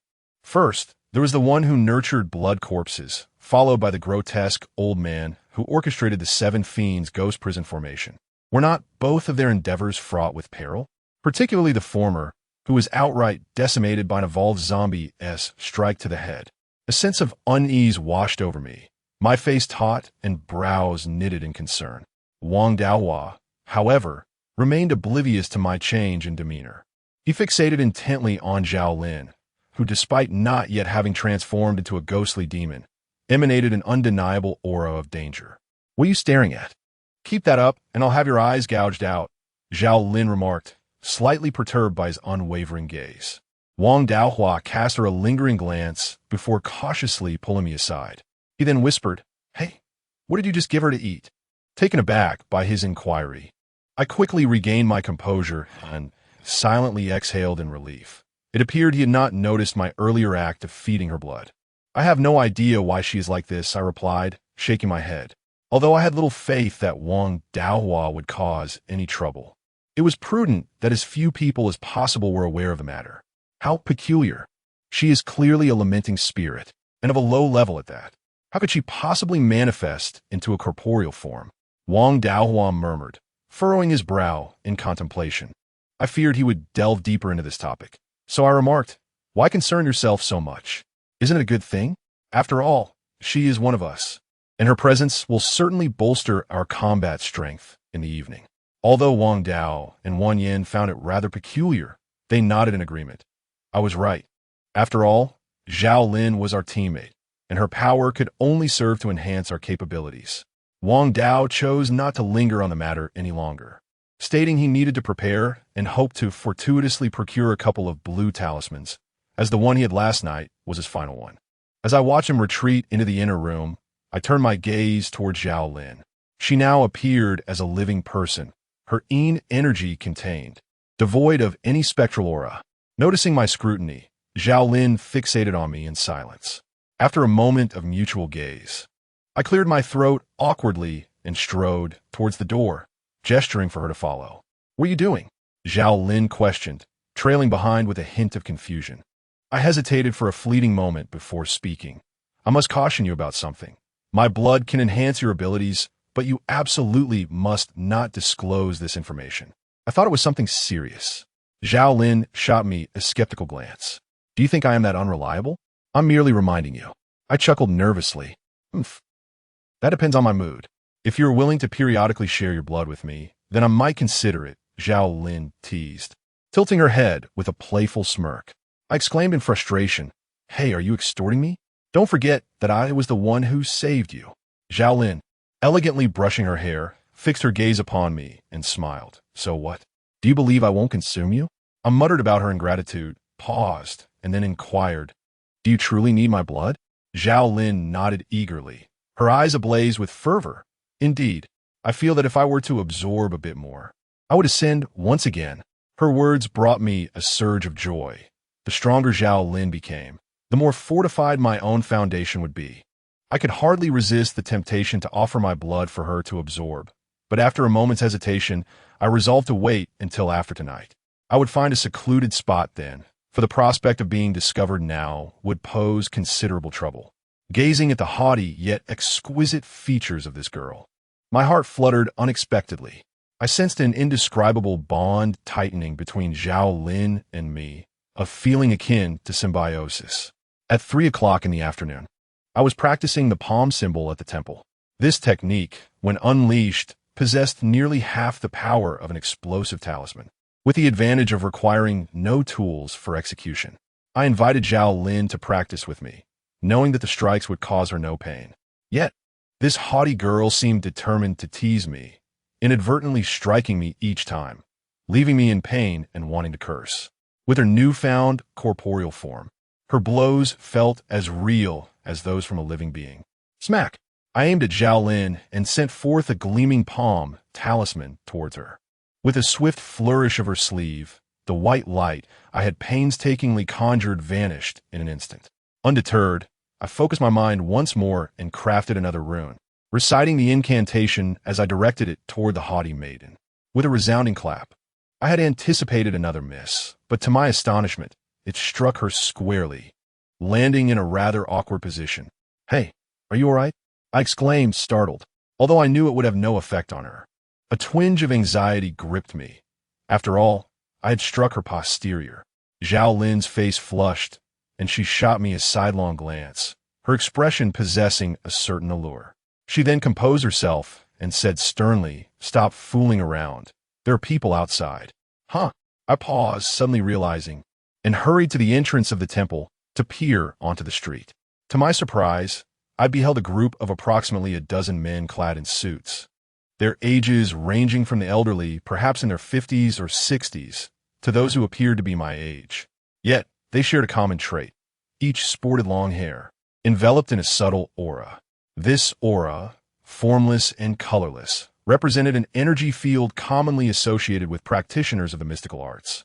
The foremost among them, an elderly gentleman with the strongest energy field, glanced into the temple and immediately spotted me, engaged in practice with Zhao Lin. He scrutinized me briefly before turning his gaze to her, and after a moment's contemplation, his brow furrowed slightly. Hesitating for a moment, he then gestured, prompting the group to approach the temple together. The old man approached Zhao Lin and halted approximately 5 meters away, then clasped his hands together and inquired, "Young brother, may I ask who you are?"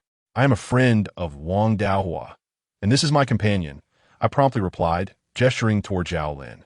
I surmised that these individuals were likely the senior brothers of Wang Daohua, who had descended from Longhu Mountain. Although they were unfamiliar with Zhao Lin and myself, they must have discerned that Zhao Lin was no ordinary person. I hoped they would not resort to conflict over misunderstandings. "Brother Li?" At that moment, a voice filled with surprise resonated from within the temple, and I turned to see Wang Daohua hastily emerging from the inner sanctum, his expression brimming with excitement. Chapter 60. The thunderstruck Peach would soar upon seeing Wang Dao rush out of the house. The old man's expression softened slightly. He then pointed to me and inquired, "Wang Shidi, who is this young fellow?" "This is my friend, and that is his spirit. We all stand united in the same camp," Wang Dao elucidated. At these words, the old man and the group of men clad in suits behind him cast a curious glance in my direction, their eyes momentarily betraying an inscrutable emotion. "Ah, Li Shixiang, Yang Lu is not a disciple of the Maoshan sect." Wang Dao quickly grasped the situation and remarked, "Oh." The old man nodded at me, his demeanor finally easing. Seeing that matters had settled, Wang Dao invited them into the temple to rest, brewed a pot of tea, and proceeded to recount the events of the previous night. Bang! When Wang Dao began to narrate the appearance of old left Li Shixiang, holding his teacup, involuntarily trembled, causing it to slip from his grasp and shatter on the floor. His eyes glistened with excitement, and his voice quivered as he exclaimed, "You mean you encountered the sect leader last night?" "Indeed." Wang Dao nodded, a flicker of exhilaration crossing his face. I watched quietly, astonished. It seemed that old left held a position of immense esteem in the hearts of every disciple of Longhu Mountain. I pondered what deeds he had accomplished in the past that allowed him to remain absent for so many years, yet still wield such influence. Where is the sect leader now? Where has he gone? Li Shixiang steadied his emotions, for he had not witnessed old left's presence here. The Way of Kings and the slightly lost path. The master declared he had pressing matters to attend to. Yet he bestowed upon me a talisman that could trace the whereabouts of that old monster. Upon hearing this, Brother Li's expression was immediately overshadowed by disappointment. However, in the following moment, he nodded thoughtfully. The master's affairs are beyond our comprehension. He must be engaged in something of great significance, perhaps even concerning the fate of all living beings. Brother Li's words resonated with truth. The master's concern for the world is profound. His undertakings are certainly extraordinary. The 10 or so individuals following suit nodded in agreement, their voices harmonizing in unison. Observing these seemingly brainwashed individuals, I couldn't help but twitch my lips. As memories of the old man calling for Zayadahong on the street this morning resurfaced in my mind. Nevertheless, after much contemplation, I dared not voice my thoughts. Should I utter such words, it was clear that this group would not hesitate to eliminate me. Following their fervor, the group began to devise strategies. Brother Li, this is the talisman bestowed upon me by the master. The blue dot indicates our current location, while the red dot marks the old man's position. Wang Dao presented the talisman, elucidating its significance to Brother Li and the others. Brotherly gazed at the talisman, admiration evident on his face. Truly remarkable, the master. This talisman of divine tracking has not been mastered by anyone in Longhu Mountain for many years. Today has indeed broadened my horizons. I could only smirk to myself. No matter how formidable, he remained merely a lecherous old man. Wang Dao pointed at the red dot and addressed his fellow disciples, brothers. This old rascal has caused the deaths of 7 individuals in his pursuit of the 7 fiends' ghost prison formation to forge ghostly demons. By the time I discovered his actions, he had already completed the formation, leaving no possibility for reversal. It is likely that he has already succeeded in conjuring those demons. Upon hearing this, the more than 10 disciples were taken aback, and a flicker of trepidation emerged on their faces. Brother Li's eyelids twitched as he inquired of Wang Dao, "Is it truly the 7 fiends' ghost prison formation?" "Without a doubt, brother," Wang Dao affirmed with resolute conviction. After a moment's contemplation, Brother Li remarked, "Even if these are indeed demonic entities, our combined strength should suffice. Let us commence our mission tonight. It is our sacred duty to vanquish evil and uphold justice, especially since we cannot tarnish the illustrious reputation of Longhu Mountain that has endured for a millennium. All will heed your lead, brother." The 10 or so disciples echoed in unison. "Very well." Brother Li nodded before suddenly turning his gaze toward me. Then glancing at Zhao Lin, he asked, "Young man, do you wish to join us?" "Of course," I replied without hesitation. In the past, I might have paused to consider, but after the significant setback we faced at the hands of that old man last night, especially Zhao Lin, whose very soul seemed unsteady, I could not let this opportunity for vengeance slip away. Then it is settled. However, let me make one thing clear. This journey is fraught with peril, and should anything happen, I shall bear no responsibility, Brotherly cautioned as he looked at me. I understood the gravity of his words. All consequences would rest upon my own shoulders. I nodded in acknowledgement. Li Shixiang glanced at Zhao Lin beside me, and then addressed the disciples from Longhushan. "Conserve your energy. We shall commence our actions once night falls." Yes, with this group of Taoist practitioners from Longhushan to bolster our ranks, my apprehensions about the impending night began to dissipate. I seized a moment to attempt a call to my master, eager to unravel the mystery surrounding my blood. However, his phone remained persistently unreachable, switched off. Zhao Lin floated over and cast a sidelong glance at me, softly stating, "Stay close to me tonight. We wouldn't want you to be overwhelmed." My irritation flared momentarily, yet I was surprised to find that my typically domineering nature did not ignite into a fit of rage this time. Her protective stance did not seem particularly unwelcome. The realization startled me, and I quickly adopted a stern demeanor, icy in my retort. "I don't need your protection. Just take care of yourself." Zhao Lin couldn't suppress a laugh, her amusement evident as she regarded me with a playful glint in her eye. "Oh, I didn't realize you had such spirit. Very well. If you meet your demise, don't come haunting me." I chose to disregard her further remarks and resumed my practice of the palm symbol at a distance. Zhao Lin observed my efforts, occasionally stretching languidly, her relaxed demeanor exuding a certain charm, reminiscent of a girl waiting by the basketball court for her partner to finish a game. As the clock struck 8, Li Shixiang gathered us together, announcing that it was time to set forth. I observed the implements they held in their hands, and it was evident that their expertise set them apart. The yellow talismans were neatly stacked in their pockets, and each individual wielded a finely crafted peachwood sword, complemented by a bagua mirror and an array of protective charms. Their equipment far surpassed my own meager assortment. However, none of these items struck me as particularly remarkable. My curiosity was piqued by the sword held by Senior Brother Li. This was also a peachwood sword, measuring 2 feet in length and 5 centimeters in width. At first glance, it appeared no different from an ordinary peachwood sword, yet its hue exuded a profound darkness. Through the lens of my yin-yang eye, I discerned flickers of lightning arcs dancing upon its surface, an undeniably striking sight. Wang Dao watched the sword with envy and then elaborated, "This is the thunderstruck peachwood sword. Surprised, aren't you?" Chapter 61. Ambush the thunderstruck peachwood sword? My eyelids twitched. I had indeed never heard of such a thing, yet the name possessed an impressive aura. Ha! Do not be swayed by my junior's boast. This item is not particularly extraordinary, Li Shixiang chuckled, gently caressing the sword's blade. Despite his words, a fleeting glimmer of pride shone in his eyes. Every summer, during dry spells, lightning claims numerous trees upon the mountains, and peach trees are no exception. However, those struck by lightning typically burn to ashes, with few surviving intact.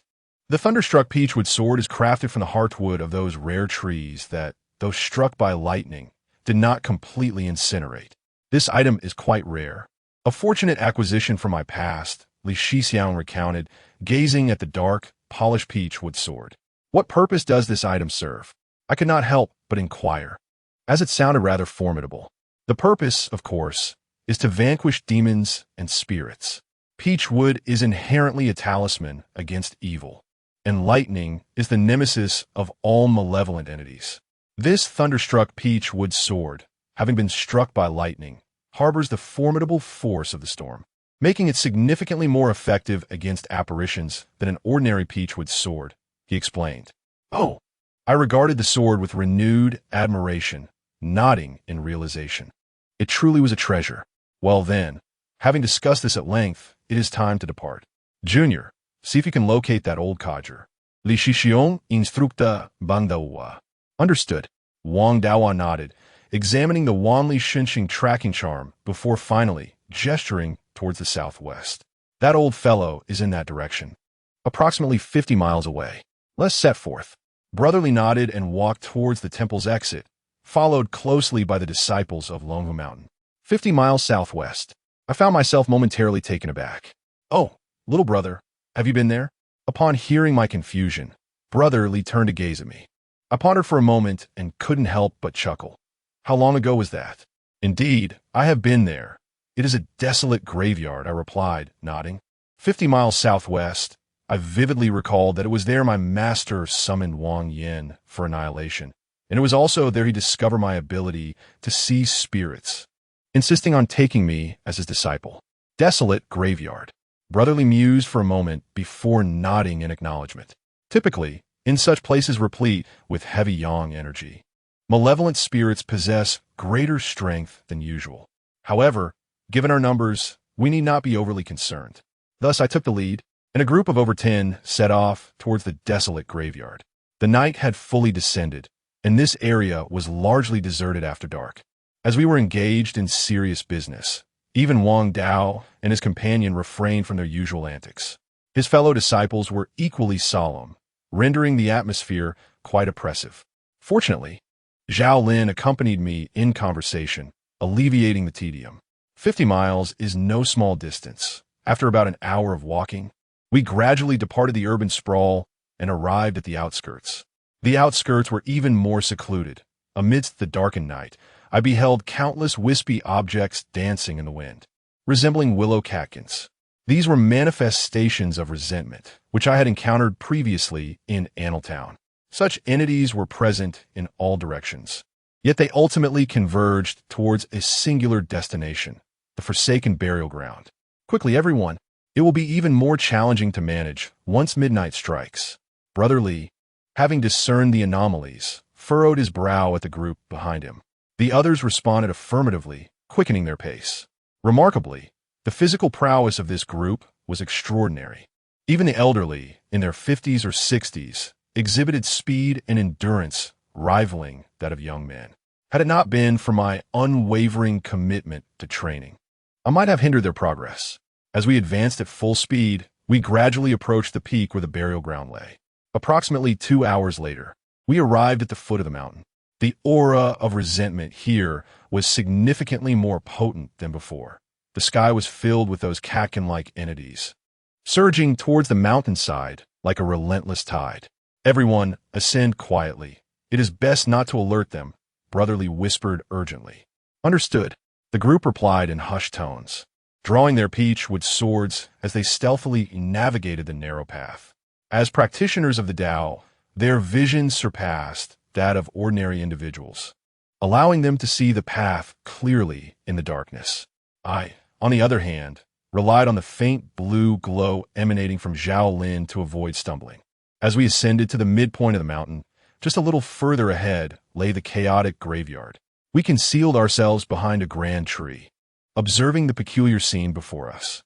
In the darkness of the night, a luminous orb flickered enigmatically within the shadows.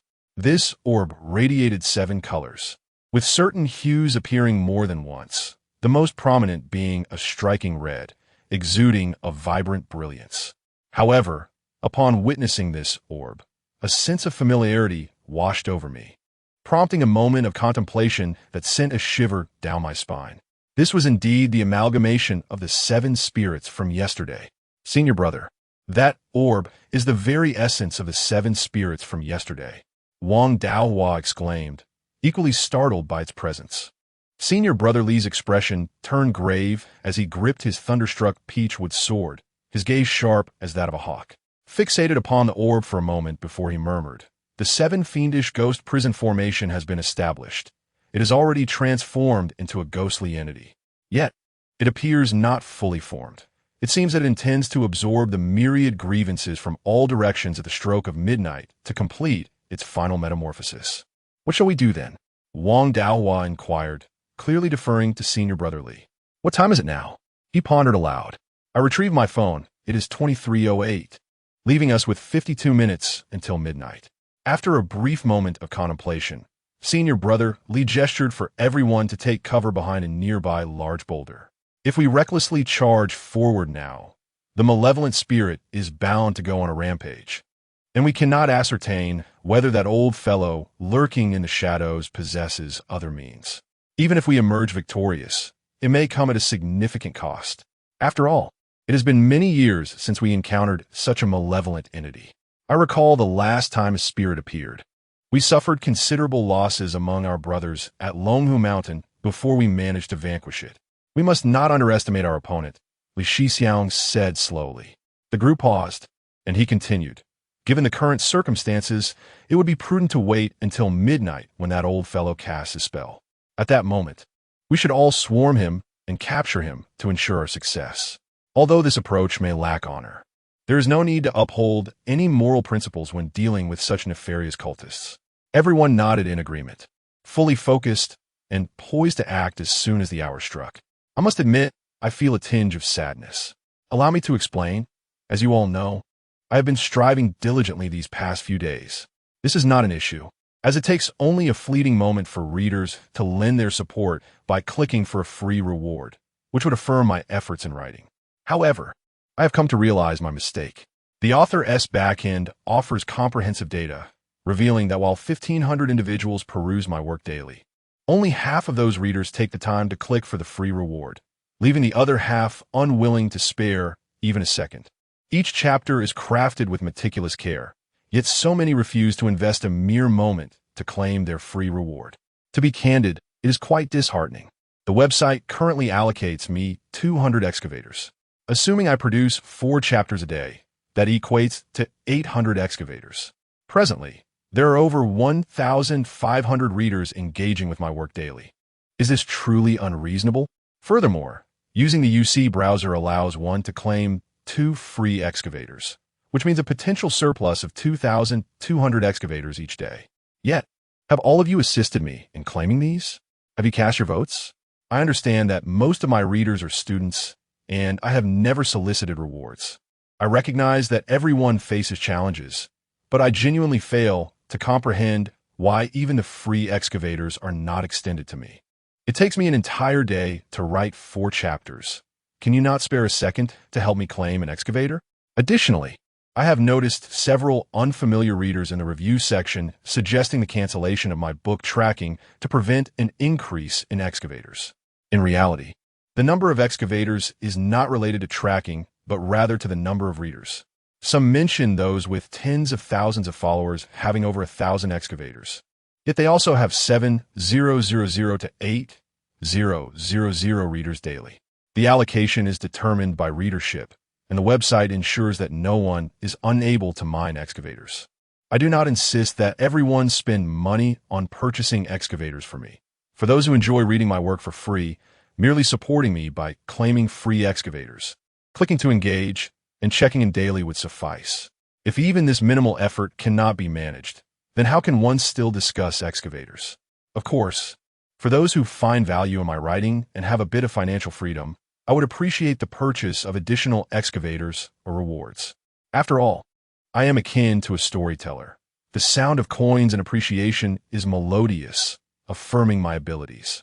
However, I do not wish to impose upon anyone the obligation to purchase my book. For those who find themselves in a position of relative affluence, a modest automatic contribution of merely 10 cents per chapter, totaling less than the price of a pack of cigarettes each month, would serve as the greatest encouragement for me. I acknowledge that I may have been somewhat verbose, yet I extend my heartfelt gratitude to all of you, especially to my supportive brethren. It is your encouragement that allows my narrative to persist. I kindly hope that those who have not yet supported me will consider doing so, as it holds significant importance for me. Inadequate data may compel the website to enforce a premature conclusion to my work. A simple daily engagement, such as a click or a check-in, along with a free contribution, would mean the world to me. Thank you all from the depths of my heart, my dear friends. Chapter 62. Taking action amidst a profound silence. The inky darkness enveloped the night, rendering it devoid of any sound. Even the birds and beasts had obediently sealed their mouths, as if their instincts warned them of the impending horror. Time hastily slipped by in this tense atmosphere, and at 23:55, I suddenly noticed the previously still luminescent orb quivering gently. Everyone, be vigilant. Brother Lee's gaze was sharp. He had already alerted the group as soon as I made my observation. A rustling sound broke the stillness of the graveyard, reminiscent of footsteps. I pricked up my ears, straining to discern the source of the sound, which seemed to emanate from the northeast direction of the graveyard, directly opposite us. The group immediately steeled themselves, their eyes fixated ahead, and some had discreetly grasped their talismans. At that moment, a shadowy figure abruptly flickered into view amidst the graveyard, appearing to twist its neck and glance warily around before hastily approaching the glowing orb. The faint light emitted by the orb cast an outline of the shadowy figure. It was a stooped old man, shrouded in swirling black mist, his entire body enveloped in a thick black cloak, leaving only a gaunt, corpse-like green face exposed, with beady eyes that rendered him exceedingly grotesque. "Brother, it is indeed that old rascal," Wang Dao remarked, his complexion darkening as he beheld the figure, then leaned closer to Brother Lee to whisper. Brother Lee cast a fleeting glance at the grotesque old man and nodded slightly, yet he did not rush forward immediately. He pondered for a moment. Patience is key. Let us first observe what trickery he intends to employ. The hideous old man took a couple of steps closer to the radiant orb, an eerie smile twisting his disfigured features. He extended his hand, gently caressing the luminous entity, his eyes glinting with avarice. Subsequently, he flipped his hand, and a yellow talisman materialized within his palm. With a swift motion, the old man pressed the talisman onto the glowing orb, then closed his eyes in concentration, beginning to chant an incantation. As he recited the spell, the talisman emitted a hissing sound, and an ethereal green light gradually emerged, intensifying until it enveloped the entire orb. Once the orb was shrouded in this spectral glow, its form began to morph, the smooth contours twisting until a human silhouette slowly manifested. Upon the emergence of this figure, a sudden chill coursed through my skin, causing me to shudder involuntarily, as if every pore in my body was opening wide. This reaction was not mine alone. Brother Lee, Wang Dao, and all the disciples of Longhu Mountain exhibited similar responses. Zhao Lin's spirit also trembled slightly, though not severely. "Ah, my precious, it is time for your arrival."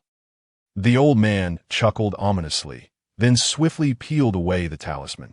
Once removed, the human silhouette surged with brilliance, as if an overwhelming tide of resentment were irresistibly drawn towards it from all directions, coalescing above into a luminous white sphere. The silhouette of the figure became increasingly distinct, its vibrant luminescence gradually receding, giving way to an enigmatic darkness that quickened the heartbeat upon a mere glance.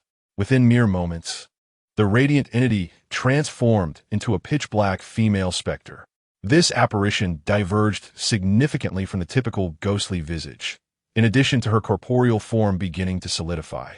She boasted a wild mane of fiery red hair, with two horn-like protrusions adorning either side of her head. Between her legs, a tail reminiscent of a monkey's subtly swayed, evoking the essence of a witch from Western mythology. The sphere of accumulated resentment grew larger, as if drawing in grievances from all directions. The grotesque elder fixated on the luminous orb, his palm descending slowly, causing the sphere to hover downward until it floated above the specter's head. Just at that critical juncture, Brotherly finally made his move. With a sweeping gesture, several talismans shot forth like arrows from a bow, swiftly targeting the glowing orb. Inevitably, the sphere was struck by the talismans, resulting in a series of muted thuds resonating through the air. The elder's gaunt visage was suddenly overtaken by a wave of pallor, and he stifled a groan, nearly spewing forth a mouthful of blood. "Who dares?" The elder forcibly swallowed the blood, his fierce gaze scanning the surroundings with a menacing intensity, before his expression darkened as he retorted, "Old fool, it seems you have forgotten your father in just a day. What a truly unfilial son you are, deserving of divine retribution." Before Brotherly could respond, Wang Dao and others could no longer restrain themselves, emerging from behind the boulder to hurl insults at him. Upon hearing the scornful remarks, the visage of the repugnant old man darkened entirely. He cast a few glances at Wang Daohua, momentarily taken aback, before sneering ominously, "What brings you here, you rascal? You heinous old wretch." "I am, of course, here to uphold justice." Wang Daohua erupted with expletives akin to a bandit, causing Brother Li and others to frown incessantly, embarrassed for the reputation of Longhu Mountain. "Uphold justice? By your means?" The old man scoffed. "Just yesterday, I spared you for the sake of your sect leader's reputation. Do not mistake my leniency for weakness, lest you forfeit your life." Brotherly finally spoke, emerging from behind the boulder, followed closely by more than 10 disciples of Longhu Mountain, their presence formidable. The old man's expression shifted, and he scanned the assembly before him, ultimately darkening his countenance as he inquired, "Who are you? I advise you not to meddle in my affairs. Otherwise, the underworld will surely hunt you down relentlessly." Brotherly smiled faintly. "I see you are already deeply ensnared in darkness. It would be prudent for you to take your own life to avoid further sins, lest you descend into hell and never find redemption." The old man glared coldly at him, seeking death, before his words could fully escape his lips. A swirling mass of pitch-black energy hurtled towards Brotherly. The latter raised his lightning-struck, peach-wood sword and cleaved the air, instantly erupting the dark orb into a myriad of shadowy mist. "Together, let us vanquish this fiend," Master Li bellowed, his figure darting forth with remarkable swiftness. A dozen disciples from Longhu Mountain swiftly followed in his wake. The visage of the grotesque elder shifted, and he forcefully pressed down the orb of light in his grasp. Yet, how could Master Li afford him such an opportunity? With a flourish of his sword, he summoned the power of the heavens. Thunder roared, banishing demons and vanquishing malevolence. Longhu Mountain invoked its might, and the heavens trembled. As the incantation was uttered, a cascade of white lightning descended instantaneously, its velocity far surpassing that of the King's Way and the Invocation of Power.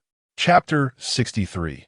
The specter thunder crashed upon the white sphere, born of resentment, causing it to swell until it could no longer withstand the force, and, with a resounding explosion, shattered into countless tiny black tendrils, scattering in all directions. "You scoundrels!" The grotesque old man's eyes filled with fury as he witnessed the white sphere's destruction, gritting his teeth and exclaiming, "You shall all perish tonight." Such audacity! Brother Li, wielding the thunderstruck peachwood sword, aimed a decisive thrust at the forehead of the stationary specter, intent on eliminating it before it could unleash its wrath. However, the grotesque elder suddenly broke into a strange, sinister smile, making no effort to evade the impending strike, allowing Brother Li's sword to pierce the specter's brow. Yet, to his astonishment, the thunderstruck peachwood sword seemed to have no effect. Brother Li's expression shifted dramatically, his eyes widening in terror as he withdrew the sword and turned to flee. "Child, eliminate him." "Yes," the specter replied in a deep tone. its dark hand lunging forward with tremendous force, aiming a strike at Brotherly. Thud. Caught off guard, Brotherly was sent flying backward, propelled at least 7 or 8 meters before crashing heavily to the ground. His face turned pale, and he could not help but spit out a mouthful of blood. Brother. The disciples of Longhu Mountain were struck with fear upon witnessing this scene. Although Brotherly was the most skilled among them, nearing 60 years of age, his physical faculties had begun to wane, leaving them uncertain whether he could withstand such a devastating blow. I'm fine. Everyone, charge together.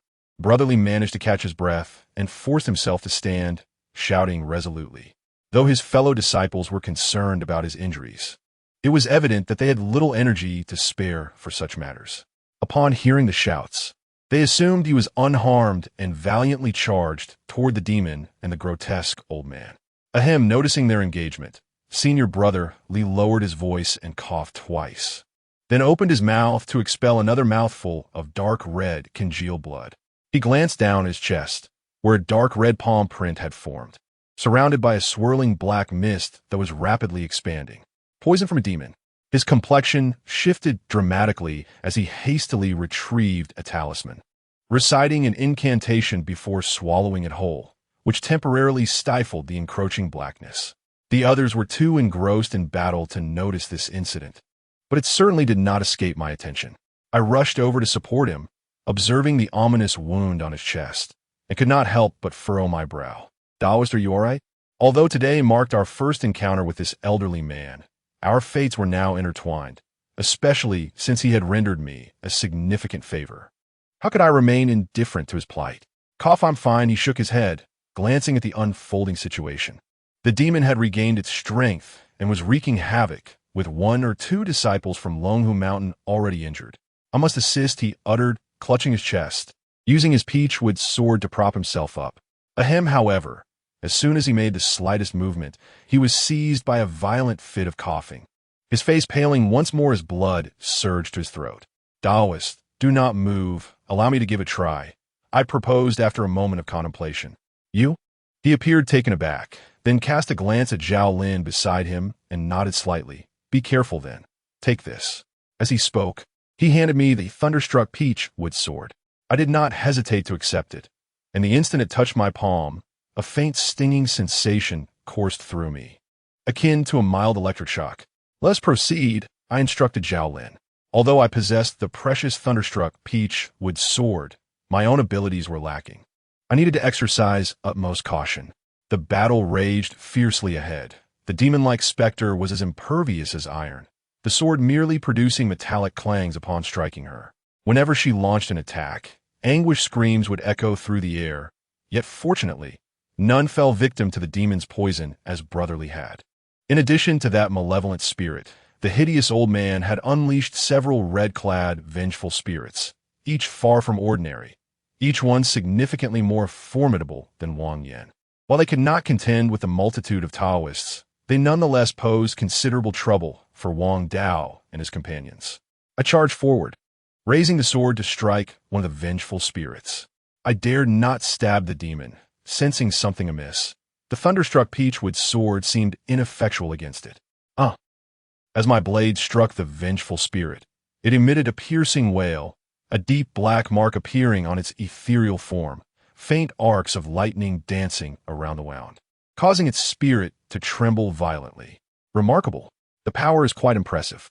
Wang Daohua and the disciples of Long Hushan are not ordinary individuals. However, even when united, they have not managed to gain a significant advantage. They have merely succeeded in temporarily confining the demonic specter in place, which is not a sustainable solution, as the specter does not tire while they do. The ugly old man lurks nearby, his intentions shrouded in mystery, but it is certain that he harbors no benevolent plans. Wang Daohua has evidently discerned this, as he affixes talismans onto the specter while urgently calling to the Taoist practitioners of Long Hushan. This approach is futile. Let us unite our powers to vanquish this monster. Indeed, the Taoists respond in unison, and in the next moment, they deftly disperse in all directions. The multitude of targets confounds the specter, rendering it momentarily uncertain of whom to pursue. It is only then that I recognize the previous assaults have indeed inflicted some harm. The specter's upper garment bears a torn sleeve, and a small, dark hole oozes inky blood from its chest. Although the specter has not undergone the final step of its vengeful purification, rendering it somewhat imperfect, its intellect is far from lacking. After a brief contemplation, it devises a strategy and summons forth the earlier summoned red-clad wraiths, who timidly drift before it, not daring to raise their heads. You shall distract those Taoists. The specter commands. The wraiths emit a series of eerie cries in acknowledgement before swooping towards the Taoists. However, as these specters swept past, the assembled Taoists began to invoke their spells in unison. Possessing the ability of the yin-yang eye, I beheld what others could not perceive with their mere mortal vision. It unfolded before me like a magnificent mythological epic. Golden light surged through the sky, silver rays danced, dark clouds churned, and thunder leapt amidst the tumult, creating an awe-inspiring spectacle. Chapter 64. Demonic Venom Everyone. Let us unite our efforts. Wang Dao shouted, and with a mighty swing, the peachwood sword cleaved downward. A dazzling bolt of lightning descended violently, surging forth towards the malevolent spirit. In unison, the group released their hold, and over 10 beams of varied hues simultaneously darted forth, converging midair to form a singular point directed at the fiend. The malevolent spirit's eyelids flickered, a sinister expression manifesting upon its visage. It then revealed 2 ebony hands, from which a vortex resembling a black hole swiftly coalesced. Raising a hand, it met the beam head-on. The beams collided with the vortex, initially suspended in the air. But soon the faces of the onlookers turned pale as they felt an uncontrollable force propelling them backward. Those of lesser cultivation even coughed up blood. Yet, the malevolent spirit was not faring any better.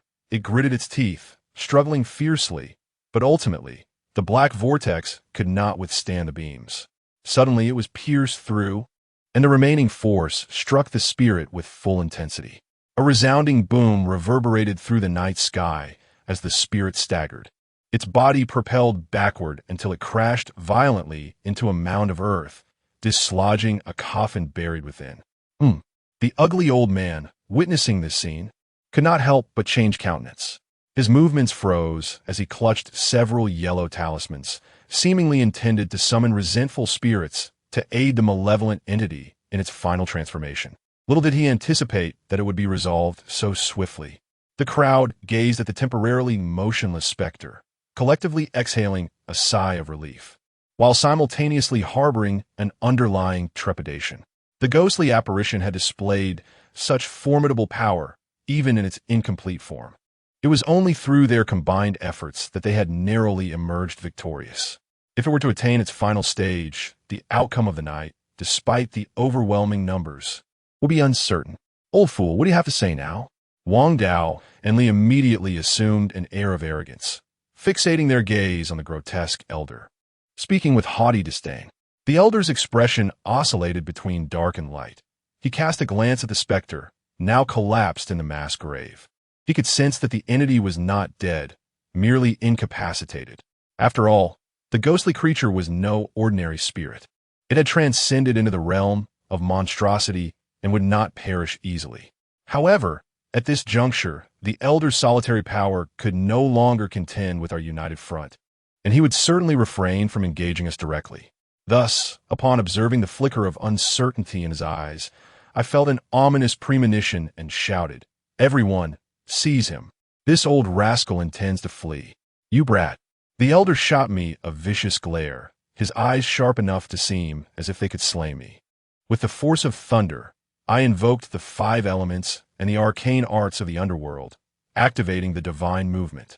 Yet in the next moment, he made a slight movement, his feet seemingly slick with oil, and his body radiated a silvery, lightning-like glow, darting down the mountain path with astonishing speed.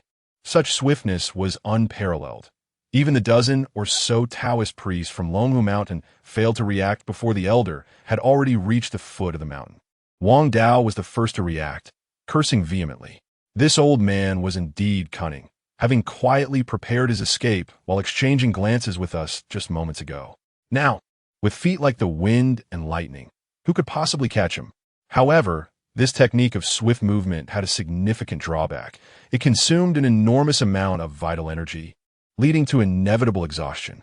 Thus, the group did not relinquish their pursuit, each employing their own methods to chase after him. Suddenly, a piercing scream of agony echoed from nearby. Beside a grave mound, "Senior brother?" The group was startled, quickly turning their gazes towards the source of the sound. In the next instant, their expressions changed drastically. They could no longer afford to pursue the old man, and each rushed towards the grave site.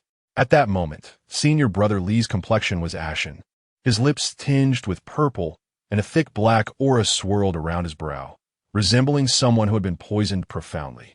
On his chest, the palm imprint left by the ghostly demon had transformed from a dark crimson to a pure black, the dark energy spreading rapidly.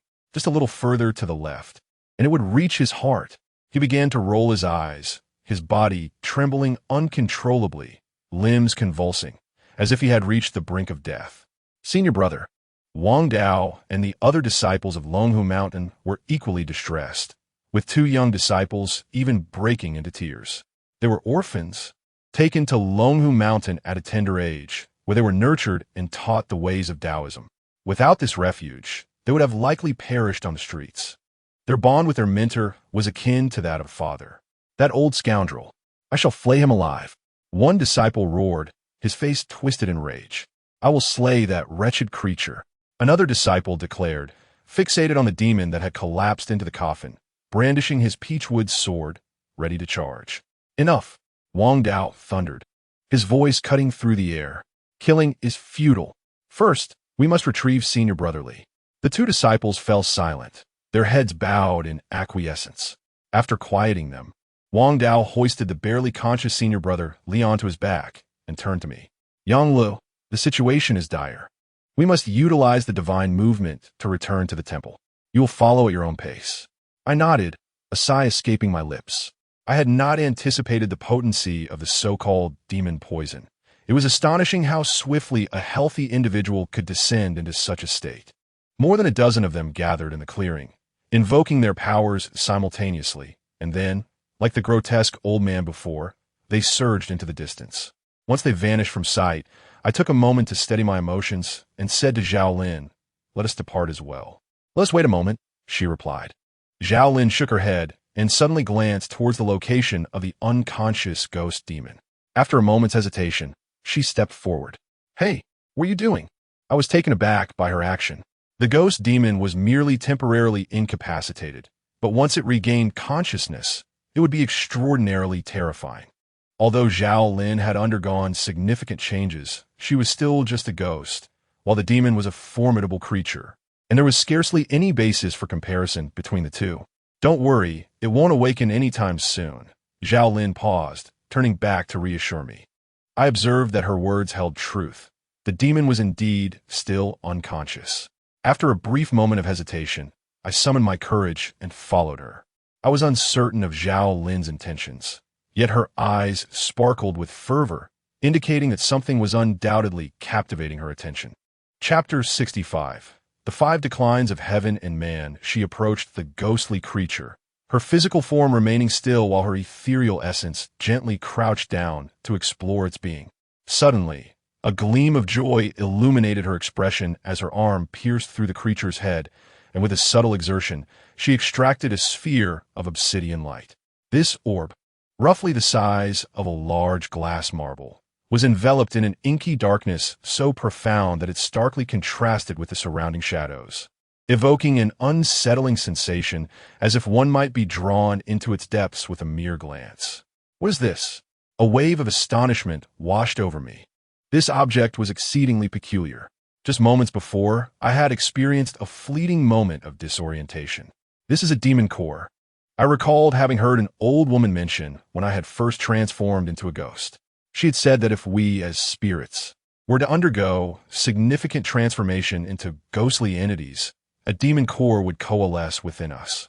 The demon core is the most vital essence within every creature of the supernatural.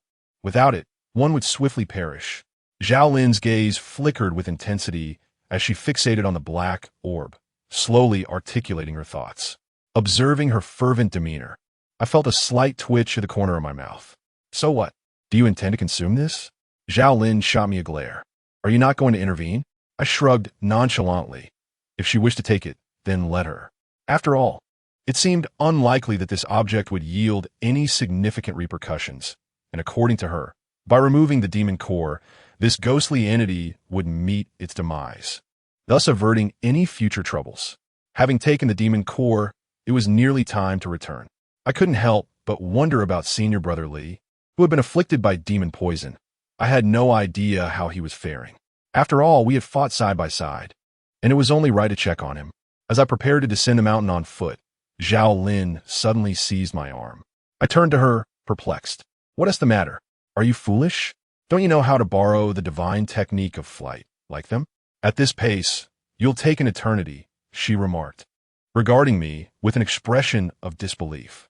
Feeling somewhat embarrassed, I replied, I only know a few talismans. I can't really borrow any spells. You are so weak. Zhao Lin paused for a moment, then shook her head dismissively. Forget it. I shall carry you. Just remember to keep your hands to yourself, or else I might just devour you. Before I could respond, she continued. What? I was taken aback. Was this haughty girl really going to carry me back? I swallowed hard, thinking that such a matter might be better avoided, considering the propriety between men and women. Stop what? Hurry up and get on. Seeing me hesitate, Zhao Lin raised her delicate brows and shot me a glare. No, I think it will be better if we walk back, although it may be slower. I forced a smile, but before I could finish my sentence, a cold, jade-like hand swiftly clasped around my neck. With a gentle yet firm pressure, Zhao Lin gazed at me contemptuously and said, Do you believe that with just a flick of my finger, I could end you? Don't provoke me. Gulping, I felt a knot form in my throat, utterly bewildered by this sudden change in her demeanor.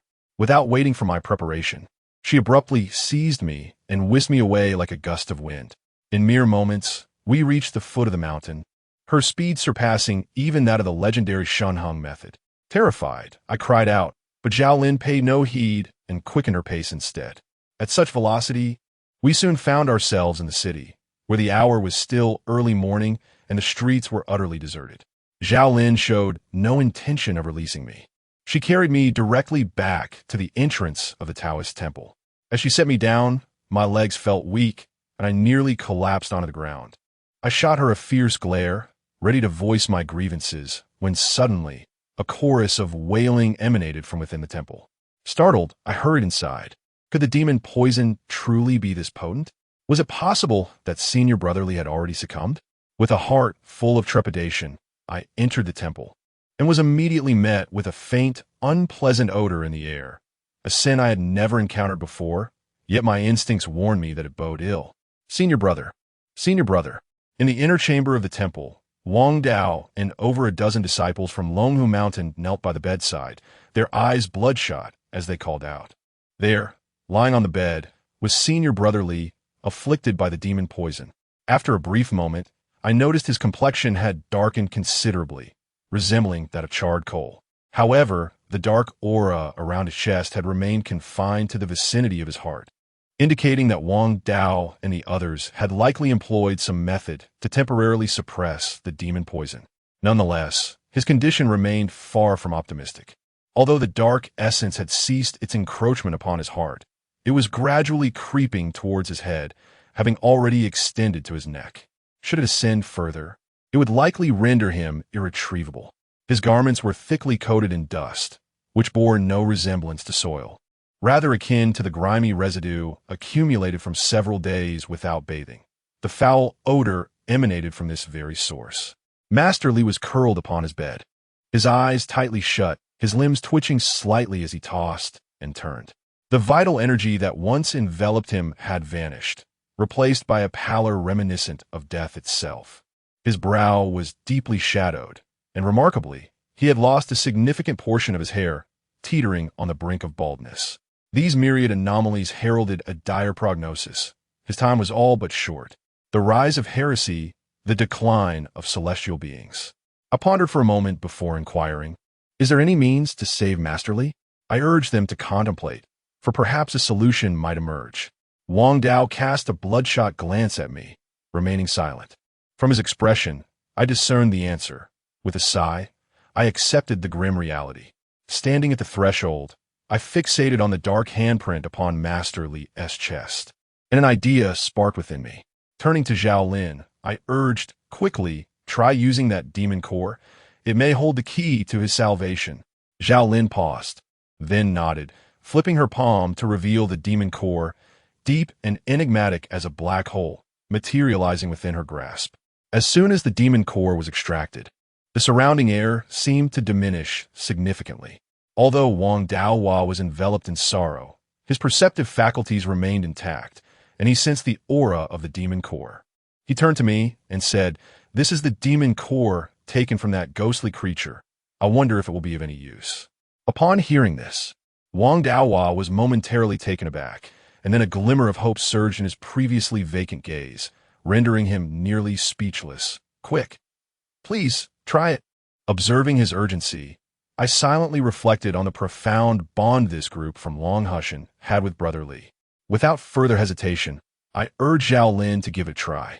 Zhao Lin nodded slightly, tossed the demon core, which soared towards Taoist Li's chest, emanating a dense, dark energy that imprinted itself upon the palm mark. An uncanny occurrence unfolded.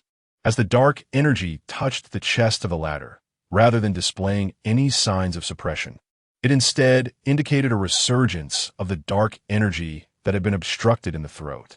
Chapter 66. A sudden windfall. Halt at once. Upon witnessing this scene, I urgently called out to Zhao Lin to stop. Shaking her head, Zhao Lin reached into the air, and the demon core flew back into her hand. Yet, despite the demon core being retrieved, the dark energy could no longer be contained, gradually seeping up to Taoist Li's neck and spreading towards his head. Senior brother, the disciples of Longhu Mountain widened their eyes in shock at this spectacle.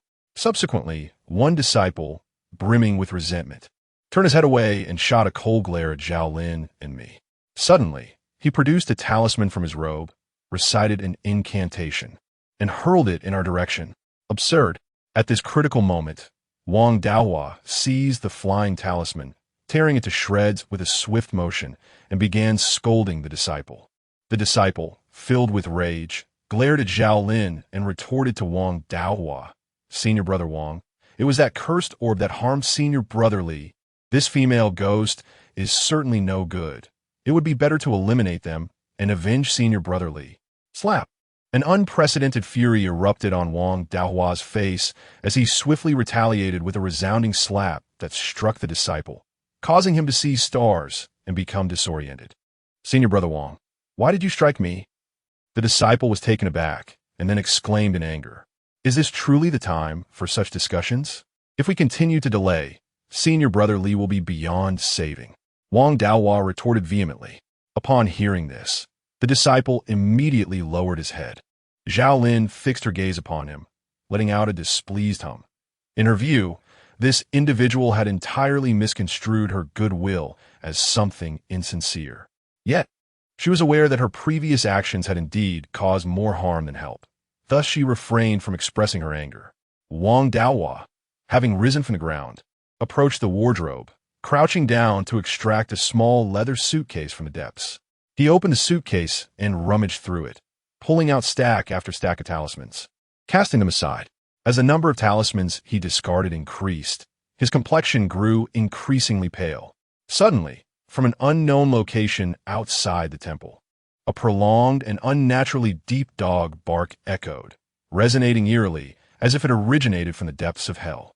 Zhao Lin's body emitted a flicker of blue light, prompting me to gaze at her with confusion. She shook her head, indicating that something seemed to be approaching from outside. At that moment, I felt a jolt, only to witness the disciples of Long Hushan displaying ashen faces, each hastily grasping their peach with swords and other implements.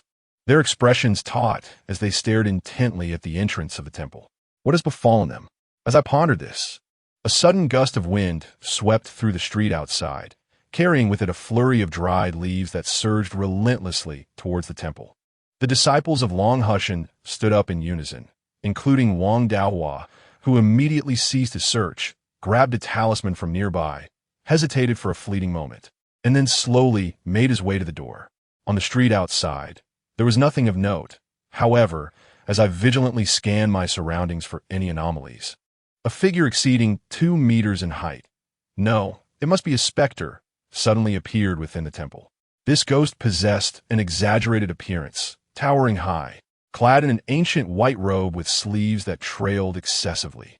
Its mouth gaped wide, revealing a long, crimson tongue that hung down like that of a hanged spirit, presenting an utterly repulsive sight. Its face was ghastly pale, accentuated by dark circles under its eyes. And atop its head rested a white high hat inscribed with 4 blood-red characters, "Upon seeing wealth." Upon seeing wealth? A flicker of confusion passed through my mind, and my heart began to race wildly, pounding in synchrony with my frayed nerves. Upon seeing wealth, good heavens, is that the white impermanence? The shock coursing through me was indescribable. Could it be true that such a figure existed in this world? The white impermanence appeared just as depicted in dramas, wielding a mourning staff, its countenance ominously dark. It seemed to have recognized the spectacle within the temple, momentarily taken aback before breaking into a peculiar grin, one that was more grotesque than sorrowful. I thought I was seeing a different face, but it turns out to be you rascals from Longhu Mountain. No wonder the bullhead and horse face dared not come. They had to send me instead. With that, it waved its sleeve dramatically, causing all the weapons in the hands of Wang Dao and others to uncontrollably fly away, as if they were mere playthings. Such formidable, ghostly energy, such terrifying power. Upon witnessing this scene, Wang Daohua and his companions wore expressions of considerable distress. They had initially intended to forcibly retain Taoist Li's soul, but it now appeared utterly impossible. However, Wang Daohua, being astute, recognized their inability to contend and promptly clasped his hands in respect, stating, "I am Wang Daohua, the 178th disciple of Longhu Mountain, and I pay my respects to you, Lord Bai. Spare me the formalities. Do not attempt to feign civility," Bai Wuchang replied coolly, standing with his hands behind his back, an aura of formidable power emanating from him. Amused that Bai Wuchang was indeed formidable, having withstood numerous blows from the Monkey King and journey to the west without succumbing. One must possess considerable skill to achieve such feats. Wang Daohua's expression shifted, and just as he prepared to speak further, an overwhelming force suddenly descended upon them, propelling them backward. A fleeting white figure passed by, and by the time they regained their composure, Bai Wuchang had vanished from sight.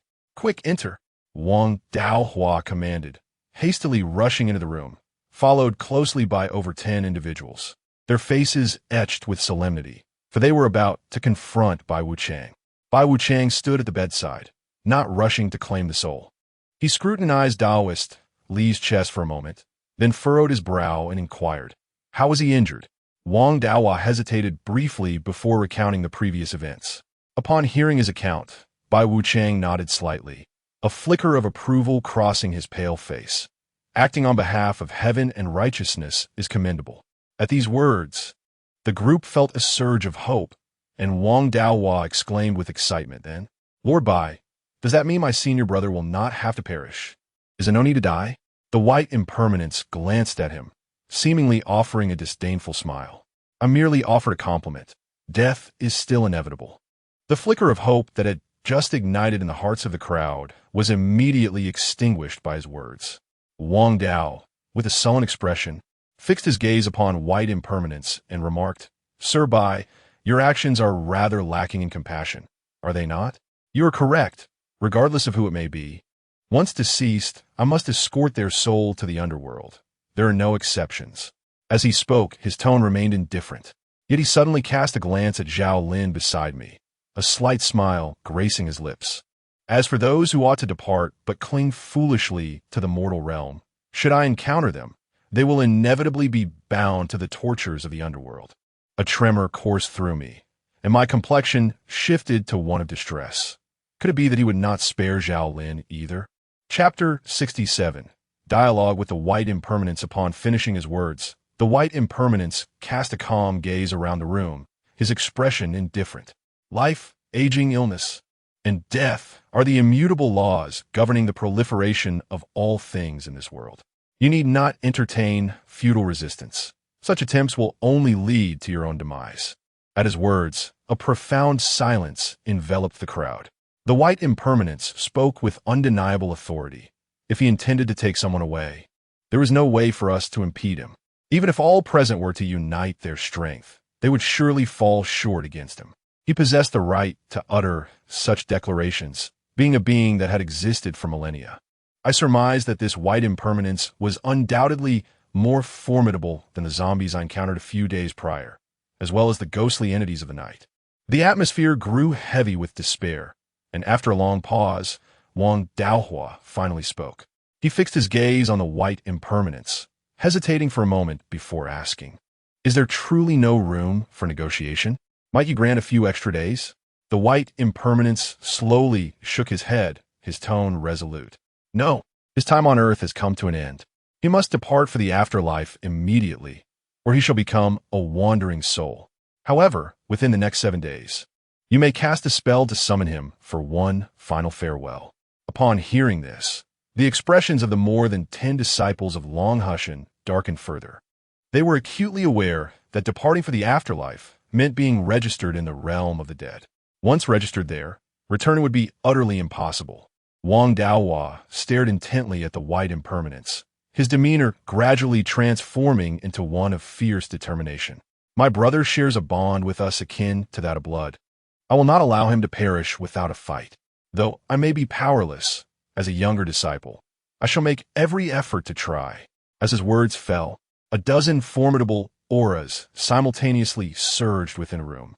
The disciples, in perfect harmony, drew forth every ounce of their chi, and at almost the same moment, they began to chant incantations to invoke their spells. This time, their invocation was evidently a culmination of all their strength, for they were about to confront a heavyweight like Bai Wuchang. The potency they summoned far exceeded the collective power they had mustered against the ghostly demons before. Even Bai Wuchang, upon sensing this, raised an eyebrow slightly and remarked with a hint of indifference, "Ultimately, you still have no intention of allowing me to take the person away. Very well, I shall let you entirely relinquish this hope." With a derisive chuckle, Bai Wuchang fixed his gaze upon the combined force of the disciples, his expression returning to tranquility. He slowly raised his hand, and with a sudden, forceful sweep of his sleeve, white smoke erupted forth, surging towards the gathered power like an unstoppable tide. As the smoke collided with their force, the faces of the disciples turned ashen, yet they gritted their teeth and persevered, gradually augmenting their strength. For a moment, the smoke and their combined power remained locked in a stalemate in midair. Observing this scene, Bai Wuchang lightly furrowed his brow, seemingly dissatisfied with the situation. Then, with a gentle wave of his other sleeve, he released no energy whatsoever, only to hear the disciples of Longhu Mountain, including Wang Dao, all exhaling a mouthful of blood, staining the ground beneath them. Observing the fallen individuals, the white impermanence disregarded them entirely, swiftly advancing forward. He placed a hand upon Daoist Li's forehead, his fingers gently stirring. In the next moment, I beheld the latter's soul trembling violently, faintly exhibiting signs of separation.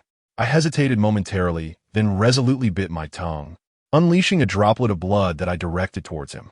This scoundrel had just threatened to drag Zhao Lin into the underworld, where she would face a mountain of blades and a cauldron of boiling oil. I would never acquiesce to such an abhorrent fate. However, the white impermanence paid no heed to my sanguine offering. His actions persisted undeterred, and as my blood reached him, it dissipated into a wisp of azure smoke, leaving no trace upon his garments. Simultaneously, Zhao Lin soared forward, extending her delicate hand to strike at the white impermanence. In response, he paused momentarily. The morning staff materialized in his grasp, and he swung it ferociously toward Zhao Lin. Alas, the morning staff is a formidable artifact. With a single blow, Zhao Lin was struck, her body sent hurtling backward, crashing heavily upon the altar outside. "Zhao Lin," I shouted, alarmed. The white impermanence, irritated by my outcry, raised the morning staff and aimed a ferocious strike at me. I hastily rolled to the ground.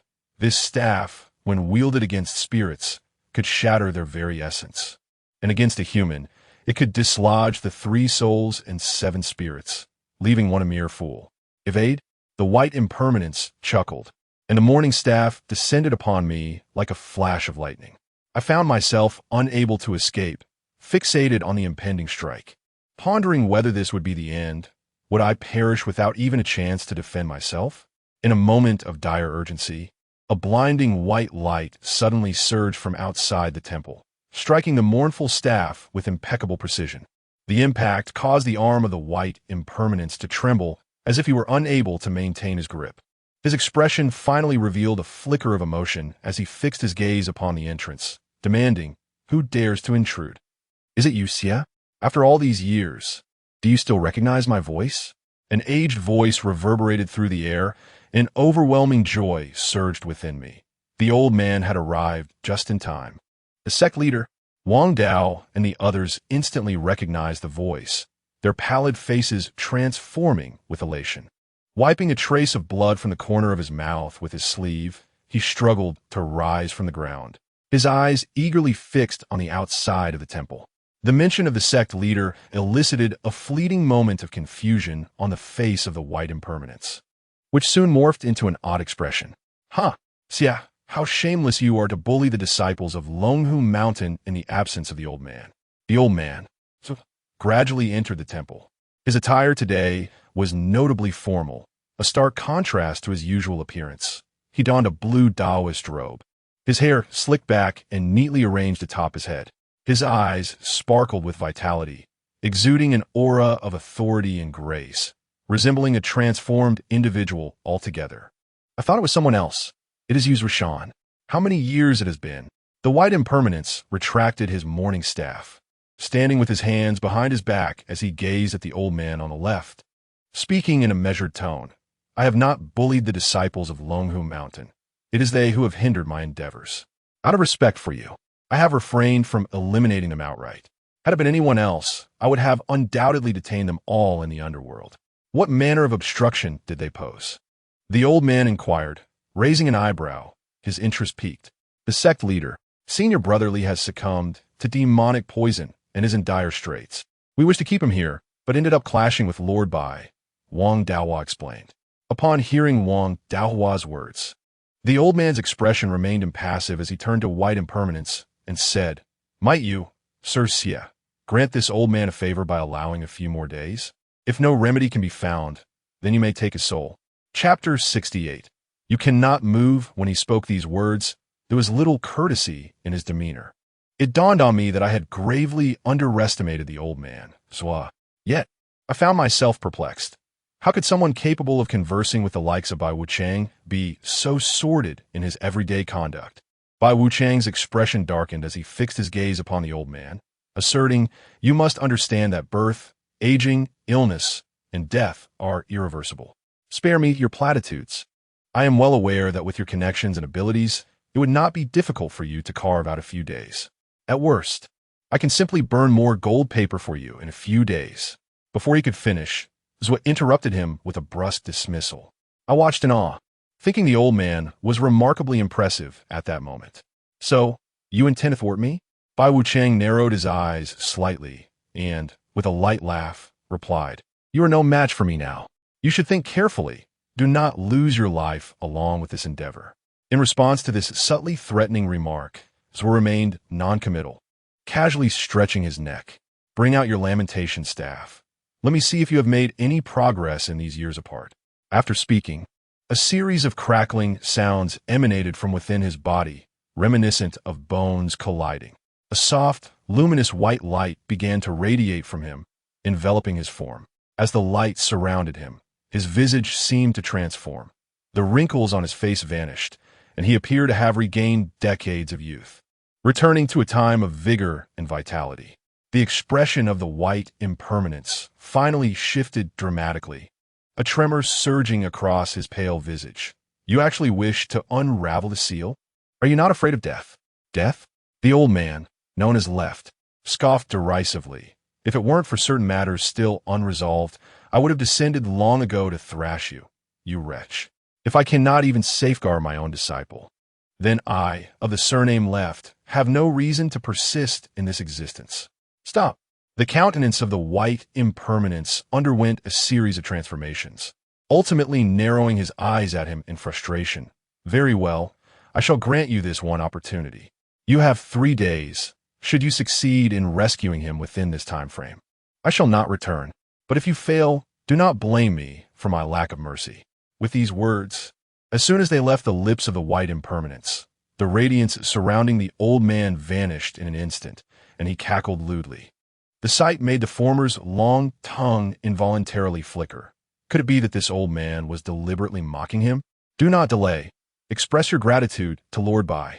The old man gestured towards the disciples of Longhu Mountain. Those disciples, likely akin to Wang Daohua, had never encountered the old man in person. Yet they recognized him from his portrait. The individual before them was indeed the leader of Longhu Mountain. Upon this realization, the disciples trembled with excitement, mirroring the reaction of Wang Daohua during his previous encounter with the old man. We thank you, Lord Bai. The disciples, suppressing their exhilaration, deeply bowed towards the white impermanence. That is unnecessary. The white impermanence, visibly impatient and with a somewhat sullen expression, suddenly fixed his piercing, blade-like gaze upon Zhao Lin. Having just been struck by the mournful staff, Zhao Lin's face appeared pallid, indicating she had sustained considerable injury. Upon encountering the cold stare of the white impermanence, a flicker of trepidation surfaced in her watery eyes, prompting her to instinctively retreat slightly. I instinctively positioned myself in front of Zhao Lin, resolute that whatever intentions the white impermanence harbored, he would first have to contend with me. If necessary, I could once again employ the 6 Ding and 6 Jia exorcism talisman. I was unwilling to believe that it could truly bring about my demise. The force of such a spell would surely be something the white impermanence could not disregard. If I could merely delay him for a moment, Zhao Lin would have the opportunity to escape. My confidence in surviving this encounter was bolstered by the assurance that Old Left would not allow me to perish here. So yeah, what are you planning to do? Old Left inquired, momentarily taken aback by the scene before him, his brow furrowing in concern. The white impermanence shifted his gaze, scrutinizing me closely before addressing Old Left. This individual is not from Longhu Mountain, is he? Old Left frowned, replying, what if he is? What if he is not? Taking advantage of my soul-reaping moment to conspire with that female goes to assault me. Such audacity is utterly unacceptable. If I did not apprehend and torment them both, how will others ever regard me with the respect I deserve? The white impermanence scoffed. With that, he turned his attention back to me, stating coolly, do not resist in vain. Comply and come with me. Especially you, spirit, for your existence in this realm is utterly unwarranted. As he spoke, the mournful staff was slowly raised, poised to strike us down. My body tensed, fingers tightly gripping the talisman designed to vanquish evil. Should he dare to make a move, I would immediately retaliate.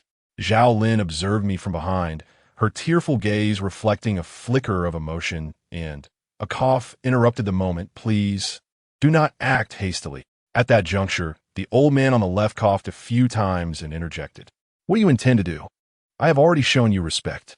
White Wuchang, upon hearing the voice, immediately furrowed his brow, expressing his displeasure. Do not be angry. I merely wish to offer you a word of caution. It would be wise not to harm this young man. Trust me, it would be in your best interest. The old man on the left chuckled mysteriously before continuing. Are you attempting to intimidate me? So Sean? White Wuchang's expression darkened. The old man shrugged. I am not trying to frighten you. I have stated my position. Whether you choose to believe it is entirely up to you. With a cold scoff, White Wuchang glanced at me several times, a flicker of confusion and hesitation crossing his features. What exactly are you implying, Zhua? Ultimately, White Wuchang refrained from attacking me directly, retracting the mournful staff and turning his attention back to the old man, his tone unfriendly. The old man hesitated momentarily before slowly approaching, finally stopping beside White Wuchang. In this position, the disciples of Longhushan could not hear their exchange, but I was able to. The old man cast a glance in my direction, a glimmer of something inscrutable in his eyes, and then addressed White Wuchang. If you truly wish to know, then I shall reveal it to you. You cannot harm him, for the truth is, You are not capable of doing so. The white impermanence raised an eyebrow and then scoffed. Unable to move? This lad is evidently a rootless and bottomless wild seed, and you dare claim I cannot act? With that, he erupted into a harsh, rasping laughter, the sound akin to a scratched record, piercing and grating to the ears. However, in response to his laughter, Old Left remained utterly unperturbed, only speaking after the former had completely ceased his mirth. He is a disciple of Thunderlord. The white impermanence was momentarily taken aback, and in the next instant, his pallid complexion transformed drastically. Chapter 69. The rescue. Upon witnessing the reaction of the white Wu-Chang, the old man Zhua let out an eccentric chuckle, patting the latter on the shoulder. Old Xia, he remarked, I told you that you couldn't handle this. You didn't believe me when I said I was setting trap for you. Do you believe it now? Hurry and leave. The expression on white Wu-Chang's face shifted through various shades of discomfort, his demeanor akin to one who had tasted something foul. He cast a profound glance in my direction, his pent-up frustration ultimately manifesting as a cold snort before he vanished from sight. With his departure, Zhua let out a long sigh of relief, beads of cold sweat finally surfacing on his forehead. It appeared that he had not possessed complete confidence earlier, merely overpowering his opponent with sheer presence. I found it difficult to fathom the immense influence my master's name wielded. The enigmatic expression on white Wu-Chang's face suggested a blend of apprehension, or perhaps fear. Reflecting on the first time I encountered him, I had mistakenly assumed he was a rogue Taoist seeking to swindle me. A wave of unease washed over me, grateful I had not crossed him then. Back then, he had seemed rather ineffectual, struggling even against Wang Yan, a malevolent spirit that I could now easily vanquish. Perhaps he had withheld his true strength for some reason, I mused. As a group of disciples from Longhu Mountain prepared to pay their respects to Zhua, he interrupted, saying, No need for that. The most pressing matter at hand is to ensure your senior brother's survival. With that, he retrieved a purple talisman from his pocket, and as he did so, the surrounding lights appeared to dim significantly. The crowd was momentarily taken aback, many of them witnessing the purple talisman for the very first time. Quickly, fetch a bowl of water, instructed the elder Zhua to one of his disciples. Without hesitation, the disciple dashed out. The typically frugal elder Zhua, however, showed no reluctance this time as he ignited the talisman. A radiant purple light emanated from it, strikingly peculiar. He sprinkled the ash of the burnt talisman into the bowl, and then directed another disciple to pry openly Dao Zhang's mouth, pouring the talisman water into him. Yet, as the talisman water coursed through Li Daozhang's body, the anticipated signs of recovery failed to materialize. How could this be? The elder's expression shifted, murmuring, even if he were afflicted by demonic poison, the purple talisman should yield some effect. Master, what about my senior brother? The elder's shook his head, closing his eyes in silent incantation. Upon the conclusion of his chant, Li Daozhang suddenly convulsed, coughing up a mouthful of blood, thick, foul-smelling, and pitch black, interspersed with unsettling strands of hair, presenting a grotesque sight. Upon witnessing this blood, an unsettling anxiety washed over the elder Zhua. He turned to Wang Dao, his voice urgent. How could he have been poisoned by a demon? Wang Dao and the elders were taken aback by the gravity of the situation. They hastily replied, Master, at that moment, the ghostly demon had just taken form. Senior Brother Li attempted to deliver a devastating strike with his sword from the past. But inexplicably, the lightning-infused blade had little effect on it. In retaliation, it unleashed a powerful palm strike, and Senior Brother Li, the elder's hand trembled slightly, and the expression on his aged face grew exceedingly grim. Master, Wang Dao observed the former's solemn demeanor and could not help but voice his concern. Is there truly a problem?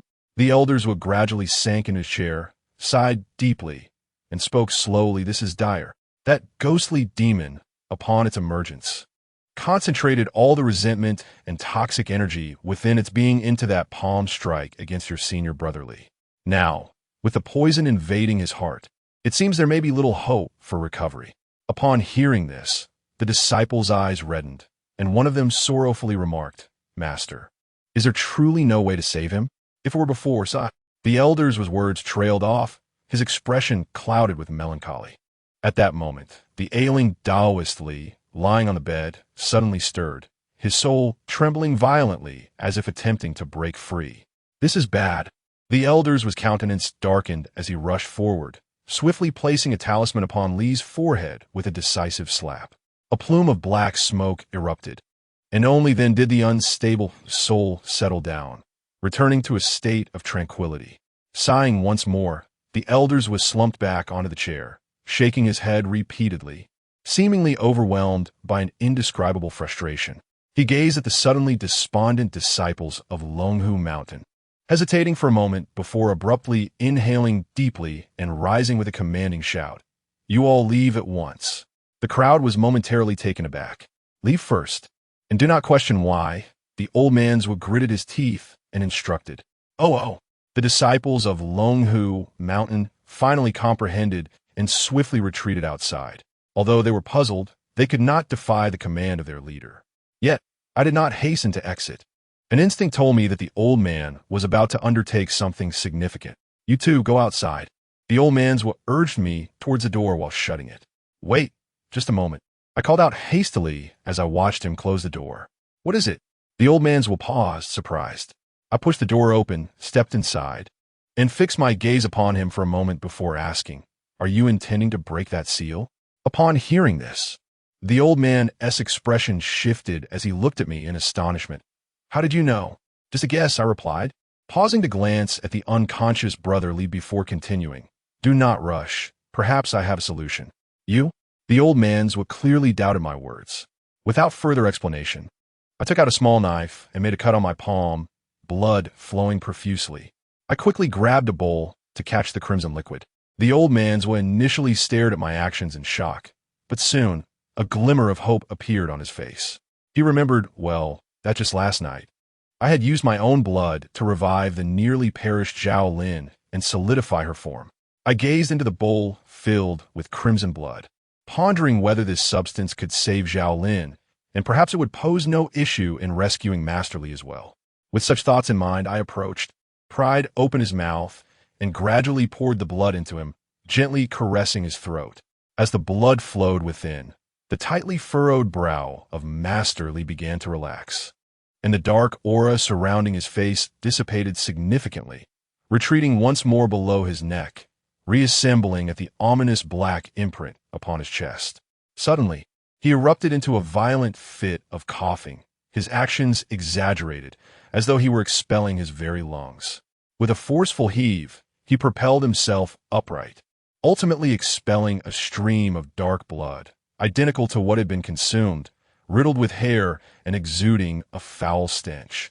He continued to cough, each spasm resulting in another gush of black blood, while simultaneously his complexion brightened with each release.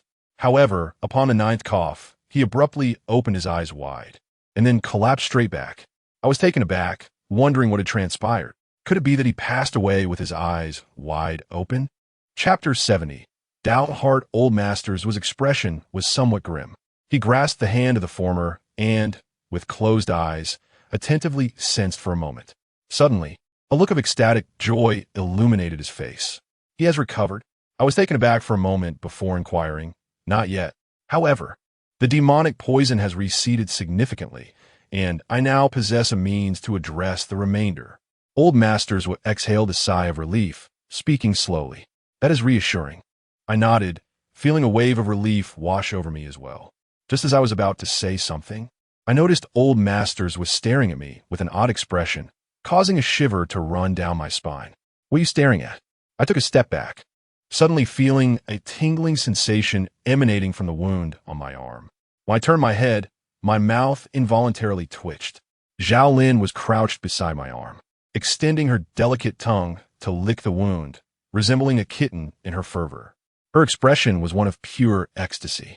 After she had licked it clean, whether out of a moment of madness or some other impulse, she placed a gentle kiss on the wound before standing up.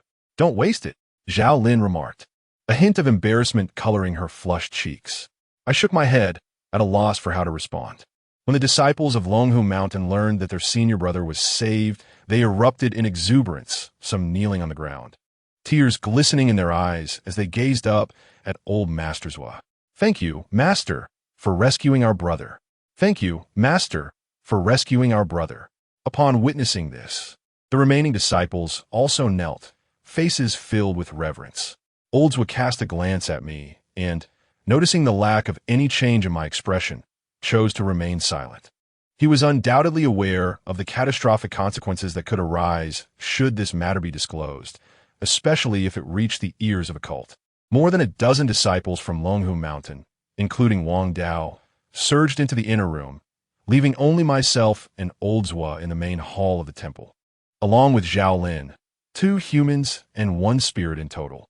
After a moment of hesitation, I deemed it necessary to clarify certain issues. So I pulled Oldswa outside onto the quiet street. The night was deep, enveloped in silence, where even the faintest sound resonated clearly. To avoid being overheard, I lowered my voice and said, I have a matter to inquire about, and I hope you can enlighten me. Initially intending to jest. Oldswa's expression froze upon hearing my words. He nodded and said, Speak. I directly asked him about the nature of the seal and why both he and my master bore it. Upon hearing my question, Oldswa's countenance shifted, his face tightening as he replied, Do not pursue this matter further, nor should you question your master. Knowing these things will not benefit you at this stage. In due time, when your cultivation has advanced, understanding will come naturally. I felt a surge of frustration and threatened. If you refuse to speak, I shall inform your disciples about your dealings with Xiao Taohong, so they may see what kind of person their idol truly is. With that, I made a show of standing up, intending to stride back into the room. Just as I took my first step, the old man, in a fluster, called out to me. I turned my back to him, a smirk of triumph playing at the corners of my mouth. Have you made up your mind? Will you tell me or not? I turned my head, feigning indifference as I spoke. The old man cursed under his breath, a hint of helplessness crossing his face as he beckoned me to return. Reluctantly, I settled back into my seat, urging him to speak quickly and promising not to be deceived. After a moment of contemplation, the old man began, Well, you have already embarked on this path. You shall inevitably come to know these matters. Revealing them to you now poses no significant issue, but you must brace yourself. His solemn demeanor startled me, prompting me to ask tentatively, Is it very serious? The old man nodded slowly. Indeed, it is exceedingly grave. The addition of exceedingly certainly implied a matter of utmost seriousness. He gazed at the dark sky for a moment before inquiring, Have you ever heard of the 5 deficiencies and 3 lacks? The 5 deficiencies and 3 lacks. I was momentarily taken aback, then nodded. Of course, I have read that novel. Did not the protagonist ultimately overcome the 5 deficiencies and 3 lacks? The old man chuckled bitterly, shaking his head. That is not merely a work of fiction. It is a genuine occurrence. He paused before continuing. The 5 deficiencies and 3 lacks constitute an ancient curse, somewhat akin to a divine retribution for those of us who practice the Tao. The 5 deficiencies refer to the bereft, the widowed, the orphaned, the solitary, the disabled, each destined to face one of these trials. The concepts of fate, authority, wealth, and the inevitable transgressions associated with them are indeed intertwined. The old man, with a deep breath, remarked that such divine retribution is not directed at all practitioners of the path, but rather at those who have awakened their true aspirations. True aspirations? I found myself momentarily taken aback, for I had not encountered this notion before. Do you recall the 6 Ding and 6 Jia exorcism talisman you practiced a few days ago? He asked me nonchalantly. Indeed, I used it last night to vanquish the specter of Qing, I replied. The old man nodded. The immense power of the 6 Ding and 6 Jia exorcism talisman derives from the force of awakened aspirations. Once one has ignited their true aspirations, a certain transformation occurs within, leading to an enhancement in one's abilities. Moreover, the future becomes boundless. Conversely, without such awakening, one may encounter insurmountable obstacles. This explains why those young individuals remain stagnant in their growth, trapped in a single realm for years, due to their failure to awaken their true aspirations. Why do they not awaken? I inquired, perplexed. Surely, such a fortuitous opportunity would entice them. Awakening true aspirations is not a privilege granted to all. It demands immense fortune. Furthermore, as I mentioned, Awakening one's true aspirations entails peering into the mysteries of the heavens and defying fate, which inevitably brings along the 5 deficiencies and 3 shortcomings. This is the gravest concern. The old man cast a profound glance in my direction. Perhaps you cannot yet fathom my sentiments, but in a few years you shall understand. At that time, you may even resent your master for imparting the knowledge of the 6 Ding and 6 Jia exorcism talisman to you. I was momentarily stunned by his words. Could it truly be that severe? As if perceiving the thoughts within my heart, the old man, known as Left, offered a wry smile and said, "You inquired earlier about the matter of sealing. Now I can disclose that both your master and I resorted to the secret technique of self-sealing due to the impending manifestation of the 5 defects and 3 lacks. The consequence of this sealing is the suppression of our powers. To speak frankly, I could have subdued a creature like that zombie you encountered with just a few moves in the past." I found his words credible, especially considering he had once vanquished a zombie king, as noted in my journal. However, it seemed that the situation was not as dire as I initially thought. After some reflection, I realized that if the only issue was the suppression of power, it did not pose a significant problem. It merely meant that certain abilities could not be utilized. At the very least, it was far superior to those who had not opened their hearts to the path. Sighing softly, Left then chuckled, as if jesting, and remarked, "If one day you encounter a demon wreaking havoc, resembling either me or your master, do not hesitate. You must ensure to eliminate us." Important announcement. For those engrossed in reading, I'm the author of the mysterious bracelet, known as Left Ear, who cannot hear. I have noticed many brothers reporting issues such as chapter disarray, delays, and interruptions in updates. I wish to clarify that the official website for Mysterious Bracelet is Coolcraft's Network. Only Coolcraft's Network guarantees the fastest update speed, with a consistent release of 4 chapters daily, without any interruptions. This book is first published on the latest and fastest updating website, where I hope everyone will come to read. Simply search for the title of this book or my pen name on the website to find it. Dear readers, if anyone is not reading on the legitimate site, I urge you to return. Other sites update slowly, and chapters may become disordered or content may be deleted. The official site for this novel is free for the entire text. Additionally, for those following the story, please remember to check in daily, as it serves as a form of support and motivation for me, and it may reveal unpublished chapters. While I cannot guarantee that this is the most captivating novel, I promise to write with dedication. Thank you all for your continued support. I will repay you with my best work. Chapter 71. The Unsavory Man. I gazed at him in a daze. He was the leader of Longhu Mountain. Though he often appeared somewhat unsavory and occasionally troublesome, he proved to be reliable in critical moments.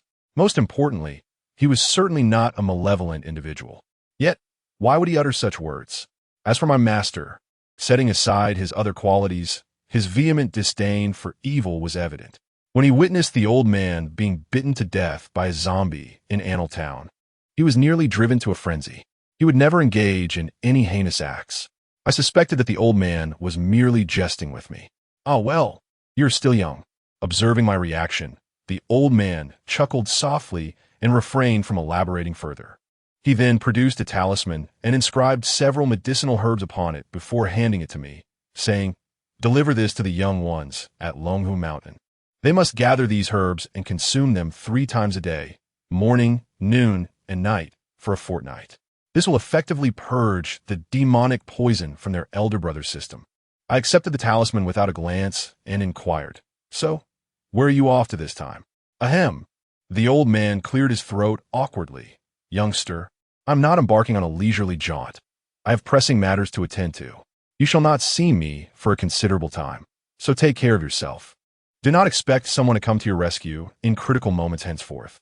Noticing his serious demeanor, I nodded earnestly, a sense of foreboding settling within me. I suspected that the days ahead would be far from pleasant. I had already offended both Ming Luo and Bai Wuchang, and it was imperative that I hasten to enhance my own strength. Otherwise, should I encounter them again, I would lack even the power to defend myself. The old man has departed, and I stood in place for a while, contemplating the words he had just spoken. Subsequently, I returned to the temple, making my way directly to the inner chamber. As I approached the entrance, I noticed the disciples of Longhu Mountain gathered around Taoist Li, offering prayers. His complexion had largely returned to normal, though a faint gray mist still lingered at his brow. It was a vast improvement compared to before. I retrieved the talisman and handed it to Wang Daohua. He paused momentarily upon seeing it, glancing over my shoulder before inquiring, "Where's the sect leader?" He then left, stating he had pressing matters to attend to. I remarked, "He has left again?" A look of regret washed over Wang Daohua's face as he relayed the news to the other disciples. Upon hearing this, their spirits visibly dampened. After a moment, one of the elder disciples regarded me with a hint of skepticism before bowing, saying, "My young friend, we may have inadvertently offended you earlier. I hope you will not take it to heart." The others, after a brief contemplation, followed suit and offered me their bows. I quickly shook my head, assuring them it was nothing, discreetly retracting my injured arm, my heart racing with unease. Surely, they could not have noticed anything amiss? My gaze fell upon the bloodied bowl beside the bed, causing my heart to thump even more fiercely. However, they did not display any further signs of suspicion, and I breathed a silent sigh of relief, realizing that perhaps I had been overthinking the situation. As dawn broke, the individuals around me indicated their imminent departure back to Longhu Mountain. Wang Dao informed me that he too would accompany us back to the mountain, assuring me that should I encounter any difficulties in the future, I could call upon him, and he would come without hesitation. I nodded, feeling a touch of gratitude in my heart. Once the sun had fully risen, Zhao Lin and I departed from the Taoist temple. With daylight upon us, Zhao Lin no longer dragged me along as she had during the night. Instead, we took a bus at the station. Zhao Lin had now materialized into a tangible form, visible to all, and undoubtedly, her striking beauty drew attention wherever she went. Shortly after we boarded the bus, I noticed her brow furrowed slightly, her body inching closer to mine. "What's wrong?" I asked, casting a cautious glance around. After a moment of careful perception, I discerned nothing amiss.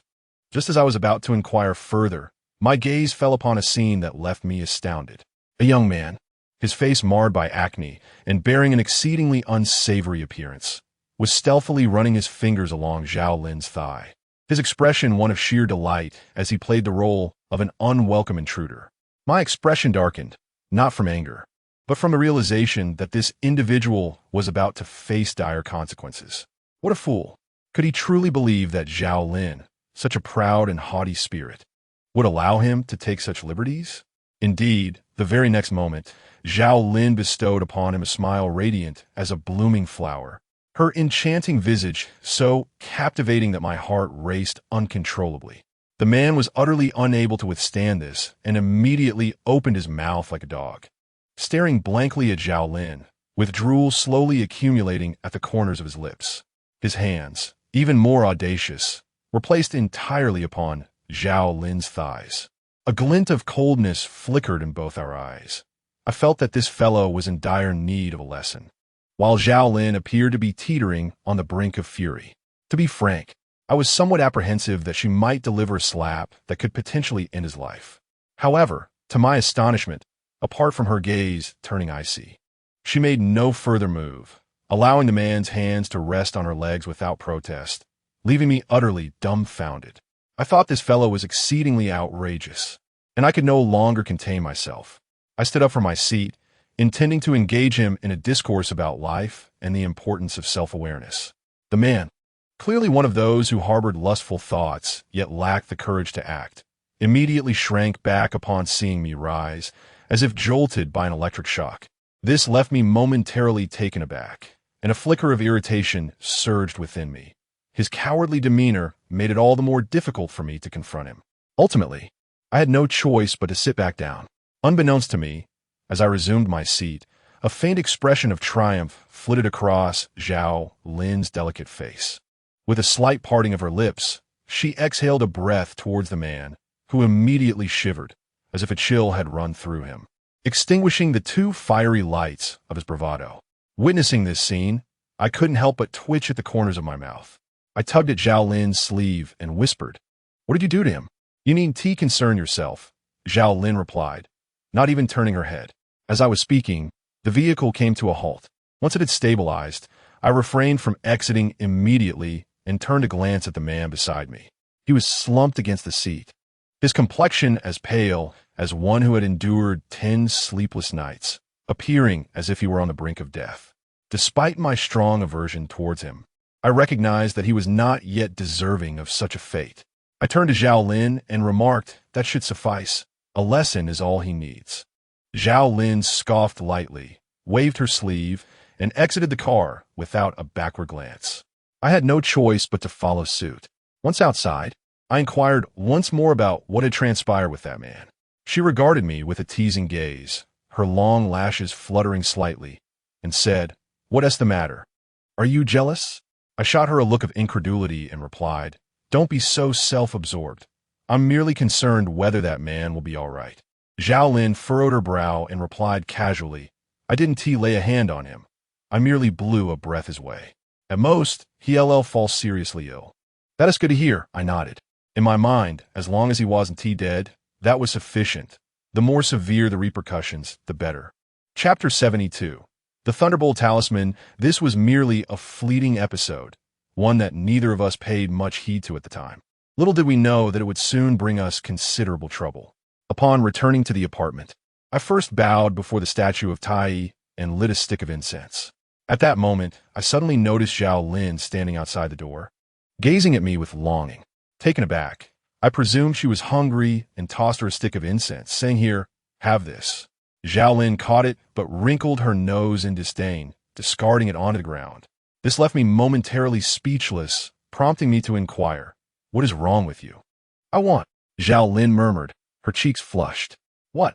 Upon hearing her words, my heart began to race uncontrollably, as if it were attempting to leap from my chest, accompanied by the frantic beating of my very insides. Zhao Lin stared at me in surprise, a rosy hue quickly blossoming on her cheeks. Then, with a sharp glare, she spat out, "What are you thinking, you pervert? I meant that I want your blood." With a sigh of relief, I replied, "Goodness, you nearly frightened me to death. Can't you finish a sentence in one go? Then will you give it to me?" Zhao Lin raised her delicate brows, a haughty expression gracing her face. "Of course, I never said I wouldn't," I replied, feeling a twinge of exasperation. The wound I had sustained earlier that morning had yet to heal, so I opted against using a knife. Instead, I simply squeezed, and the freshly scabbed cut oozed forth bright red blood once again. Zhao Lin greedily lapped at the blood on my hand, gradually emanating a soft blue glow from her body. This ethereal light persisted for several moments before abruptly shifting in hue. Within the blue radiance, a hint of green began to emerge. I gazed in astonishment at this spectacle. Zhao Lin's attire had always deepened in color as her strength increased. Yet such a transformation as this had never been witnessed before. "What are you staring at?" Zhao Lin wiped the blood from the corner of her mouth and belched contentedly. Noticing my unwavering gaze, she appeared somewhat uneasy. "You." I pointed at her clothing, which now bore a resemblance to the lotus leaves found in summer ponds, albeit slightly paler, interspersed with mottled blue. Zhao Lin instinctively glanced down and was momentarily taken aback. Soon after, a glimmer of joy appeared on her face. "I am about to break through." Break through? I was momentarily stunned, then my eyes widened in realization. She was not merely advancing, but truly on the verge of a breakthrough. "Are you about to transform into a ghost demon?" I exclaimed with delight. If Zhao Lin could indeed metamorphose into a ghost demon, she would undoubtedly surpass the creature from the Seven Fiends Ghost Prison Array, for she was a wraith herself, far superior to those malevolent spirits that coalesced into monstrous forms. I'm unsure, but it should be so. Zhao Lin closed her eyes to sense the internal state of her body, her joy evident. As she spoke, she glanced toward my bedroom, hesitated for a moment, and then stepped inside. Wait! A wave of anxiety washed over me. Within that room lay the Taiji statue. I wondered if her sudden entrance would bring her harm. Upon stepping inside, Zhao Lin paused for a moment, then slowly turned her head, her delicate, watery eyes lifting to gaze upon the central statue of Tai. Several seconds passed. Yet this time, the statue exerted no pressure upon her. "You are no longer afraid?" I watched this scene in astonishment, a sense of disbelief rising within me. I recalled how, Upon her arrival, a mere glance at the Tai statue had overwhelmed her with such force that her very spirit trembled. Now, not long after, she appeared entirely immune to its influence. With a sigh of relief, Zhao Lin calmly observed the statue for a while, then raised an eyebrow at me, playfully stating, "It's merely a statue now. It holds no power over me. If you provoke me in the future, do not think you can hide in this room." As she spoke, an astonishing aura of pressure suddenly emanated from her, and in the face of this peculiar sensation, my legs involuntarily trembled, and I felt an overwhelming urge to kneel before her. Noticing my reaction, a triumphant expression flashed across Zhao Lin's charming face. She stared at me for a moment, then teasingly said, "Call me sister, and I shall spare you." "Call you what?" I shot her a glare, but suddenly found myself shivering uncontrollably, as a strange force surged within me. The moment this peculiar power manifested, the intense pressure vanished without a trace. Simultaneously, Zhao Lin, standing opposite me, shuddered slightly, then furrowed her brow, looking at me with surprise. "Oh, you are not afraid of my pressure?" I find myself at a loss.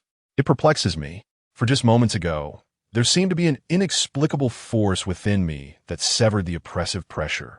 Indeed, it was not a mere resistance, but a decisive disconnection.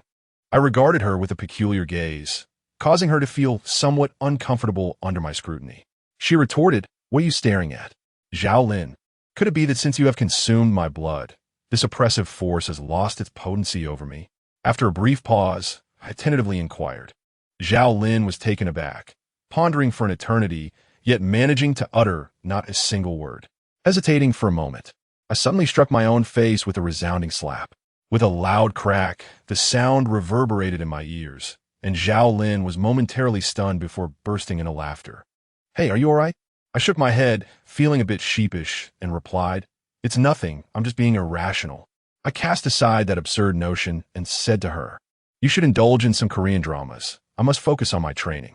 Zhao Lin nodded in agreement, and with a swift motion, she vanished into the hall. I closed the door and retrieved the comprehensive tome of talismans, flipping it open to the middle. Given the current circumstances, the lower-level talismans were of no use to me. I required something far more advanced. The central section of this compendium of talismans encompasses those of considerable value, each being significantly more intricate to fabricate than the preceding ones, requiring an array of peculiar materials. For instance, the Thunderbolt talisman necessitates the use of consecrated talisman paper, specifically blue paper, and must be activated with human blood. The name Thunderbolt talisman indeed carries an imposing resonance. Could it truly summon lightning with a mere application? As I eagerly perused the annotations, my heart raced as I discovered that this was indeed the case. The Thunderbolt talisman, classified as a mid-level talisman, possesses the ability to vanquish malevolent spirits and suppress evil entities, wielding a power that transcends the supernatural. Practitioners can employ this talisman to temporarily harness the thunderous might of the heavens, unleashing a storm of lightning upon demons and spirits, while imbuing objects with the essence of thunder, dramatically enhancing their potency. Chapter 73. Zhao Lin in Trouble, the Thunderbolt Talisman. Among all methods, the immense power of heavenly thunder possesses the greatest destructive capability against malevolent entities. Such cataclysmic force is not something any formidable demon or spirit would dare provoke lightly. However, the efficacy of this approach is contingent upon the practitioner's skill. For instance, Wang Daohua's borrowed lightning was effortlessly dispelled by a mere punch from a zombie. In stark contrast, my master's terrifying crimson lightning atop the peak of Anil Town could likely inflict tremendous suffering even upon a formidable entity like Bai Wuchang. I surmise that, with my current abilities, should I succeed in inscribing this talisman, its potency would not be trifling. At the very least, it would rival the thunder he borrowed. Such strength is precisely what I require at this moment. Reflecting on this, I felt a surge of excitement. Zhao Lin had surpassed me by unfathomable measures. Although she's a ghost, she is still a woman, and the overwhelming disparity in our powers left me feeling somewhat discontented. The 6 Ding and 6 Jia exorcism talisman cannot be employed frequently, making the Thunderbolt talisman potentially my most formidable means of defense. Yet, the materials required for a creation are rather elusive, particularly the blue talisman paper, which is scarcely available in ordinary shops. In the ensuing days, I found myself wandering through nearby spirit shops and Taoist temples for several hours each day, hoping to discover this elusive item.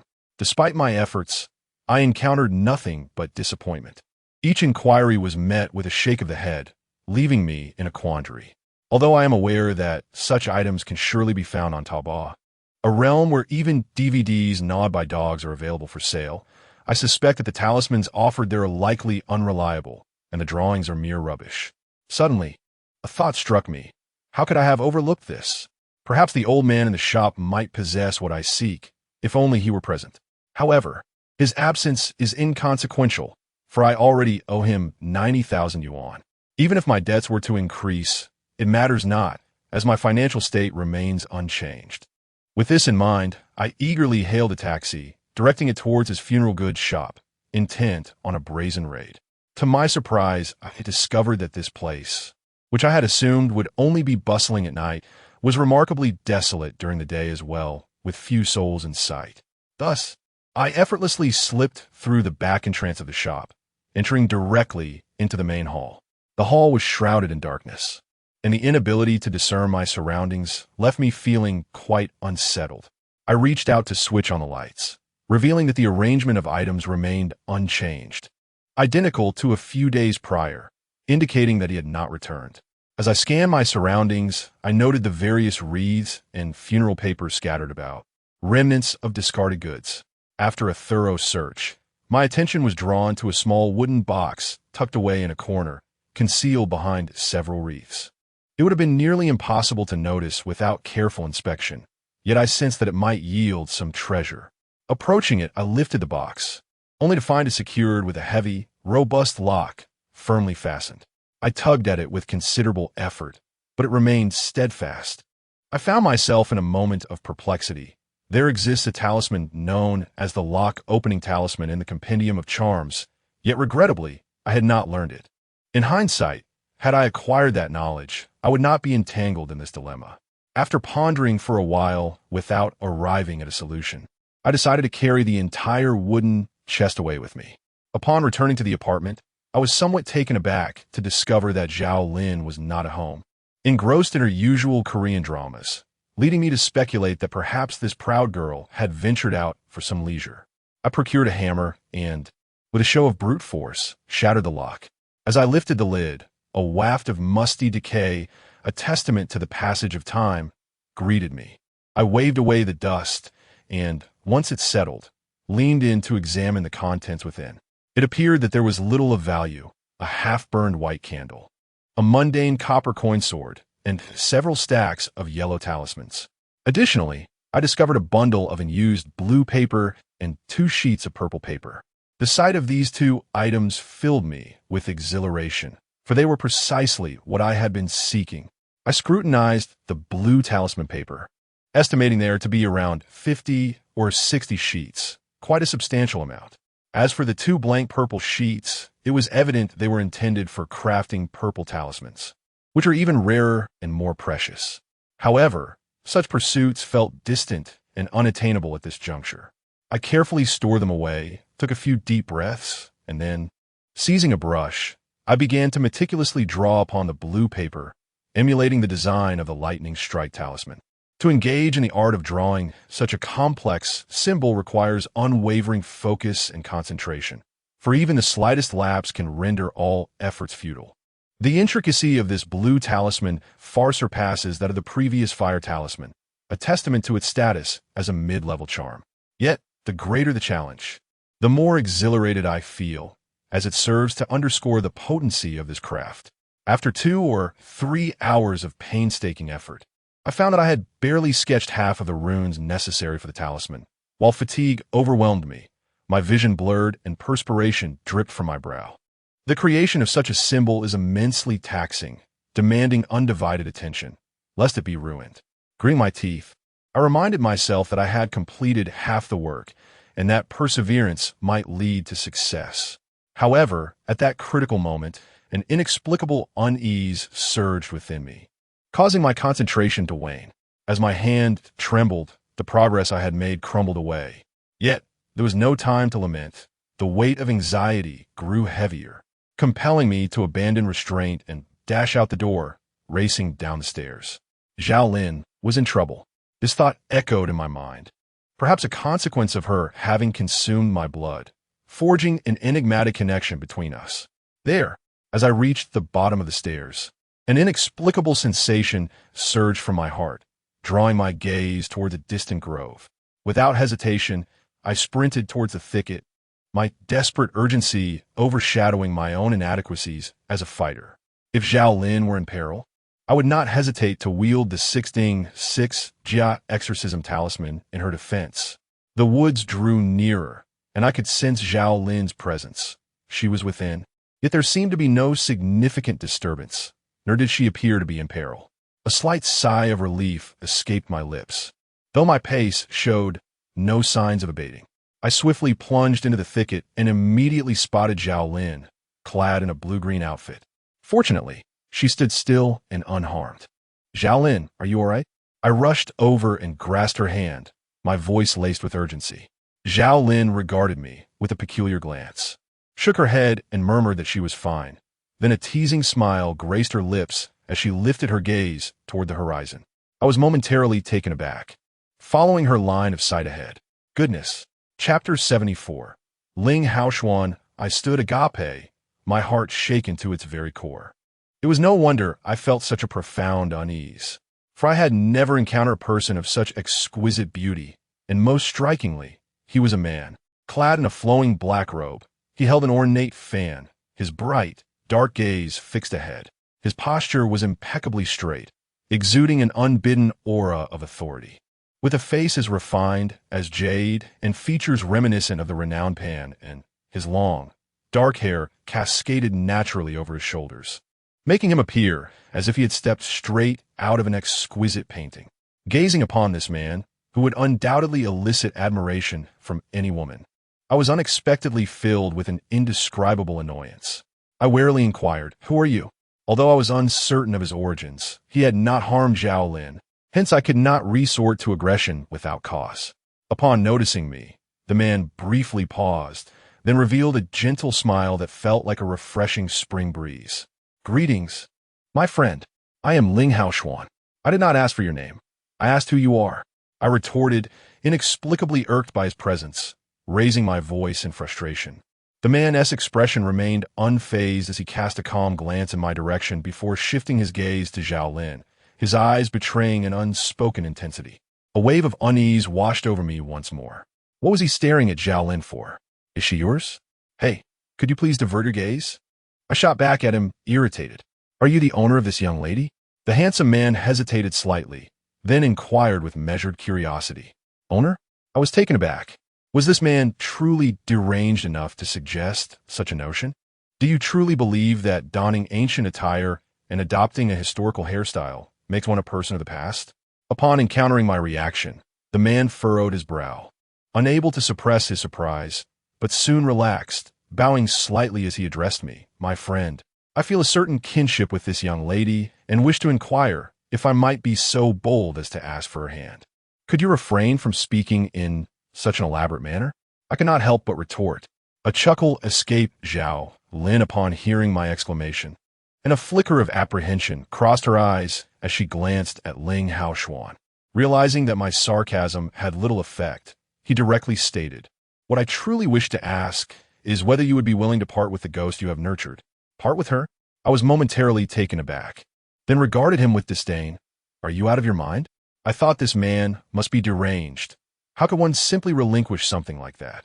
Besides, even if it were possible, why on earth would I give her to you? Seeing the confusion in my expression, he regained his composure and confidently asserted, "Rest assured, my friend, if you entrust this young lady to me, I will ensure her growth flourishes. After all, a mature wraith, if guided towards righteousness, could greatly contribute to the stability of this world." I stared at him as if he were a fool, then turned to Zhao Lin. "Zhao Lin, he claims he wishes to care for you. What do you think?" Zhao Lin naturally shook her head, and upon seeing her reaction, I felt a surge of joy.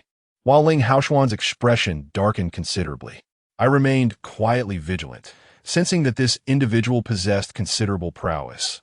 Otherwise, Zhao Lin would not have exhibited such trepidation. I discreetly grasped the 6 Ding 6 Jia exorcism talisman, prepared to unleash its power should he dare to act aggressively. Yet, contrary to my expectations, he refrained from making a direct move. Instead, he smiled nonchalantly and clasped his hands before me, saying, "Since even she is unwilling, I shall not impose." The green mountains remain unchanged, and the flowing waters endure, my friend, until we meet again. With that, he turned and walked out of the grove, swiftly vanishing from sight. I was momentarily taken aback. Could it be that this person was truly unhinged?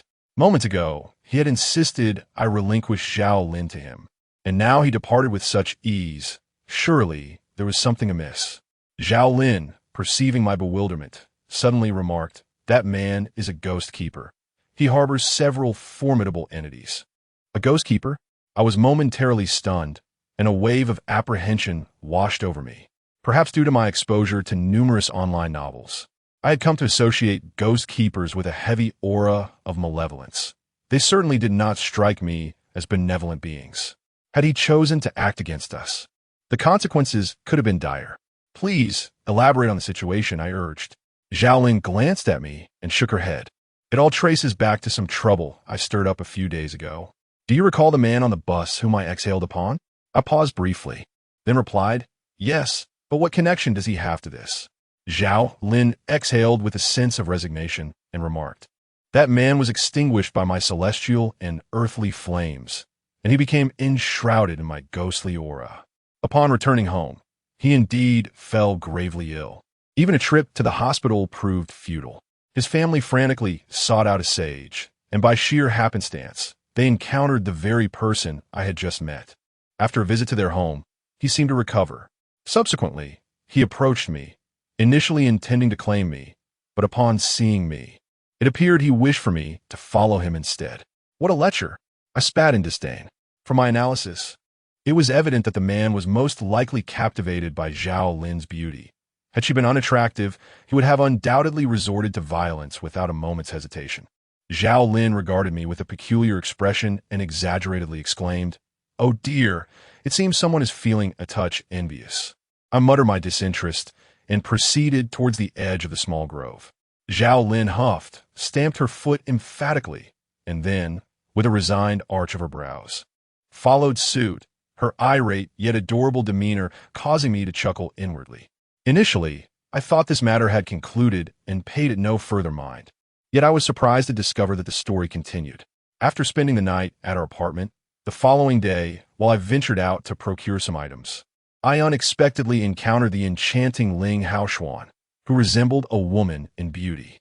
He was crouched by the roadside, offering fortune-telling services, and a long queue had formed, comprising primarily of young women in their early 20s, each more than presentable, likely all smitten with infatuation. Upon witnessing this scene, my heart involuntarily tightened several times. This could not possibly be mere coincidence. Given the vastness of Chongqing, this individual surely had not given up and was lurking here, waiting for an opportunity. I felt an overwhelming urge to pick up a brick and strike him, but in broad daylight, such an act would undoubtedly land me in police custody. Thus, I abandoned that thought and chose to hide nearby. After all the women had departed, I stormed over, demanding to know his intentions. He slowly lifted his gaze, offering me a smile that was pure and devoid of malice, gesturing toward a nearby bench. "Sit." As the saying goes, one should not strike a smiling face. His courteous demeanor made it difficult for me to unleash my pent-up fury directly. I seated myself beside him and coldly inquired, "What exactly do you want?" Ling Haoxuan regarded me, hesitating for a moment before asking, "Have you awakened your Tao heart?" It was the first time anyone had posed such a question, and I found myself momentarily taken aback, unsure of how to respond. Sensing my confusion, Ling Haoxuan smiled gently and added, "Do not be anxious. That is not what I wish to discuss today. I remain here because..." He fixed his gaze upon me and continued, "There are cult members prowling about. I inquired about your situation yesterday, and If I am not mistaken, those individuals are targeting you. Chapter 75. The Sticky Toffee and the Underworld Society. My heart raced wildly for a moment. His words genuinely startled me, leaving me momentarily speechless. Ling Haoshuan chuckled lightly and remarked, "The members of the Underworld Society have suffered significant losses. They are unlikely to recklessly assault Long Hushan. Do you truly believe they would let you off the hook?" My expression shifted slightly. I had to admit, this was indeed quite plausible. I had heard that those involved with such cults were vengeful. Yet there had been no movement from them over the past few days, which seemed inconsistent with their usual conduct. Initially, I thought they might be unable to locate me. But now it seemed even Ling Haoshuan could easily discern my whereabouts. Surely those individuals could as well. Why are you telling me all of this? Although what he said might hold some truth, it was clear he harbored ulterior motives regarding Zhaolin. Regardless of the circumstances, I could not afford to be cordial with him. Because I desire that lamenting spirit, Ling Haoshuan fixed his gaze upon me, speaking slowly. "Oomph." I scoffed at him, digging in my nostrils as I retorted, "In the end, you remain undeterred, don't you? Let me make this clear, you can forget about it. Furthermore, she is not under my care. She chose to remain by my side of her own volition." Ling Haoshuan merely shrugged nonchalantly. "I understand, which is why I mentioned I would not impose. I shall remain here, hoping to win her over with my sincerity. Are you utterly foolish?" I couldn't help but point at him and curse. His audacity was truly remarkable. Ling Haoshuan possessed an extraordinarily serene temperament. Even after being subjected to my repeated tirades, he remained unperturbed. Once again, he merely smiled faintly before picking up a nearby book and engrossing himself in its pages, choosing to disregard me entirely. I clenched my fists tightly, contemplating that if I did not manage to drive this individual away today, he would likely cling to me like an unyielding piece of gum in the future. "Are you leaving or not?" I stood up, brandishing my fists at him, thinking that this delicate fellow could easily be knocked out with a single blow. Ling Haoshuan cast a sidelong glance in my direction, offering a scornful smile without uttering a single word. My anger surged, and I swung my fist with all my might towards his exquisitely beautiful face. As my fist approached, I couldn't help but smirk inwardly, relishing the thought of him ceasing his pretentious demeanor. With my fist a mere 20 centimeters from his face, I began to revel in my impending victory. Yet, in that critical moment, an invisible force abruptly halted my striking fist, rendering my efforts futile. No matter how much strength I exerted, I could not advance even an inch. What? I was taken aback. It felt as if my punch had struck a cotton cloud, absorbing all my power and leaving me with an unusual sensation of strength without purpose. Additionally, this unseen barrier emanated a chilling, penetrating cold, and within moments, my knuckles began to throb with a piercing stiffness. As I pondered this perplexing phenomenon, a sinister, cackling laughter echoed in my ears, startling me as a green orb of light gradually materialized before my eyes. Before me hovers a malevolent little demon, approximately half a meter in height, suspended in the air. Its complexion is a ghastly shade of purplish red, and its head is disproportionately large compared to its body, reminiscent of a cartoonish character, yet 100 times more terrifying. The enormous cranium is infested with writhing maggots, an utterly repulsive sight. Its eyes burn a sinister red, radiating a menacing glow, while its mouth, lined with razor-sharp teeth, gapes open in a grotesque grin. A shiver runs down my spine, prompting me to retract my fist hastily. The demon's gaze turns icy, unwilling to let me escape so easily, and it darts towards me with lightning speed, instilling such fear that I stumble backward and plop down onto a bench. Big Head is back. Fortunately, Ling Haoshuan intervenes just in time, causing the demon to halt mid-air, its pea-sized red eyes fixed on me, emitting a chilling cackle as if to intimidate. "My apologies," Ling Haoshuan says, his expression laden with concern as he scrutinizes me anxiously. "It doesn't seem to have harmed you, does it?" Internally, I curse this absurd figure and its lineage, yet I refrain from vocalizing my disdain, for the terrifying demon looms nearby, eyeing me hungrily. "I'm fine," I reply curtly, my face darkened with displeasure as I rise and head towards the apartment, unwilling to linger any longer. Clearly, this creature is far more formidable than I am, and I realize that attempting to drive it away through brute force is futile. Frustration wells within me, and I scoff quietly, reflecting on its ludicrous appearance. There's no way Zhao Lin would ever find him appealing. At worst, I could leave him alone for a few days. Eventually, this fellow would retreat of his own accord. Upon my return, I found Zhao Lin indulging herself at the coffee table. When she noticed me entering, she hesitated for a moment, then scrutinized me with her eyes. Her eyelids fluttered as she inquired, "Have you encountered some trouble?" She, being perceptive, must have sensed the lingering aura of the mischievous spirit that had recently been in my presence. "It's merely a trifling matter," I replied, shaking my head and opting not to elaborate, as this was a matter best kept among men. Although Zhao Lin sometimes appeared somewhat naive, she possessed an innate shrewdness. Upon observing my demeanor, a peculiar expression crossed her lovely face, suggesting she had likely deduced something. However, she chose not to press the issue, merely responding with a nonchalant before turning her gaze away from me. I stormed back to my bedroom, slamming the door behind me. After a spell of brooding alone, I began to heighten my awareness. Ling Haoshuan's intentions towards Zhao Lin were indeed despicable. However, one's appearance often reflects one's heart. Setting this matter aside, he likely was not a truly malevolent individual and probably would not resort to intimidation through such means. Moreover, his arguments seemed to possess a certain logic, leading me to conclude that it was highly probable I had attracted the attention of a cult. The thought sent a chill down my spine. Given my current capabilities, that foul old man could easily overpower me, and considering he had suffered a setback previously, he would undoubtedly come prepared this time. Fortunately, I am not entirely devoid of resistance. Now, Zhao Lin is but a step away from complete transformation. While I have comprehended the Thunderbolt Talisman to a considerable extent after days of arduous practice, I should start to see results in the next couple of days. Moreover, should I be pushed to my limits, I possess the formidable 6-Ding and 6-Jia Exorcism Talisman, a powerful trump card in my arsenal. Chapter 76. The accident staying indoors is undoubtedly safer than venturing outside.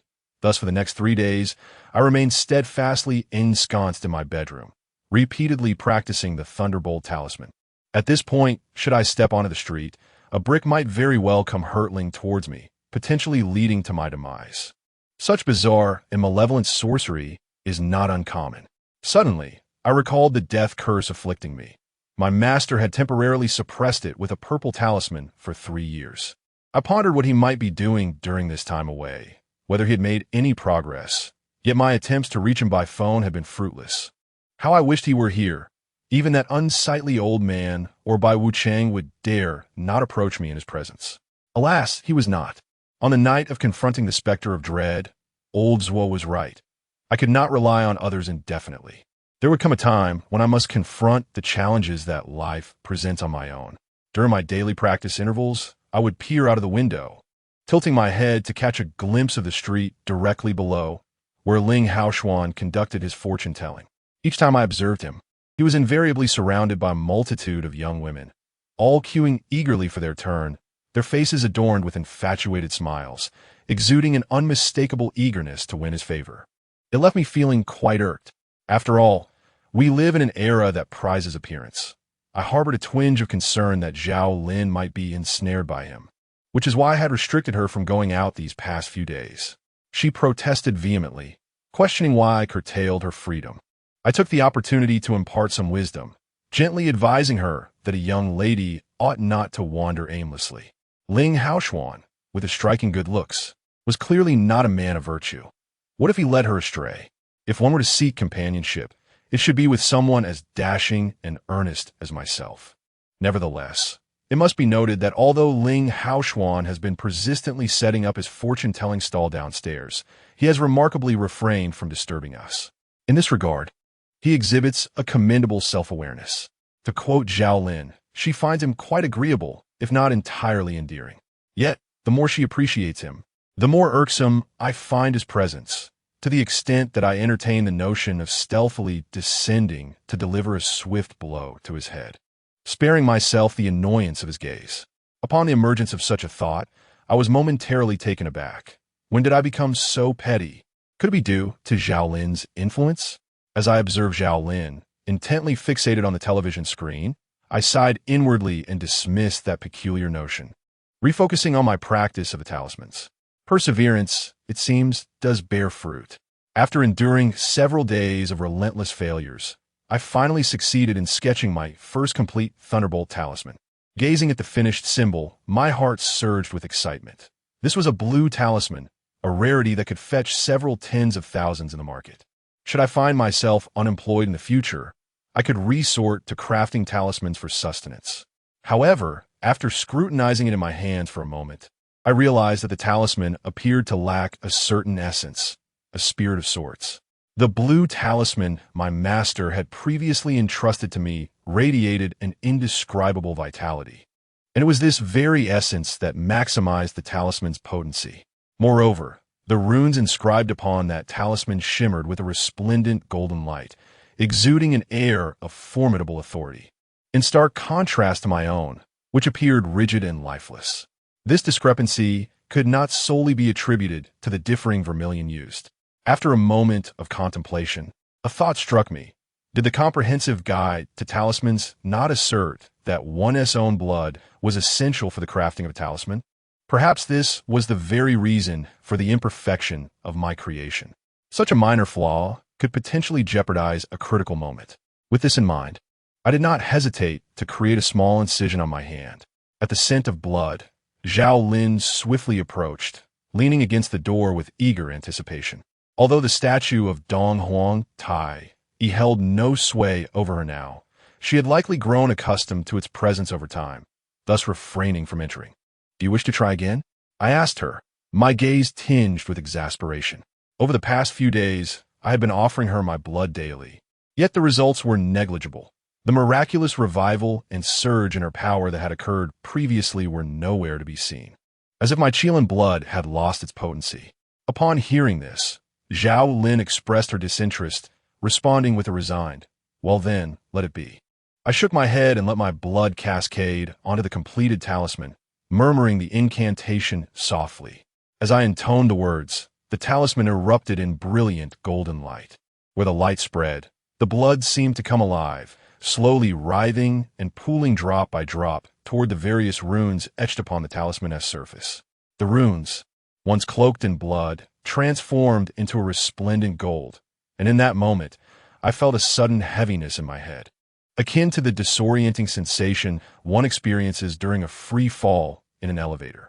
As I pondered this, the talisman emitted a soft sound, and a wave of golden mist surged forth, revealing a faint silver arc of lightning hovering above it, exuding an aura of both elegance and authority.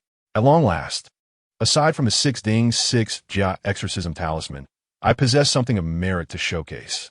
I had intended to seize this fleeting moment of clarity to conjure another 1 or 2 talismans, when suddenly, an unfamiliar number rang through to my phone. After a brief hesitation, I answered the call. "Hello," I inquired tentatively. "Who are you looking for?" Instead of a response, I was met with a series of eerie, chilling laughs that sent shivers down my spine. By the time I realized what was happening and prepared to speak, the call had already been disconnected. My heart raced as I redialed the number, only to be greeted by the cold, mechanical voice of a robot. "Sorry, the number you have dialed is not in service. Please check the number and try again." A wave of unease crept up my spine, and outside, Zhao Lin approached, her expression a mix of concern and curiosity. "What's wrong?" she asked. "I just received a call." I furrowed my brow, pondering the situation. My instincts warned me that this was no mere prank, and trouble might be brewing. Suddenly, I recalled that Li He, that rascal, is quite the computer wizard. Listening to his boastful tales, he mentioned he had befriended a formidable hacker within a hacker community, capable of uncovering information about any phone number. I pondered whether he could assist me in this matter. I called Li He and briefed him about the situation. Upon hearing it, he immediately assured me there would be no problem. He would take care of it.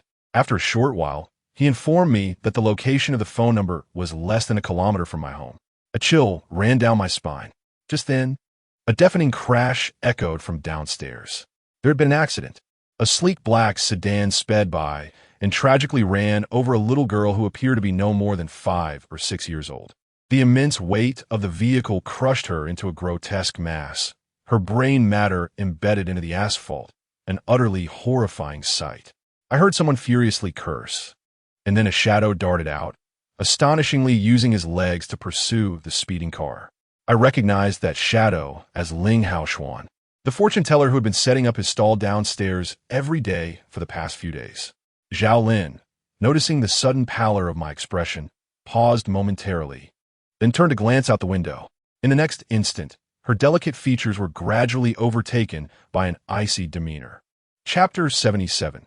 The death of the old man. A considerable crowd had gathered downstairs, pointing and murmuring at the scattered remains on the road. A woman in her 30s crouched beside the remnants, weeping uncontrollably, presumably the girl's mother. Someone had called the police, but I was acutely aware that they would be of little help, for there was something peculiar about that car. More precisely, it was the individual behind the wheel who raised my suspicions. The vehicle had been traveling at such a high speed that I could not discern the driver's appearance. However, the chilling aura that enveloped the scene was unforgettable. I sensed that, as the car sped past our building, the driver had cast a cold, mocking glance in my direction through the thick window. Zhao Lin trembled with rage, expressing her desire to kill that vile old man. Yet the car had vanished long ago, and I had no inkling of its destination. How could I pursue them? It was evident that the old man had deliberately orchestrated this incident, attempting to lure us outside, only to inadvertently provoke Ling Haoxuan instead. I had to concede that Ling Haoxuan was no ordinary individual. Even if the old man had prepared for this confrontation, it would undoubtedly be a formidable challenge for him. Nonetheless, he had been drawn into this predicament because of us, and from any perspective, it was clear that I should not remain sheltered within the confines of my home. Zhao Lin claimed she could track the location of our adversary, prompting me to gather every weapon I could find from my home, along with the old man's copper sword. One person drives, while the other runs with a speed 10 times faster than Lu Xiang. To catch up with him using my own pace seems utterly futile for a lifetime. Consequently, Zhao Lin unceremoniously lifted me up. Initially, I worried about startling her, but as soon as we stepped outside, I realized my concerns were unfounded. This proud maiden's speed had multiplied significantly compared to just a few days prior. Traversing the streets, she resembled a bolt of lightning, invisible to the naked eye of ordinary individuals. At best, they might feel a chill on their skin before being rendered oblivious. In mere moments, we reached the outskirts, where the sound of car horns echoed from a nearby valley, providing a faint indication that the ugly old man and Ling Haoxuan were currently situated there. Zhao Lin set me down but hesitated, furrowing her brow instead of rushing in. "What's wrong?" I inquired, perplexed by her demeanor. "It seems there is a formation inside that suppresses my abilities. If I enter, my strength will be diminished," Zhao Lin replied, her brow still knitted in concern. "Well, then you stay here for a moment while I take a look inside," I suggested after a brief contemplation. After all, with that scoundrel Ling Haoxuan present, my most I could do was attempt a sneak attack from the sidelines. "Can you handle it?" Zhao Lin appeared skeptical of my capabilities. "Have no fear," I reassured her with a smile. "Allow me to demonstrate my dazzling maneuvering skills." Indeed, Ling Haoxuan was engaged in a confrontation with the ugly old man. As I approached the mouth of the valley, I overheard the old man angrily berating Ling Haoxuan, exclaiming, "Where did this brat come from? There exists no animosity between us." Yet upon hearing those words, I nearly erupted in laughter. This old man is extraordinarily fortunate. He likely never anticipated that in attempting to confront me, he would inadvertently summon such a formidable harbinger of death. Ling Haoxuan stood undaunted, surrounded by several monstrous beings pulsating with energy. With a folding fan in hand, his icy gaze swept over the grotesque old man. "Heretical fiend, you inflict great harm upon others. You must be vanquished by all. I act in the name of justice." Indeed, he was astonishingly powerful, judging by his calm demeanor. I perhaps overestimated the threat, for the ugly old man was evidently no match for him. "Acting in the name of justice," the old man retorted with a venomous smile. "Do you know who I am?" With that, a fierce light flashed across his donkey-like visage. brimming with arrogance. My intentions do not concern you. I see your youth and commendable cultivation. Thus, I offer you a chance. Depart swiftly while you still can, or the Underworld Association shall pursue you to the ends of the earth. He fixed a menacing glare upon Ling Haoshuan, perhaps expecting him to cower in fear. As in his perception, those who do not tremble before evil cults are exceedingly few. His words sent a chill down my spine. I could not help but scorn him inwardly. If he could not win, he should simply concede rather than resorting to such feeble excuses, truly shameless. Upon hearing the name Underworld Association, Ling Haoshuan's brow furrowed slightly. The old man likely believed he had instilled fear, for he brazenly clasped his hands behind his back and declared with arrogance, "If you know fear, then leave at once. Should you hinder my grand plans, I shall ensure your suffering. Indeed, it is the Ming Luo Society once more. You wretched beings, it appears today shall be your last." Ling Haoshuan regarded him with a mocking gaze, yet his words rendered the old man's expression abruptly frozen. "You insolent wretch, do you comprehend the gravity of your words?" The grotesque old man bellowed with rage, his visage contorted in horror. "The two ere to eliminate him." Ling Haoshuan, disinterested in further banter, addressed the two little spirits hovering in the air. Yes, the two diminutive spirits, one azure and the other crimson, responded in unison, then turned to the old man with sinister grins. A shiver coursed through the old man's body as he warily observed the two spirits. He had previously suffered greatly at their hands, losing even his last possessions. Now, finding himself at a dead end, he had hoped to intimidate Ling Haoshuan with sheer force, only to discover that his tactics were utterly ineffective. "Wretch, do not push me. If you kill me, you shall not survive this day either." The old man suddenly cast a furtive glance at a dark void nearby, his voice low and ominous. Listening to the exchange from outside the valley, I sighed, troubled by the realization of Ling Haoshuan's formidable prowess. What would I do if he, in a fit of rage, sought to forcibly take Zhao Lin? Clearly, he was another who, like myself, had awakened to the path of enlightenment, and he was not merely my equal in strength. "Noisy old ghost," Ling Haoshuan scoffed, and shortly thereafter, the valley echoed with the old man's anguished cries and the sound of bones shattering. Unable to resist, I stole a glance inside, and my lips immediately twitched in horror. Those two little demons had brazenly extracted the grotesque old man's entrails, feasting upon them with blood-soaked hands and mouths. A sight most ghastly. Suddenly, Ling Haoshuan turned around, his piercing gaze directed at me, sending a tremor through my heart. Could he possibly intend to eliminate me as well? However, having already been discovered, fleeing now would be utterly futile. I hardly believed I could outpace this monstrosity. After a moment's hesitation, I decided to stride out boldly. Maintaining an air of composure, I slowly advanced into the valley. Chapter 78. The reappearance of zombies. The remaining few floating specters immediately cast their eerie gazes upon me, emitting chilling, sinister laughter.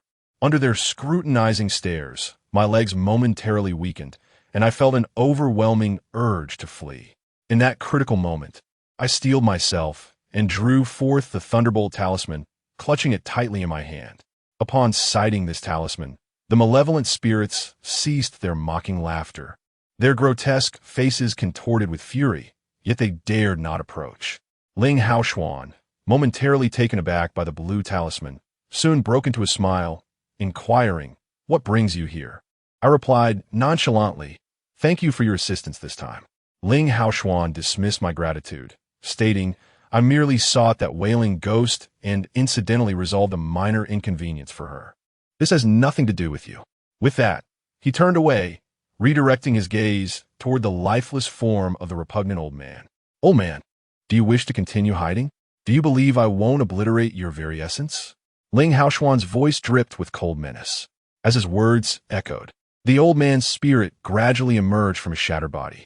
Perhaps due to a lifetime of malevolence, he transformed into a vengeful specter the moment he perished.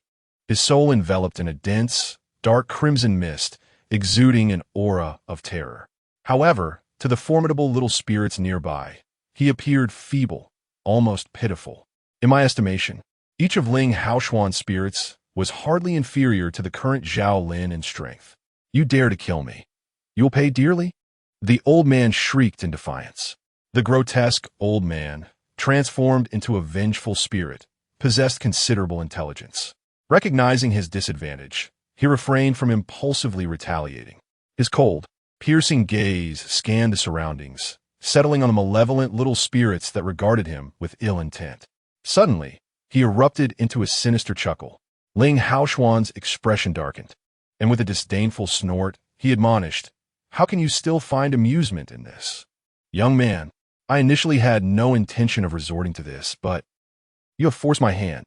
As the old man spoke, his soul flickered momentarily towards a nearby dark void, then turned back to fixate on Ling Haoshuan. He coldly declared, "You should be aware that there exists a formation here to seal malevolent entities." No? In unison, Ling Haoshuan and I exchanged glances, and it was then that I noticed an enigmatic force subtly emanating from the pitch-black opening, a force that exerted a suppressive influence over certain spirits. It was no wonder Zhao Lin had mentioned the presence of a formation in this valley that could restrain her powers. It appeared to be this very phenomenon. Upon reflection, it seemed the grotesque old man intended to utilize the suppression of this sealing formation to lure Zhao Lin and me into the valley for extermination. Yet he had not anticipated encountering the formidable Ling Haoshuan. Even with the formation's constraints, he remained no match for him. What do you wish to convey? Ling Haoshuan scrutinized the void with a penetrating gaze, his expression tense. I noticed his grip on the folding fan tighten, an ominous sensation rising within my heart.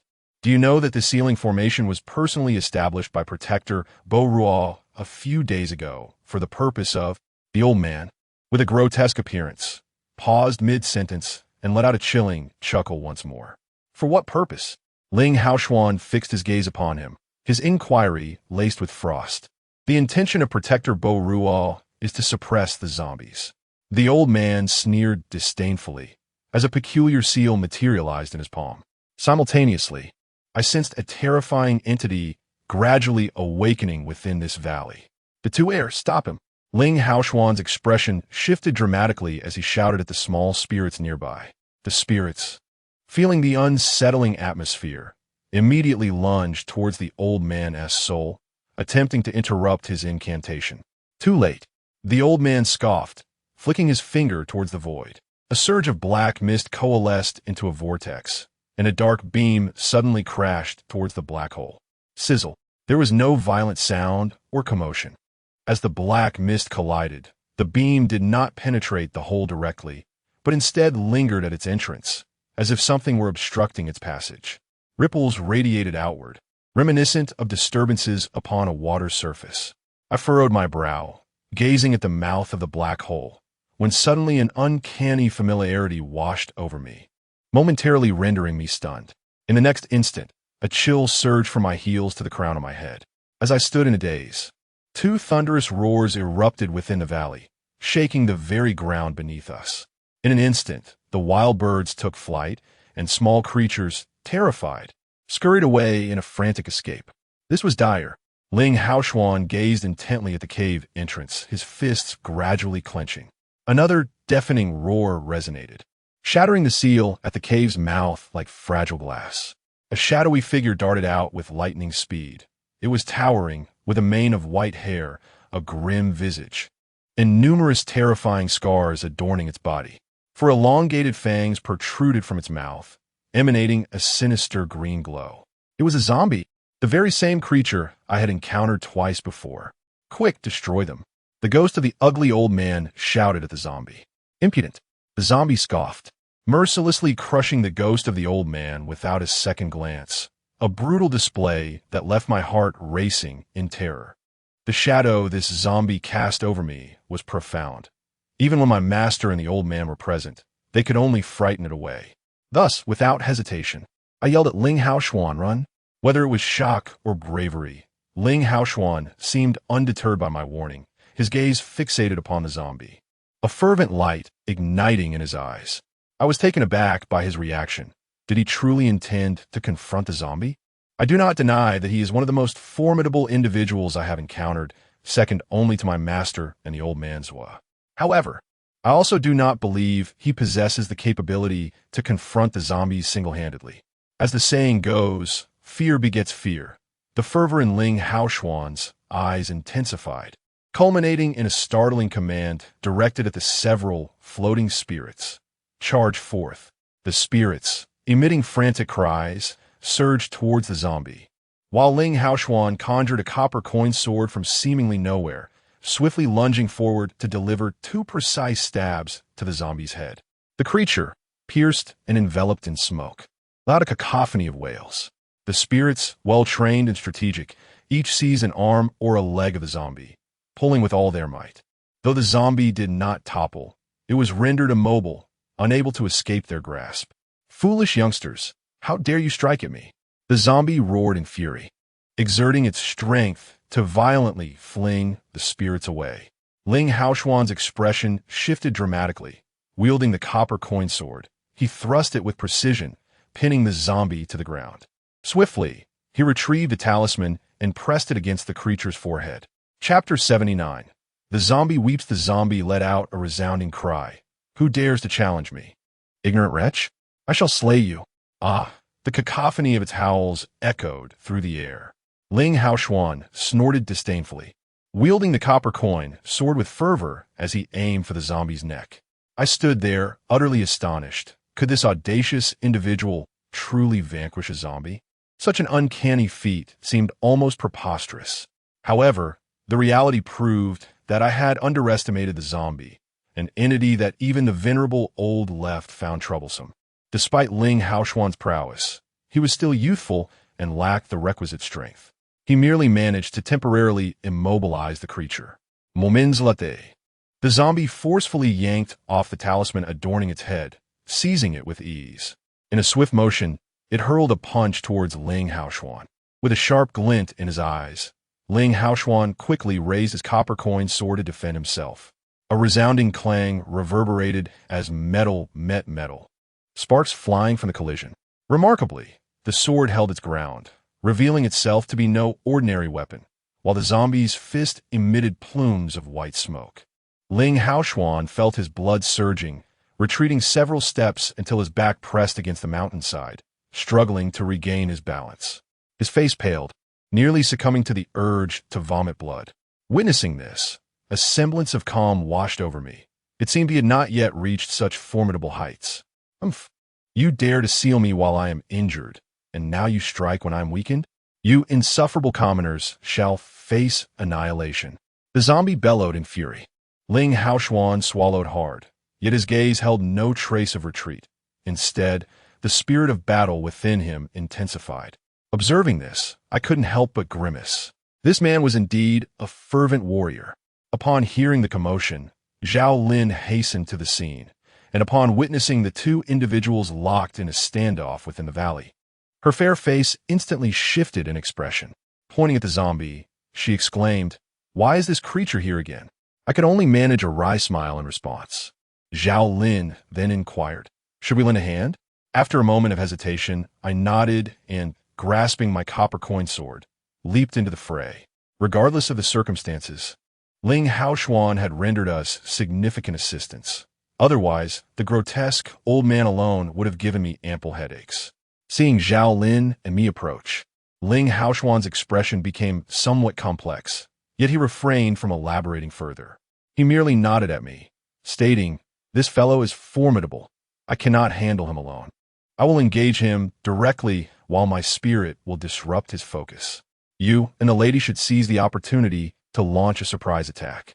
I nodded in agreement, and without further ado, Ling Haoshuan raised his copper coin sword and once more lunged at the zombie. Clang, clang, clang. The zombie raised its hand to block. Its body was as unyielding as cast iron, and the copper coin sword inflicted no significant damage upon it. "Zhao Lin, unleash your laser." I was uncertain of the name of her aquamarine orb of light, which resembled a powerful move from Ultraman Digga. Thus, I improvised the name. Zhao Lin paused momentarily, then quickly regained her composure and nodded. An icy blue wave coalesced in her hand, though this time it appeared slightly greener, likely a testament to her enhanced abilities. Fixating on the fiercely battling zombie and Ling Haoxuan, I gritted my teeth and surged forward in a swift motion, thrusting my sword repeatedly with fervor. Originally, I had believed that the relic left by the old man would not be worthless. Yet upon striking my opponent with a copper-coin sword, it shattered into countless fragments. After several thrusts, all that remained in my grasp was the hilt. I glared at the bare hilt and cursed under my breath. Continuing the fight would surely result in my demise. Thus, with a clever retreat, I distanced myself from the fray and discreetly retrieved a talisman. The Thunderbolt Talisman. Holding the charm, I stealthily maneuvered behind the zombie while it was preoccupied with its assailants. With a swift motion, I pressed the talisman against the back of its head. A crackling sound ensued as the talisman adhered to it, and before I could even utter an incantation, it sparked with electric energy. I dramatically shouted for Zhao Lin to retreat, and then began to intone the spell. Heaven and earth, the 9 regulations I command with my pen. All spirits shall be subdued. In an instant, the talisman disintegrated into ashes, coalescing into a small, dark thundercloud hovering above the valley, with brilliant arcs of lightning pulsating violently. Although this display paled in comparison to the formidable powers wielded by others, the ferocity of this lightning was unmistakably superior. With a thunderous roar, the lightning, like a mighty dragon, surged down upon the zombie, pinpointing its position. Simultaneously, I felt a sudden heaviness in my head, and my hair stood on end, prickling like a porcupine as an ominous sensation enveloped me. I quickly rolled away. It appeared that this talisman not only targeted the undead, but could also inflict harm upon the living. The thunder roared down, and the fierce gusts of wind sent several lesser spirits trembling, while Zhao Lin remained relatively unharmed, having already taken on a corporeal form. Boom! The thunder struck the zombie's head, causing its body to quiver violently before it quickly sank into the ground, whereupon the surrounding earth erupted with parched cracks, as the once solid surface buckled beneath its weight. Damn! Even Ling Haoxuan couldn't help but utter a curse as he rose from the ground. His gaze at me reflected a newfound astonishment.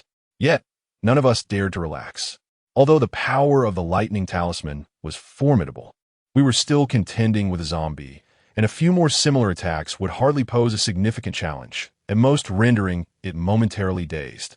Indeed, the zombie soon began to struggle from the soil, revealing a charred head, its silver mane singed to the roots, and even its exposed fangs had been scorched black by the lightning.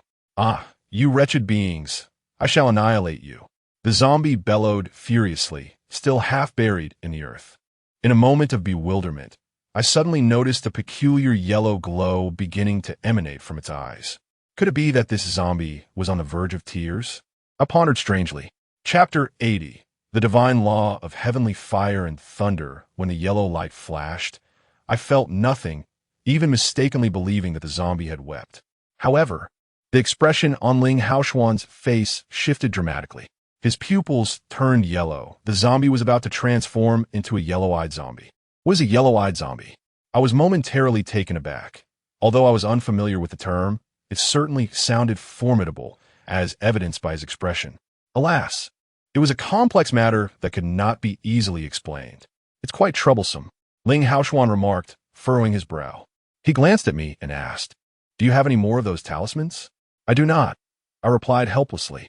His face darkened once more, for the zombie was struggling to rise from the mound of earth.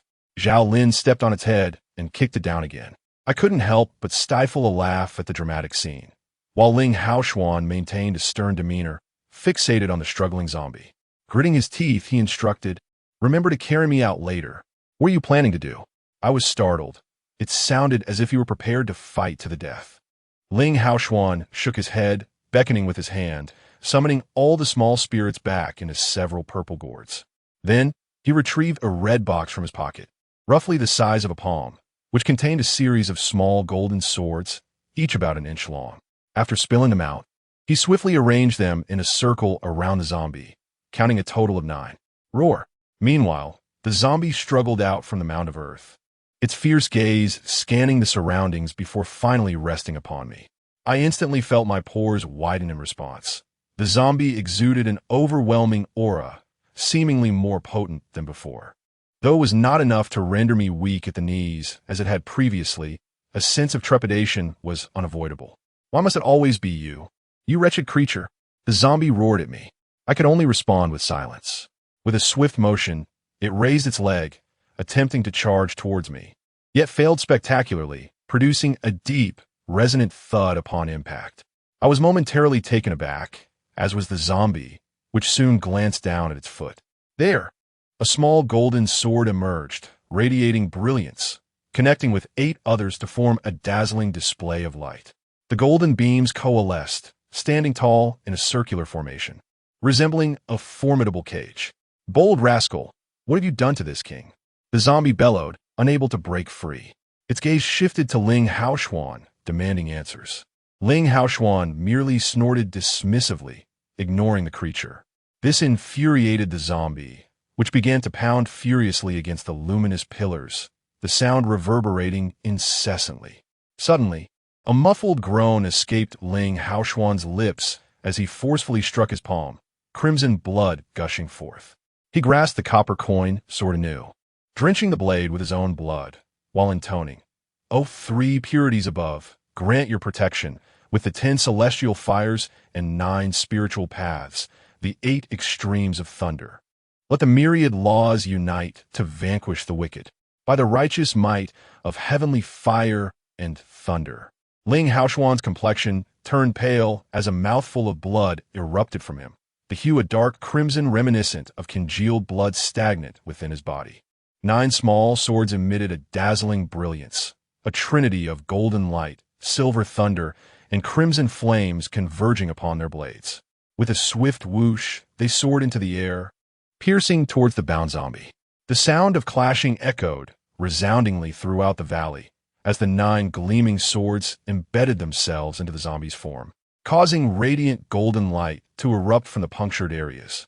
The zombie let out a wretched howl of agony. Heavenly fire and thunder vanquished the evil, Ling Haoshuan intoned, his voice trembling with fervor.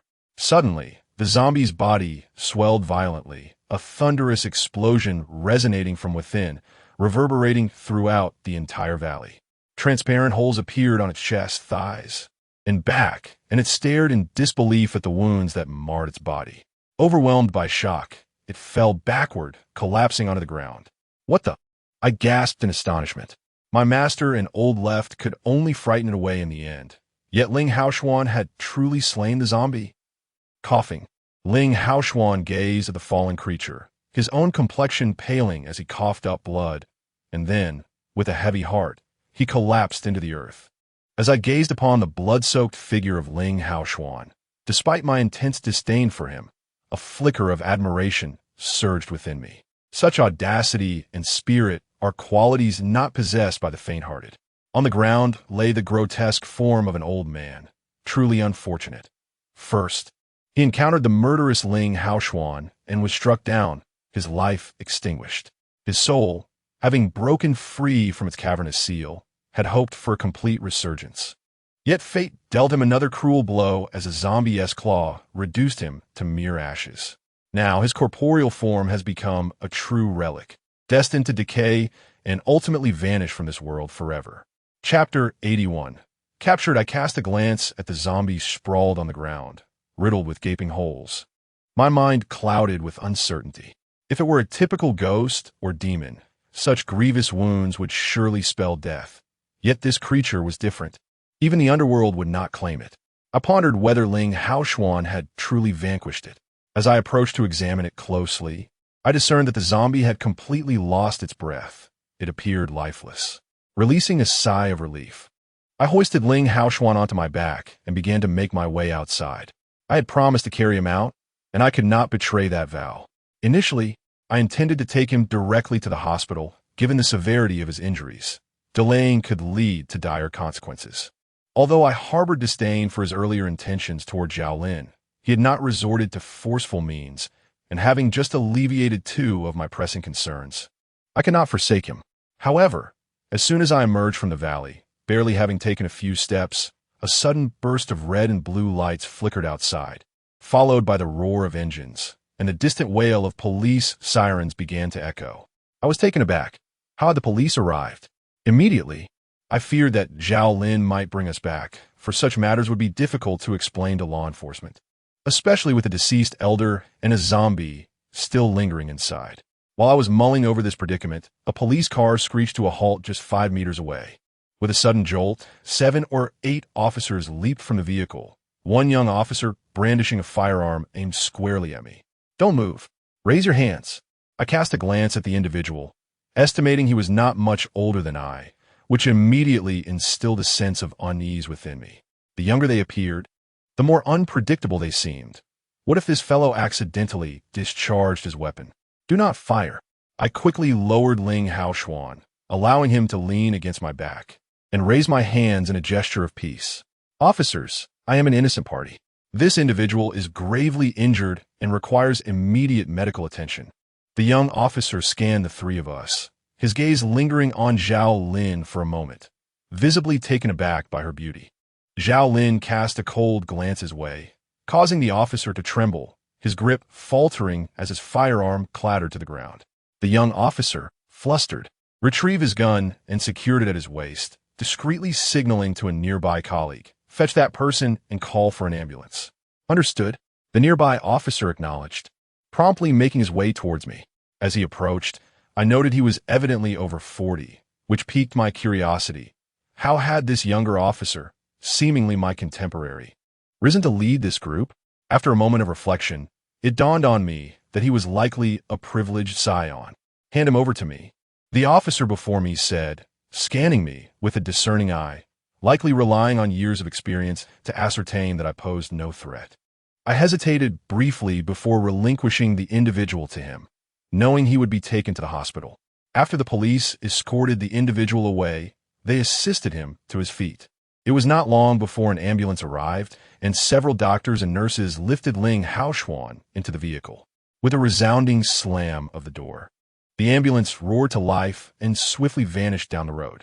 "You, stay here and watch over them both.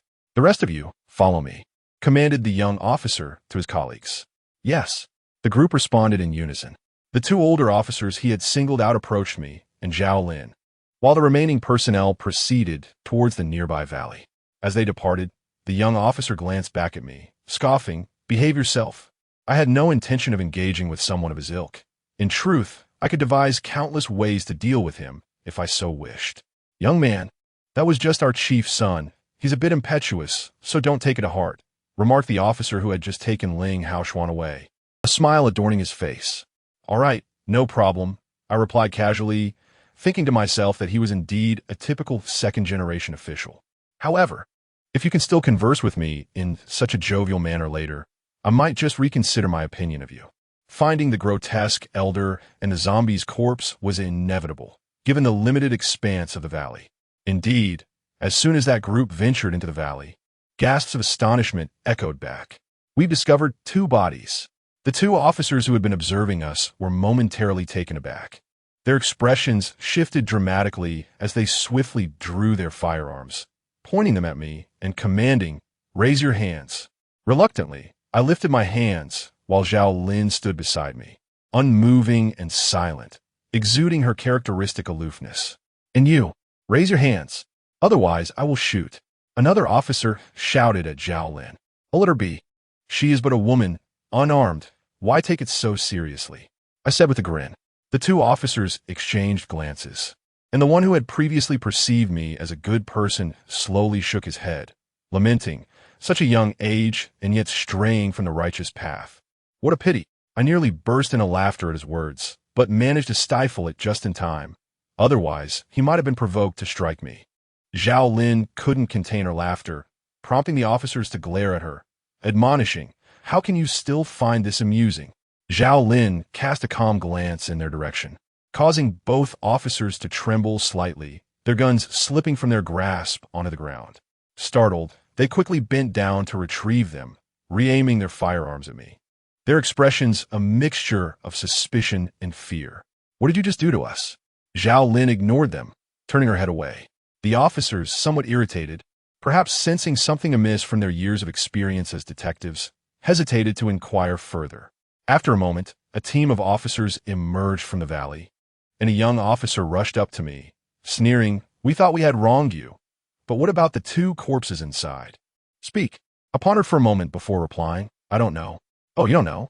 The young officer, hot-tempered, raised his hand as if to strike me. But thankfully, a nearby officer intervened just in time. He pointed at me, his anger giving way to a twisted smile, and then shouted to the officer beside him, "Take these two individuals back to the police station. I shall interrogate them myself." Chapter 82. Chunwagwa, we were ushered into a police vehicle, which jolted along the road, creating a somber atmosphere within. The two veteran officers, each lost in their own thoughts, remained silent. The other officers sensed the peculiar tension but refrained from speaking, leaving only the young, privileged officer chattering incessantly in the front, proclaiming his intent to deal with me for daring to deceive him. Wishing to avoid confrontation, I ignored him and rested my head against the window, gazing at the passing scenery. After a while, his incessant prattle subsided, and an enveloping silence fell, broken only by the sound of the wheels rolling beneath us and the engine's hum. As the vehicle entered the city, it continued onward until it finally came to a halt in front of the Public Security Bureau. The young officer was the first to leave from the car, calling out, "Bring them both down." The other officers, perhaps sensing something amiss, hesitated to comply with his command. After a moment's contemplation, I decided to exit the vehicle, prompting Zhao Lin to follow suit. The young officer scrutinized us with a dismissive smirk before gesturing for us to be escorted into the bureau. Once inside, he was greeted warmly by several individuals, including the station chief, who extended a courteous welcome, clearly impressed by what he believed to be a significant case. His excitement was palpable as he eagerly prepared to commence our interrogation. I felt a twinge of impatience and subtly gestured to Zhao Lin, who promptly understood and nodded in agreement. With a gentle exhale, the young officer suddenly shuddered, his previously arrogant demeanor instantly frozen, before he collapsed to the ground with a thud. "Young Master Chun." The surrounding officers were startled and hurried to assist him. Zhao Lin and I observed with detached amusement as the officers, clearly terrified, failed to rouse him despite their attempts. Ultimately, they resorted to calling for an ambulance. Given the incident at the police station, the hospital personnel arrived with remarkable speed. Within minutes, the sirens blared as the ambulance pulled up. Yet, how could a mere ambulance revive someone who had been rendered unconscious by Zhao Lin? The unexpected fainting of the chief's son caused quite a commotion, and for the moment, no one seemed concerned about us, two suspects in a murder case.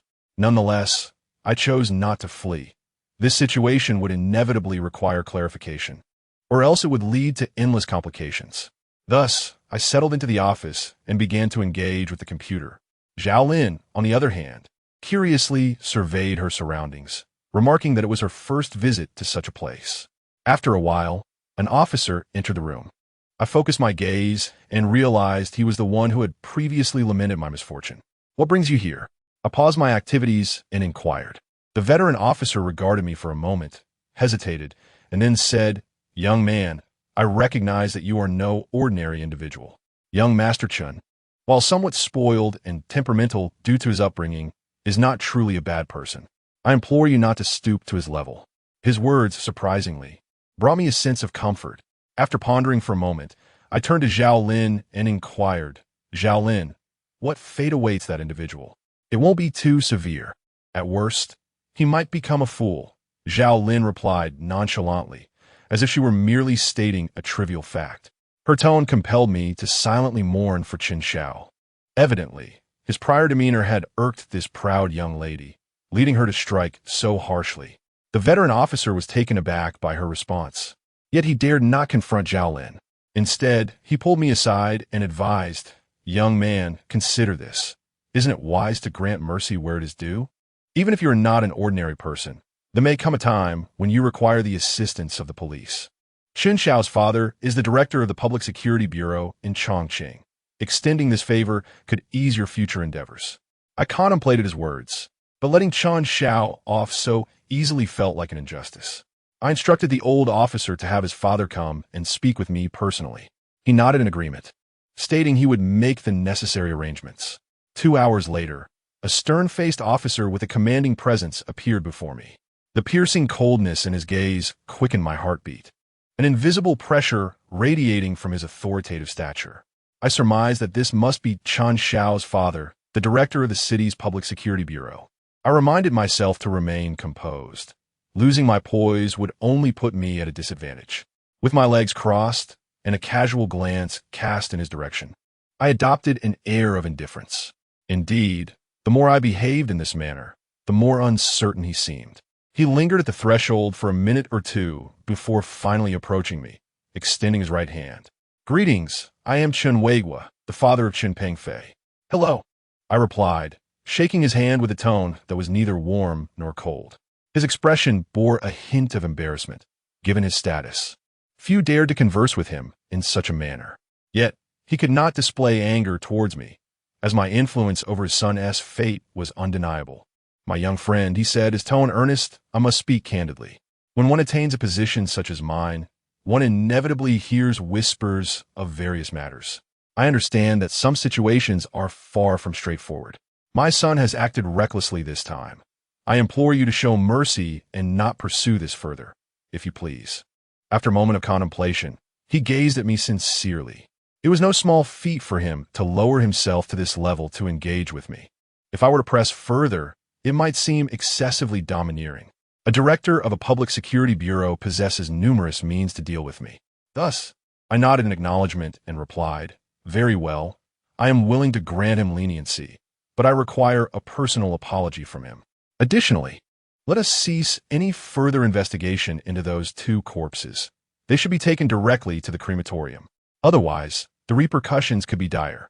He paused momentarily before assuring me that this would pose no problem, as long as the matter remained discreet and did not leak out. When we arrived at the hospital, Chen Pengfei had already been admitted to the intensive care unit. Several doctors and nurses were bustling about anxiously, beads of sweat glistening on their foreheads. After all, he was the son of the police chief. If they failed to save him, it could lead to dire consequences. I boldly pushed open the door and entered, startling everyone inside. Immediately, a doctor shouted at me, "Who allowed you to come in? Get out." I permitted him to enter. Chen Weigua strode into the room from outside, surveying the scene with a steely gaze. The medical staff trembled in response, and the doctor who had just yelled at me awkwardly managed a smile, stammering, "Director Chen, we are doing everything we can to save your son, but this person barged in without permission. We will have him removed at once. Are you deaf?" I allowed him in. Chen Weigua glared fiercely, his voice sharp. The numerous doctors and nurses were visibly intimidated, yet they dared not retort. One by one, they shuffled out, heads bowed. Chapter 83. An unwelcome visit to the hospital. As the individuals departed, a smile instantly reemerged on Chen Weigua's face. I inwardly scorned him and turned to Zhao Lin, who was leaning against the door, and suggested, "How about we let him off this time?" Zhao Lin, ever considerate in the presence of outsiders, never allowed me to feel embarrassed. Upon hearing my proposal, she agreed and approached, extending her hand as if to draw in the air. A surge of green energy emerged from Chen Pengfei's body. Naturally, this scene was invisible to ordinary onlookers, leaving Chen Weigua momentarily stunned, incredulous as he stammered, Is this really all it takes?" Just as I was about to nod in affirmation, Chen Pengfei, lying on the bed, opened his eyes. His complexion was as pale as a sheet, yet his consciousness had evidently returned. "Dad?" He noticed Chen Weigua standing nearby, paused in surprise, and inquired, "Where am I? Why are you here?" Seeing his son regain consciousness, Chen Weigua exhaled sharply in relief, then pointed at us and exclaimed, "You little rascal, you've mistaken the wrong people. Apologize to these two at once." Chen Pengfei stared blankly at Zhao Lin and me, and after a moment he gasped, "Dad, are you feverish? These two are murder suspects." Zhao Lin's delicate features turned frigid, and sensing the chilling aura emanating from her, Chen Weigua involuntarily shuddered. Suddenly, his eyes widened, and with a swift motion, he delivered a resounding slap to Chen Pengfei's face. With a sudden clap, Chen Pengfei was momentarily stunned by his father's strike. He quickly covered his face, feeling aggrieved, and exclaimed, "Dad, why did you hit me?" "Young man, do you not comprehend that these two are extraordinary individuals? You nearly offended them. Quickly, Get down on your knees and apologize. Chun Weiguo bellowed in anger. Chun Pengfei cast a peculiar glance at me and Zhao Lin.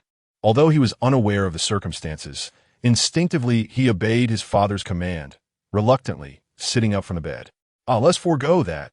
I interjected at that moment, for I could not genuinely demand an apology that would only cultivate resentment in him for a lifetime. Do not forget to express your gratitude. Chun Weiguo barked at Chun Pengfei once more. Thank you both. Chun Pengfei muttered, somewhat disheartened.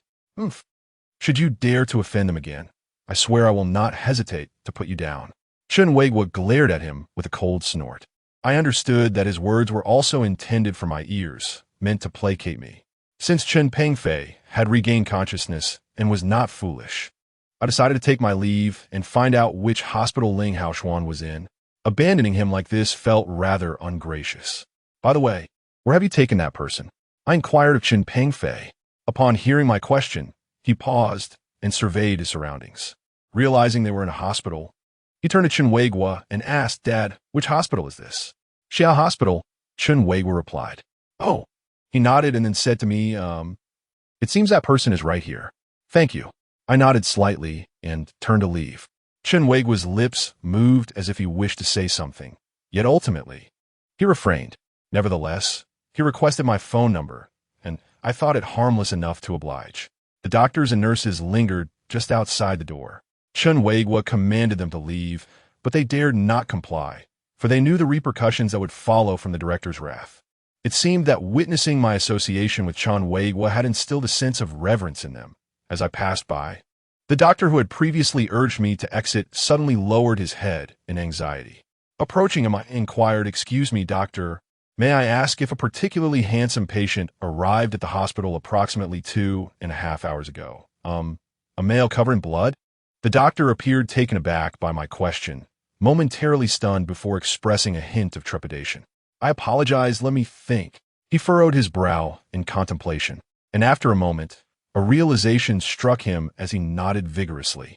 Was he dressed in a black robe, resembling someone from ancient times? Indeed. His description led me to surmise that it was most likely Ling Haoshuan. Xiaoling, please escort this gentleman to that person's room. The doctor instructed a nearby nurse. I suspected he had intended to accompany me himself, but the thought of the Public Security Bureau chief's son still being inside prompted him to change his mind hastily. Sir, please follow me, a young nurse timidly addressed me. Thank you. I nodded slightly and followed her pace. This floor seemed to be occupied by the affluent, as the corridor was devoid of any idle people, and surveillance equipment was installed everywhere. Some patient rooms were guarded by bodyguards in black, suggesting that the occupants were either wealthy or noble. Descending to the first floor, I noticed a greater number of people. The nurse led me directly to a room on the third floor, where the door was closed. Peering through the window, I caught a glimpse of that individual. Ling Haoshuan was still in a deep coma. The nurse knocked on the door, and a voice from within invited us in. Inside, an elderly doctor with entirely white hair glanced at us, his expression filled with curiosity. Good day. May I ask if you are family members of the patient? He inquired. No, we are his friends. Yes, friends, I replied after a moment of contemplation. The doctor nodded, adjusting his reading glasses perched on his nose, and cast a concerned look at the unconscious Ling Haoshuan. Taken aback, I immediately asked, Doctor, what has happened to my friend? He furrowed his brow and glanced at the nurse. The nurse promptly understood and discreetly stepped outside, displaying her keen awareness of the situation. Young man, could you please tell me how your friend sustained his injuries? The elderly doctor asked, his interest piqued as he studied me. I was momentarily taken aback, but maintained my composure as I replied, I am not entirely certain. Is his condition very serious? The elderly doctor observed Ling Haoshuan for a while longer before finally stating, all bodily functions are entirely normal, and his physical constitution is the strongest I have encountered in many years. He has merely lost a bit of blood. There is no reason for him to be in a state of unconsciousness. What do you mean? I inquired tentatively. The doctor regarded me thoughtfully and replied, I was once a practitioner of traditional Chinese medicine, and thus my perspective on these ailments differs somewhat from that of Western medicine. Could you elaborate? I asked, intrigued. The doctor nodded. From the standpoint of traditional Chinese medicine, there exists a balance of yin and yang that governs the universe, creating all things and nurturing the human body. To enhance one's vitality and prolong life, it is crucial to harmonize these forces. Only then can a person thrive in health. Conversely, should the balance of yin and yang within the body be disrupted, one may suffer from numerous ailments and become bedridden. Could you clarify that a bit more? My understanding of literature is not very strong, I admitted awkwardly. The doctor chuckled softly, casting a glance at Ling Haoshuan, and said, "After all I have explained, what I really mean to convey is that your friend does not belong in the hospital." "What do you mean by that?" I asked, taken aback. "Young man, do you believe in ghosts?" The doctor inquired, fixing his gaze upon me with a smile. Chapter 84. The Strange World. Upon hearing his question, I was momentarily taken aback, prompting me to scrutinize the old doctor more closely. I noticed a faint aura of white mist enveloping him, but it was evidently merely a manifestation of his robust health and vitality, rather than an indication of any supernatural prowess. His inquiry seemed to carry a hint of jest. After a brief hesitation, I nodded gravely and asserted, "I believe in the existence of ghosts." The old doctor's expression shifted to one of peculiar surprise at my response. Perhaps he had anticipated my denial. It is rare to encounter young individuals who still hold such beliefs in this day and age, he chuckled. Just because one does not believe in something does not mean it is non-existent, I remarked with a smile. Long ago, my grandmother had recounted tales of how our generation is often deemed superstitious. This perception stems from the experiences of her generation, who lived through an era before the eradication of various mythical entities, having witnessed many astonishing events firsthand. Thus, their beliefs seem somewhat superstitious by contemporary standards. The old doctor regarded me intently, nodding thoughtfully. That is precisely my point. In my view, the child's fainting is not due to excessive blood loss or any other ordinary cause, but rather a result of malevolent energy infiltrating their being. We should seek a practitioner without delay. Thank you, doctor. I understand. Upon hearing his words, I immediately comprehended that Ling Haoshuan had not sustained any serious injuries, and he certainly did not require the assistance of any specialist. With such an extraordinary prowess, he would likely recover within a few days. Thus, I decided to leave him at the hospital, where he would have ample food and drink, and I would not need to cover any expenses, as Chenwei would handle that for me. After departing from the hospital, I did not rush home. Instead, I returned to the valley for a brief moment. The air within the valley still bore the lingering scent of blood, and I noticed that the bodies of the grotesque old man and the zombie had already been removed. As I gazed at the bloodstains on the ground, an unsettling feeling washed over me, as if the zombie might not be truly dead. However, that notion was fleeting. Even if it had survived, it would undoubtedly have been consigned to the crematory furnace by now. Having endured this battle, I suddenly felt immensely inadequate. Initially, I had believed myself to be quite formidable, attributing my defeats solely to the fact that my adversaries were exceptionally abnormal. It seems I was mistaken. Ling Haoshuan surpassed the elder generation of warriors and the Taoists of Longhu Mountain by a considerable margin. After all, those individuals collectively failed to vanquish the ghostly demon, merely managing to incapacitate it. The challenge posed by this zombie was undeniably greater than that of the previous demon, yet Ling Haoshuan single-handedly subdued it. Zhao Lin and I merely provided support from the sidelines. Although it bore a resemblance to a mutually destructive conflict, it was nonetheless extraordinarily impressive. In comparison, I found myself woefully lacking. As the thought flickered through my mind, I found myself increasingly intrigued by the concept of the Tao heart that the old man on the left had mentioned. I couldn't shake the feeling that Ling Haoshuan's remarkable prowess must stem from his awakening of the Tao heart. Yet I remained uncertain whether he had faced divine retribution or which of the 5 deficiencies he might possess. Upon returning to my apartment, the first thing I did was take a shower, for I was reeking of the aura left by the zombies. Even though I had been initiated into the teachings of the Great One, Tai, failing to cleanse myself of the filth would undoubtedly lead to considerable complications. Zhao Lin, however, seemed unfazed by the zombie's ominous presence. She busily enjoyed a stick of incense in the living room. After my shower, I retreated to my room to draw talismans, hoping to conjure a lightning-fast talisman. Yet, given my current abilities, the challenge proved exceedingly daunting.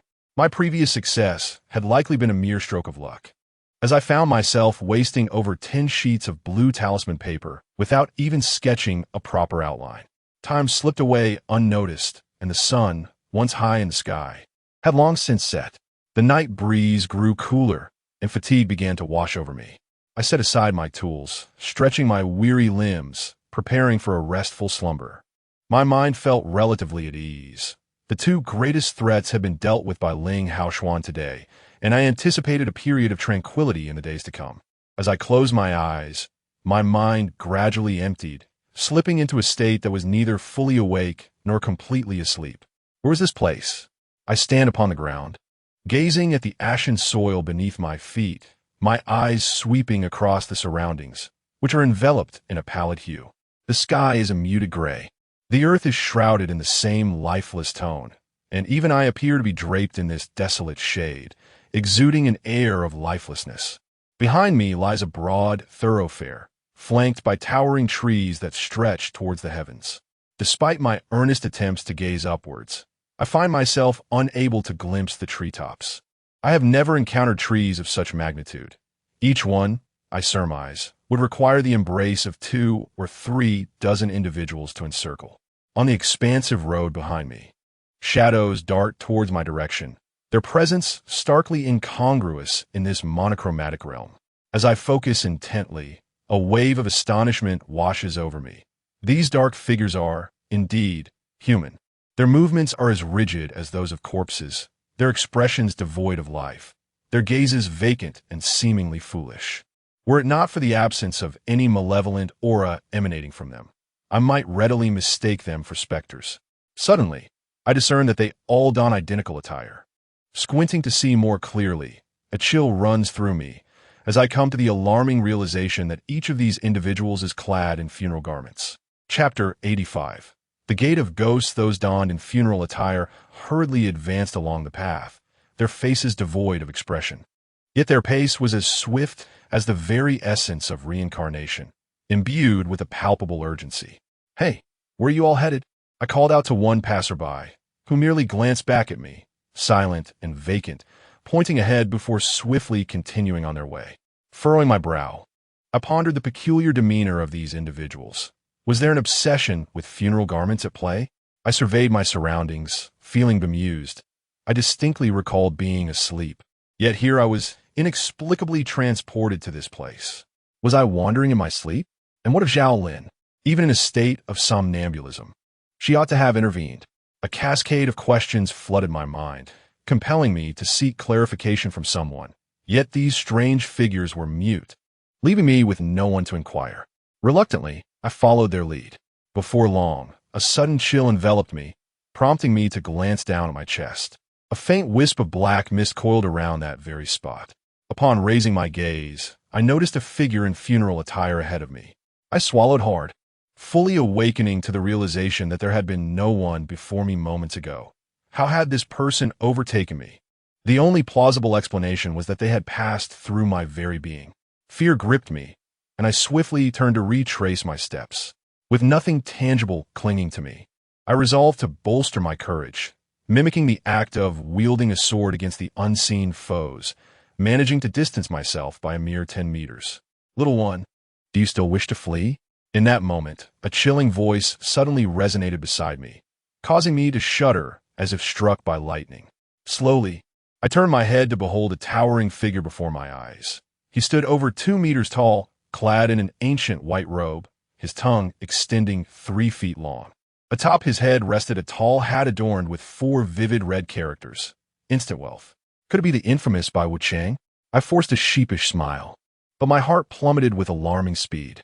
Clearly, my judgment had faltered. I was now in a spectral state, evidently ensnared by him. "Spare me. I am unworthy of being called Bai Yi," Bai Wuchang retorted with a cold flick of his sleeve. "Ah, Bai Yi, it has been quite some time. You appear even more vibrant than before," I remarked, eyeing Bai Wuchang's pallid complexion with a forced chuckle. "Bai Wuchang sneered, "Little one. Do not entertain any illusions of escape. You have entered the ghost gate, and once inside, there is no returning. Are you trying to frighten me? Panic surged within me, my voice quivering. Do you dare to seize me? Are you not afraid of my master? Bai Wuchang's expression shifted slightly before he broke into an odd smile. I captured you without a trace. Even your master lacks the ability to discern my involvement. Why have you taken me? Fear gripped me, yet curiosity lingered in my heart. It was perplexing. I held no animosity towards him, and surely such a figure would not cling to me for something so trivial as our last encounter. Why? Bai Wuchang inquired. Tell me, little one. Do you wish to die? Suddenly, the white impermanence gazed at me earnestly and inquired. Of course, I have no such thoughts. I replied without hesitation. I'm still dissatisfied with the length of my life. How could I contemplate death? Very well, let's strike a bargain. I shall return you, otherwise. You may peacefully proceed to your next reincarnation, the white impermanence declared. His words felt like a forced hand, yet I was at his mercy, so I asked, what sort of bargain? After a moment's contemplation, the white impermanence abruptly seized me, and in the blink of an eye, I vanished from my original spot. The surroundings world passed me in a blur, and when I regained my focus, I found myself before a vast establishment reminiscent of an ancient inn. This inn was colossal. I had heard tales of the grandeur of the Forbidden City, which I had never visited, yet I was certain this inn could not be any less impressive. The entire structure was adorned in shades of black and red, comprising 3 stacked levels. The lowest tier was bustling with individuals clad in funeral garments entering, while the second level was sparsely populated, with occasional shadows flitting above. As for the third level, it was entirely deserted. Atop the third tier hung a massive blood-red plaque, upon which were inscribed 3 ominous characters, half a step more. Half a step more. As soon as I laid eyes on it, I exclaimed in disbelief. Wait a moment, didn't the white impermanence claim he would negotiate with me? Why have I been brought to the gates of the underworld? Could it be that he deceived me? The era of the half-step more is so distant that its origins have become a mystery to all. Nevertheless, it has existed since an ancient time, initially serving as a resting place for souls that had just departed from this world. Over time, it gradually transformed into the Ghost Gate. After death, one must descend into the half-step more within 7 days. Otherwise, they risk becoming a wandering ghost, unable to reincarnate for eternity. Upon descending, the soul may reside in the half-step more inn for 49 days. During the first 7 days, the spirit can communicate through dreams with their family, revealing unfinished business, a phenomenon known in folklore as the return of the soul on the 7th day. After this period, the spirit remains in the half-step more, reflecting upon the tribulations and triumphs of their life until, after 49 days, they journey to the underworld. Those with lighter sins may endure a brief suffering before embarking on the path to reincarnation, while those burdened with heavier transgressions may face the unending torment of hell. What are you so anxious about? I never suggested sending you to be reincarnated, Bai Wuchang remarked with a disdainful glance. It seems the disciple of the Thunder God is merely a coward. What a disgrace. You. I felt a surge of anger, but upon reflection, I conceded that he spoke a certain truth. Reluctantly, I fell silent, resolving that regardless of what lay ahead, I must not succumb to fear, at least not outwardly, for that would be utterly humiliating. Chapter 86. The conditions of the white impermanence. White impermanence let out a grunt and effortlessly whisked me up to the 2nd floor. This level was adorned with numerous tables and chairs, seemingly crafted from fine mahogany, exuding an air of sophistication. Scattered about were several individuals, and, as I discreetly observed, they bore expressions of fierce intensity, starkly contrasting with the emotionless spirits below. These beings possessed intellect and awareness, akin to ordinary humans. Master Bai, Lord Xia has arrived. Greetings, Master Ba. As soon as white impermanence settled me down, a chorus of salutations erupted around us, indicating his esteemed status in this realm. With a beaming smile, white impermanence acknowledged the greetings, when suddenly a grotesque creature with the body of a man and the head of a pig cast a glance in my direction and inquired, Master Xia, what brings you here? Ha, merely a trivial matter, no need for concern from all of you. White impermanence chuckled, evading the question. The pig-headed creature nodded in understanding, refraining from further inquiries. Why did you not inform me of your arrival, Master Bai? I would have been delighted to greet you in advance. At that moment, an overly flamboyant voice, dripping with artifice, resonated from a room on the second floor. The tone was excessively theatrical, as if each syllable was deliberately elongated. Following a series of footsteps, a strikingly beautiful woman in her 30s emerged from the small chamber. Clad in ancient royal attire, she bore the grace of a concubine, her appearance captivating yet tinged with an ominous aura. Upon catching sight of the woman, the white impermanence squinted his eyes and chuckled. Little Tao Hong, what are you saying? I merely wish to surprise you. This woman also bore the name Little Tao Hong. Whether she was the same one spoken of by the old man, remained uncertain. Oomph. Little Tao Hong shot him a disdainful glance and plopped down on the bench beside me, scrutinizing me with a puzzled expression. Why have you brought someone along? Oh, it's quite simple. This lad lacks understanding, so I thought to bring him down for some education. The white impermanence replied with a beaming smile. Little Tao Hong's gaze suddenly turned icy, and a dark vortex began to coalesce in her palm as she fixed her stare upon me. Do you dare to provoke White Yi? I was genuinely startled by her fierce demeanor.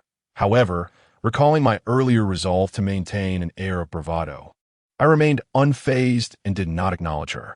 Observing my indifference, Little Tao Hong's expression grew even colder, her eyes glowing with a menacing red light, creating an unsettling aura. Ah, never mind, I was merely jesting. If you truly eliminate this lad, it could lead to considerable trouble. You may very well find yourself exposed. White impermanence intervened at a critical moment. Upon hearing this, she paused momentarily, then scrutinized me with curiosity. White Yi, does your statement imply that this lad possesses significant connections? Her words made me want to laugh. It appeared that the concept of connections was not exclusive to the mortal realm, but equally potent in the realm of the dead. The white impermanence nodded in affirmation, indeed. Little Tao Hong cast a lingering glance at me, her previous fierce demeanor having vanished, replaced instead by an alluring charm. She winked at me and said, Young man, I apologize for my earlier behavior. No need, I replied, feeling a chill run down my spine from the stark contrast in her demeanor and her syrupy voice, hastily turning my head away. Haha, Little Tao Hong laughed lightly twice, then pulled out 2 bundles of incense from her bosom, placing them before me and Bai Wuchang. Come, try this. It's the finest incense from our shop, something that ordinary folks rarely get to savor. Bai Wuchang's eyes sparkled with delight as he eagerly seized the incense, devouring it with gusto. A peculiar fragrance wafted from it, causing my stomach to rumble involuntarily. Perhaps it was due to my current ethereal state that I found myself drawn to his feast. I glanced at the incense on the table and reached out to take a piece. If you wish to meet your demise, then indulge, Bai Wuchang remarked coldly, taking another hearty bite, clearly relishing it. I reluctantly set the incense down, and Little Tao Hong chuckled softly, casting a glance my way before swaying back to her room, leaving behind an air of reverence. Who is this Little Tao Hong? I pondered, momentarily taken aback by the fearful glances cast her way by the others present, excluding Bai Wuchang, of course. She is the proprietress here, with the authority to expel those who dwell within, Bai Wuchang stated coolly. I nearly forgot the nature of my relationship with him, and yet I engaged in conversation. How foolish of me. After a while, Bai Wuchang finished his incense and inquired, Young one, have you pondered my previous words? I was momentarily taken aback, but you haven't even spoken yet. Bai Wuchang replied coldly, Whether I have spoken or not is inconsequential. Do you believe you possess the luxury of choice? Upon reflection, I realized the importance of clarity in these matters. What if he intended for me to eliminate my master or those close to me? Observing my expression, Bai Wuchang scoffed disdainfully. To be frank, it was not my intention to extract your soul. Should you refuse, death awaits you immediately. His demeanor suggested sincerity, prompting me to ask, Then whose intention is it? Some inquiries are best left unasked. Bai Wuchang shot back with a glance. If you acquiesce to this condition, not only will I allow you to ascend, but I can also grant you an additional 10 years of life. What say you? 10 years of life. I swallowed hard. Such a remarkable proposition. If I agreed, I could potentially extend my life by a decade. Chapter 87. The Wailing Ghost Lair. Is it possible that you are not deceiving me? Amidst my astonishment, I retained a modicum of rationality. The prospect of extending one's lifespan by a decade is undeniably alluring. Just imagine the multitude of endeavors that could be undertaken. Even if I were to indulge in lavish self-care weekly, that would amount to nearly 2,000 visits over 10 years. Yet, such a proposition must be credible. Moreover, while the White Wuchang appears to hold a position of considerable esteem, as evidenced by the deference shown by the patrons of the Half-Step Inn, it seems implausible that he possesses the authority to manipulate the lengths of one's life. Clearly perturbed by my skepticism, the White Wuchang's pallid countenance grew as frigid as ice. He fixed me with a chilling gaze and remarked with a sardonic smile, "If you do not believe, so be it. You may remain here while I take my leave." With that, he rose from his seat, making a motion to descend the stairs. Panic surged within me. This was the threshold of the underworld, and should he abandon me here, no amount of luck would allow me to return. Hastily, I donned a smile and grasped his arm, exclaiming, "Oh, please, Master Bai, do not depart. I was merely jesting.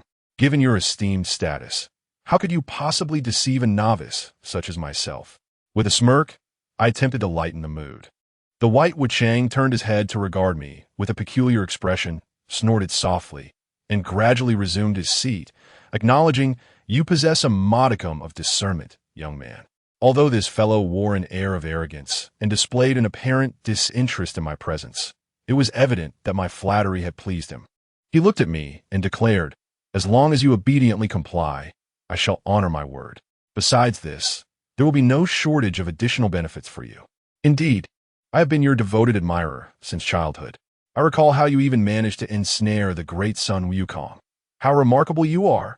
You are my utmost idol." I extolled him with my words while inwardly cursing him to the fiery depths of hell. The White Impermanence smiled with satisfaction, his expression rigid and contorted as if he had been holding in his bladder all night with no relief in sight, a visage more distressing than that of tears. It is no wonder he is commonly referred to as the Weeping Ghost.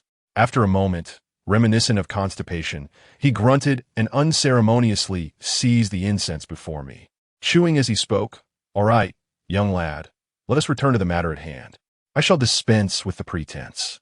Releasing you back is straightforward. There is but one task you must complete." "What?" I asked nervously, as this was the crux of my concern. A decade of life was not granted lightly, and I suspected that the task assigned by the White Impermanence would be quite troublesome. He glanced around, pondered briefly, and then pulled me into a secluded room, closing the door behind us. In a hushed tone, he revealed, "It is quite simple. Upon your return to the mortal realm, seek out a place called the Weeping Ghost Cave on Kunlun Mountain. Within lies a jade seal. Retrieve it, and that will suffice." Upon hearing this, I was momentarily taken aback, and hesitation crept in. The Weeping Ghost Cave sounded ominous, and I could not fathom why the White Impermanence would not undertake this task himself. The White Impermanence seemed to perceive my thoughts, stating calmly, "For certain reasons, I cannot go to that place myself, which is why I am sending you to retrieve it. I grant you 1 year. If you fail to acquire it within this time, do not blame me for my ruthlessness. At that point, I shall drag you down to the 18th layer of hell, where you will endure eternal torment. Furthermore, do not expect assistance from your master. He currently lacks the energy to aid you." "My master? What has happened to him?" I was taken aback, sensing that he might possess knowledge of my master's whereabouts. The White Impermanence did not respond to my inquiry, merely gazing at me and asking, "Will you agree or not?" After a moment's hesitation, I realized I had no alternative. So I inquired, "How shall I deliver it to you once I have found it?" "That is simple. Once you retrieve it, someone will come to collect it," he replied coldly. I pondered briefly before finally nodding, "I accept your terms." The White Impermanence smiled enigmatically, and with a swift motion of his sleeve, I felt a sudden disorientation. When I regained my senses, I found myself back in the previous grayish world. "Keep this in your mouth and continue forward. After a while, you will be able to return. Those entities along the way will not dare to disturb you," he instructed, handing me a black, glass-like bead. After I accepted it, the White Impermanence added, You would do well to adhere to your promise. Otherwise, even your master will not be able to save you." With that, he vanished from sight. After a few moments, confirming that the wretch had indeed departed, I immediately raised my voice in a furious tirade. "You coward! How dare you run away? Come back, or I shall make you pay dearly." After venting my ire for a while, I began to feel fatigued and cease my cursing. The pressing matter was to return swiftly, for lingering in such a place was fraught with peril. I stood still, surveying my surroundings, and was suddenly gripped by unease. Unbeknownst to me, a gathering of restless spirits had coalesced around me.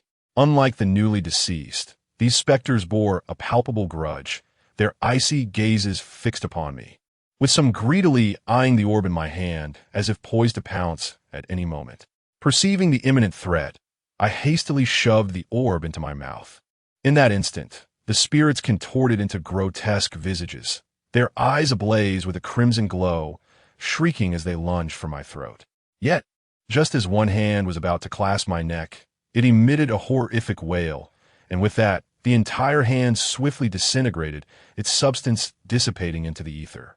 The surrounding phantoms recoiled several meters, unwilling to approach further. I exhaled a sigh of relief and summoned my courage to retrace my steps.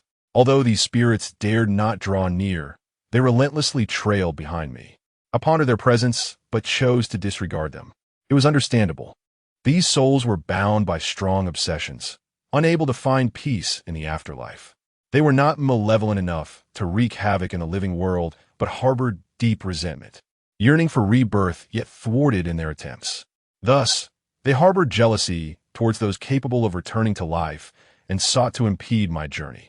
This indeed poses quite a significant dilemma for an ordinary ghost. However, with the beads bestowed upon me by the white impermanence, such troubles are effortlessly resolved. As I traversed the gray-white thoroughfare, I walked and walked, estimating that I had been on this path for approximately half an hour when the road before me abruptly darkened. I halted in place, taken aback by the sudden change. In an instant, a flash of white light pierced through my vision, and a heavy sensation enveloped my mind, leaving me in a state of oblivion. Chapter 88. Chunwei's request Yongluo. "Are you awake?"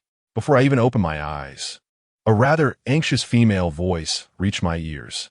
I recognized it instantly. It was Zhao Lin's voice. Gradually, I opened my eyes, and there she stood before me, her delicate face taut with worry, her brows knitted in concern. "I'm Fine." I rubbed my throbbing head, feeling quite dizzy, as if I had just traversed the gates of the underworld. "What happened to you?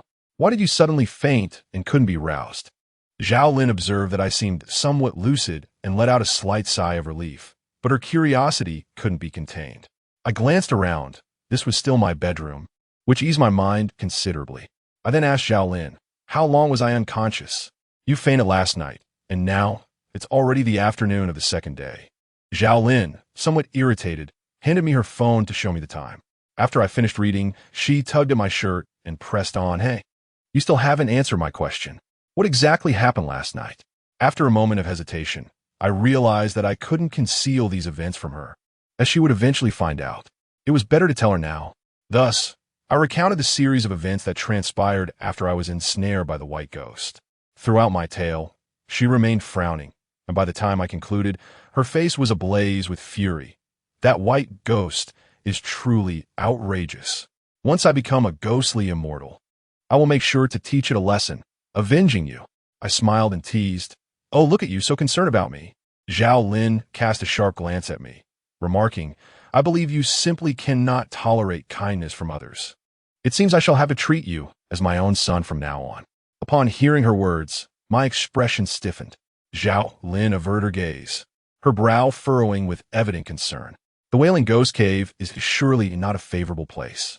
Perhaps we should contact your master and seek his counsel." I concurred. Such dilemmas could only be resolved by him. Furthermore, Bai Wuchang had mentioned that he was currently occupied and unable to assist me. Was he ensnared by some pressing matter? This thought stirred a sense of unease within me.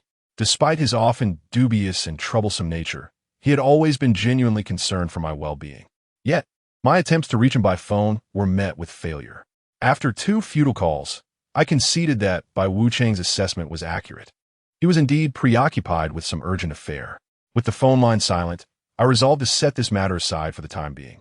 After all, Bai Wu Chang had granted me a year, a considerable span during which I need not fret over this looming threat.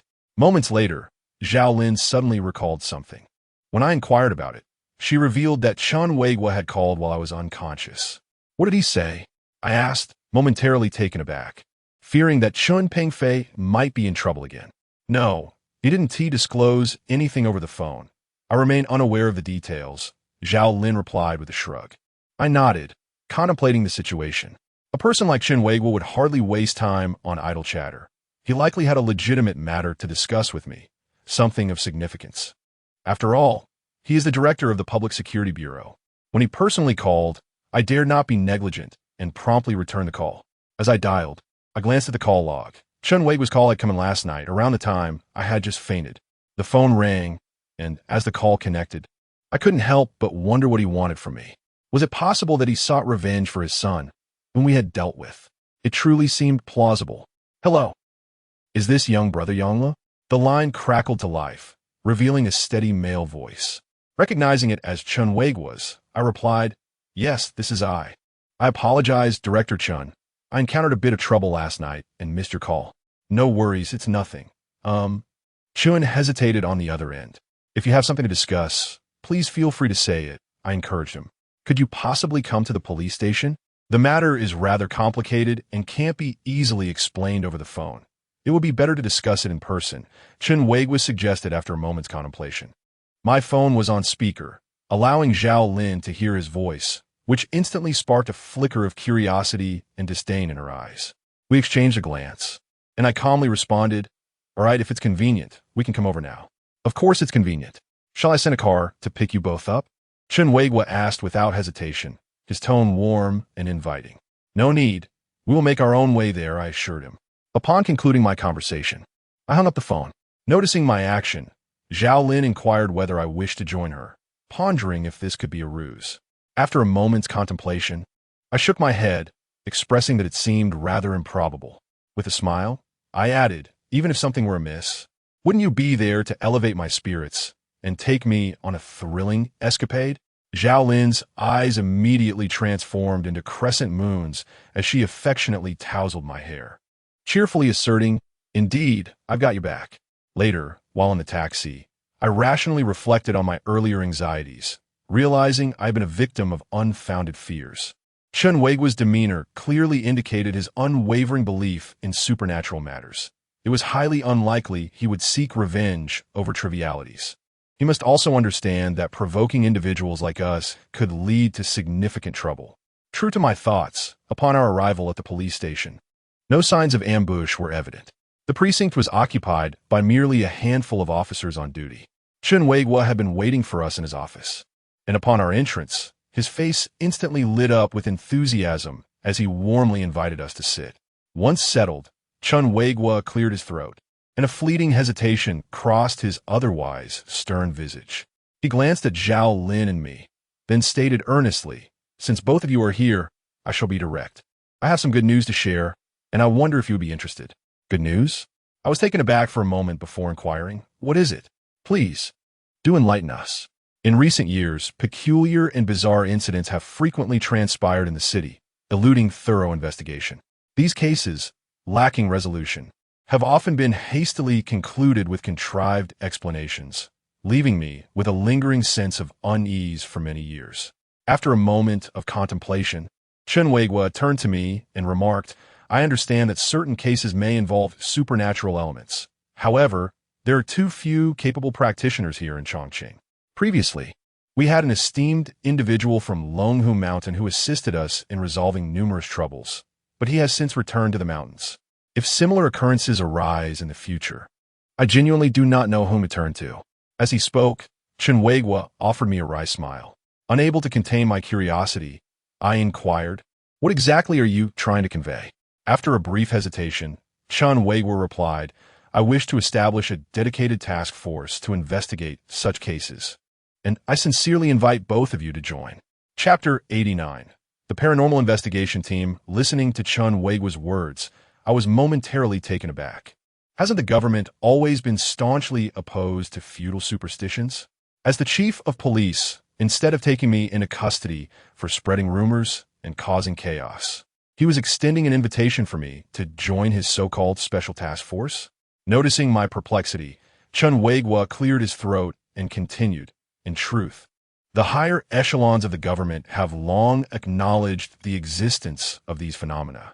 However, fearing public panic, they have maintained a facade of skepticism and resistance. Behind the scenes, they are discreetly recruiting various extraordinary individuals at high prices. The state has established dedicated teams to investigate such cases in many cities. But since there is none in Chongqing at the moment, I would like to invite both of you to help establish one." Yet, I had little interest in such an endeavor. I relished my freedom and was accustomed to a carefree existence, shunning any form of constraint. While I voiced my reluctance, my inner thoughts scoffed at the notion. After all, such opportunities rarely come without strings attached. Why should I labor for you without remuneration? Upon hearing my response, Chun Wegwa furrowed his brow, momentarily taken aback, before breaking into an unusual smile. He then added, "Of course, should you choose to join us, the compensation is quite generous." My eyes brightened instantly. "Ahem. Now that statement strikes me as the most candid," I remarked. Chun Wegwa's expression shifted to one of slight embarrassment. After a brief chuckle, he asserted, "The monthly salary is 10,000 yuan, with all expenses reimbursed. Business trips will be compensated separately, and you will enjoy the benefits of a department-level position along with a military rank of colonel. So what do you say? Will you accept the offer?" Upon hearing this, I rose from my seat and slowly approached him, clasping his hands firmly as I shook them up and down, my expression grave. "Director Chun, contributing to the stable development of our homeland and fostering a harmonious society is a duty every citizen should uphold. Even without such benefits, I would willingly join." Director Chun paused for a moment, then burst into hearty laughter, extending his hand towards me. "If that is the case, then we shall be colleagues from now on. You need not be subordinate to me, nor report to work regularly. Simply lend your assistance when necessary. Of course, if you wish to frequent the Public Security Bureau for a beautiful officer, that is another matter altogether." As he spoke, a slight twitch appeared at the corner of my mouth, and I suddenly felt the air around us grow chillingly cold. "Why is it so cold?" Chun Wegwa shivered, perplexed. Suddenly, he turned to Zhao Lin, hesitating before addressing her. "My apologies, I almost forgot. What does the young lady think?" Zhao Lin shot him a cold glance, her lashes fluttering as she pointed at me. "Whatever he does, I shall do the same." "That's splendid. How about you name this special task force, miss?" Chun Wegwa replied cheerfully, devoid of the usual authority he commanded.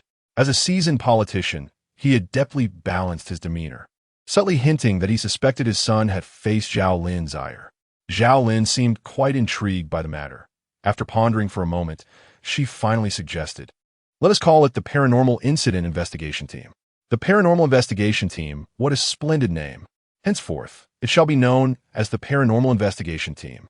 Director Chun was initially taken aback, but soon burst into hearty laughter.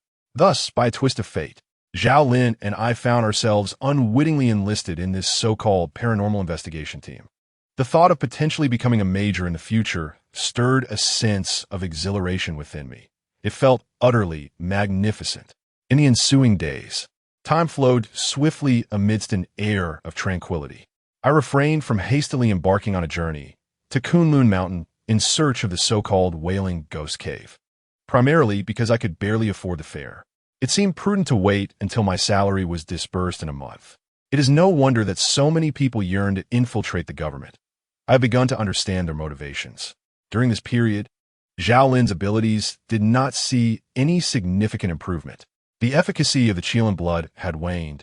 Yet the most delightful news was that she no longer required the Yin talisman to replenish her Yin energy, as she had solidified into a corporeal form.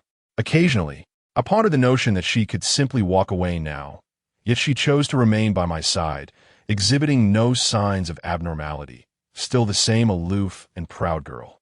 A few days later, one evening while I was in my bedroom drawing talismans, I was suddenly startled by a series of loud knocks at the front door. A sense of bewilderment washed over me. At this hour, visitors were uncommon. I approached the door and peered through the peephole, but saw nothing but darkness. After a moment's contemplation, I decided to open the door. As soon as I swung it open, I was taken aback, and my expression darkened involuntarily. At the door stood a strikingly handsome young man clad in a black robe. To what extent was his beauty? Suffice it to say, he surpassed the so-called flower boys on television by 100-fold. The essence of his presence was something that ordinary people could hardly possess. This individual was, of course, Ling Haoxuan, who had been recuperating in the hospital after sustaining injuries. I was uncertain when he had been discharged, but his complexion indicated that he had fully recovered. My feelings towards him were ambivalent. On one hand, I admired his bravery in single-handedly slaying zombies, yet on the other, I felt a strong aversion to his intentions towards Zhao Lin. "What brings you here?" I inquired warily. Ling Haoxuan cast a glance my way and gestured towards the interior. "Can't you allow me to come in and talk?" After a moment's hesitation, I stepped aside. "Come in then." He smiled and entered the living room. As soon as he stepped inside, Zhao Lin emerged from the inner room. Upon seeing Ling Haoxuan, she paused momentarily.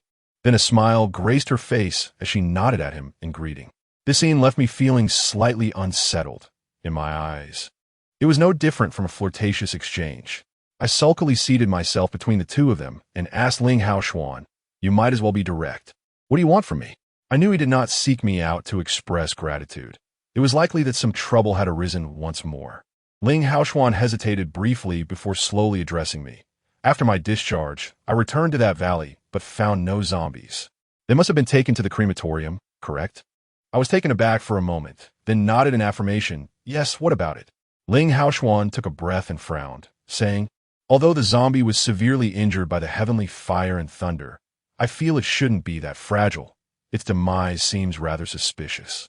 Upon hearing this, a jolt ran through my heart. I had entertained a similar notion when I returned to the valley a few days ago, yet I had not paid much attention to it. Now, with Ling Haoxuan's words, I realized there might indeed be something to it.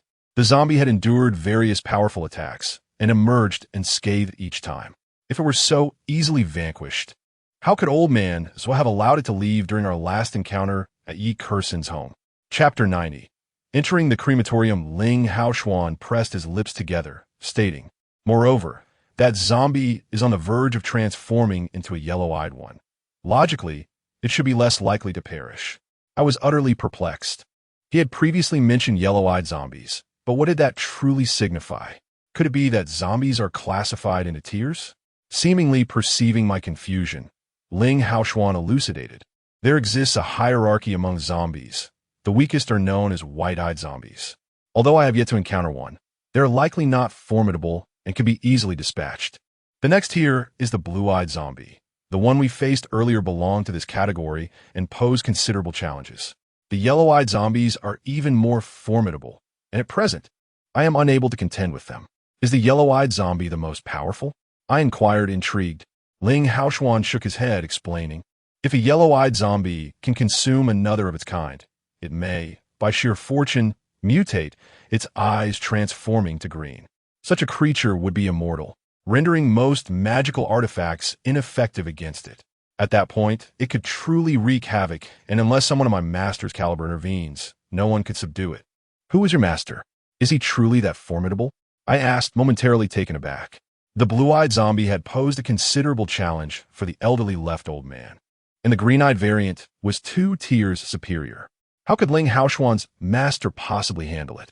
Ling Haoxuan cast a glance in my direction and replied, "My master is the leader of the Maoshan sect." I was taken aback, reflecting on my extraordinary fortune. Having just departed from Longhushan, I had now encountered someone from Maoshan. It is no wonder that this individual is accompanied by so many formidable spirits. He hails from the esteemed tradition of ghost cultivation within the Maoshan sect.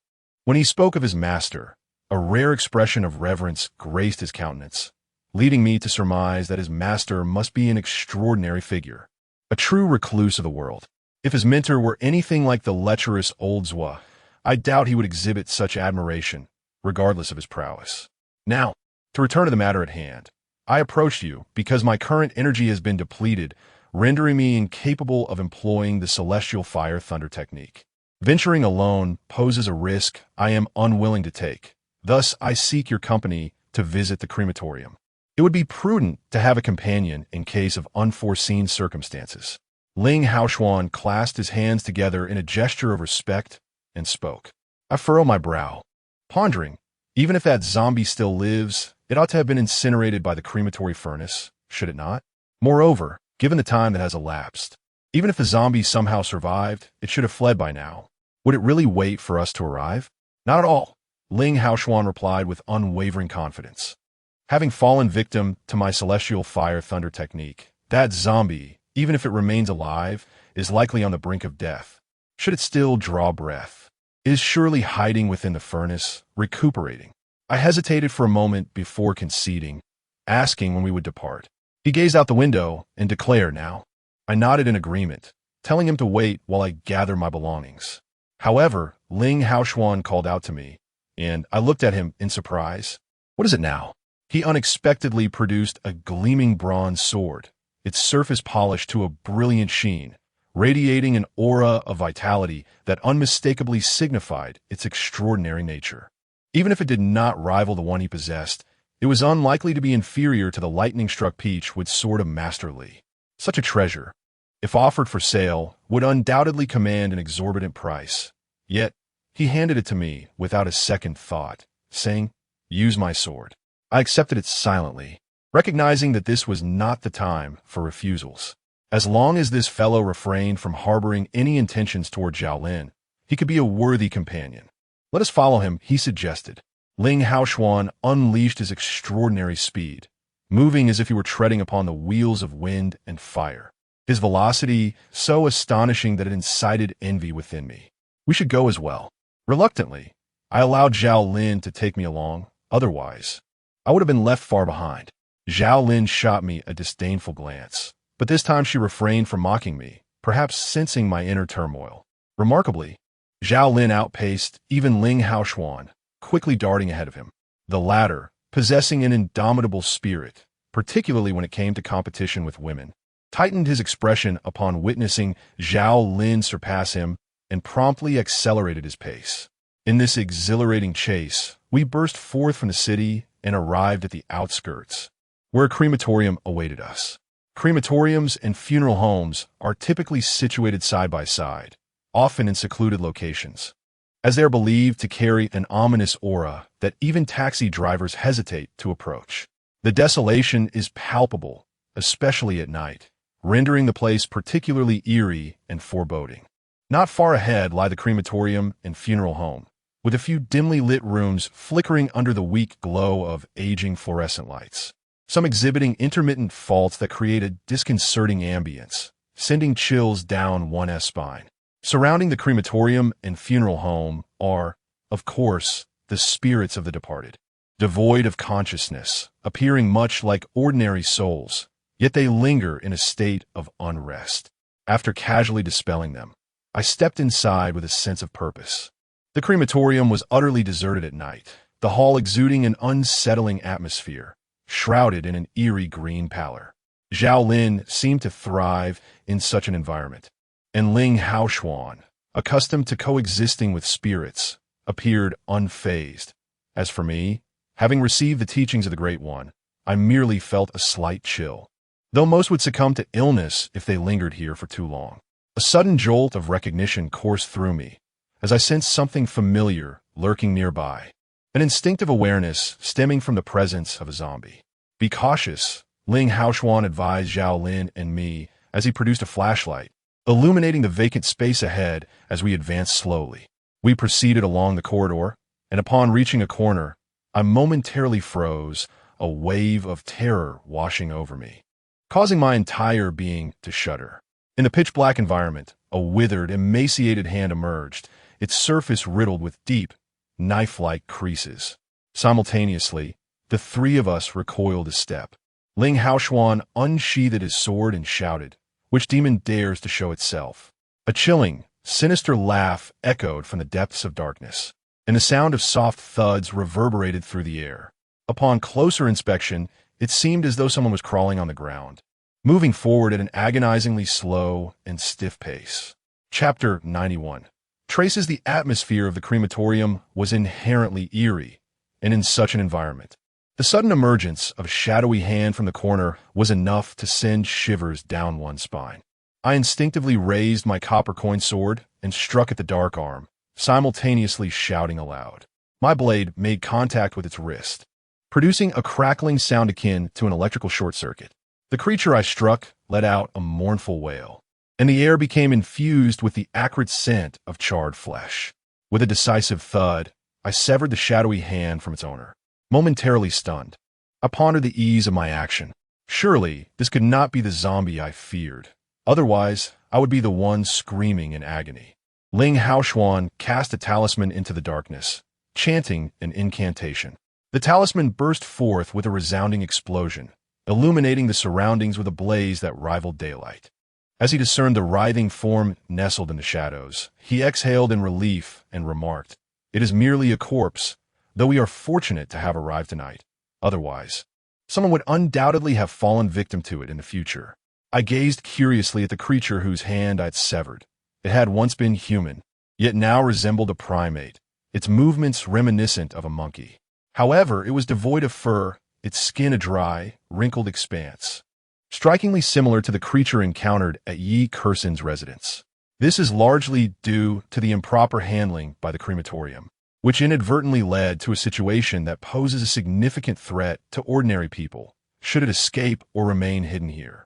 Ling Haoshuan casually subdued it with a talisman, and then turned to me, saying, "Let's go. We shall proceed directly to the crematory."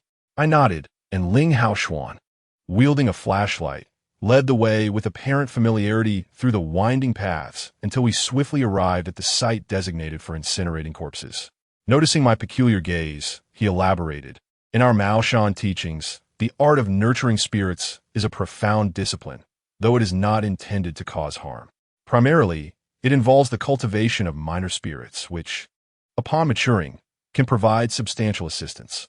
I often frequented such places in search of the lingering souls of infants who had passed away prematurely, for their resentment runs far deeper than that of ordinary individuals. Those burdened with intense malice and unable to reincarnate are gathered by me, where I employ Taoist methods to alleviate their grievances, thus granting them a semblance of refuge." The crematory loomed before us, a place that incinerates countless bodies daily. Of course, by the moment of death, the soul has already departed from the corporeal form. Otherwise, it would indeed be exceedingly cruel to subject the deceased to further torment. Typically, there would be someone on watch during the night, yet I surmised that even the night guard would be reluctant to linger here after dark, for the entire incineration chamber was devoid of any presence, allowing us to search boldly. After prolonged exposure to these substances, an almost imperceptible sense develops within one's body, enabling the detection of hidden impurities with remarkable ease. However, amidst the numerous incinerators in this crematorium, apart from the wandering souls that linger in the vicinity, I discerned no abnormal presence whatsoever. After searching for a while, I could not help but inquire of Ling Haoshuan, "Are you perhaps overthinking this? That zombie has likely been reduced to mere carbon long ago." Ling Haoshuan furrowed his brow at my words, clearly uncertain. After a moment of contemplation, he suggested, "Let us search a little longer. If we find nothing, we shall return." With that, he activated the switches, opening each incinerator in succession for inspection. The outcome was disheartening. After scrutinizing all the furnaces, we remained empty-handed. No zombie in sight, not even a single hair. "Let us go. There is simply no zombie," I shrugged, expressing my resignation. Ling Haoshuan's expression reflected disappointment. Yet faced with the undeniable truth, he nodded and prepared to exit.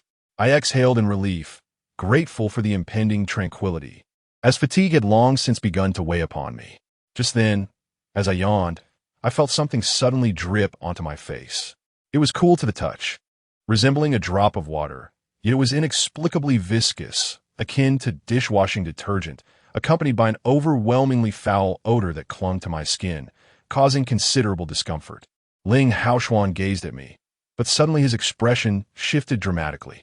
He abruptly lifted his head, fixating on the lofty ceiling, and then forcefully shoved me away.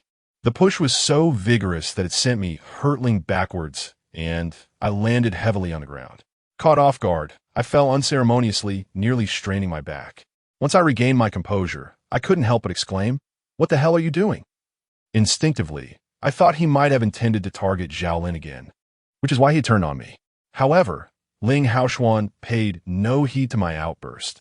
His eyes remained fixed on the ceiling, his countenance imbued with an indescribable gravity.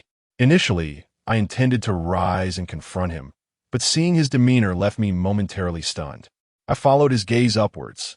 There was nothing remarkable on the high ceiling, but upon closer inspection, I noticed a peculiar green light emanating from one of the grids. These grids must be hollow, possessing space to contain objects. It just dripped onto my face.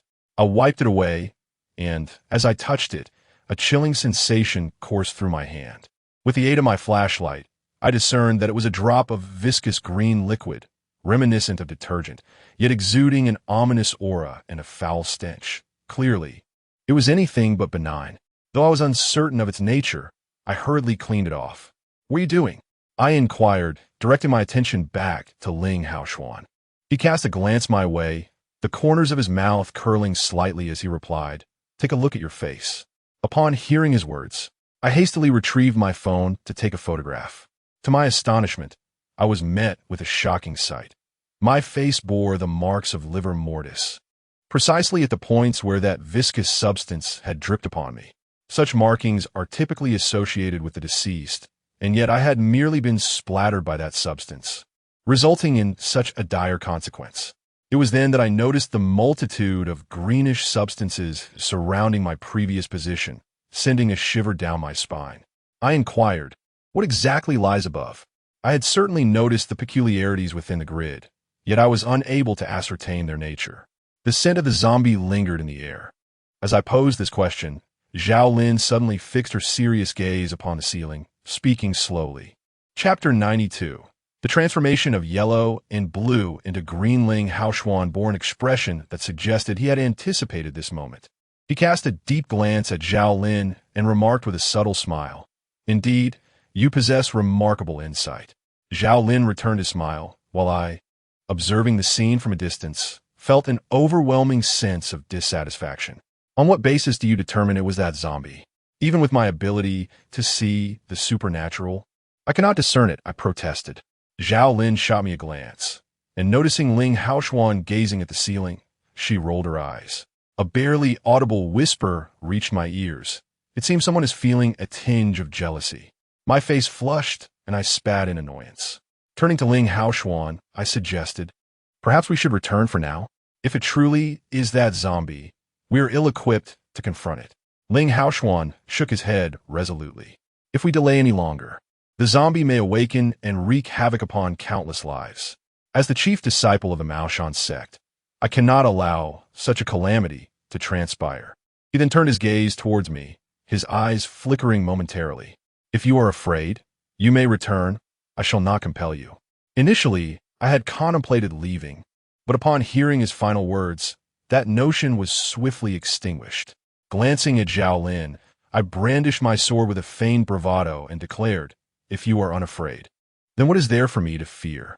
Ling Haoshuan chuckled softly and replied, "There is no need for excessive worry. As I mentioned, that zombie has been struck by the heavenly fire and thunderous punishment. Even if it survives, it is gravely injured, and it may very well succumb with just a few blows." I shrugged, remaining noncommittal. His formidable skill that day was undeniably impressive, almost breathtaking. With just a few swift thrusts of his small swords, he had effortlessly subdued the zombie. Ling Haoshuan produced several talismans, holding them delicately in his hands as he chanted a few incantations. Then, with a vigorous toss into the air, the copper coin sword struck out fiercely. The talismans seemed to come alive, zipping through the air like arrows released from a bow, hurtling towards the ceiling. With a series of muffled thuds, the talismans rapidly approached, one after another striking the glowing green ceiling. Upon impact, they ignited with fierce flames, followed by a resounding explosion that tore a gaping hole in the ceiling. I instinctively held my breath. If it were indeed the zombie, it would surely have been awakened by now. Zhao Lin's delicate face mirrored my apprehension, for the impression that zombie had left on her was profoundly etched in her memory. In stark contrast, Ling Haoshuan exhibited no signs of anxiety. Instead, he appeared exhilarated. Tightening his grip on the copper coin sword, his eyes ablaze with fervor. Just as the last talisman exploded, a wild, canine howl echoed from above. With that chilling cry, a shadowy figure plummeted through the gaping hole created by the talismans, crashing heavily onto the ground below. As I focused my gaze, even though I had steeled myself for this moment, an involuntary shiver coursed through me. This is the zombie that has persistently referred to itself as this king. Now, its body is emaciated, its fur completely scorched, and deep gashes mar its flesh, as if it has been ruthlessly sliced by a sharp blade. It is likely that this zombie crawled out from a furnace. Its body is black as coal, resembling a desiccated corpse. It seems to have been in a state of unconsciousness, and the viscous green liquid dripping from the ceiling must be the saliva of the zombie. The mere thought of it induces a wave of nausea. It is utterly revolting. Ahem! Who dares to disturb this king's recuperation? The nearly charred zombie slowly opened its eyes, and its first utterance was astonishing. You wretched beast! How dare you still call yourself this king? Ling Haoshuan bellowed, brandishing his copper coin sword. Upon hearing the insult, the zombie paused momentarily, then regarded Ling Haoshuan with contemplation. After a brief moment, its expression shifted slightly, and it sneered. Ah, so it is you, insolent commoner. You dare to ambush me while I am gravely injured. Rather than fleeing for your life, you have the audacity to appear before me. Today, I shall flay your skin and extract your tendons. Only then will my rage be assuaged. Ling Haoshuan, his expression darkened, gazed at the coal-black being that incessantly referred to itself as this king, and coldly retorted, "Then come and try." The zombie seemed to harbor a significant trepidation towards Ling Haoshuan, likely intimidated by the celestial fire and thunderous justice, thus refraining from rash actions and instead stood its ground, confronting us. It was only then that I noticed his eyes. The color of his pupils had transformed into a faint green. Upon seeing this hue, I was momentarily taken aback, and then my eyes widened in astonishment as I exclaimed, "Green-eyed zombie?" Ling Haoshuan had mentioned that green-eyed zombies were formidable beings capable of wreaking havoc across the world, the most powerful type among all zombies, second only to the Zombie King. To my surprise, Ling Haoshuan cast me a casual glance and remarked sarcastically, "Are you foolish? This is not a green-eyed zombie. He is merely on the brink of evolving into a yellow-eyed zombie." I was momentarily stunned. Wasn't it said that those with green eyes were green-eyed zombies?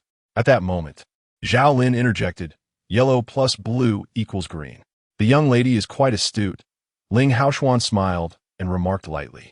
I was left speechless. The zombie, seeing the three of us calmly engaged in conversation, suddenly erupted in fury, angrily shouting, "You insolent peasants! This king shall personally suppress you." With that, he lunged towards me with remarkable speed, his arms dark and gnarled like the roots of an ancient tree, swinging a fist in my direction. I hastily raised my copper coin sword to defend myself, only to hear a resounding clang. My arm went numb, and I felt a crushing weight in my chest as I was propelled backward, coughing up a mouthful of blood. At that moment, I felt a surge of frustration. Hadn't Ling Haoshuan claimed that this zombie was severely injured? How could it be so monstrous? Ling Haoshuan's expression shifted as he quickly turned to Zhao Lin and commanded, "Young lady, join me in the fray." Zhao Lin did not respond immediately. Instead, she gazed at me and inquired, "Hey, are you all right?" I shook my head and climbed up from the ground, replying, "I'm fine." Only then did Zhao Lin nod, prompting Ling Haoshuan to release several small spirits from his possession. These spirits, evidently weary of their confinement, erupted into chaotic flight around the incineration room. With a commanding shout, Ling Haoshuan instructed them to descend, and they promptly aligned themselves in midair. Big head, second head, old 3, old 4, charge at once and vanquish this creature. I shall reward you with imported incense." Ling Haoshuan cried out. At the sound of his words, the small spirits immediately swooped down upon the zombie with fervor. Ling Haoshuan, brandishing a copper coin sword, rushed towards the zombie, raising his weapon to strike. With a series of clangs, he unleashed several blows, toppling the creature. However, It was evident that these strikes had inflicted little damage upon the zombie, which swiftly regained its footing. Rage ignited in its eyes as it unleashed a ferocious assault on the small spirits that clung to it. A few of the spirits were struck by its powerful punches, immediately sustaining grievous injuries, leaving them as mere wisps of their former selves. Chapter 93. Annihilated by me, it appears we have indeed underestimated this zombie. Its injuries are far less severe than Ling Haoxuan anticipated. Ling Haoxuan's expression shifted dramatically, and he whispered to me, "Draw it out to the open ground. I intend to summon lightning to vanquish it." I nodded, a spark of mischief igniting within me. Seizing the moment while the zombie was distracted, I stealthily circled behind it and delivered a swift kick to its rear, all the while making a playful face. "La la la. Foolish zombie. Come and strike me. I shall slay you." The zombie was instantly provoked, lunging at me with claws bared. A shiver ran down my spine as I glimpsed its elongated talons. Should they seize me, my fate would be sealed. Naturally, I turned and fled, with the zombie in hot pursuit, and before long, I led it to the open ground. Ling Haoxuan had been waiting outside, and upon my arrival, he immediately began his incantations. He produced a handful of talismans from his pocket and scattered them into the sky, brandishing his copper coin sword with fervor while chanting incantations. "Thunder roars, demons perish, invoking the powers of Maoshan, let the lightning strike." At his command, the heavens stirred with a mighty wind, dark storm clouds rapidly coalescing above, with flickering lightning dancing within. Ultimately, a bolt of blue electricity, as thick as an arm, surged down towards the zombie. I swiftly rolled to the side as the zombie, with a forceful fist, collided with the lightning, resulting in a cataclysmic roar that resonated throughout the open space. The zombie was jolted backward by the thunderous impact, while the blue lightning was utterly obliterated. Ling Haoxuan's expression darkened, and just as he prepared to retrieve a talisman for assistance, a pallor washed over his handsome face. What was wrong? I sensed an ominous turn in his demeanor. Ling Haoxuan forced a bitter smile and uttered, "The talismans are gone. I can no longer summon any spells." I cursed under my breath. The thunder summoning was undoubtedly his most potent technique at his disposal, and now that it was rendered useless, we were surely doomed. My mind raced, and, seizing the moment while the zombie clutched its hand in pain, I fished out my phone and dialed Director Chun. The night was already deep, and I initially worried that he might be asleep. That would pose a significant problem. Fortunately, as soon as the call connected, a voice on the other end inquired with confusion, "Yongla, is there something urgent at this late hour?" I quickly replied, "Director Chun, I can't explain everything right now, but you must hurry to the suburban crematorium. We are in trouble." "What?" Director Chun sounded startled, and I imagined he was already leaping out of bed. There was no time for lengthy explanations. "You need to hurry. Bring more people. Bring guns. No, a rocket launcher." I shouted into the phone. Director Chun muttered a curse under his breath and responded, "All right, hold on for a moment. I will be there shortly." After the call abruptly ended, the zombie resumed its fierce struggle with Ling Haoxuan. The creature was undoubtedly injured, as Ling Haoxuan had yet to exhibit any signs of retreat, unlike during their previous encounter in the valley.